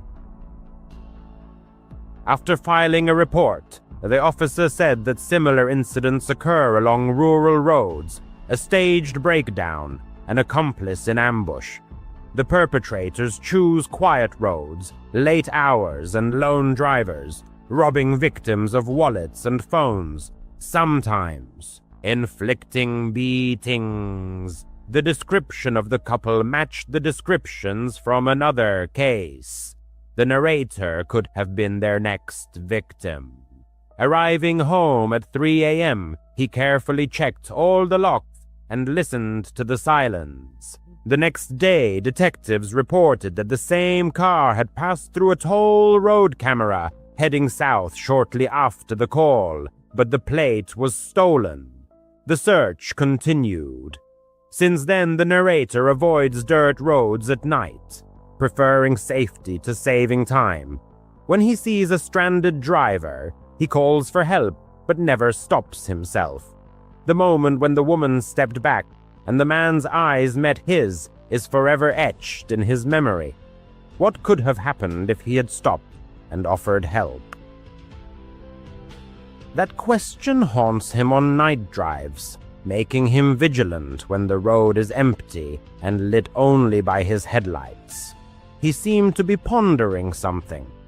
I realized I needed to leave immediately, but hitting the gas so close to him seemed too dangerous. So I decided to buy some time. "I can't find the trunk release button," I said, pretending to look for it on the console. He stepped back slightly, shining his flashlight on the passenger seat, giving me a slight advantage. Instantly rolling up the window and shifting into gear, I was ready to go. He slapped his hand on the glass, but I sped off. Gravel sprayed from under the tires as I shot out onto the highway. My pulse was pounding in my temples, and the steering wheel was shaking in my hands, which were numb with tension. In the rear-view mirror, I saw the headlights of a suspiciously similar car turn around and come after me. He was chasing me, but the flashing lights remained off. The distance between us was closing rapidly. I increased my speed to 130, then to 145 kilometers per hour. I knew there was a small 24-hour gas station with security cameras and possibly a night attendant at the next exit. My cell phone was on the passenger seat. Holding the steering wheel with one hand, I grabbed it and dialed 911. The operator answered, and I frantically reported my location, speed, and being chased by an unknown person impersonating a law enforcement officer. The operator advised me to continue driving toward a lighted area, stay on the line, and not stop until real police arrived. Suddenly, the sedan chasing me slowed down. Its headlights receded, flickered, and disappeared as it turned onto a dirt road. I didn't feel relieved until I saw the bright lights of the gas station ahead. Pulling up to it, I parked near the glass entrance doors and locked myself in the car, waiting for help to arrive. Within minutes, 2 sheriff's cars arrived with their sirens off, but their lights flashing. The real police officers took my statement, examined the tire tracks, and the shoulder where I had been stopped. They said there had been 3 similar reports from that same stretch of highway in the past month. Always late at night, always from lone drivers. The perpetrator had never harmed anyone, but all the victims described the same strange questions and a jacket without any identifying marks. I sat on the curb, unable to stop my hands from shaking, while the police searched the area for the fake car. Returning an hour later empty-handed, they gave me a case number and said they would increase patrols in that area of the highway. They thanked me for calling in time, which had prevented a possible search of my car. Finally, around 2:30 a.m., I got back on the road. The rest of the drive seemed 5 times longer. Every time headlights appeared in the rearview mirror, I felt a painful clenching inside, but I made it home safely at dawn. 2 days later, a detective called me and said that the abandoned sedan had been found in a field near the same highway. Inside were a magnetic flashing light, a dark jacket, and a tablet with the times and locations, presumably a schedule of planned stops. None of the fingerprints matched anything in the system, and the suspect remained at large. He might never be caught. For weeks, I replayed the incident over and over in my head. If I had opened the door, the trunk, or gotten out of the car, the consequences could have been unpredictable. I replaced the old camera in my car with a new one and installed a rear view camera. Now, when I see flashing lights behind me, I always make sure I'm in a lighted area, near a camera, or within sight of other people before I even think about stopping. I share this story with friends when the subject of driving comes up. Most of them laugh nervously, assuring me that it would never happen to them. I hope they're right. But when the highway is deserted and the night is quiet, it's easy for a predator to hide behind a mask of authority. It was a hard lesson to learn, and one I will never forget. It was around 11:30 p.m., and I was driving home after a long shift at the diner. My beat-up Honda Civic was running low on gas, so I pulled into a small gas station just off Highway 17. It was one of those run-down places with dim fluorescent lights and a single pump that looked like it hadn't been cleaned since the 90s. There was a chill in the air, and the only sounds were the faint hum of the lights and the occasional car speeding by on the highway. I was exhausted. My feet ached from standing all day, and all I wanted to do was fill up and get back to my apartment. I swiped my card at the pump, and the machine authorized the transaction. The nozzle clicked into place, and the smell of gasoline filled the air as I filled the tank. Leaning against the car, I scrolled through my phone to pass the time. The station was deserted, save for a beat-up pickup truck parked near the convenience store, but there was no one visible inside. Maybe the half-asleep cashier was dozing behind the counter. I didn't think much of it, since things were usually quiet in small towns at night. The pump clicked off, and I hung the nozzle back up. Glancing around, I opened the car door and slid into the driver's seat, tossing my phone onto the passenger seat. Turning the key, I started the engine.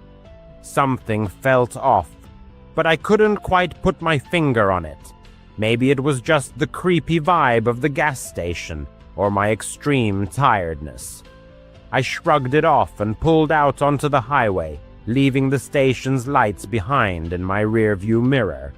The rearview mirror reflected the pitch-black darkness of the night road, only occasionally broken by faint glimmers of streetlights.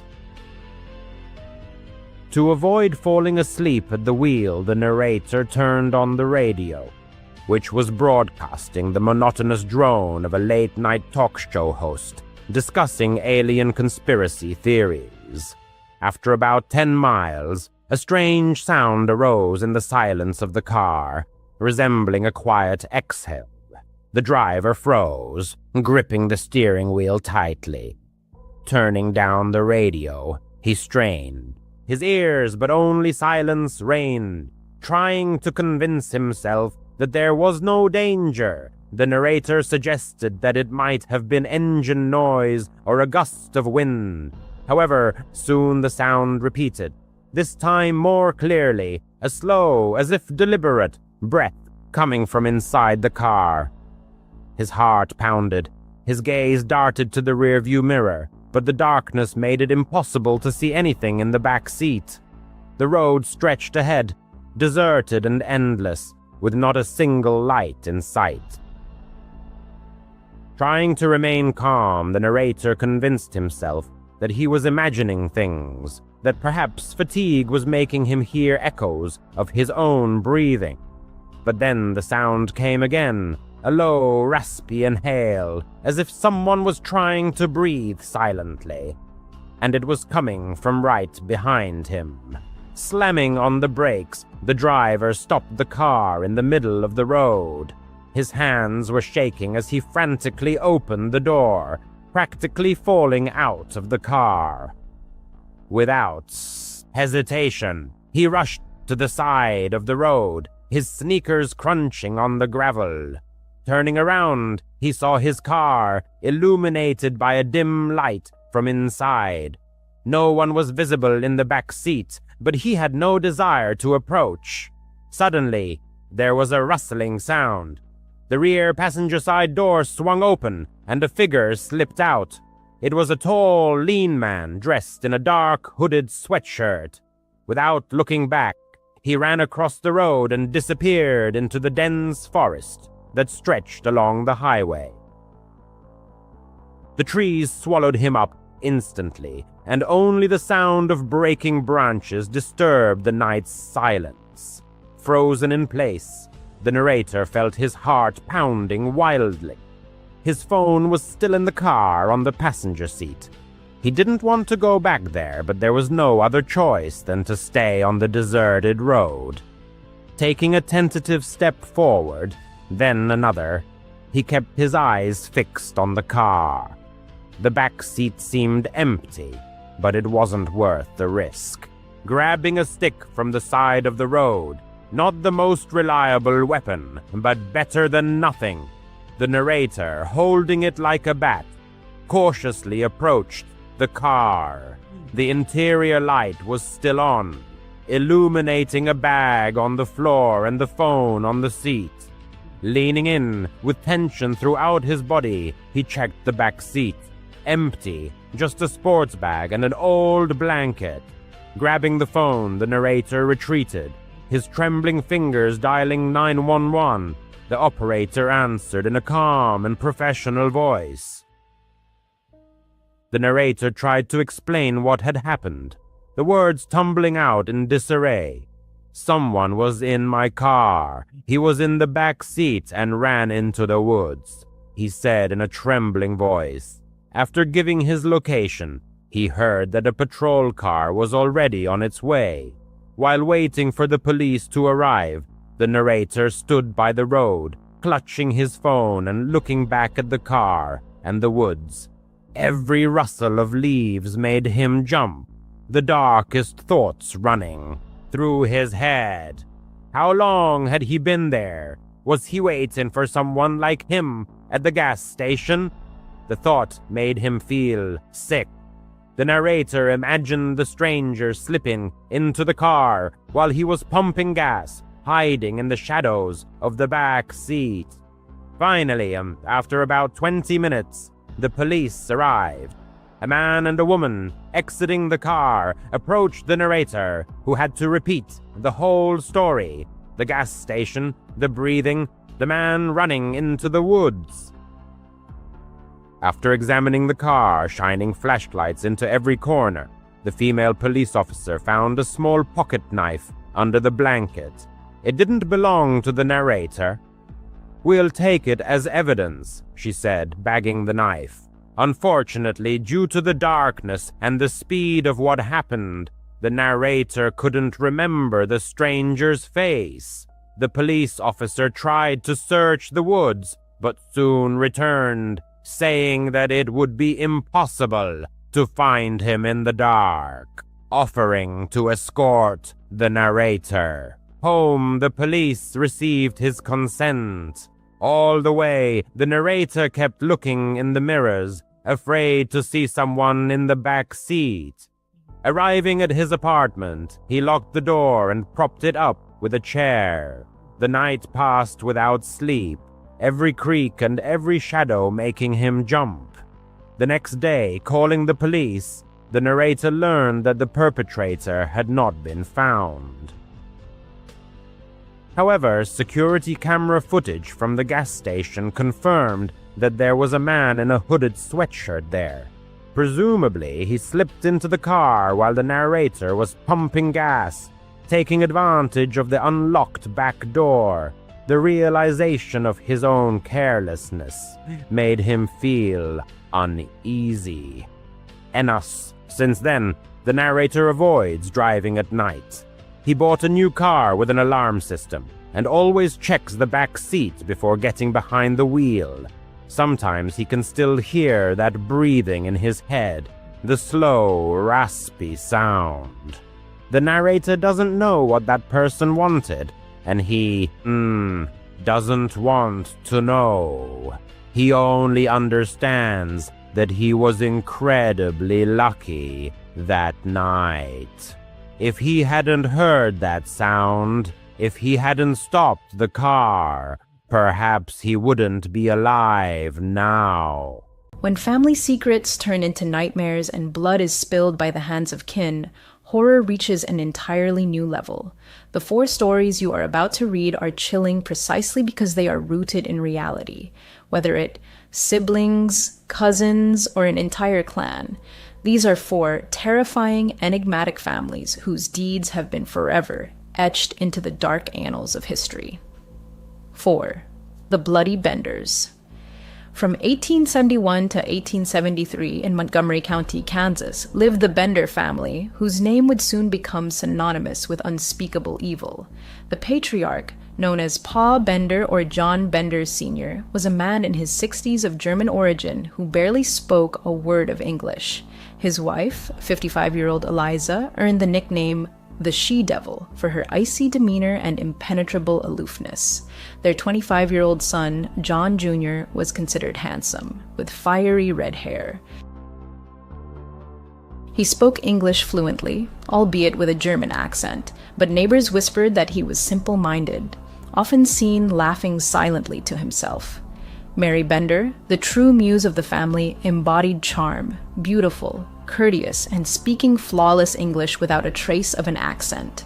She presented herself as a clairvoyant and healer, distributed pamphlets, and openly preached free love. It was largely thanks to her that the Benders' roadside inn and general store thrived, drawing travelers from across the region. But behind this facade of hospitality lurked a gruesome, bloodthirsty nature. Although accounts vary, it is believed that in 1872, Robert Smith, traveling with his child, stopped at the Benders' inn en route to visit Dr. Henry Johnson in Iowa. He never reached his destination. Concerned by his friend, silence, Dr. Johnson decided to retrace Smith's steps. His journey, too, ended within the walls of that sinister inn. Dr. Johnson was never seen again. Another version claims Dr. Johnson was a regular client of Mary S., and it was during his second visit that he vanished without a trace. Regardless of the details, it was Dr. Johnson's disappearance in 1873 that finally tore the mask from the Benders. Before his fateful trip, Dr. Johnson had informed his brother, Colonel Johnson of Fort Scott, of his plans. When the doctor failed to return, the colonel launched a search in Montgomery County. He personally visited the Benders, who assured him they hadn't seen the doctor, suggesting he'd either been delayed or fallen victim to native attacks. A plausible explanation at the time. Suspicion gnawed at Colonel Johnson, but he needed proof. He got it on April 3rd when a woman, who had miraculously escaped the Benders' home after Eliza attacked her with knives, recounted her ordeal. When questioned about the incident, Eliza flew into a rage, accusing the woman of being a witch who had cursed her coffee. This outburst exposed the lie. Despite claiming ignorance of English, Eliza clearly spoke it quite well. Rumors soon spread of numerous disappearances in Montgomery County. Suspicious skulls bearing signs of violent death were discovered. At a hastily convened town council, Colonel Johnson and local officials announced imminent individual home searches. Despite growing suspicion, no one kept watch over the Benders. By the time their turn came, the family had vanished without a trace. When authorities searched their property, they were met with a foul stench that led them to a trapdoor beneath the family room. Underneath lay a 6-by-7-foot cellar. The floor was caked in dried blood, the source of the nauseating odor seeping through the ground. No bodies were found inside. Attention then turned to the surrounding land, particularly the garden. It was there that the bodies were unearthed, including Dr. Johnson's. Many victims had been bludgeoned in the head and bore signs of mutilation. Among them was a little girl, likely strangled or buried alive. It's believed the Benders lured victims to dinner, seating them directly above the trapdoor. While Mary distracted or entertained the unsuspecting guests, the men would burst from behind a curtain and kill them with a single, crushing blow to the head with a hammer. The bodies were then dumped through the trapdoor, allowing blood to drain freely. Afterward, the victims' valuables were taken and the corpses buried on the Benders' property. In some cases, the motive remained unclear. Many travelers carried little of value. This led to a horrifying possibility: the Benders killed for sport. Once their atrocities were exposed, large posses of vigilantes set out in pursuit. A reward was offered, yet to this day, there is no conclusive evidence the Benders were ever captured. Over time, various individuals were arrested and accused of being one or more of the Benders, but none were ever definitively identified as family members. Eventually, other accomplices in these horrific murders were apprehended. It was estimated the Benders murdered over 20 people during their time in Montgomery County, but the true number was likely far higher, both before their arrival and even after they fled, and possibly several more after they went on the run. 3. The Smith family, life in the shadow of despair. David Smith, born August 22, 1946, was the eldest of 4 children. His childhood unfolded in an atmosphere of constant tension. A mother consumed by religious fanaticism and a father who was a violent alcoholic created an unbearable home environment. After finishing school, David joined the military and served in Europe for a time. Upon returning to the U.S., Smith settled in San Jose, California, beginning a relationship with Sarah Johnson, a married woman, and her children. By 1974, David had married Maria, Sarah as a daughter. Maria was only 15 at the time, and it was later revealed that Smith had been sexually abusing her since she was 12. The informal wedding took place after Maria became pregnant. In total, David fathered 10 children with her. In 1986, Anna Johnson, Maria as sister, decided to send all 7 of her children to live with Smith. The household swelled to an enormous size, yet David never held steady employment, preferring to live off government assistance. Often, this massive family crammed into dilapidated shacks, boats, or illegally occupied abandoned houses, scraping by in squalor. Smith spent some time in prison. Scientists estimate that over 5 million species on our planet remain undiscovered, and the prospect of uncovering one thrills the imagination of many. It's no surprise, then, that this has spawned countless fake videos created in pursuit of fame, fortune, and recognition. Yet, if you dig deep enough, you may stumble upon truly astonishing discoveries. The following 5 videos will leave you shaken to your core and make you wonder what other secrets our world still holds. Here are 5 of the most credible and mysterious creatures ever captured on camera. 5. The mysterious sewer. Monster. Sewers are dark, damp places no one wants to explore, filled with polluted water, foul odors, and sometimes something very strange lurking in the shadows. In Richmond, Virginia, a private company called Maris Construction was inspecting a private sewer system.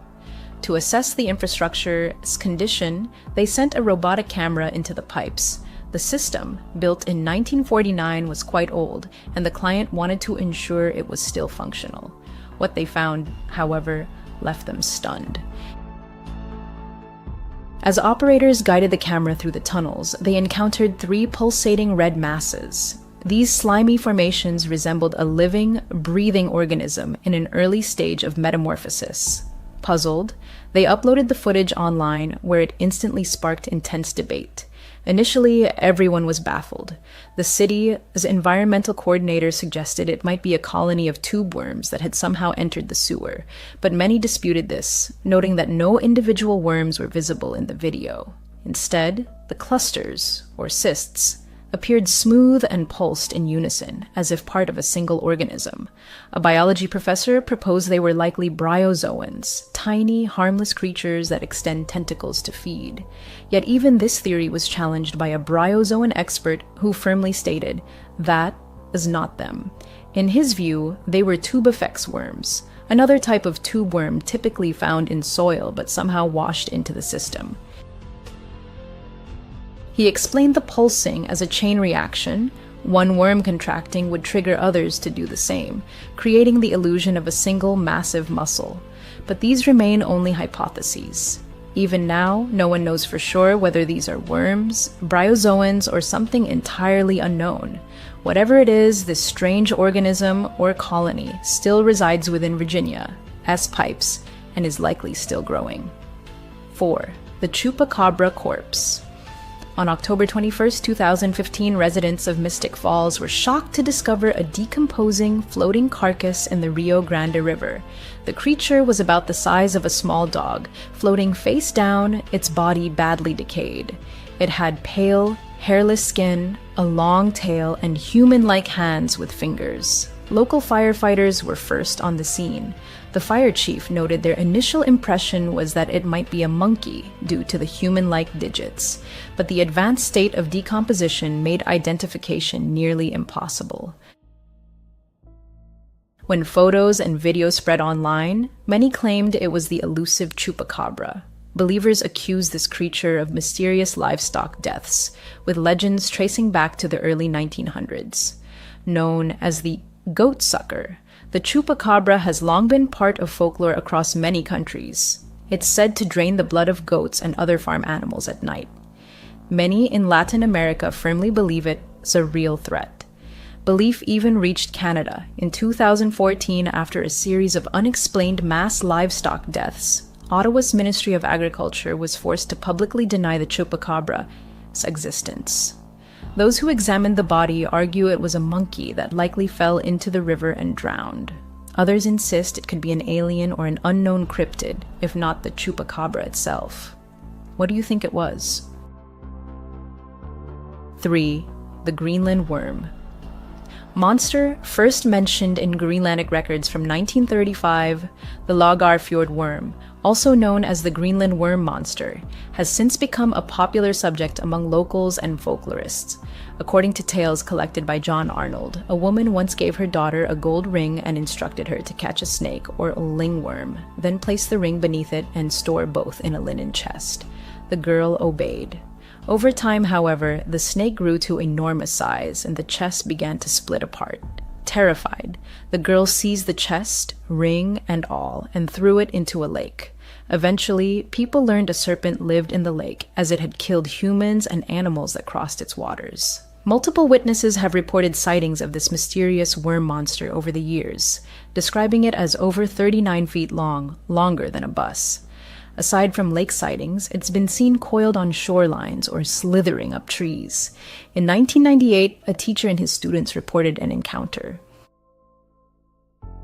The Loch Ness Monster, New Evidence and Old Mysteries. In 1983, cable company workers performing maintenance in the eastern part of the lake witnessed something incredible, a massive, moving shape beneath the water. When they retrieved the cable lying directly above the anomaly, it was torn and shredded in multiple places, as if mauled by something powerful and predatory.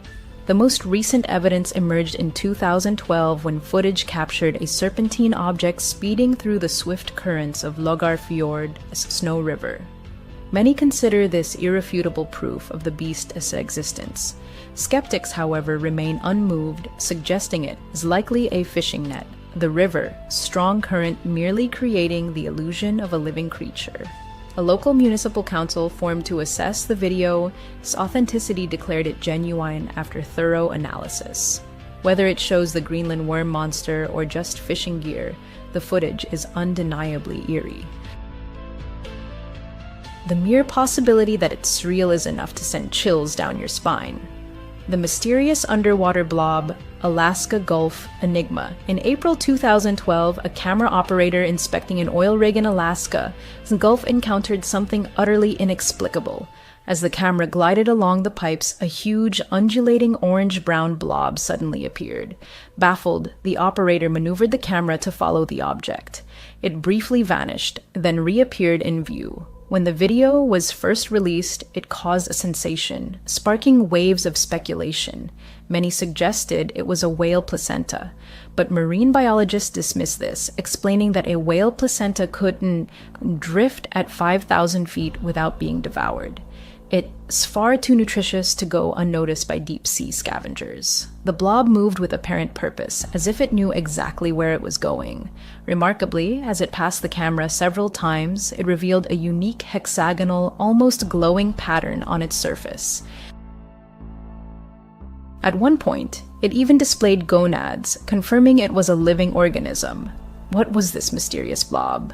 It wasn't tied until 2 years later that marine biologists offered a plausible explanation.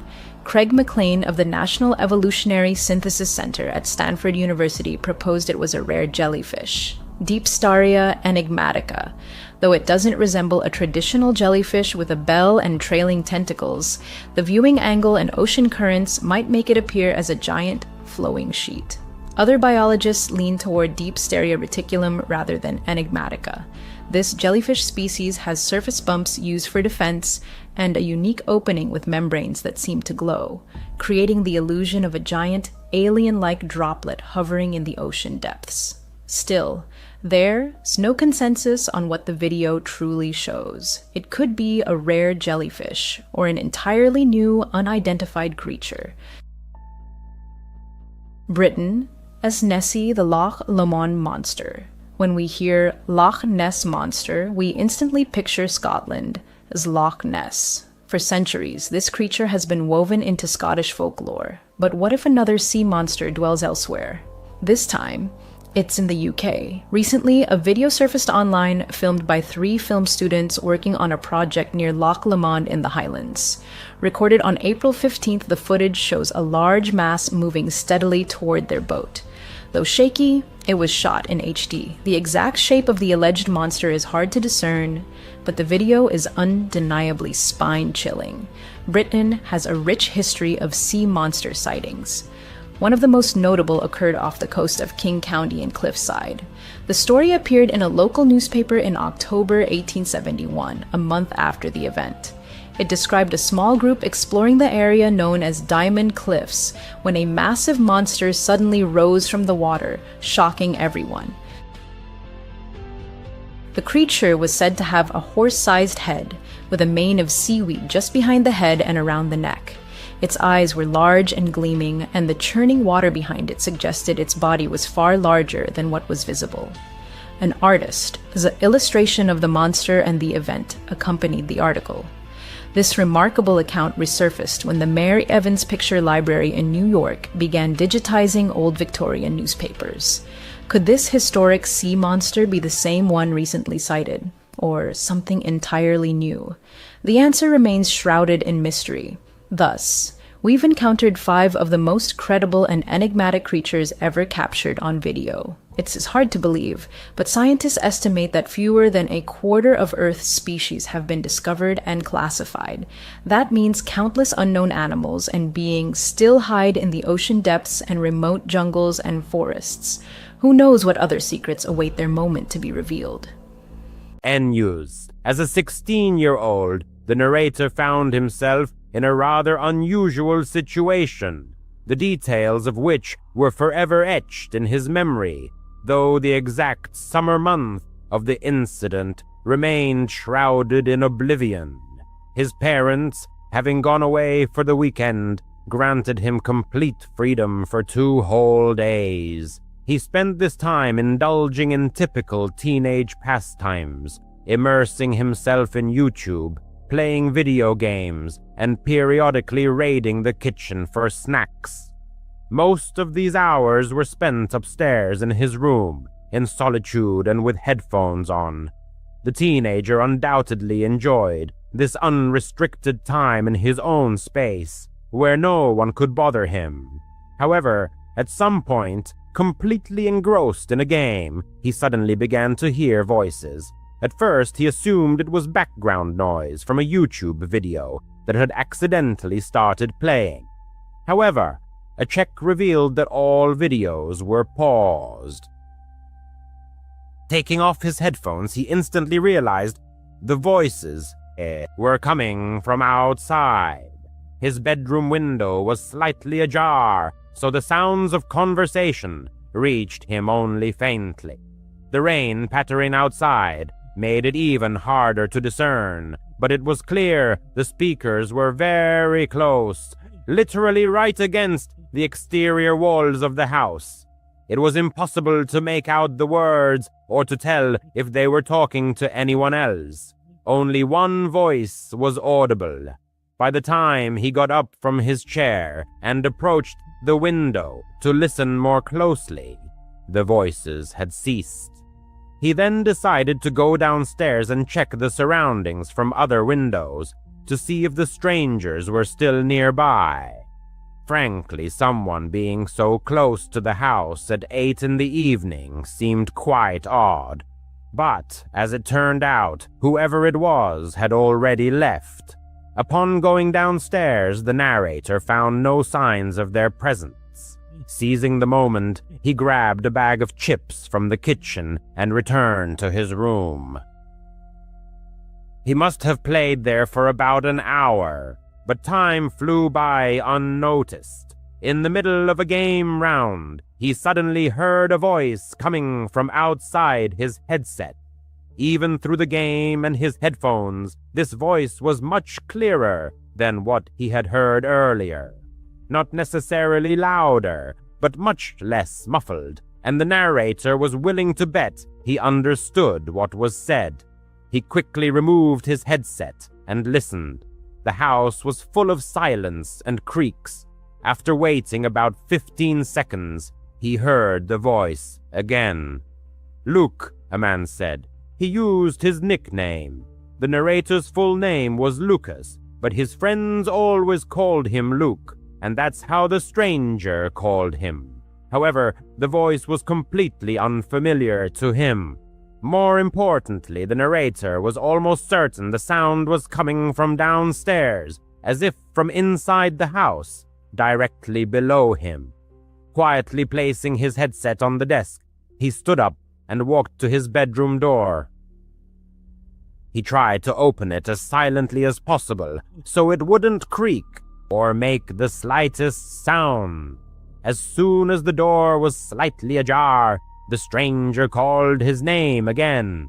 Though called isn't quite the right word. He was calling, but almost softly, as if addressing someone with a simple question, very calmly and friendly. In the context of this person breaking into his house, it only intensified the unsettling feeling of the whole situation.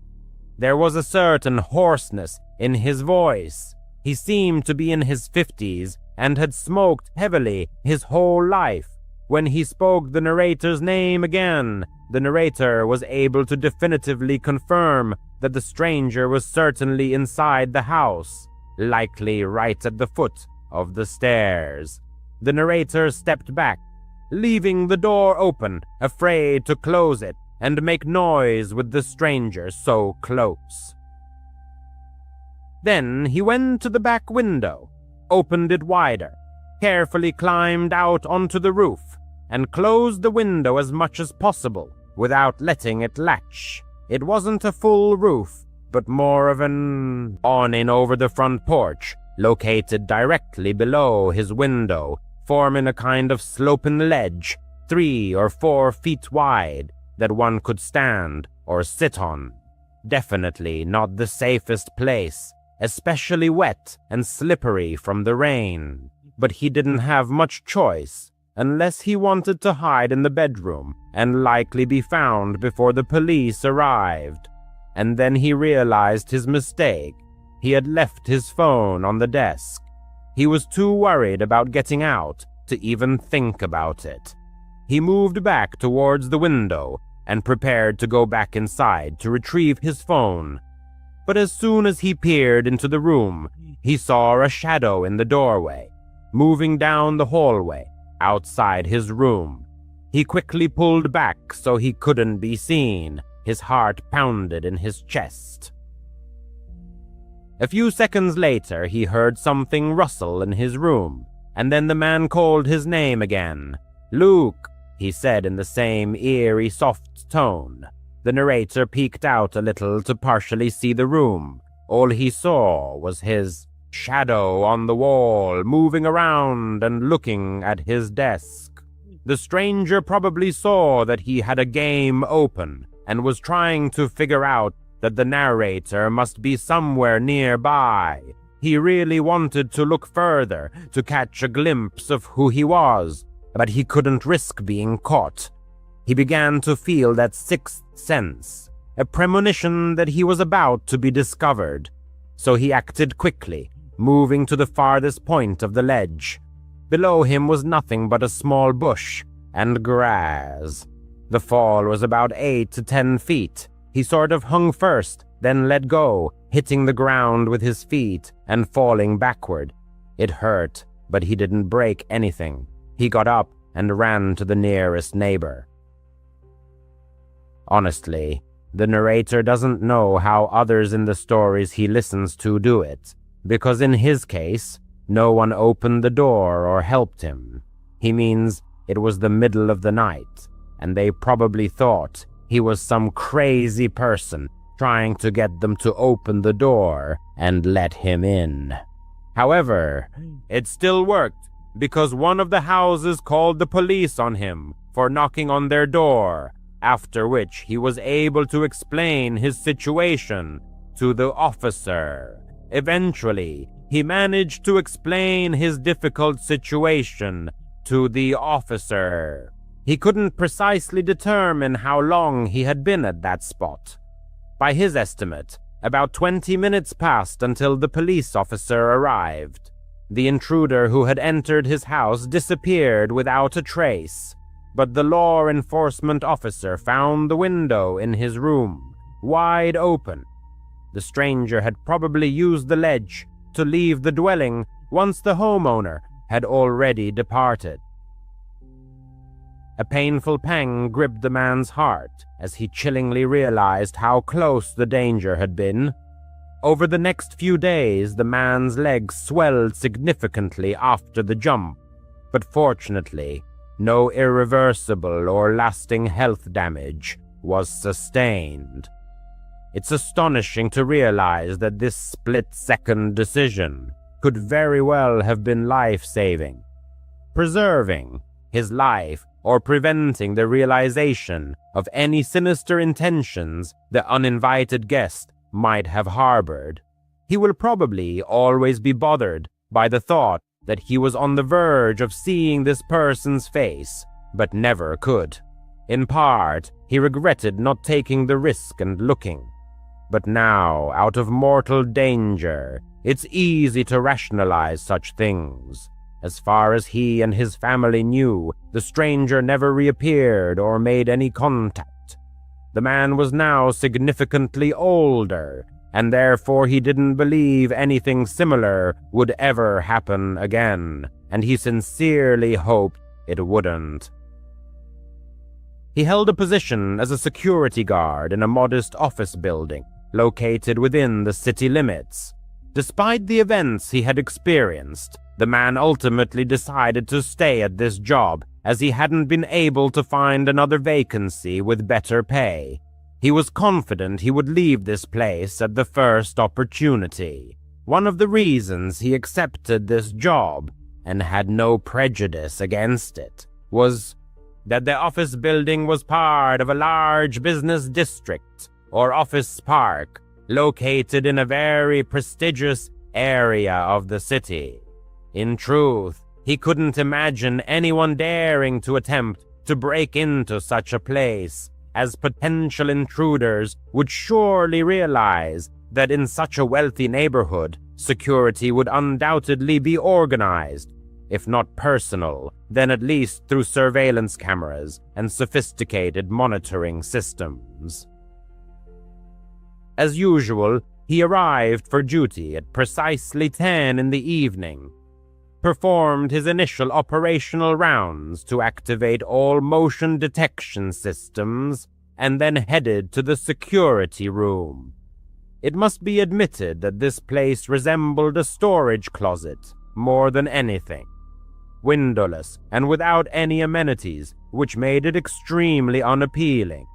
If he had the opportunity, he would leave this confined space much more frequently.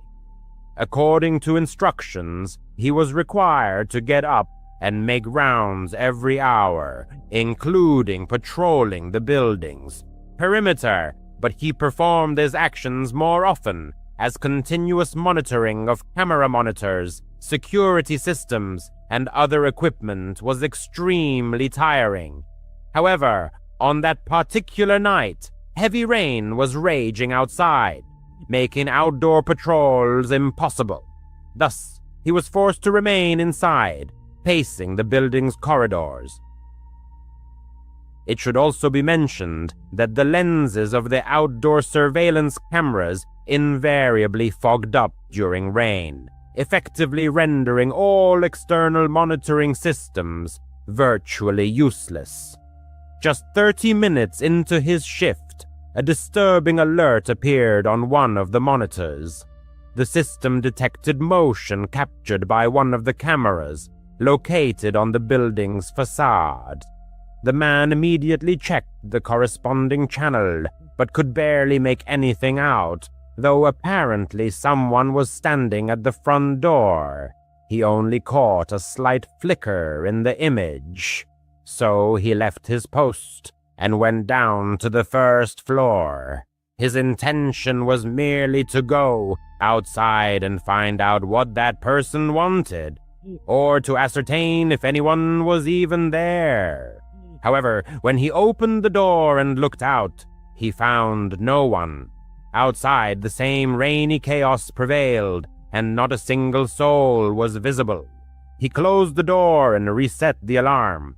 It was highly unusual for someone to be here on such a night.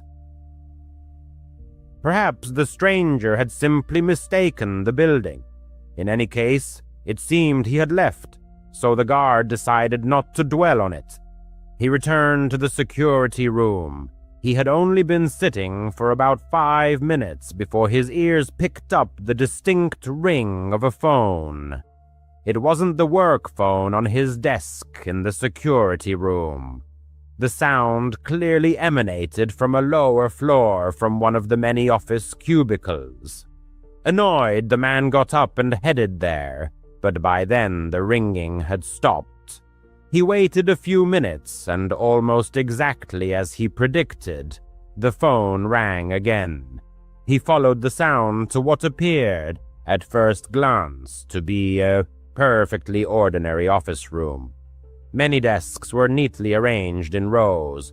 The main overhead lighting was off, but right in the center of the room, on one of the desks, a small indicator from a ringing phone flickered. The man approached the device. Its display showed "Unknown caller." It seemed extremely strange to him that this particular, seemingly random phone on an office desk was ringing. Why did the call come here and not to the main phone at the reception desk, which was directly connected to the company? How could anyone even have information about the specific number of this office phone and its internal extension? He felt an unbearable urge to answer the call and find out who was on the other end. Ultimately, such an intriguing mystery was hard to ignore, but it wasn't his duty to answer arbitrary phone calls. It was highly probable that he could get into serious trouble if someone found out about his unauthorized actions, so he left the phone alone. The man didn't know how to silence it, and so for the next hour he incessantly heard that annoying thing ringing right beneath him while he was upstairs in the security room. At 1 in the morning, he got up and made a quick round of the office premises. It was a usual routine inspection. The entire round took no more than 10 minutes, and he returned to his desk in the security room. However, he hadn't even sat down when his ear caught a dull, heavy thud that echoed throughout the building. The sound reverberated, as if coming from an empty stairwell or perhaps a long corridor. What was happening scared him to his core. He quickly checked the security system, but found nothing suspicious. Then he hastily went downstairs to the first floor to re-examine the doors he had just checked. The man experienced a slight shock when, approaching the front door, he noticed a flashing green light on the alarm panel. The system was paused, which effectively deactivated the protection of that specific door. Even he himself never used such a mode. He only turned the alarm on or off completely, but never put it on temporary pause. He regularly disabled it, but never used the temporary pause function. Feeling growing unease, he cautiously pushed open the door leading outside and peered into the darkness. Outside, the rain continued to pour incessantly, but no signs of intruders were found. He tightly closed and carefully relocked the door. Something very unusual was unfolding on this night shift. For the first time since he started this job, he felt a genuine sense of anxiety and discomfort. He simply couldn't understand what was happening. The victim hurried back up the stairs, hoping that a recheck of the security system might shed light on the situation and provide some answers. Upon reaching the 3rd floor, he suddenly froze right on the landing. It turned out that the door leading to the 3rd floor office corridor, from which their phone call had previously come, was ajar. He approached the opening with extreme caution, trying not to make the slightest sound, and peered down the corridor. Nothing seemed amiss. It was at this moment that the world around him suddenly plunged into darkness. His sight, hearing, and apparently his entire consciousness instantly shut down for a fleeting fraction of a second. Coming to his senses, he felt completely stunned and began to helplessly retreat, stumbling. Despite the brief loss of consciousness, he instantly realized he had received a powerful blow to the back of his head. As his body desperately fought to remain conscious, he tumbled down several steps in the stairwell, and at that moment, his gaze caught only a vague, blurred silhouette of a person frozen in the doorway. He immediately got to his feet and, staggering, climbed the remaining steps, while a continuous ringing filled his ears and his head throbbed painfully. Once outside the building, he hastily pulled out his work phone, clipped to his belt, and quickly dialed 911. He took cover behind his car, waiting for the services to arrive under the furious downpour. The victim was so dazed by what had happened that he couldn't accurately determine how long he had waited. The arriving law enforcement officers found no one else inside the building. He was taken to a medical facility where a fairly severe concussion was diagnosed and treated, but overall his condition was deemed satisfactory, although the incident could have been considered a routine break-in. Numerous details pointed to a much more, shall we say, professional nature of the occurrence. The perpetrators likely chose a rainy night for their actions, when camera lenses were most likely fogged, making identification difficult. Moreover, if we assume that they made that phone call, it means they knew the internal phone number of a specific office employee, information that is not publicly available. And perhaps the most compelling evidence, they possess deep knowledge of how this security system functioned and knew how to deactivate it to enter the building completely unnoticed. All these circumstances seem too significant to attribute the incident to a random burglar. The unknown assailant struck him with such force that the victim could not distinguish anything other than a blurry, indistinct silhouette of the attacker. Thus, he could not provide the police with any useful description of the perpetrator. Despite all assumptions, the victim realized that he would most likely never get comprehensive answers.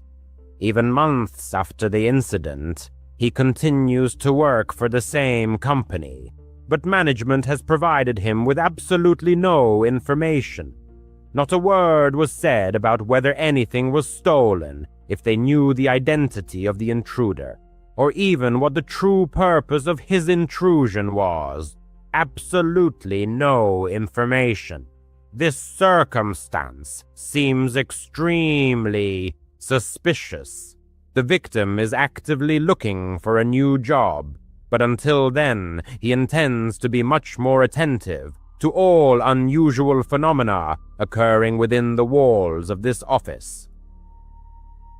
Several months ago, one of the protagonists, along with his friend Thomas, was spending an evening at his house. Since neither of them had to work the next day, they indulged in carefree relaxation, enjoying some beer. To be honest, they hadn't planned on staying up so late, but by 10 in the evening, one of the friends suggested Thomas stay the night and sleep on the couch, which, by the way, was quite a usual occurrence for them. Thomas still lived with his parents, and hanging out at his friend's place provided him with a much-needed personal space. Anyway, they also discussed and agreed upon plans for the next morning, which ultimately resulted in a very interesting and eventful day. However, given that Thomas hadn't brought a change of clothes or other necessary items, and before he had too much to drink, he quickly went home to pick up everything he needed. This way, upon his return, they could continue drinking, and Thomas would have all his necessary belongings for the next day. Naturally, he could have just stayed home, since he was going back anyway, but as mentioned, Thomas preferred spending time at his friend's place. The drive only took about 5 minutes, so Thomas's friend simply waited for his return. Initially, he intended to sit on the porch, but for some reason he hadn't noticed earlier how strong the storm was raging outside. In the end, he went back inside and just waited, sitting on the couch. He absently scrolled through his phone's newsfeed, sipping his beer and not really keeping track of time. But at a certain point, after about 15 or 20 minutes, a knock finally came at the front door. He quickly got up and casually opened the door, but almost dropped his glass when he was startled to realize that it wasn't Thomas standing on the doorstep at all. A man stood before him, dressed almost entirely in black and soaked to the bone. One could have sworn the stranger looked utterly sinister. Even in his slightly inebriated state, he wouldn't have opened the door to such a person for anything in the world. Normally, he would have confirmed the guest's identity first, had he not been expecting Thomas.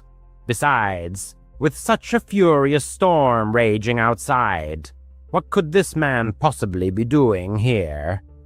Before the homeowner could utter a word, the stranger slid one foot into the doorway and stared intently at him. It was evident the man had spent hours in the pouring rain, though his face displayed not so much fatigue as a mask of indifference. The homeowner reached for the door, apologizing and explaining that he had mistaken him for someone else. However, the stranger continued to hold his foot in the doorway, merely smiling enigmatically.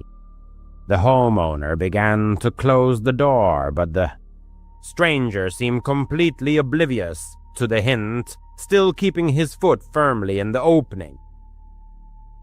The situation became incredibly strange and awkward as they simply stood facing each other for a good 4 or 5 seconds. The stranger remained silent, and the homeowner was too intoxicated to think of anything sensible to say in response. Only then did the stranger finally remove his foot and take a step back, still maintaining his smile as the door closed tightly behind him. A smile lit up his face once the front door was finally shut. Immediately returning to the soft sofa, a message was sent to Thomas, warning him about the strange stranger lurking near the door. To be honest, the message was more jocular, for after the door was locked, the whole situation seemed so absurd that it was even amusing. Perhaps the reason lay in the excessive amount he had drunk. The wait dragged on, definitely longer than it would take Thomas to return. The thought occurred that the delay might be due to the raging storm, but when he glanced at the window to check the weather, he saw that Thomas' car had already returned, parked at the curb. Confused by this turn of events, the man went to the front door and opened it, but Thomas was nowhere to be found. For several minutes, he stood in the doorway peering into the rain, but it became clear that Thomas wasn't nearby. His car was parked and off, with no movement observed inside, ruling out his presence in the cabin. He pulled out his phone and dialed Thomas's number. At that very second, a light flashed in his car. It was undoubtedly his cell phone, and it was bright enough to clearly show the absence of its owner inside. Now, genuine worry set in. The man stepped out into the pouring rain, walked to the bottom of the driveway, and looked around. He called out Thomas' name, but the street noise was so deafening that it was clear it was useless.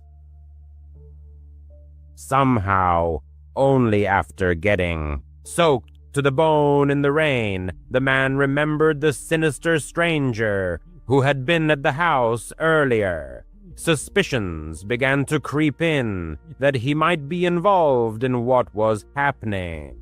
Feeling a strong premonition of danger, the man rushed back into the house, closing and locking the door behind him. As he took off his shoes, he quickly sensed that something else was amiss. He looked up, and the main hallway was shrouded in darkness, so dark as if no lights were on. He could have sworn all the lights had been left on, or at least several of them. Slowly he moved down the hallway. The storm outside combined with the unusual silence inside the house created an atmosphere far more tense than he would have liked. Reaching the end, he looked around. All the rooms were dark, but right against the wall stood a barely discernible silhouette of someone pressed against it, as if trying to remain unnoticed. His gaze must have lingered too long, because a couple of seconds later the man moved confidently and stepped forward. He raised one hand, holding something in it, and at that moment the man didn't look long enough to understand what it was before he bolted. Every muscle in his body tensed to run out the front door as quickly as possible and get as far away as he could. He hid on the porch of a random house and called the police. From there, through the veil of rain, he could see the front of his house. A few minutes later, when the police arrived, he saw two officers calmly approach the front door, then suddenly raise their weapons and rush inside. They had likely spotted the man still in the hallway and chased him out the back door, but later reported that he had jumped over a fence and vanished into the storm. The man ran over and told them everything, and they immediately began searching for Thomas, and fortunately found him just 5 minutes later. He was locked in the car parked on the road, bound hand and foot. It turned out that the man hiding near the house had held a gun to Thomas as soon as he pulled up to the house. Then, forcing him into the car on the road, he returned to the house and entered through the back door while the homeowner was looking for Thomas, presumably trying to do the same to him. This meant that when the homeowner saw him raise his hand, he was holding a gun pointed directly at him. If it hadn't been too dark, and if he had seen what it was, he probably wouldn't have even risked running away, which would have left both him and Thomas at the mercy of this madman. In any case, the car the guy used had been stolen earlier that night, so it was a dead end, and the guy completely disappeared into the storm. No trace. No one had the slightest idea what he was planning or why he did all this. For nearly a decade of service, patrolling the silent expanses of Texas highways had become routine. However, the night of August 9th, 2013, just past 1 a.m., brought a call that stood out from the usual. The radio reported a truck blocking part of US 277, approximately 4 miles south of the small town of Bronte. The dispatcher clarified that a passerby had reported the obstruction, followed by a 911 call. The caller identified himself as Brandon Lawson, 26, and urgently pleaded for help. His words were fragmented but chilling. Someone was chasing him. Despite distortion and static, the voice on the line sounded extremely agitated and urgent. As the closest patrol to the scene, the officer immediately activated his emergency lights and headed to the specified location. Highway 277, especially at night, is an extremely isolated stretch of road. The landscape is monotonous, flat fields covered in thorny mesquite, and the rare silhouettes of rabbits crossing the road. The moon that night was bright enough to cast long shadows, but this only intensified the feeling of eerie silence. Over the years, the officer had seen many vehicle breakdowns in these parts, from running out of gas and flat tires to drivers simply losing their way. Yet, there was something profoundly unsettling about this particular call.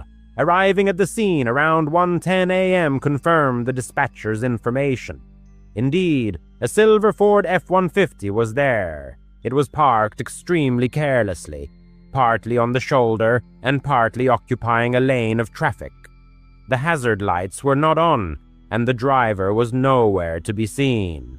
The officer cautiously approached from behind, and the powerful spotlight of his patrol car cut through the pitch darkness. The truck's windows were down, and there were no keys in the ignition. There were also no signs of an accident or struggle, just an empty, abandoned vehicle. The officer radioed in the license plates and confirmed that the vehicle was registered to Brandon Mason Lawson, residing in San Angelo. Stepping out of the car, the officer felt the gravel crunch under his boots. The air was heavy, still retaining the heat of the day, and the chirping of crickets was so deafening it seemed to drown out his own thoughts. The officer carefully scanned the area with his flashlight. The beam picked out patches of tall grass and thorny bushes stretching along the road, but nothing more. No tracks, no broken branches, nothing that could provide any clue as to where this person had disappeared. A loud shout, "Brandon Lawson, Sheriff's Department," echoed through the area, then faded into absolute silence. There was no response. The officer thoroughly inspected the truck. The fuel level was at 0, which matched Brandon's words in the 911 call. A pack of cigarettes lay on the passenger seat, several empty, Doctor. Pepper cans were on the floor, and a phone charger dangled from the dashboard. Ordinary items, not immediately suspicious.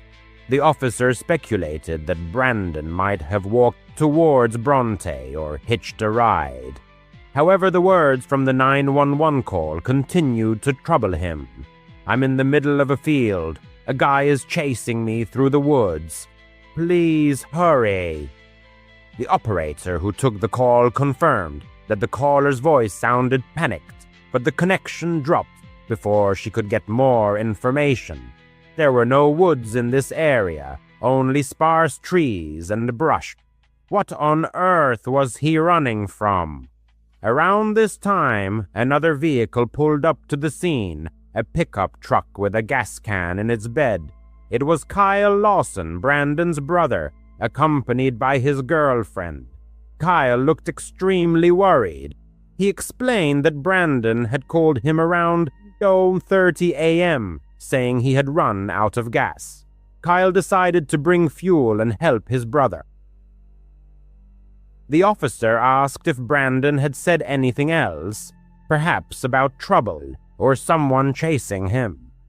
Kyle shook his head, responding that Brandon just sounded irritated about the truck breaking down. The officer asked them to stay put while he searched the surroundings. He walked approximately 100 yards in both directions, illuminating the ditches and adjacent fields with his flashlight. Nothing, no bloodstains, no torn clothing, no signs of a struggle. If someone was chasing him, as he claimed, where did they disappear? There were no other vehicles in the area, and the nearest residence was several miles away.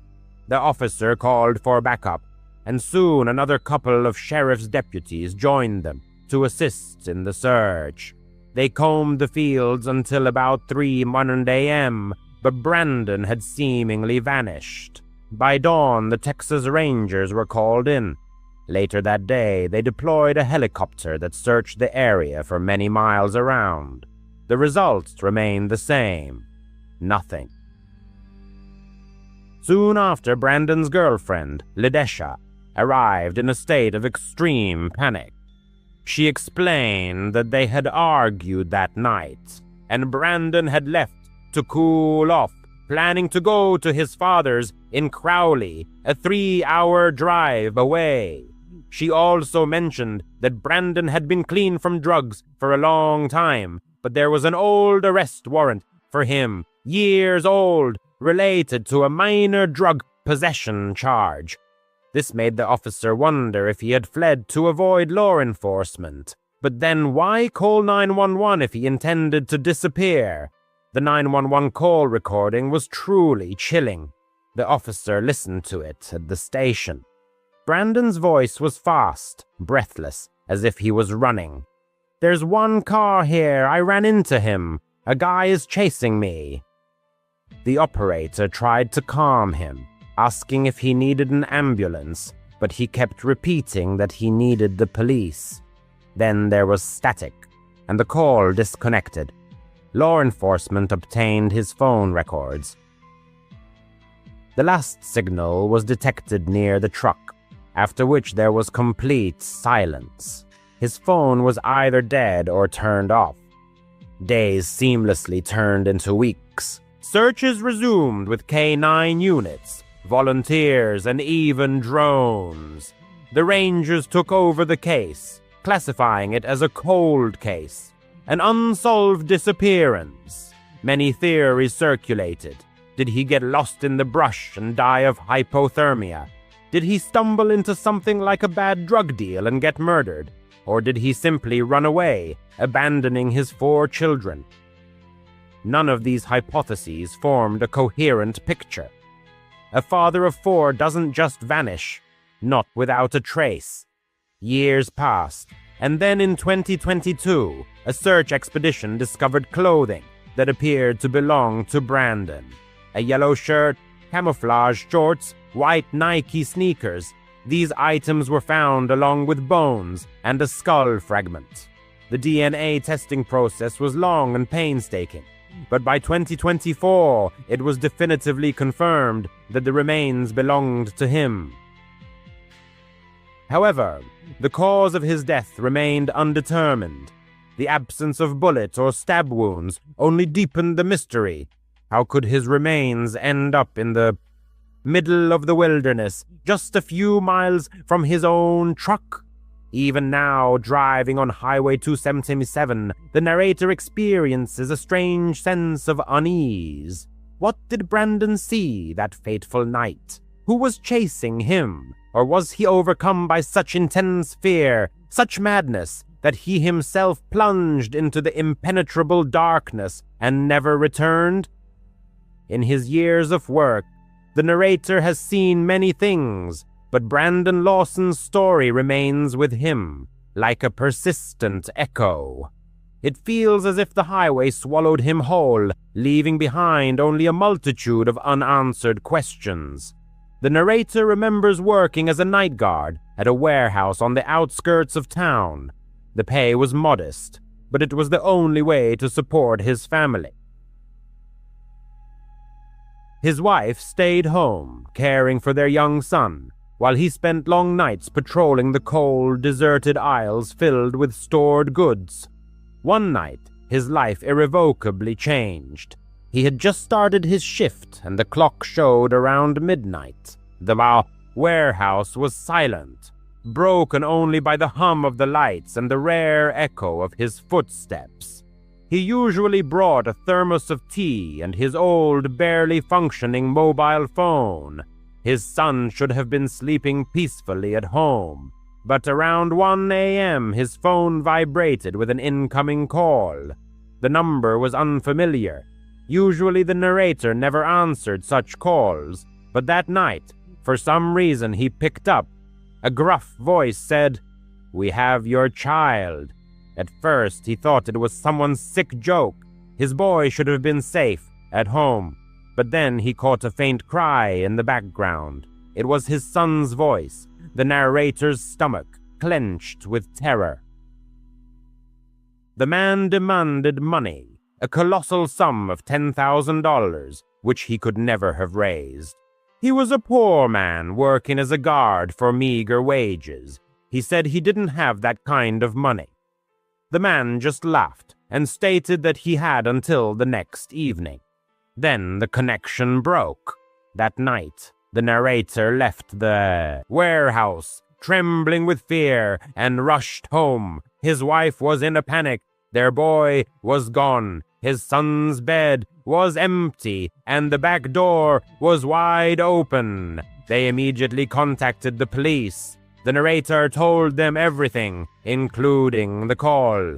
The police advised them to remain calm and assured them they would set a trap for the kidnappers. The narrator couldn't sleep and couldn't eat. All he did was wait for the phone to ring again. The next day, the kidnappers called back. They named a meeting place, an abandoned parking lot by the river. The police devised a plan. They would hide in unmarked cars, watching every corner, while the narrator would bring a bag that looked full of money. They promised to catch the kidnappers before anything happened. That night, he drove to the parking lot with the fake money.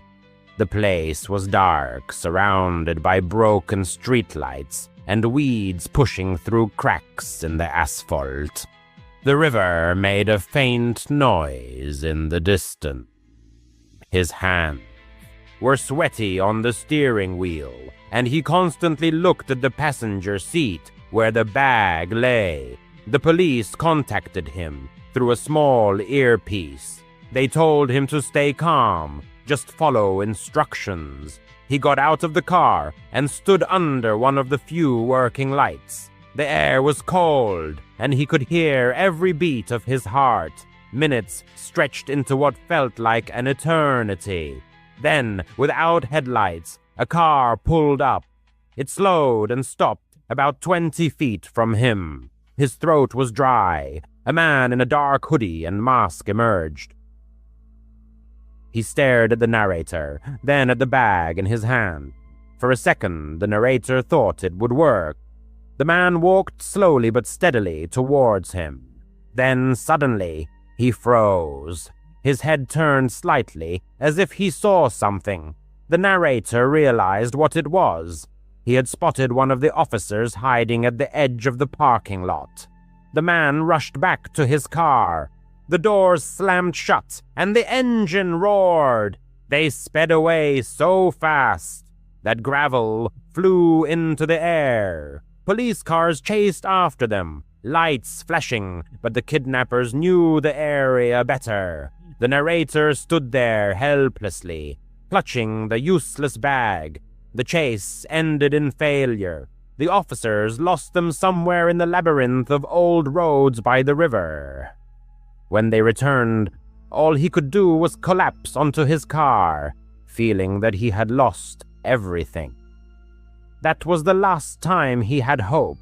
The next morning, a package appeared on his doorstep. He knew what it was before he even opened it.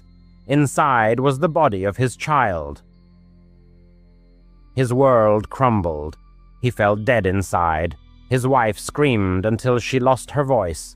He couldn't even explain the pain. It was like something had torn open his chest and left it empty. He couldn't protect him. He couldn't save him. After that, the police worked day and night. It took weeks, but they finally caught those people. There were 3 of them. All had prior convictions, robberies, assaults, and worse. They confessed after hours of interrogation.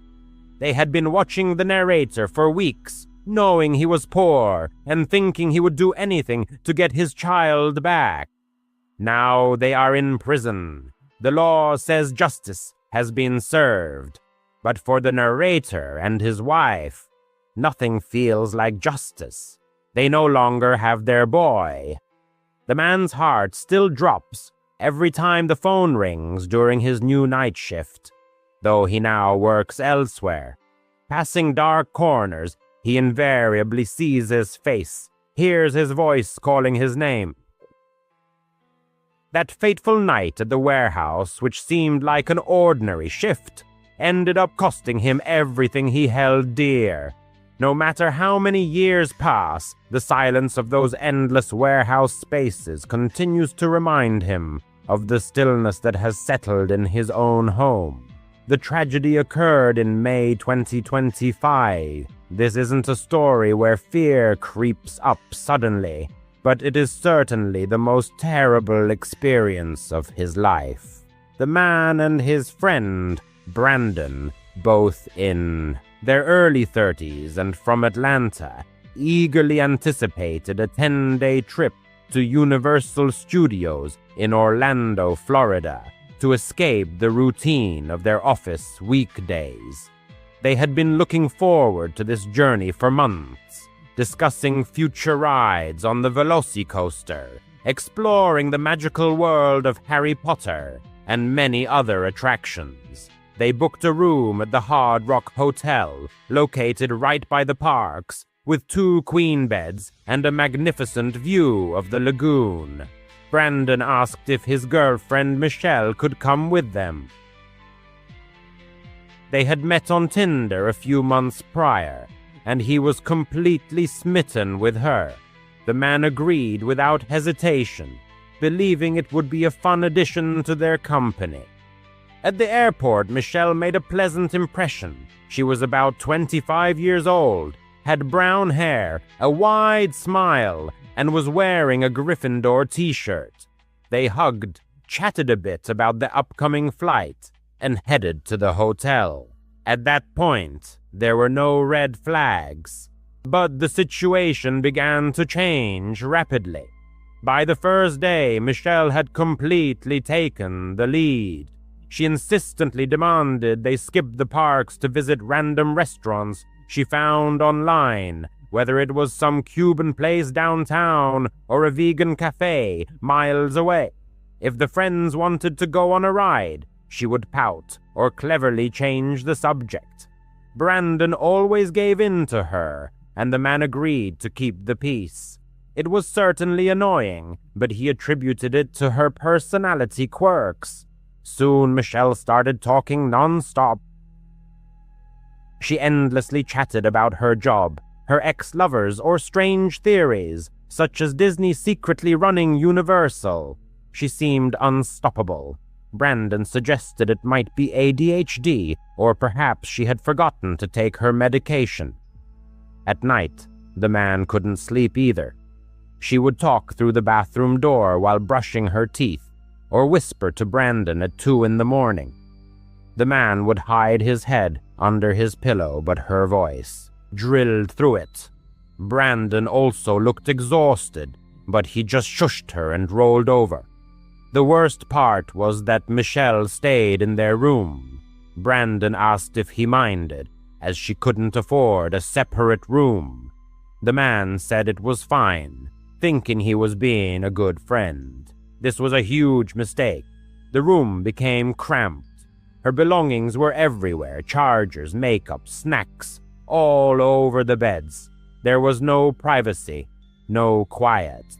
By the 3rd day, the man was at his breaking point. That day, they finally managed to visit the parks. They rode the Hulk coaster, enjoyed butterbeer, and laughed in the Simpsons area. It felt like the trip they had originally planned. Afterward, the man grabbed a burger at City Walk, Antojitos, cheap and tasty.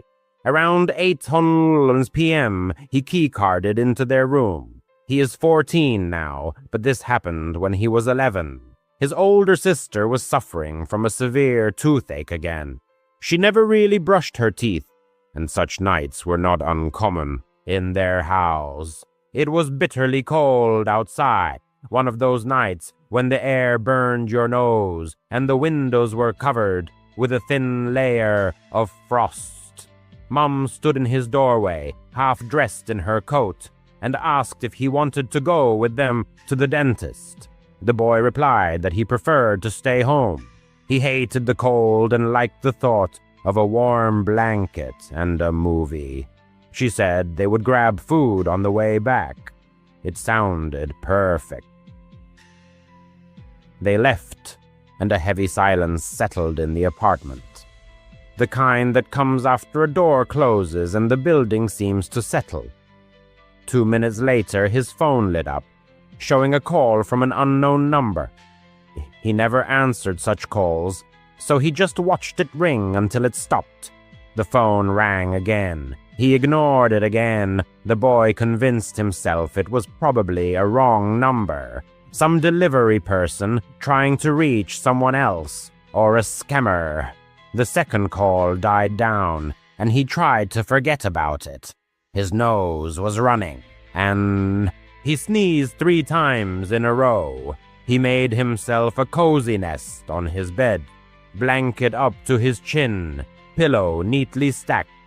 He called his friends, and they played games on their phones for a while. After that, he put on a movie and let the sound fill the room. The kind of sound that makes you feel safe, as if you're not alone. And then he heard it, breathing, not his own. A slow, steady sound behind him, as if someone was trying to breathe quietly, but too close to the wall. His stomach dropped. He paused the movie. The room became quiet. He could still hear it. He didn't look back. He just slid off his bed and crawled into his sister's bed across the room. He kept telling himself it was the heating, or the ventilation, or a pipe in the wall, old building, old noises. He stared at the doorway leading to the hallway, listening, but the sound never quite faded into the building's general hum. 20 minutes passed, and then the lights suddenly went out. When one speaks of fear of the dark, it means something more than just the absence of light. It's the feeling when anxiety constricts your chest. It seemed as if the very space of the room had shrunk, pressing down on his rib cage. He pulled the blanket over his head, trying to slow his breathing. He knew that their apartment sometimes had power outages, especially on cold nights when everyone turned on their electric heaters. He convinced himself that the lights would surely come back on. He commanded himself to remain still. He decided to count to 100 and then try to activate the flashlight on his mobile device. Around the count of 60, his resolve wavered slightly. He abruptly threw off the blanket and grabbed his phone. The battery was only at 10%. His attempt to turn on the flashlight was unsuccessful, as the phone was in power-saving mode and would not allow that function to be activated. He desperately tapped the screen, as if these actions could change anything. No light. Just a dim lock screen reflecting his own face. Enos. At that moment, the bathroom door stirred. It didn't slam shut, but slowly closed, the latch making a barely audible click. The bathroom door was light, and sometimes a draft from open windows could push it, but this time all the windows were tightly closed. The person was acutely aware of this. Their gaze was fixed on the dark silhouette of the doorway, and a flush of heat spread across their face. The person didn't want to speak, but finally uttered, "Mom." In response, there was only silence, broken only by the creaking of the building, a common occurrence in cold weather. The person sat perfectly still, hearing their own heartbeat in their ears. Thoughts turned to Mom's car pulling onto the street. The smell of takeout food came to mind. The person imagined the bright lights of the dentist's office and their sister's complaints. The mental replay of mundane things continued to ward off the rising fear. The electricity returned with a soft pop, and the lights flickered. The heating fan started, the refrigerator hummed, and the apartment was once again filled with the sounds of life. The person exhaled, not realizing until that moment that they had been holding their breath. The person convinced themselves that the sound of breathing was the heating system. The person explained to themselves that the bathroom door's movement was due to an air pressure change caused by the power outage. They almost managed to believe it. Then the phone vibrated, the same unknown number again. It filled the entire screen so casually and indifferently, as if it didn't know that for the past half hour, its existence had consumed all thoughts. The person stared at it, not answering. They watched it ring until it stopped. Then, a call was made to Mom. The person tried not to sound scared, but their voice still trembled. They said that something had been heard, that the lights had gone out, that someone kept calling. Mom replied that they were paying the bill and heading home immediately. 10 minutes, she said. Every second of those 10 minutes stretched like an entire minute. The person got up and, on shaky legs, crossed the room to the bathroom. The door was closed. Placing a hand on the handle, they stood there, almost touching the wood with their forehead, listening. Nothing. Quickly opening it, they found the bathroom empty, towels neatly in place, shower curtains still. Nothing moved. The person returned to the bedroom and tried to laugh at themselves. They turned the movie back on, making the sound too loud. When Mom and sister returned home, the person almost ran to the door. Cold air rushed in with them, and the apartment smelled of the street, the dentist's office, and food. Mom touched their face and asked if everything was okay. The person replied that everything was fine. Everyone ate and behaved as usual, and the person convinced themselves that the night was over, but it wasn't. The next morning, the sister's phone rang as she was brushing her hair. An unknown number. She said hello as she always answered calls. There was a pause. Then she frowned and hung up. Strange, she murmured, adding that no one was there. The person advised her not to answer if it called again, and told her that the number had called them last night too.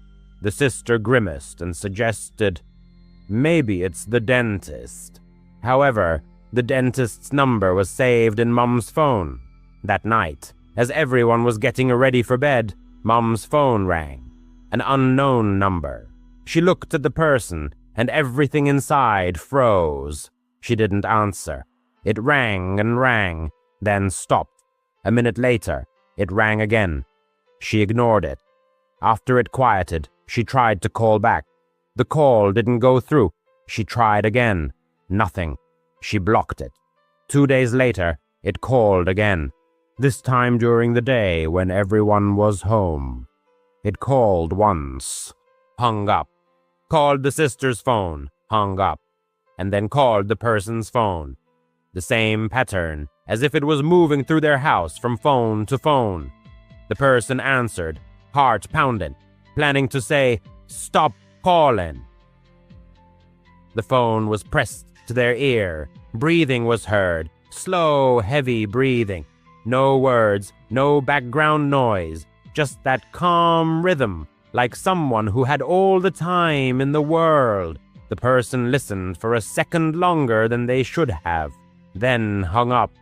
Their hands trembled so much that the phone fell onto the carpet. Mom grabbed her keys and said they were going to the police station. A report was filed. The officer was kind. He asked if the caller had said any words.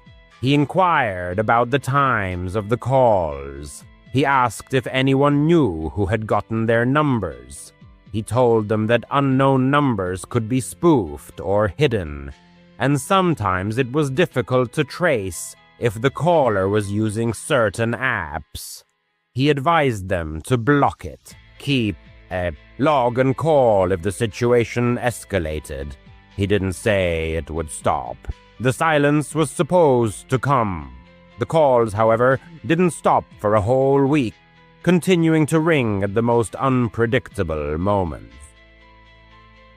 They invaded the peace of deep night, woke us at dawn, interrupted daytime meals. Sometimes there was absolute silence on the line, just the echo of an unseen presence.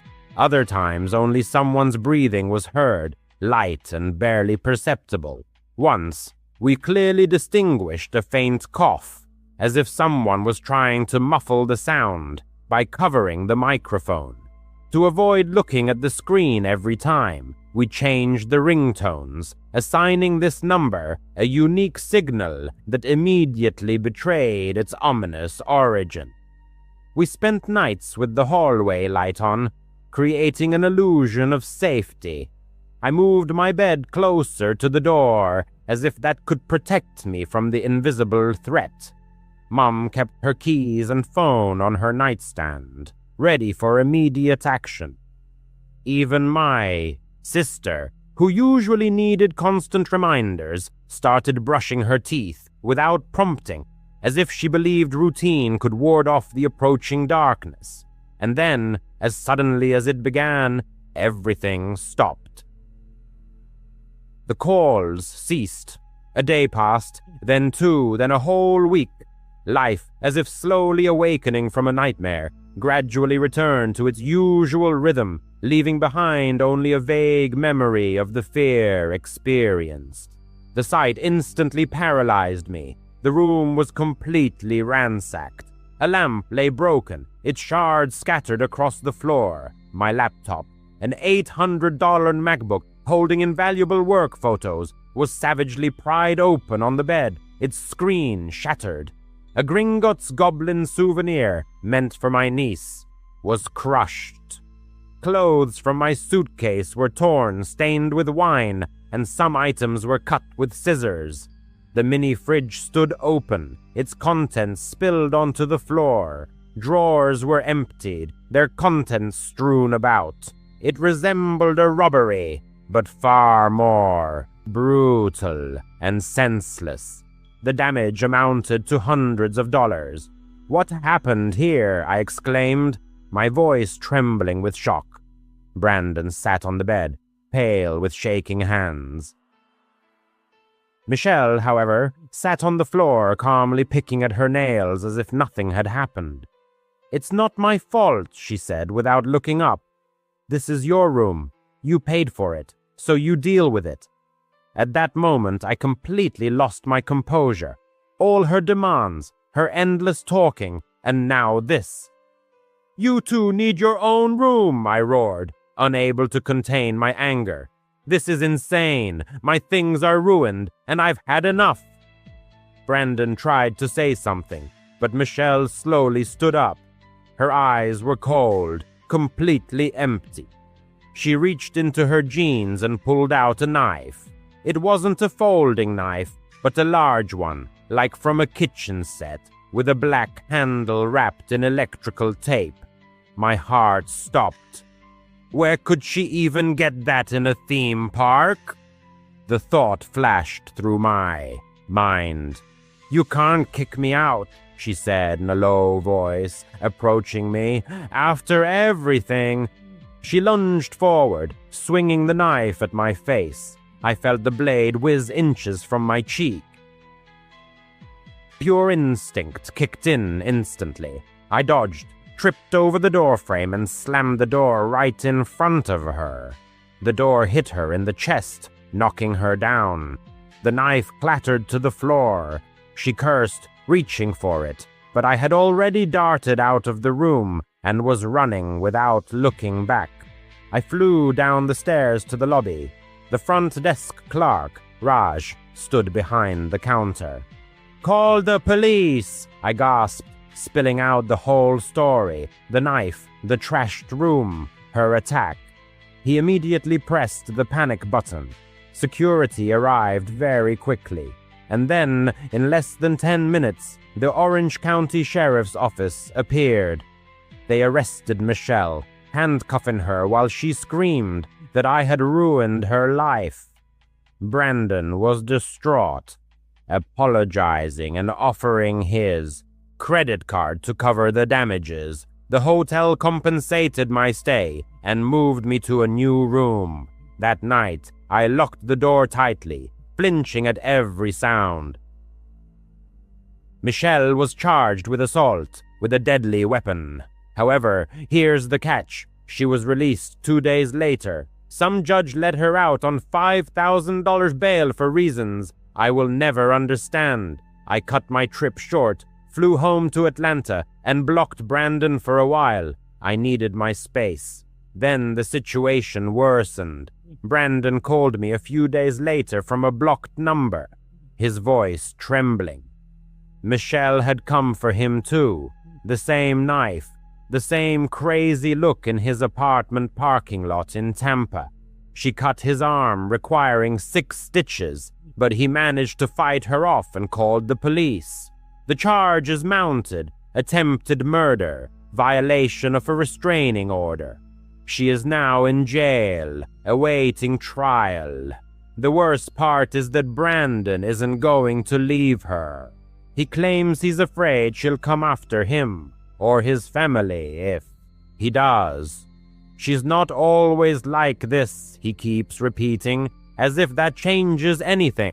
I called him a coward and cut off all contact with him permanently. He is now my ex-friend. This trip was supposed to be filled with roller coasters and magic wands. Instead, it showed me how quickly things can go wrong. 1 minute you're laughing about butter beer, the next you're dodging a knife in a hotel room. If you meet someone online, do a deep dive into who they are, because some people hide monsters within them. And I learned that the hard way. I still double-check my locks at night. I never imagined grief could drive a person so deep into the woods. However, after my mother's passing, it was vital for me to get away. My name is Forrest. I am 32, and I work as a mechanic in a small town in upstate New York. My mom was only 58. She always had a smile despite her heart problems. She swallowed beta blockers like candy to keep her blood pressure in check. But one night, she took too many. At least, that's what the coroner said. An accidental overdose. However, immediately after the funeral, rumors began to circulate. My stepfather, Rick, had been arguing with her more frequently lately. The bruises on her arms, which she meticulously hid under long sleeves, bothered me. Some diner patrons swore he'd slipped extra pills into her tea, envious of her small inheritance. Others said it was just her forgetfulness, a disease affecting her mind. The police classified it as an accident. No charges were filed. Rick got the house, and I got a crushing sense of guilt for not noticing it all sooner. I couldn't sleep in my apartment anymore, staring at the ceiling, replaying the arguments I'd heard. So I packed my old Ford pickup with a tent, a sleeping bag, a cooler with sandwiches and non-alcoholic drinks, and headed for the Catskill Mountains. He headed for the Catskill Mountains. The drive there took about 3 hours, winding through pine groves, where the air was infused with the sense of damp earth and untamed freedom. He chose a secluded spot, far from busy routes, the Black Bear campsite, but ventured deep into the woods, avoiding the proximity of families with their RVs and children's chatter. It was just him, the flickering campfire, and the silent stars. In his mind, he held out hope that 3 nights spent in complete solitude would help clear the fog that enveloped his mind. There was no cell service there, and that was the whole point of his trip. He arrived late on a Friday evening in October. The leaves had already turned yellow, crunching under his boots with every step. Quickly setting up camp, he pitched his tent by a creek that gurgled as if whispering ancient secrets. The campfire flared to life from dry branches and a lighter pulled from his pocket. After cooking a hamburger, he opened a can of Bud Light, and sat watching the sun slowly dip below the horizon. The air quickly grew cold, a piercing chill that seeped into his bones, raising goosebumps on his skin. At that moment, he remembered his mother's laugh, her playful scolding about him never settling down. Then Rick's voice echoed in his mind, shouting about money a week before her death. "She doesn't need that old fool," Rick would have said. He brushed away these thoughts, convincing himself that this trip was for her, for both of them. Night fell, a heavy, inky black blanket. There was no moon visible that night, only the campfire's light casting strange, flickering shadows on the tree trunks. Around 10 p.m. he crawled into his sleeping bag, but sleep never came. The creek's whisper began to sound ominous, like distant, arguing voices. The wind rustled through the branches, making them creak like old floorboards underfoot. He lay with wide-open eyes, his heart pounding from the excess caffeine from his last soda. That's when he heard it, a soft crunch, like a branch breaking under someone's foot about 20 yards away. A deer, he thought, as there were many here. But then another crunch, closer this time. He sat up, flashlight in hand, aiming the beam into the pitch blackness. Nothing but tree trunks and swaying ferns. He tried to laugh off the fear, rolled over, closed his eyes. A few minutes later, another rustle, clearer this time, as if something was deliberately pushing aside fallen leaves. His pulse quickened.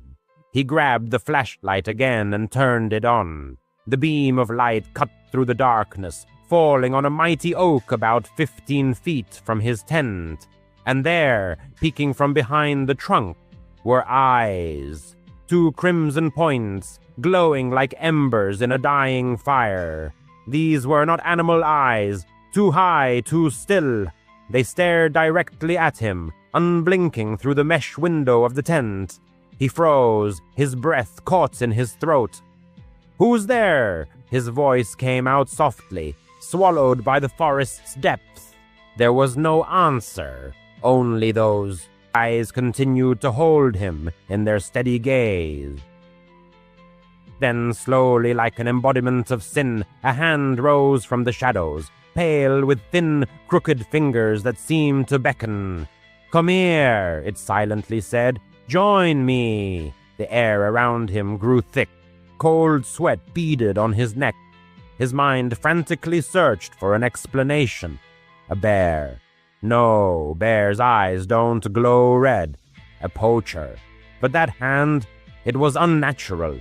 Too long, joints bending wrong, like bones under loose skin. He shot up, heart hammering like a jackhammer, zipped up the tent flap, fumbled for his boots. Those eyes didn't move, just watched patiently. The hand waved again, gently, as if calling a lost child home. His mother's face flashed in his mind, her pale cheeks in the coffin, Rick smirking at the wake. Was it him waiting for him here? No, that was crazy. But the eyes burned brighter, drawing him in, causing a pulling sensation in his stomach, like a hunger that couldn't be ignored. He didn't hesitate. Grabbing his keys, he burst out of the tent into the cold night. Branches slapped his face as he ran, the flashlight beam bouncing erratically. The creek splashed under his boots, mud sucking at his heels. Behind him, a low chuckle, or was it the wind? He didn't look back. The ranger station was a mile down the trail marked on his map. His legs burned, his lungs burned. He pushed through thorns that tore at his jeans. Every shadow hid those eyes. Every tree hid that hand. "Help!" he yelled, but only an echo answered. Finally, the station lights appeared. Yellow bulbs on the log cabin glowed like a beacon from hell. He pounded on the door at 1 a.m., gasping for breath. Ranger Neil, a stout man in his 50s with a broom-like mustache, answered, awakened. "Bear get into your camp," he grumbled, but he spilled everything. The eyes, the hand, his dead mom, the doubts. Neil radioed another ranger, poured him coffee that tasted like tar. Probably a hiker with a red LED headlamp playing a trick, he said, but his eyes said he wasn't sure. They waited until dawn, him shivering under a wool blanket. The sun rose, gray and weak, through the clouds. They walked back, him, Neil, and his buddy Tom, a shotgun slung over Tom's shoulder just in case. The trail seemed shorter in daylight, but his stomach churned with anxiety. They reached his spot. The tent sagged, the fire pit cold ashes, no tracks but his own, and a deer's print in the mud. No eyes, no hands. Neil walked around, found his hamburger wrapper fluttering in the wind. "See anything?" Tom asked. He shook his head, examining the oak. Only bark and moss. They decided he had scared himself. Grief plays tricks. "It happens out here," Neil said, patting his shoulder. "Go home, son. Get some rest." He packed up quickly, hands trembling as he folded his sleeping bag, drove away, radio blaring classic rock to drown out the silence.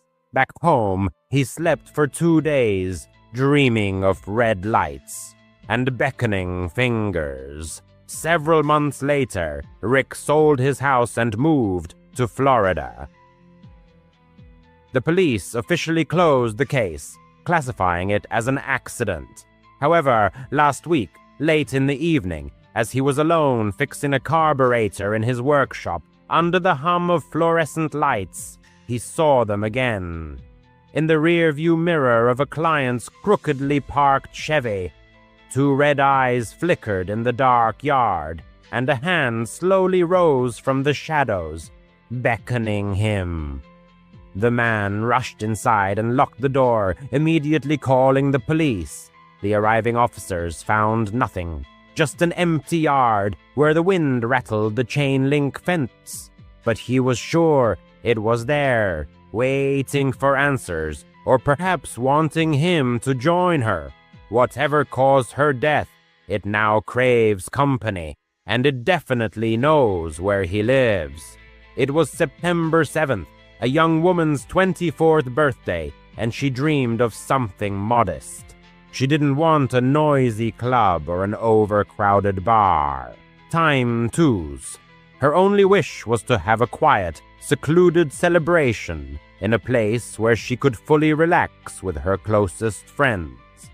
Online, she found a beautiful Airbnb house. It was a 2-story building located on the outskirts of the city, with a spacious backyard, perfect for hanging fairy lights, setting up a fire pit, and creating a cozy gathering area. She booked this house for the weekend. Moreover, she even paid extra for catering services to completely free herself from the hassle of preparing food and drinks. The catering company promised to send 3 waiters to serve appetizers and beverages. Her plan was a barbecue dinner, accompanied by music, laughter, and a complete absence of any dramatic events. The weather promised to be warm, slightly humid, but perfectly suitable for an evening outdoors. On Friday afternoon, she arrived at the venue with her best friend, Harper. Her friend helped her unload boxes of party decorations. The house looked even better in person than in the photos. Its facades were painted white, a wraparound porch encircled the building, and a tall fence securely enclosed the yard. Inside, the owner had left the Wi-Fi code and a spare key hidden under the doormat. Harper and the birthday girl spent several hours setting up folding tables, stringing lights in the trees, and blowing up balloons. By Saturday morning, the place was fully ready for a real celebration. By 6:11 p.m., the catering staff arrived as promised. There were 2 men and 1 woman, all dressed in black vests and ties, carrying trays and ice buckets, exuding professionalism. One of the men was tall with a short haircut. The other had disheveled brown hair and a name tag that read Alex. The woman's name was Lisa. They offered polite smiles and immediately got to work. Guests began to gather around 7,000 p.m.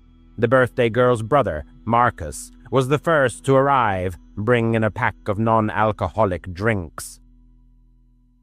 Then came Harper's friends from work, a few old college neighbors, and a couple of neighbors. Soon the grill was in full swing. Steaks sizzled on the grates. Corn wrapped in foil was ready to be served, and music streamed from a portable speaker. People laughed, enjoyed their drinks, and shared stories. The backyard glowed with string lights, and fireflies danced in the grass. The servers discreetly blended into the background.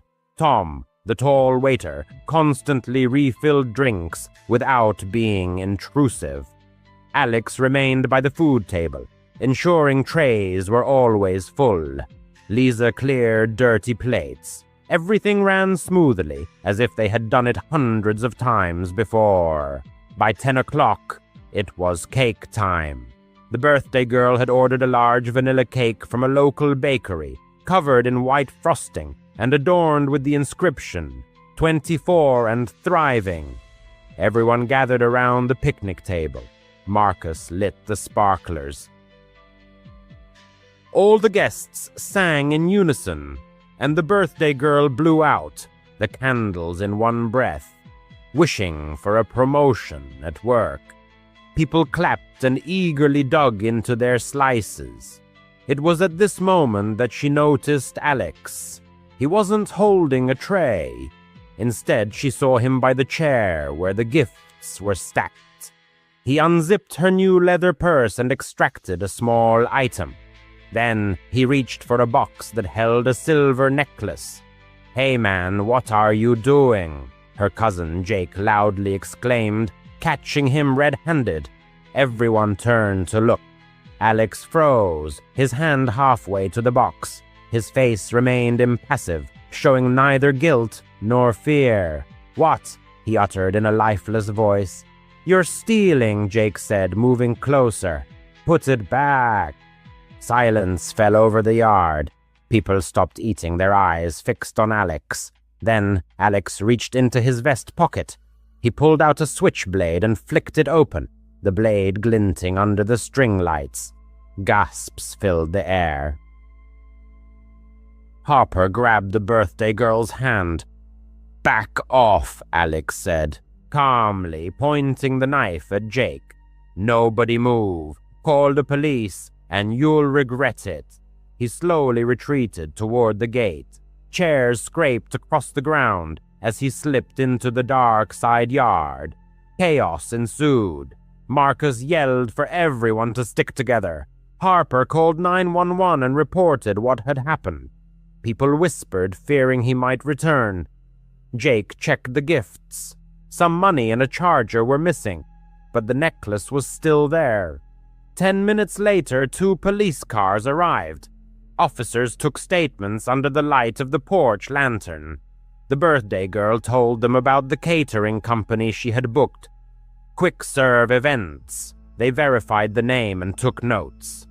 Another officer searched the yard with a flashlight, but Alex was long gone. They advised them to lock up and stay inside. The party had to end early. People left in groups.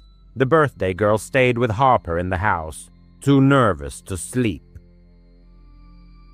Every creak in the old house made her jump. Ring.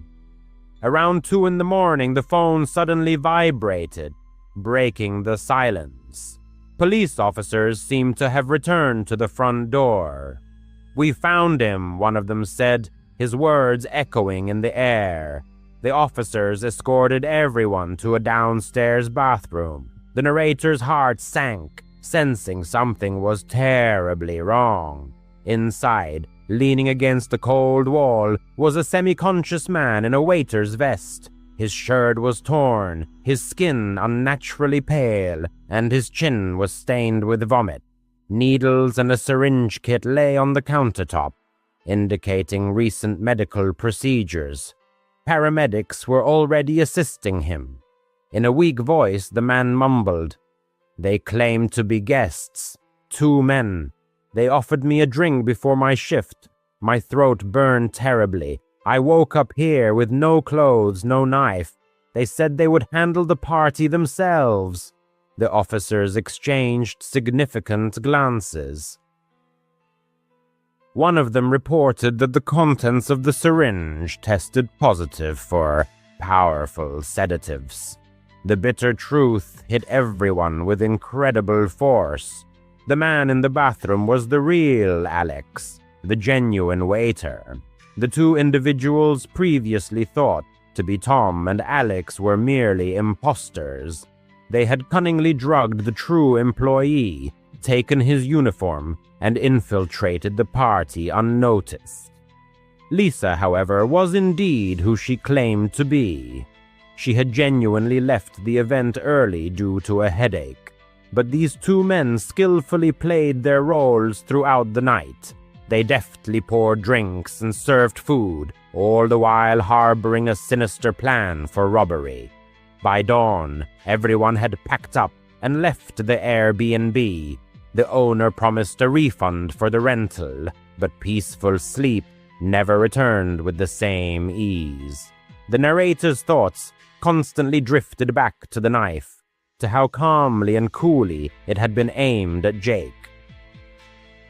The police classified the incident as attempted robbery, but to the narrator, it felt far more sinister and ominous. A month had passed since that day. She was still 24, but birthdays now felt tainted, overshadowed. She couldn't stop replaying the events of that night in her mind, reliving each moment. In her imagination, images of those men arose, smiling as they served food, subtly observing everyone present, and sometimes a disturbing question surfaced. Was stealing money truly their only objective? Or were they plotting something far worse, something that never came to pass because Jake spoke up in time? At one point, the narrator worked at a Pizza Hut located in one of Tucson's less affluent neighborhoods. This area was notoriously known for its dilapidated apartment buildings, numerous trailer parks, and duplexes that seemed long past their prime. Most customers were typically not generous tippers, and many appeared to be struggling with drug addiction or living on government assistance. This job was certainly neither the safest nor the most pleasant, but it allowed her to make ends meet and pay her bills. One evening, an order came in for a large meat lover's pizza with extra sausage. The delivery was assigned to another driver. However, even before that driver could return to the store, the customer was already calling the pizzeria, claiming the pizza was so spicy it was inedible, and demanding an immediate replacement. The staff doubted the truth of his claim regarding the dish's spiciness, but the manager decided to send another pizza to resolve the conflict and appease the dissatisfied customer. When the driver returned, he was given a fresh pizza for redelivery. Everyone believed this would finally solve the problem. However, their hopes were dashed. The man called again, not once, but twice more over the next few hours.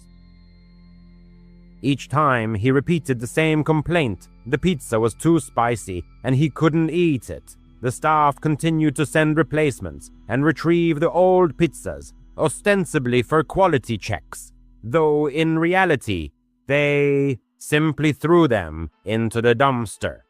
The pizzeria believed the customer was trying to scam them for free food and hoped he would eventually stop calling.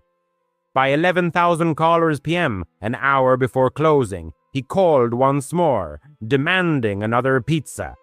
By this point, the manager's patience had worn thin. He politely but firmly explained that they could do no more. If the man came to the store the next day, he would receive a refund. Everyone assumed the incident would be over. The narrator wasn't closing the store that night, so she was at the register, counting the day's earnings. Just then, a beat-up truck screeched to a halt in the parking lot, stopping right at the front door. A heavy, unkempt man emerged from the cab, carrying a pizza box. He came inside, placed the box on the counter, and declared he was there for a refund. The narrator called for the manager. While waiting for the manager to arrive, the narrator watched as the man opened the box and began to mumble. "This pizza is so spicy," he said. "You just have to try it. Someone's putting pepper in the sauce or something." The narrator, trying to avoid conflict, told him she believed him and stepped aside. The manager approached to process the refund, but the man became even more agitated. He pushed the pizza toward the manager, insistently repeating, "You have to try this. You just have to believe me." He poked his finger into the pizza, turning it into a shapeless mess. The manager calmly explained that he didn't need to try it and asked the man to leave the premises. Finally, the man took his pizza and quickly rushed back to his truck. By this time, all the store employees had gathered near the entrance, the waitress, the cook, and other drivers. One of these drivers was the person the narrator had a secret crush on. When the man drove away, the narrator tried to lighten the tense atmosphere with a joke. "Hey, Kevin, want to try my pizza?" Everyone laughed, but the laughter didn't last long. The truck suddenly screeched to a halt, then accelerated back into the parking lot. The man burst inside again, this time enraged. He yelled at Kevin, "You think this is funny? You're laughing at me." Kevin froze as if struck by lightning. The man climbed onto the counter, shouting that he would teach him a lesson. He demanded that Kevin come outside to fight him. Kevin was only 22, slender, and clearly frightened. This man was much older, larger, and far more unpredictable.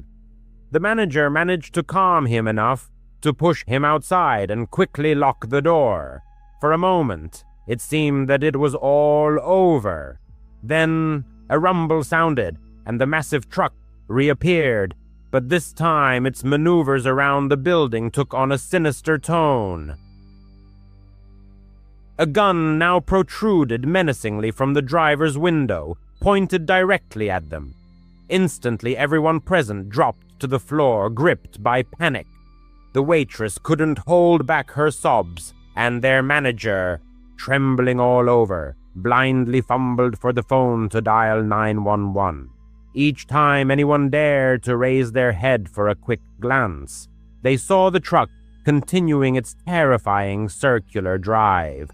Eventually, the vehicle stopped and parked neatly next to a driver's car, seemingly waiting, clearly hoping that one of the employees would come out for a delivery. They remained hidden, barely moving, until, after approximately 15 minutes, their pursuer finally drove away. The police arrived almost an hour after the incident.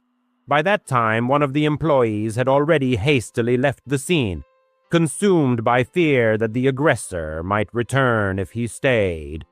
The next day, the man continued to call the establishment. He furiously yelled into the phone, claiming that they had attacked him and even thrown pepper in his eyes. Fortunately, because they had his phone number and address recorded, law enforcement was able to promptly track down the assailant. The police arrested him, and he was never seen again after that. Following this incident, his name was permanently placed on the Do Not Deliver blacklist. NUS deep in the heart of Germany, in the western part of the country, lay Cologne, and not far from it, nestled a small village named Pors. This was a place where time seemed to slow down, and life flowed at an unhurried pace, free from major upheavals. In those distant years, the population of Pors consisted primarily of elderly individuals, lending the area a peculiar quietness and serenity. Rarely did anything truly spectacular happen here. The only source of vital activity and the village's unique pulse was the nearby airport, which provided employment for many of Pors's residents. However, even this quiet corner began to feel unsettling in the early 90s. From time to time, rumors of missing children spread through the village, and parents' hearts tightened with fear. The police, of course, made every possible effort to solve these mysterious disappearances, but unfortunately, their actions yielded no results. The atmosphere grew increasingly tense. People now hesitated to let their children play outside alone, gripped by uncertainty. Had the children run away, or had they become victims of abduction? The narrator's mother was also consumed by this widespread fear and adamantly refused to let him go out alone. Her anxiety was too great. The boy, being a child, understood her worry, but at the same time felt an irresistible urge to push the boundaries. And so, one day, yielding to an impulse, he saw his mother asleep on the sofa.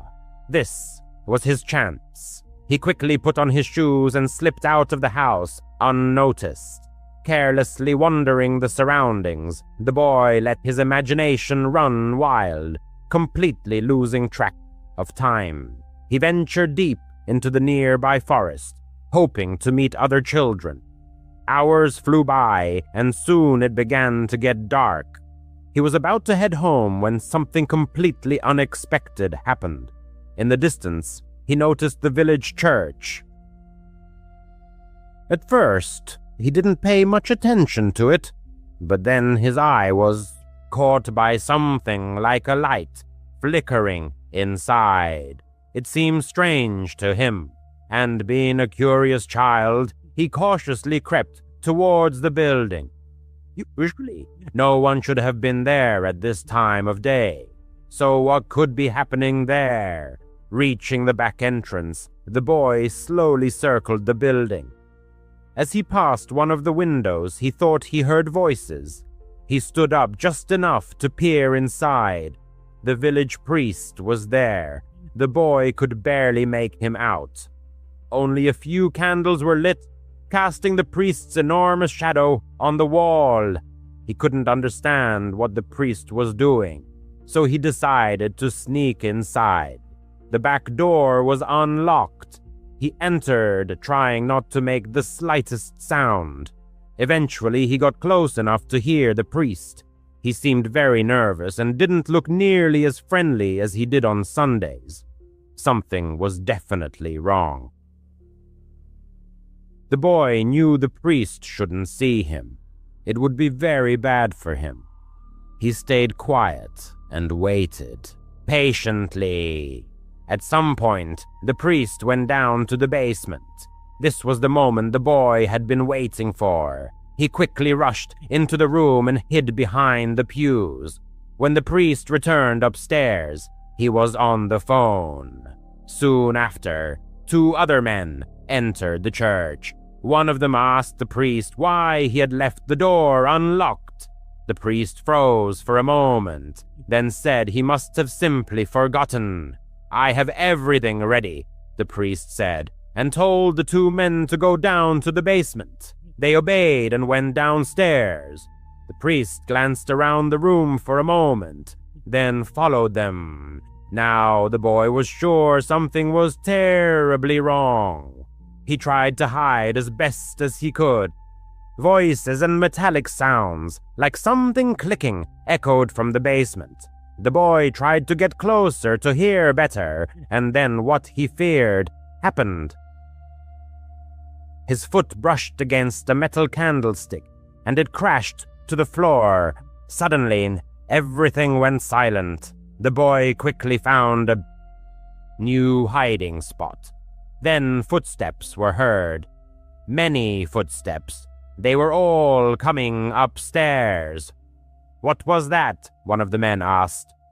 "Something just fell," the priest replied. "Don't worry about it." "All right, I'll give you half now, and I'll bring the rest of the money tomorrow," one of the men said. "Okay," the priest replied, and the men exited through the back door. When the priest was alone, his expression suddenly changed. He looked angry. He slowly walked through the church. His steps were heavy but confident. The boy knew the priest realized he was still there. "I saw you, boy," the priest said. The boy's blood ran cold. He knew the priest was aware of his presence. "You can't hide for long. You don't need to hide. I'm a good man. Come out. Let's play." But the boy knew the priest didn't want to play. He had seen something he shouldn't have. If the priest found him, he would be in serious trouble. He even tried to breathe as quietly as possible. The priest walked around the church a few more times, then said to himself, "Maybe he really left." He gathered a few things, extinguished the candles, and left the church. The boy remained there for at least 20 more minutes, frozen with fear. What had just happened? He couldn't believe it. Eventually, naive as he was, he crawled out of his hiding place. He just wanted to go home. It was all too much. Just leave. Get out of there. As he headed for the back door, he saw the moon shining through the same window where he had first seen the priest. A shadowy silhouette lay on the floor. The boy looked out the window and thought he would die. The priest stood there, looking at him with an evil smirk. "I knew I saw you, you foolish boy. Let's play." He lunged into the church, and the boy hid again. The priest ran wildly throughout the building. "I'll kill you, you stupid boy," he screamed, desperately searching for him. He was getting closer and closer. The boy was inside a cabinet and could see him through a crack right in front of him. The priest had nothing in his hands. Suddenly, he chuckled quietly and said, "You really are a stupid boy." He had found him. He grabbed the cabinet door. This was it. He was going to kill the boy. Suddenly, like a bolt from the blue, a thunderous command rang out. "Police, get on the floor!" The clergyman complied without resistance, and in the next moment, law enforcement officers stormed into the church. The narrator's mother was the last to enter the sanctuary, as if she had a premonition that he would try to slip away. It turned out she had thoughtfully hidden a tracking device in his shoe and set out to search for him with the police. This circumstance alone saved his life. He openly told the officers everything that had happened. The police officers descended into the basement, where they found 2 children who had previously been reported missing. It was revealed that the priest was a member of a criminal group involved in kidnapping children for the purpose of selling their organs. The narrator's recklessness almost cost him his life, but his mother's foresight saved him from imminent death. After that experience, he was no longer a deeply religious person.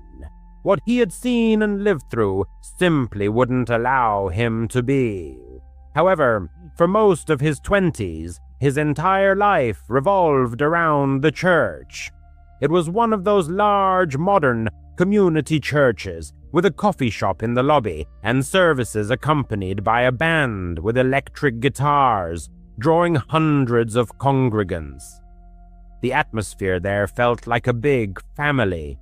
It was in this community that he met Anna. Anna was one of his best friends. She had a sweet disposition, was a woman of few words, and was simply kind. She was the type of person who remembered birthdays and actually called to wish you well. Anna was married to David. In the eyes of all the churchgoers, David seemed like the perfect man. He was charismatic, played the guitar masterfully in the worship band, and always hugged Anna tenderly. They gave the impression of an exemplary married couple. However, when he was alone with Anna, the narrator began to notice disturbing details. He saw David's gaze turn empty and cold if Anna laughed too loudly at someone's joke. He noticed David gripping her wrist too tightly when he wanted to leave a party. David himself called it caring, but the narrator interpreted it differently, as blatant control. Sometimes Anna confided in him, whispering about incidents. She shared how David would accidentally break her things, or how he would block a doorway with his body and jokingly say he wouldn't let her go until she uttered words of love. These small things, taken individually, might seem like manifestations of a passionate or complicated marriage, but when you line them up, they form a clear picture of abuse. The narrator repeatedly urged her to leave, again and again.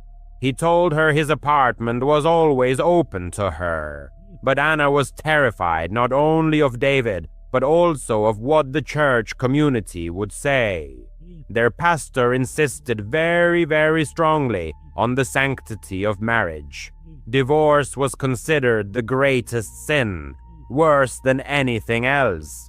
On that fateful night, when everything happened, he received a call at 3 a.m. It wasn't Anna calling, but a nurse from the local hospital. She reported that Anna had been in an accident and had listed him as an emergency contact. His heart simply froze with fear. He drove to the hospital, shaking so badly he could barely hold the steering wheel. He was allowed into Anna's room. The entire left side of her face was covered in bandages and dried blood. She was conscious, staring at the ceiling. "He did it," Anna said. She told him everything. She had finally made up her mind. She was packing her bag while David was out. She was just zipping it up when he unexpectedly returned early. He saw the bag. He didn't yell. That scared her the most. He just walked into the bedroom, opened the closet, took out the gun he kept in a safe, and came back to her. He held the barrel directly to her temple. "Do you really think you're going anywhere?" he asked. Anna confessed that she thought she would die right there in her hallway. All she could think about was that she didn't want him to be the last person she saw. So she acted. She grabbed his wrist and pushed, trying to shove the gun away, and it fired. The sound was deafening. She said it felt like her whole head exploded. She collapsed, clutching her ear, convinced she was dead. The bullet passed right through the top of her ear, only grazing her scalp. Another centimeter lower, and she would have been gone. David, she said, simply dropped the gun and started crying. "I didn't mean to," he wailed. "Oh God, Anna, I didn't mean to shoot. It was an accident." He was the one who called 911, claiming she had tried to grab his gun, and it went off. The narrator took her home from the hospital. The police had already confiscated his weapon, and Anna obtained an emergency restraining order. The next day, she filed for divorce. He thought the nightmare was finally over, that she was safe. That's when the real horror began. They didn't attend church for 2 weeks. When they finally returned, the atmosphere was extremely unpleasant. People looked at them, not with sympathy, but with judgment. After the service, the pastor's wife, a woman the narrator had always admired, approached them. She placed her hand on Anna's. "Anna, dear," she said. her voice dripping with false concern. "We've all been praying for you and for David." He must be having such a hard time. The narrator just stared at her. "A hard time for him?" he asked. The woman ignored him. "David is just heartbroken," she continued. "He's been in Pastor John's office every day, crying and repenting. He told us all about this. All an accident."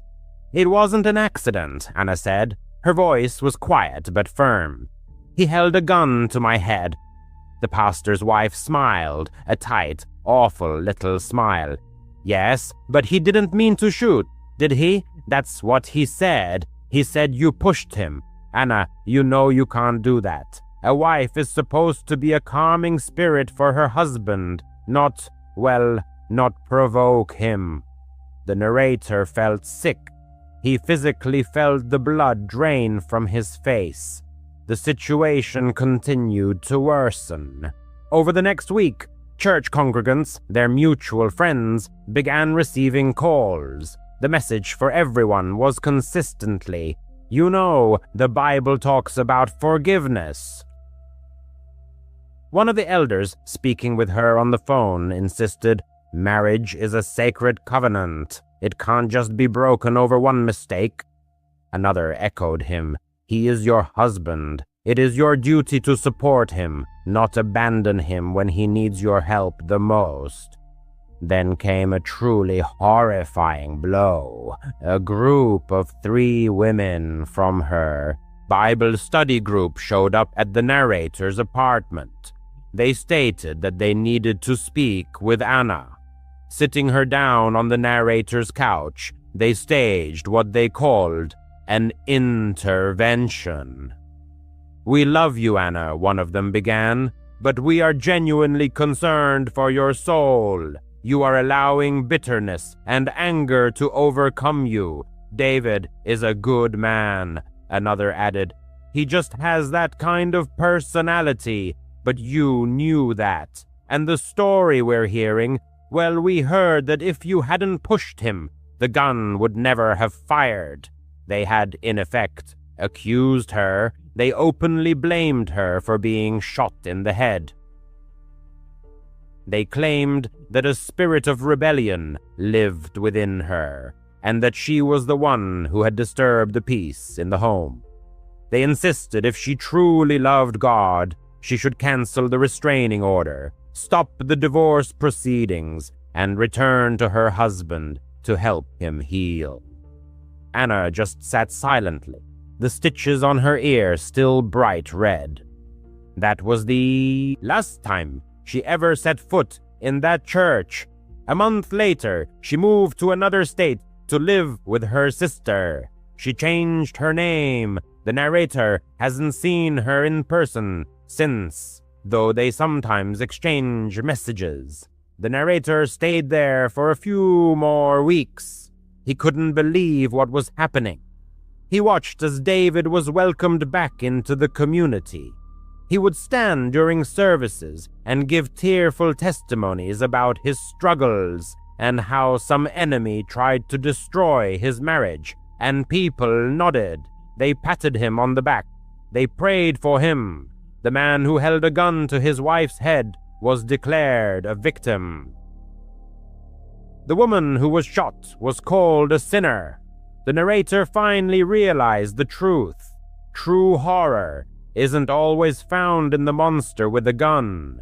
Sometimes it's the smiling faces in the room who, after you've narrowly escaped danger, try to convince you to return to the monster's cage, because to them, your safety was never as important as their rules. And then the narrator converted to Islam.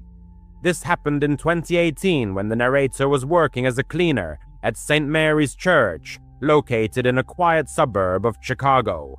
He was 28, single, and desperately needed a steady job after a series of temporary construction gigs. The church was an old brick building constructed in the 1950s. Nothing remarkable, just a main hall with pews, a small office, a storage room in the back, and a basement for supplies. Father Ali managed the place. He was a kind elderly man in his 60s, living in the rectory next door. The narrator's shifts usually fell in the evenings, cleaning after services or events, mopping floors, dusting the altar, and other similar tasks. It was a quiet job and he enjoyed the silence there. The pay wasn't great, but it was significantly better than dealing with noisy construction sites. One of the unique features of this church was the front door, which emitted a long, drawn-out creak every time it was opened. The reason lay in the old rusty hinges that needed lubrication. However, Father Ali always claimed it gave the place a special character. He joked that the sound was like the church itself, announcing visitors. The narrator heard this creak constantly during the day when people came for prayers or meetings, but at night, when he was alone, the sound stood out particularly strongly. The door was made of heavy wood, equipped with a latch that secured tightly behind anyone entering. No wind could move it. It required significant effort to open. On that particular night, it was a Tuesday in October. The weather outside was cool and rainy. The narrator was working late because there had been a funeral earlier, and the premises needed a thorough extra cleaning. Flowers to be removed, programs collected from the pews. Father Ali had left around $8,000 p.m. to visit a parishioner in the hospital. He asked the narrator to lock the door when he finished, and said he would be back late, possibly around $11,000 p.m. The narrator nodded, seeing nothing unusual in this. He had his headphones on and was listening to a true crime podcast, which, in retrospect, seemed ironic. While vacuuming the carpet in the main hall, the church was dimly lit. Only the overhead lights were on at a low level, and a couple of lamps near the altar. Outside, streetlights flickered through the stained glass windows, casting strange colored shadows on the walls. Around 10:30 p.m., the narrator was finishing his work, putting cleaning supplies away in the basement. That's when he heard it. That long, drawn-out creak of the front door.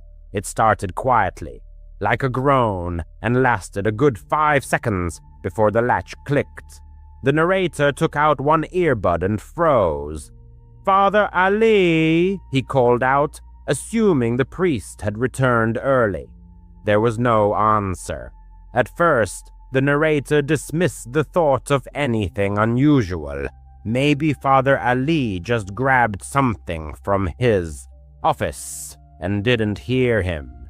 He finished putting away the boxes and went upstairs to the main floor. The hall was empty. The lights weren't brighter. There was no coat on the hanger by the door. The narrator walked to the entrance, peering through the small window in the door. The parking lot was dark. Only his battered Toyota sat there in the rain. The door was tightly closed, locked as always. He tried the handle, locked from the inside, which meant if someone had entered, they should be inside, but no one was. He checked the pews, the side aisles, and even looked into the small vestibule where the holy water font was. Nothing. No wet footprints on the floor from the rain. No wet umbrella. Strange, but he told himself that maybe he had imagined it. Old buildings make sounds, right? Creaks from the wood settling or something. He dismissed these thoughts and went to get his jacket from the office. Moments later, as he leaned over the thermostat, preparing to switch it off for the night, footsteps reached his ears. They were distinct, as if in broad daylight, slow, weighty thuds on the wooden floor of the main hall. This wasn't a hurried scurry, or a leisurely stroll, rather. Each step sounded with heavy, measured deliberation. His heart began to beat noticeably faster. "Father, is that you?" he called out, louder this time. The footsteps immediately froze mid-stride, and absolute silence descended. Now he was on edge. The church, though not enormous, had its hidden corners, alcoves behind the altar, confessional booths, a small choir loft upstairs. He hastily grabbed a flashlight from his office desk drawer, a heavy maglite he usually used for exploring dark nooks, and stepped out. "Hey, is anyone here?" he said, trying to steady his voice. There was no reply. The rain drummed monotonously on the roof, but inside there was a dead silence. The thought that a homeless person might have slipped in earlier, seeking shelter, crossed his mind. Such incidents sometimes occurred in larger cities, though their suburb was considered quite safe. Or perhaps it was a childish prank. Teenagers often gathered nearby. He decided to thoroughly check everything before leaving the building, not wanting to lock anyone in for the night. His circuit began in the main hall, where the flashlight beam swept under pews and behind saint statues. Nothing. The confessional was empty, its doors left ajar as he'd found them after cleaning. Then he ascended the narrow stairs to the choir loft. The steps creaked under his feet, but no one was there, just dusty hymn books and an ancient organ. Descending, he checked the office. The desk was clear. No one was hiding under it or in the closet. Next was the storage room. Boxes of candles, altar cloths, cleaning supplies. Everything was in its place. He moved a few stacks, ensuring everything was in order. Down to the basement again, where the furnace hummed quietly. No signs of disturbance. This entire search probably took 15 minutes, and by its conclusion, he began to feel awkward. Perhaps the footsteps were merely the sounds of an old building reacting to the wind, or his imagination playing tricks after that mysterious creak. He headed back to the exit, keys already in hand, ready to lock up and go home. That's when it happened. A loud bang echoed from behind him. It wasn't just any door. It was the storage room door he had just checked.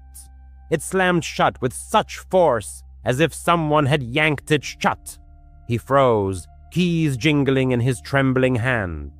Thoughts raced through his mind. No way. It was the wind. There were no windows in the room, and the door was heavy, with a spring hinge that closed slowly on its own. It didn't slam, unless you made it. "Who's there?" he called out, his voice slightly shaky. Silence again. Now he was truly scared, heart pounding, palms sweating. Part of him wanted to bolt out the front door, but he couldn't just abandon the church. What if someone was hurt or something was being vandalized? He gripped the flashlight like a club and slowly, quietly walked back. The storage room door was tightly shut. He hadn't closed it himself. He had left it open after checking. He listened to the wood. Nothing. No breathing. No rustling. Taking a deep breath, he turned the handle and quickly flung it open. The flashlight beam swept inside. Something hit him square on the forehead. Not hard enough to knock him out, but sharply, like a dull thud that made him stumble back a step. He cursed, rubbing his head, feeling a small bruise forming. What the hell? He frantically shined the flashlight around. The room was exactly as he'd left it. Boxes stacked, mop in the corner, no one there, no shelves near the door that could have fallen, no hanging tools or chains. The ceiling was solid, no loose panels. Whatever hit him came from inside, right as the door swung open. But There was nothing close enough to do it. He checked the door itself. Smooth wood, no protrusions. He even felt around the frame, thinking perhaps a spring or a mechanism. But it was just an old door. He backed away, slammed it shut, locked it this time, and quickly got out of there. Locking the front door behind him, the creak echoed in his ears longer than ever. On the way home, he kept glancing in his rear-view mirror. The next morning, he called Father Ali and resigned without notice. The priest was surprised and asked if something had happened. He gave him the condensed version of events. Strange sounds, the inexplicable hit. Father Ali chuckled a little. He said the church was old, but it didn't have any strange history. No ghost stories or break-ins. Just a regular parish since the 1950s. He replied, "No, thank you. I found a new job cleaning offices downtown. Day shifts only. NUS, that memorable summer when I turned 15, my family decided to spend our vacation at the fancy Hilton Hotel in sunny Orlando, Florida. It was one of those grand resorts with splashing pools, glittering arcade games, and a vibrant family atmosphere. For 2 weeks, we reveled in the escape from the sweltering Chicago summer. My parents, wanting me to have freedom and adventure, allowed me to explore the surroundings on my own during the day while they lounged by the pool or visited nearby theme parks. That's how I met Jake. He, like me, turned out to be a hotel guest, an 18-year-old who arrived from the heart of Texas. At least, that was his story. From the first glance, he gave the impression of being a cool guy. Tall, with unruly chestnut hair and a constant smirk on his face, as if he was always plotting something mischievous. From the start, Jake aroused vague suspicions in me. He was prone to risky adventures, such as secretly sneaking into the gym after it closed, or manipulating vending machines for free treats. One time, he even talked me into switching the signs on the men's and women's restrooms to watch people's reactions. It seemed funny, but looking back, I realized how absurd it was. Jake radiated irrepressible energy, constantly talking about pranks and convincing me that life without a little chaos becomes unbearably boring.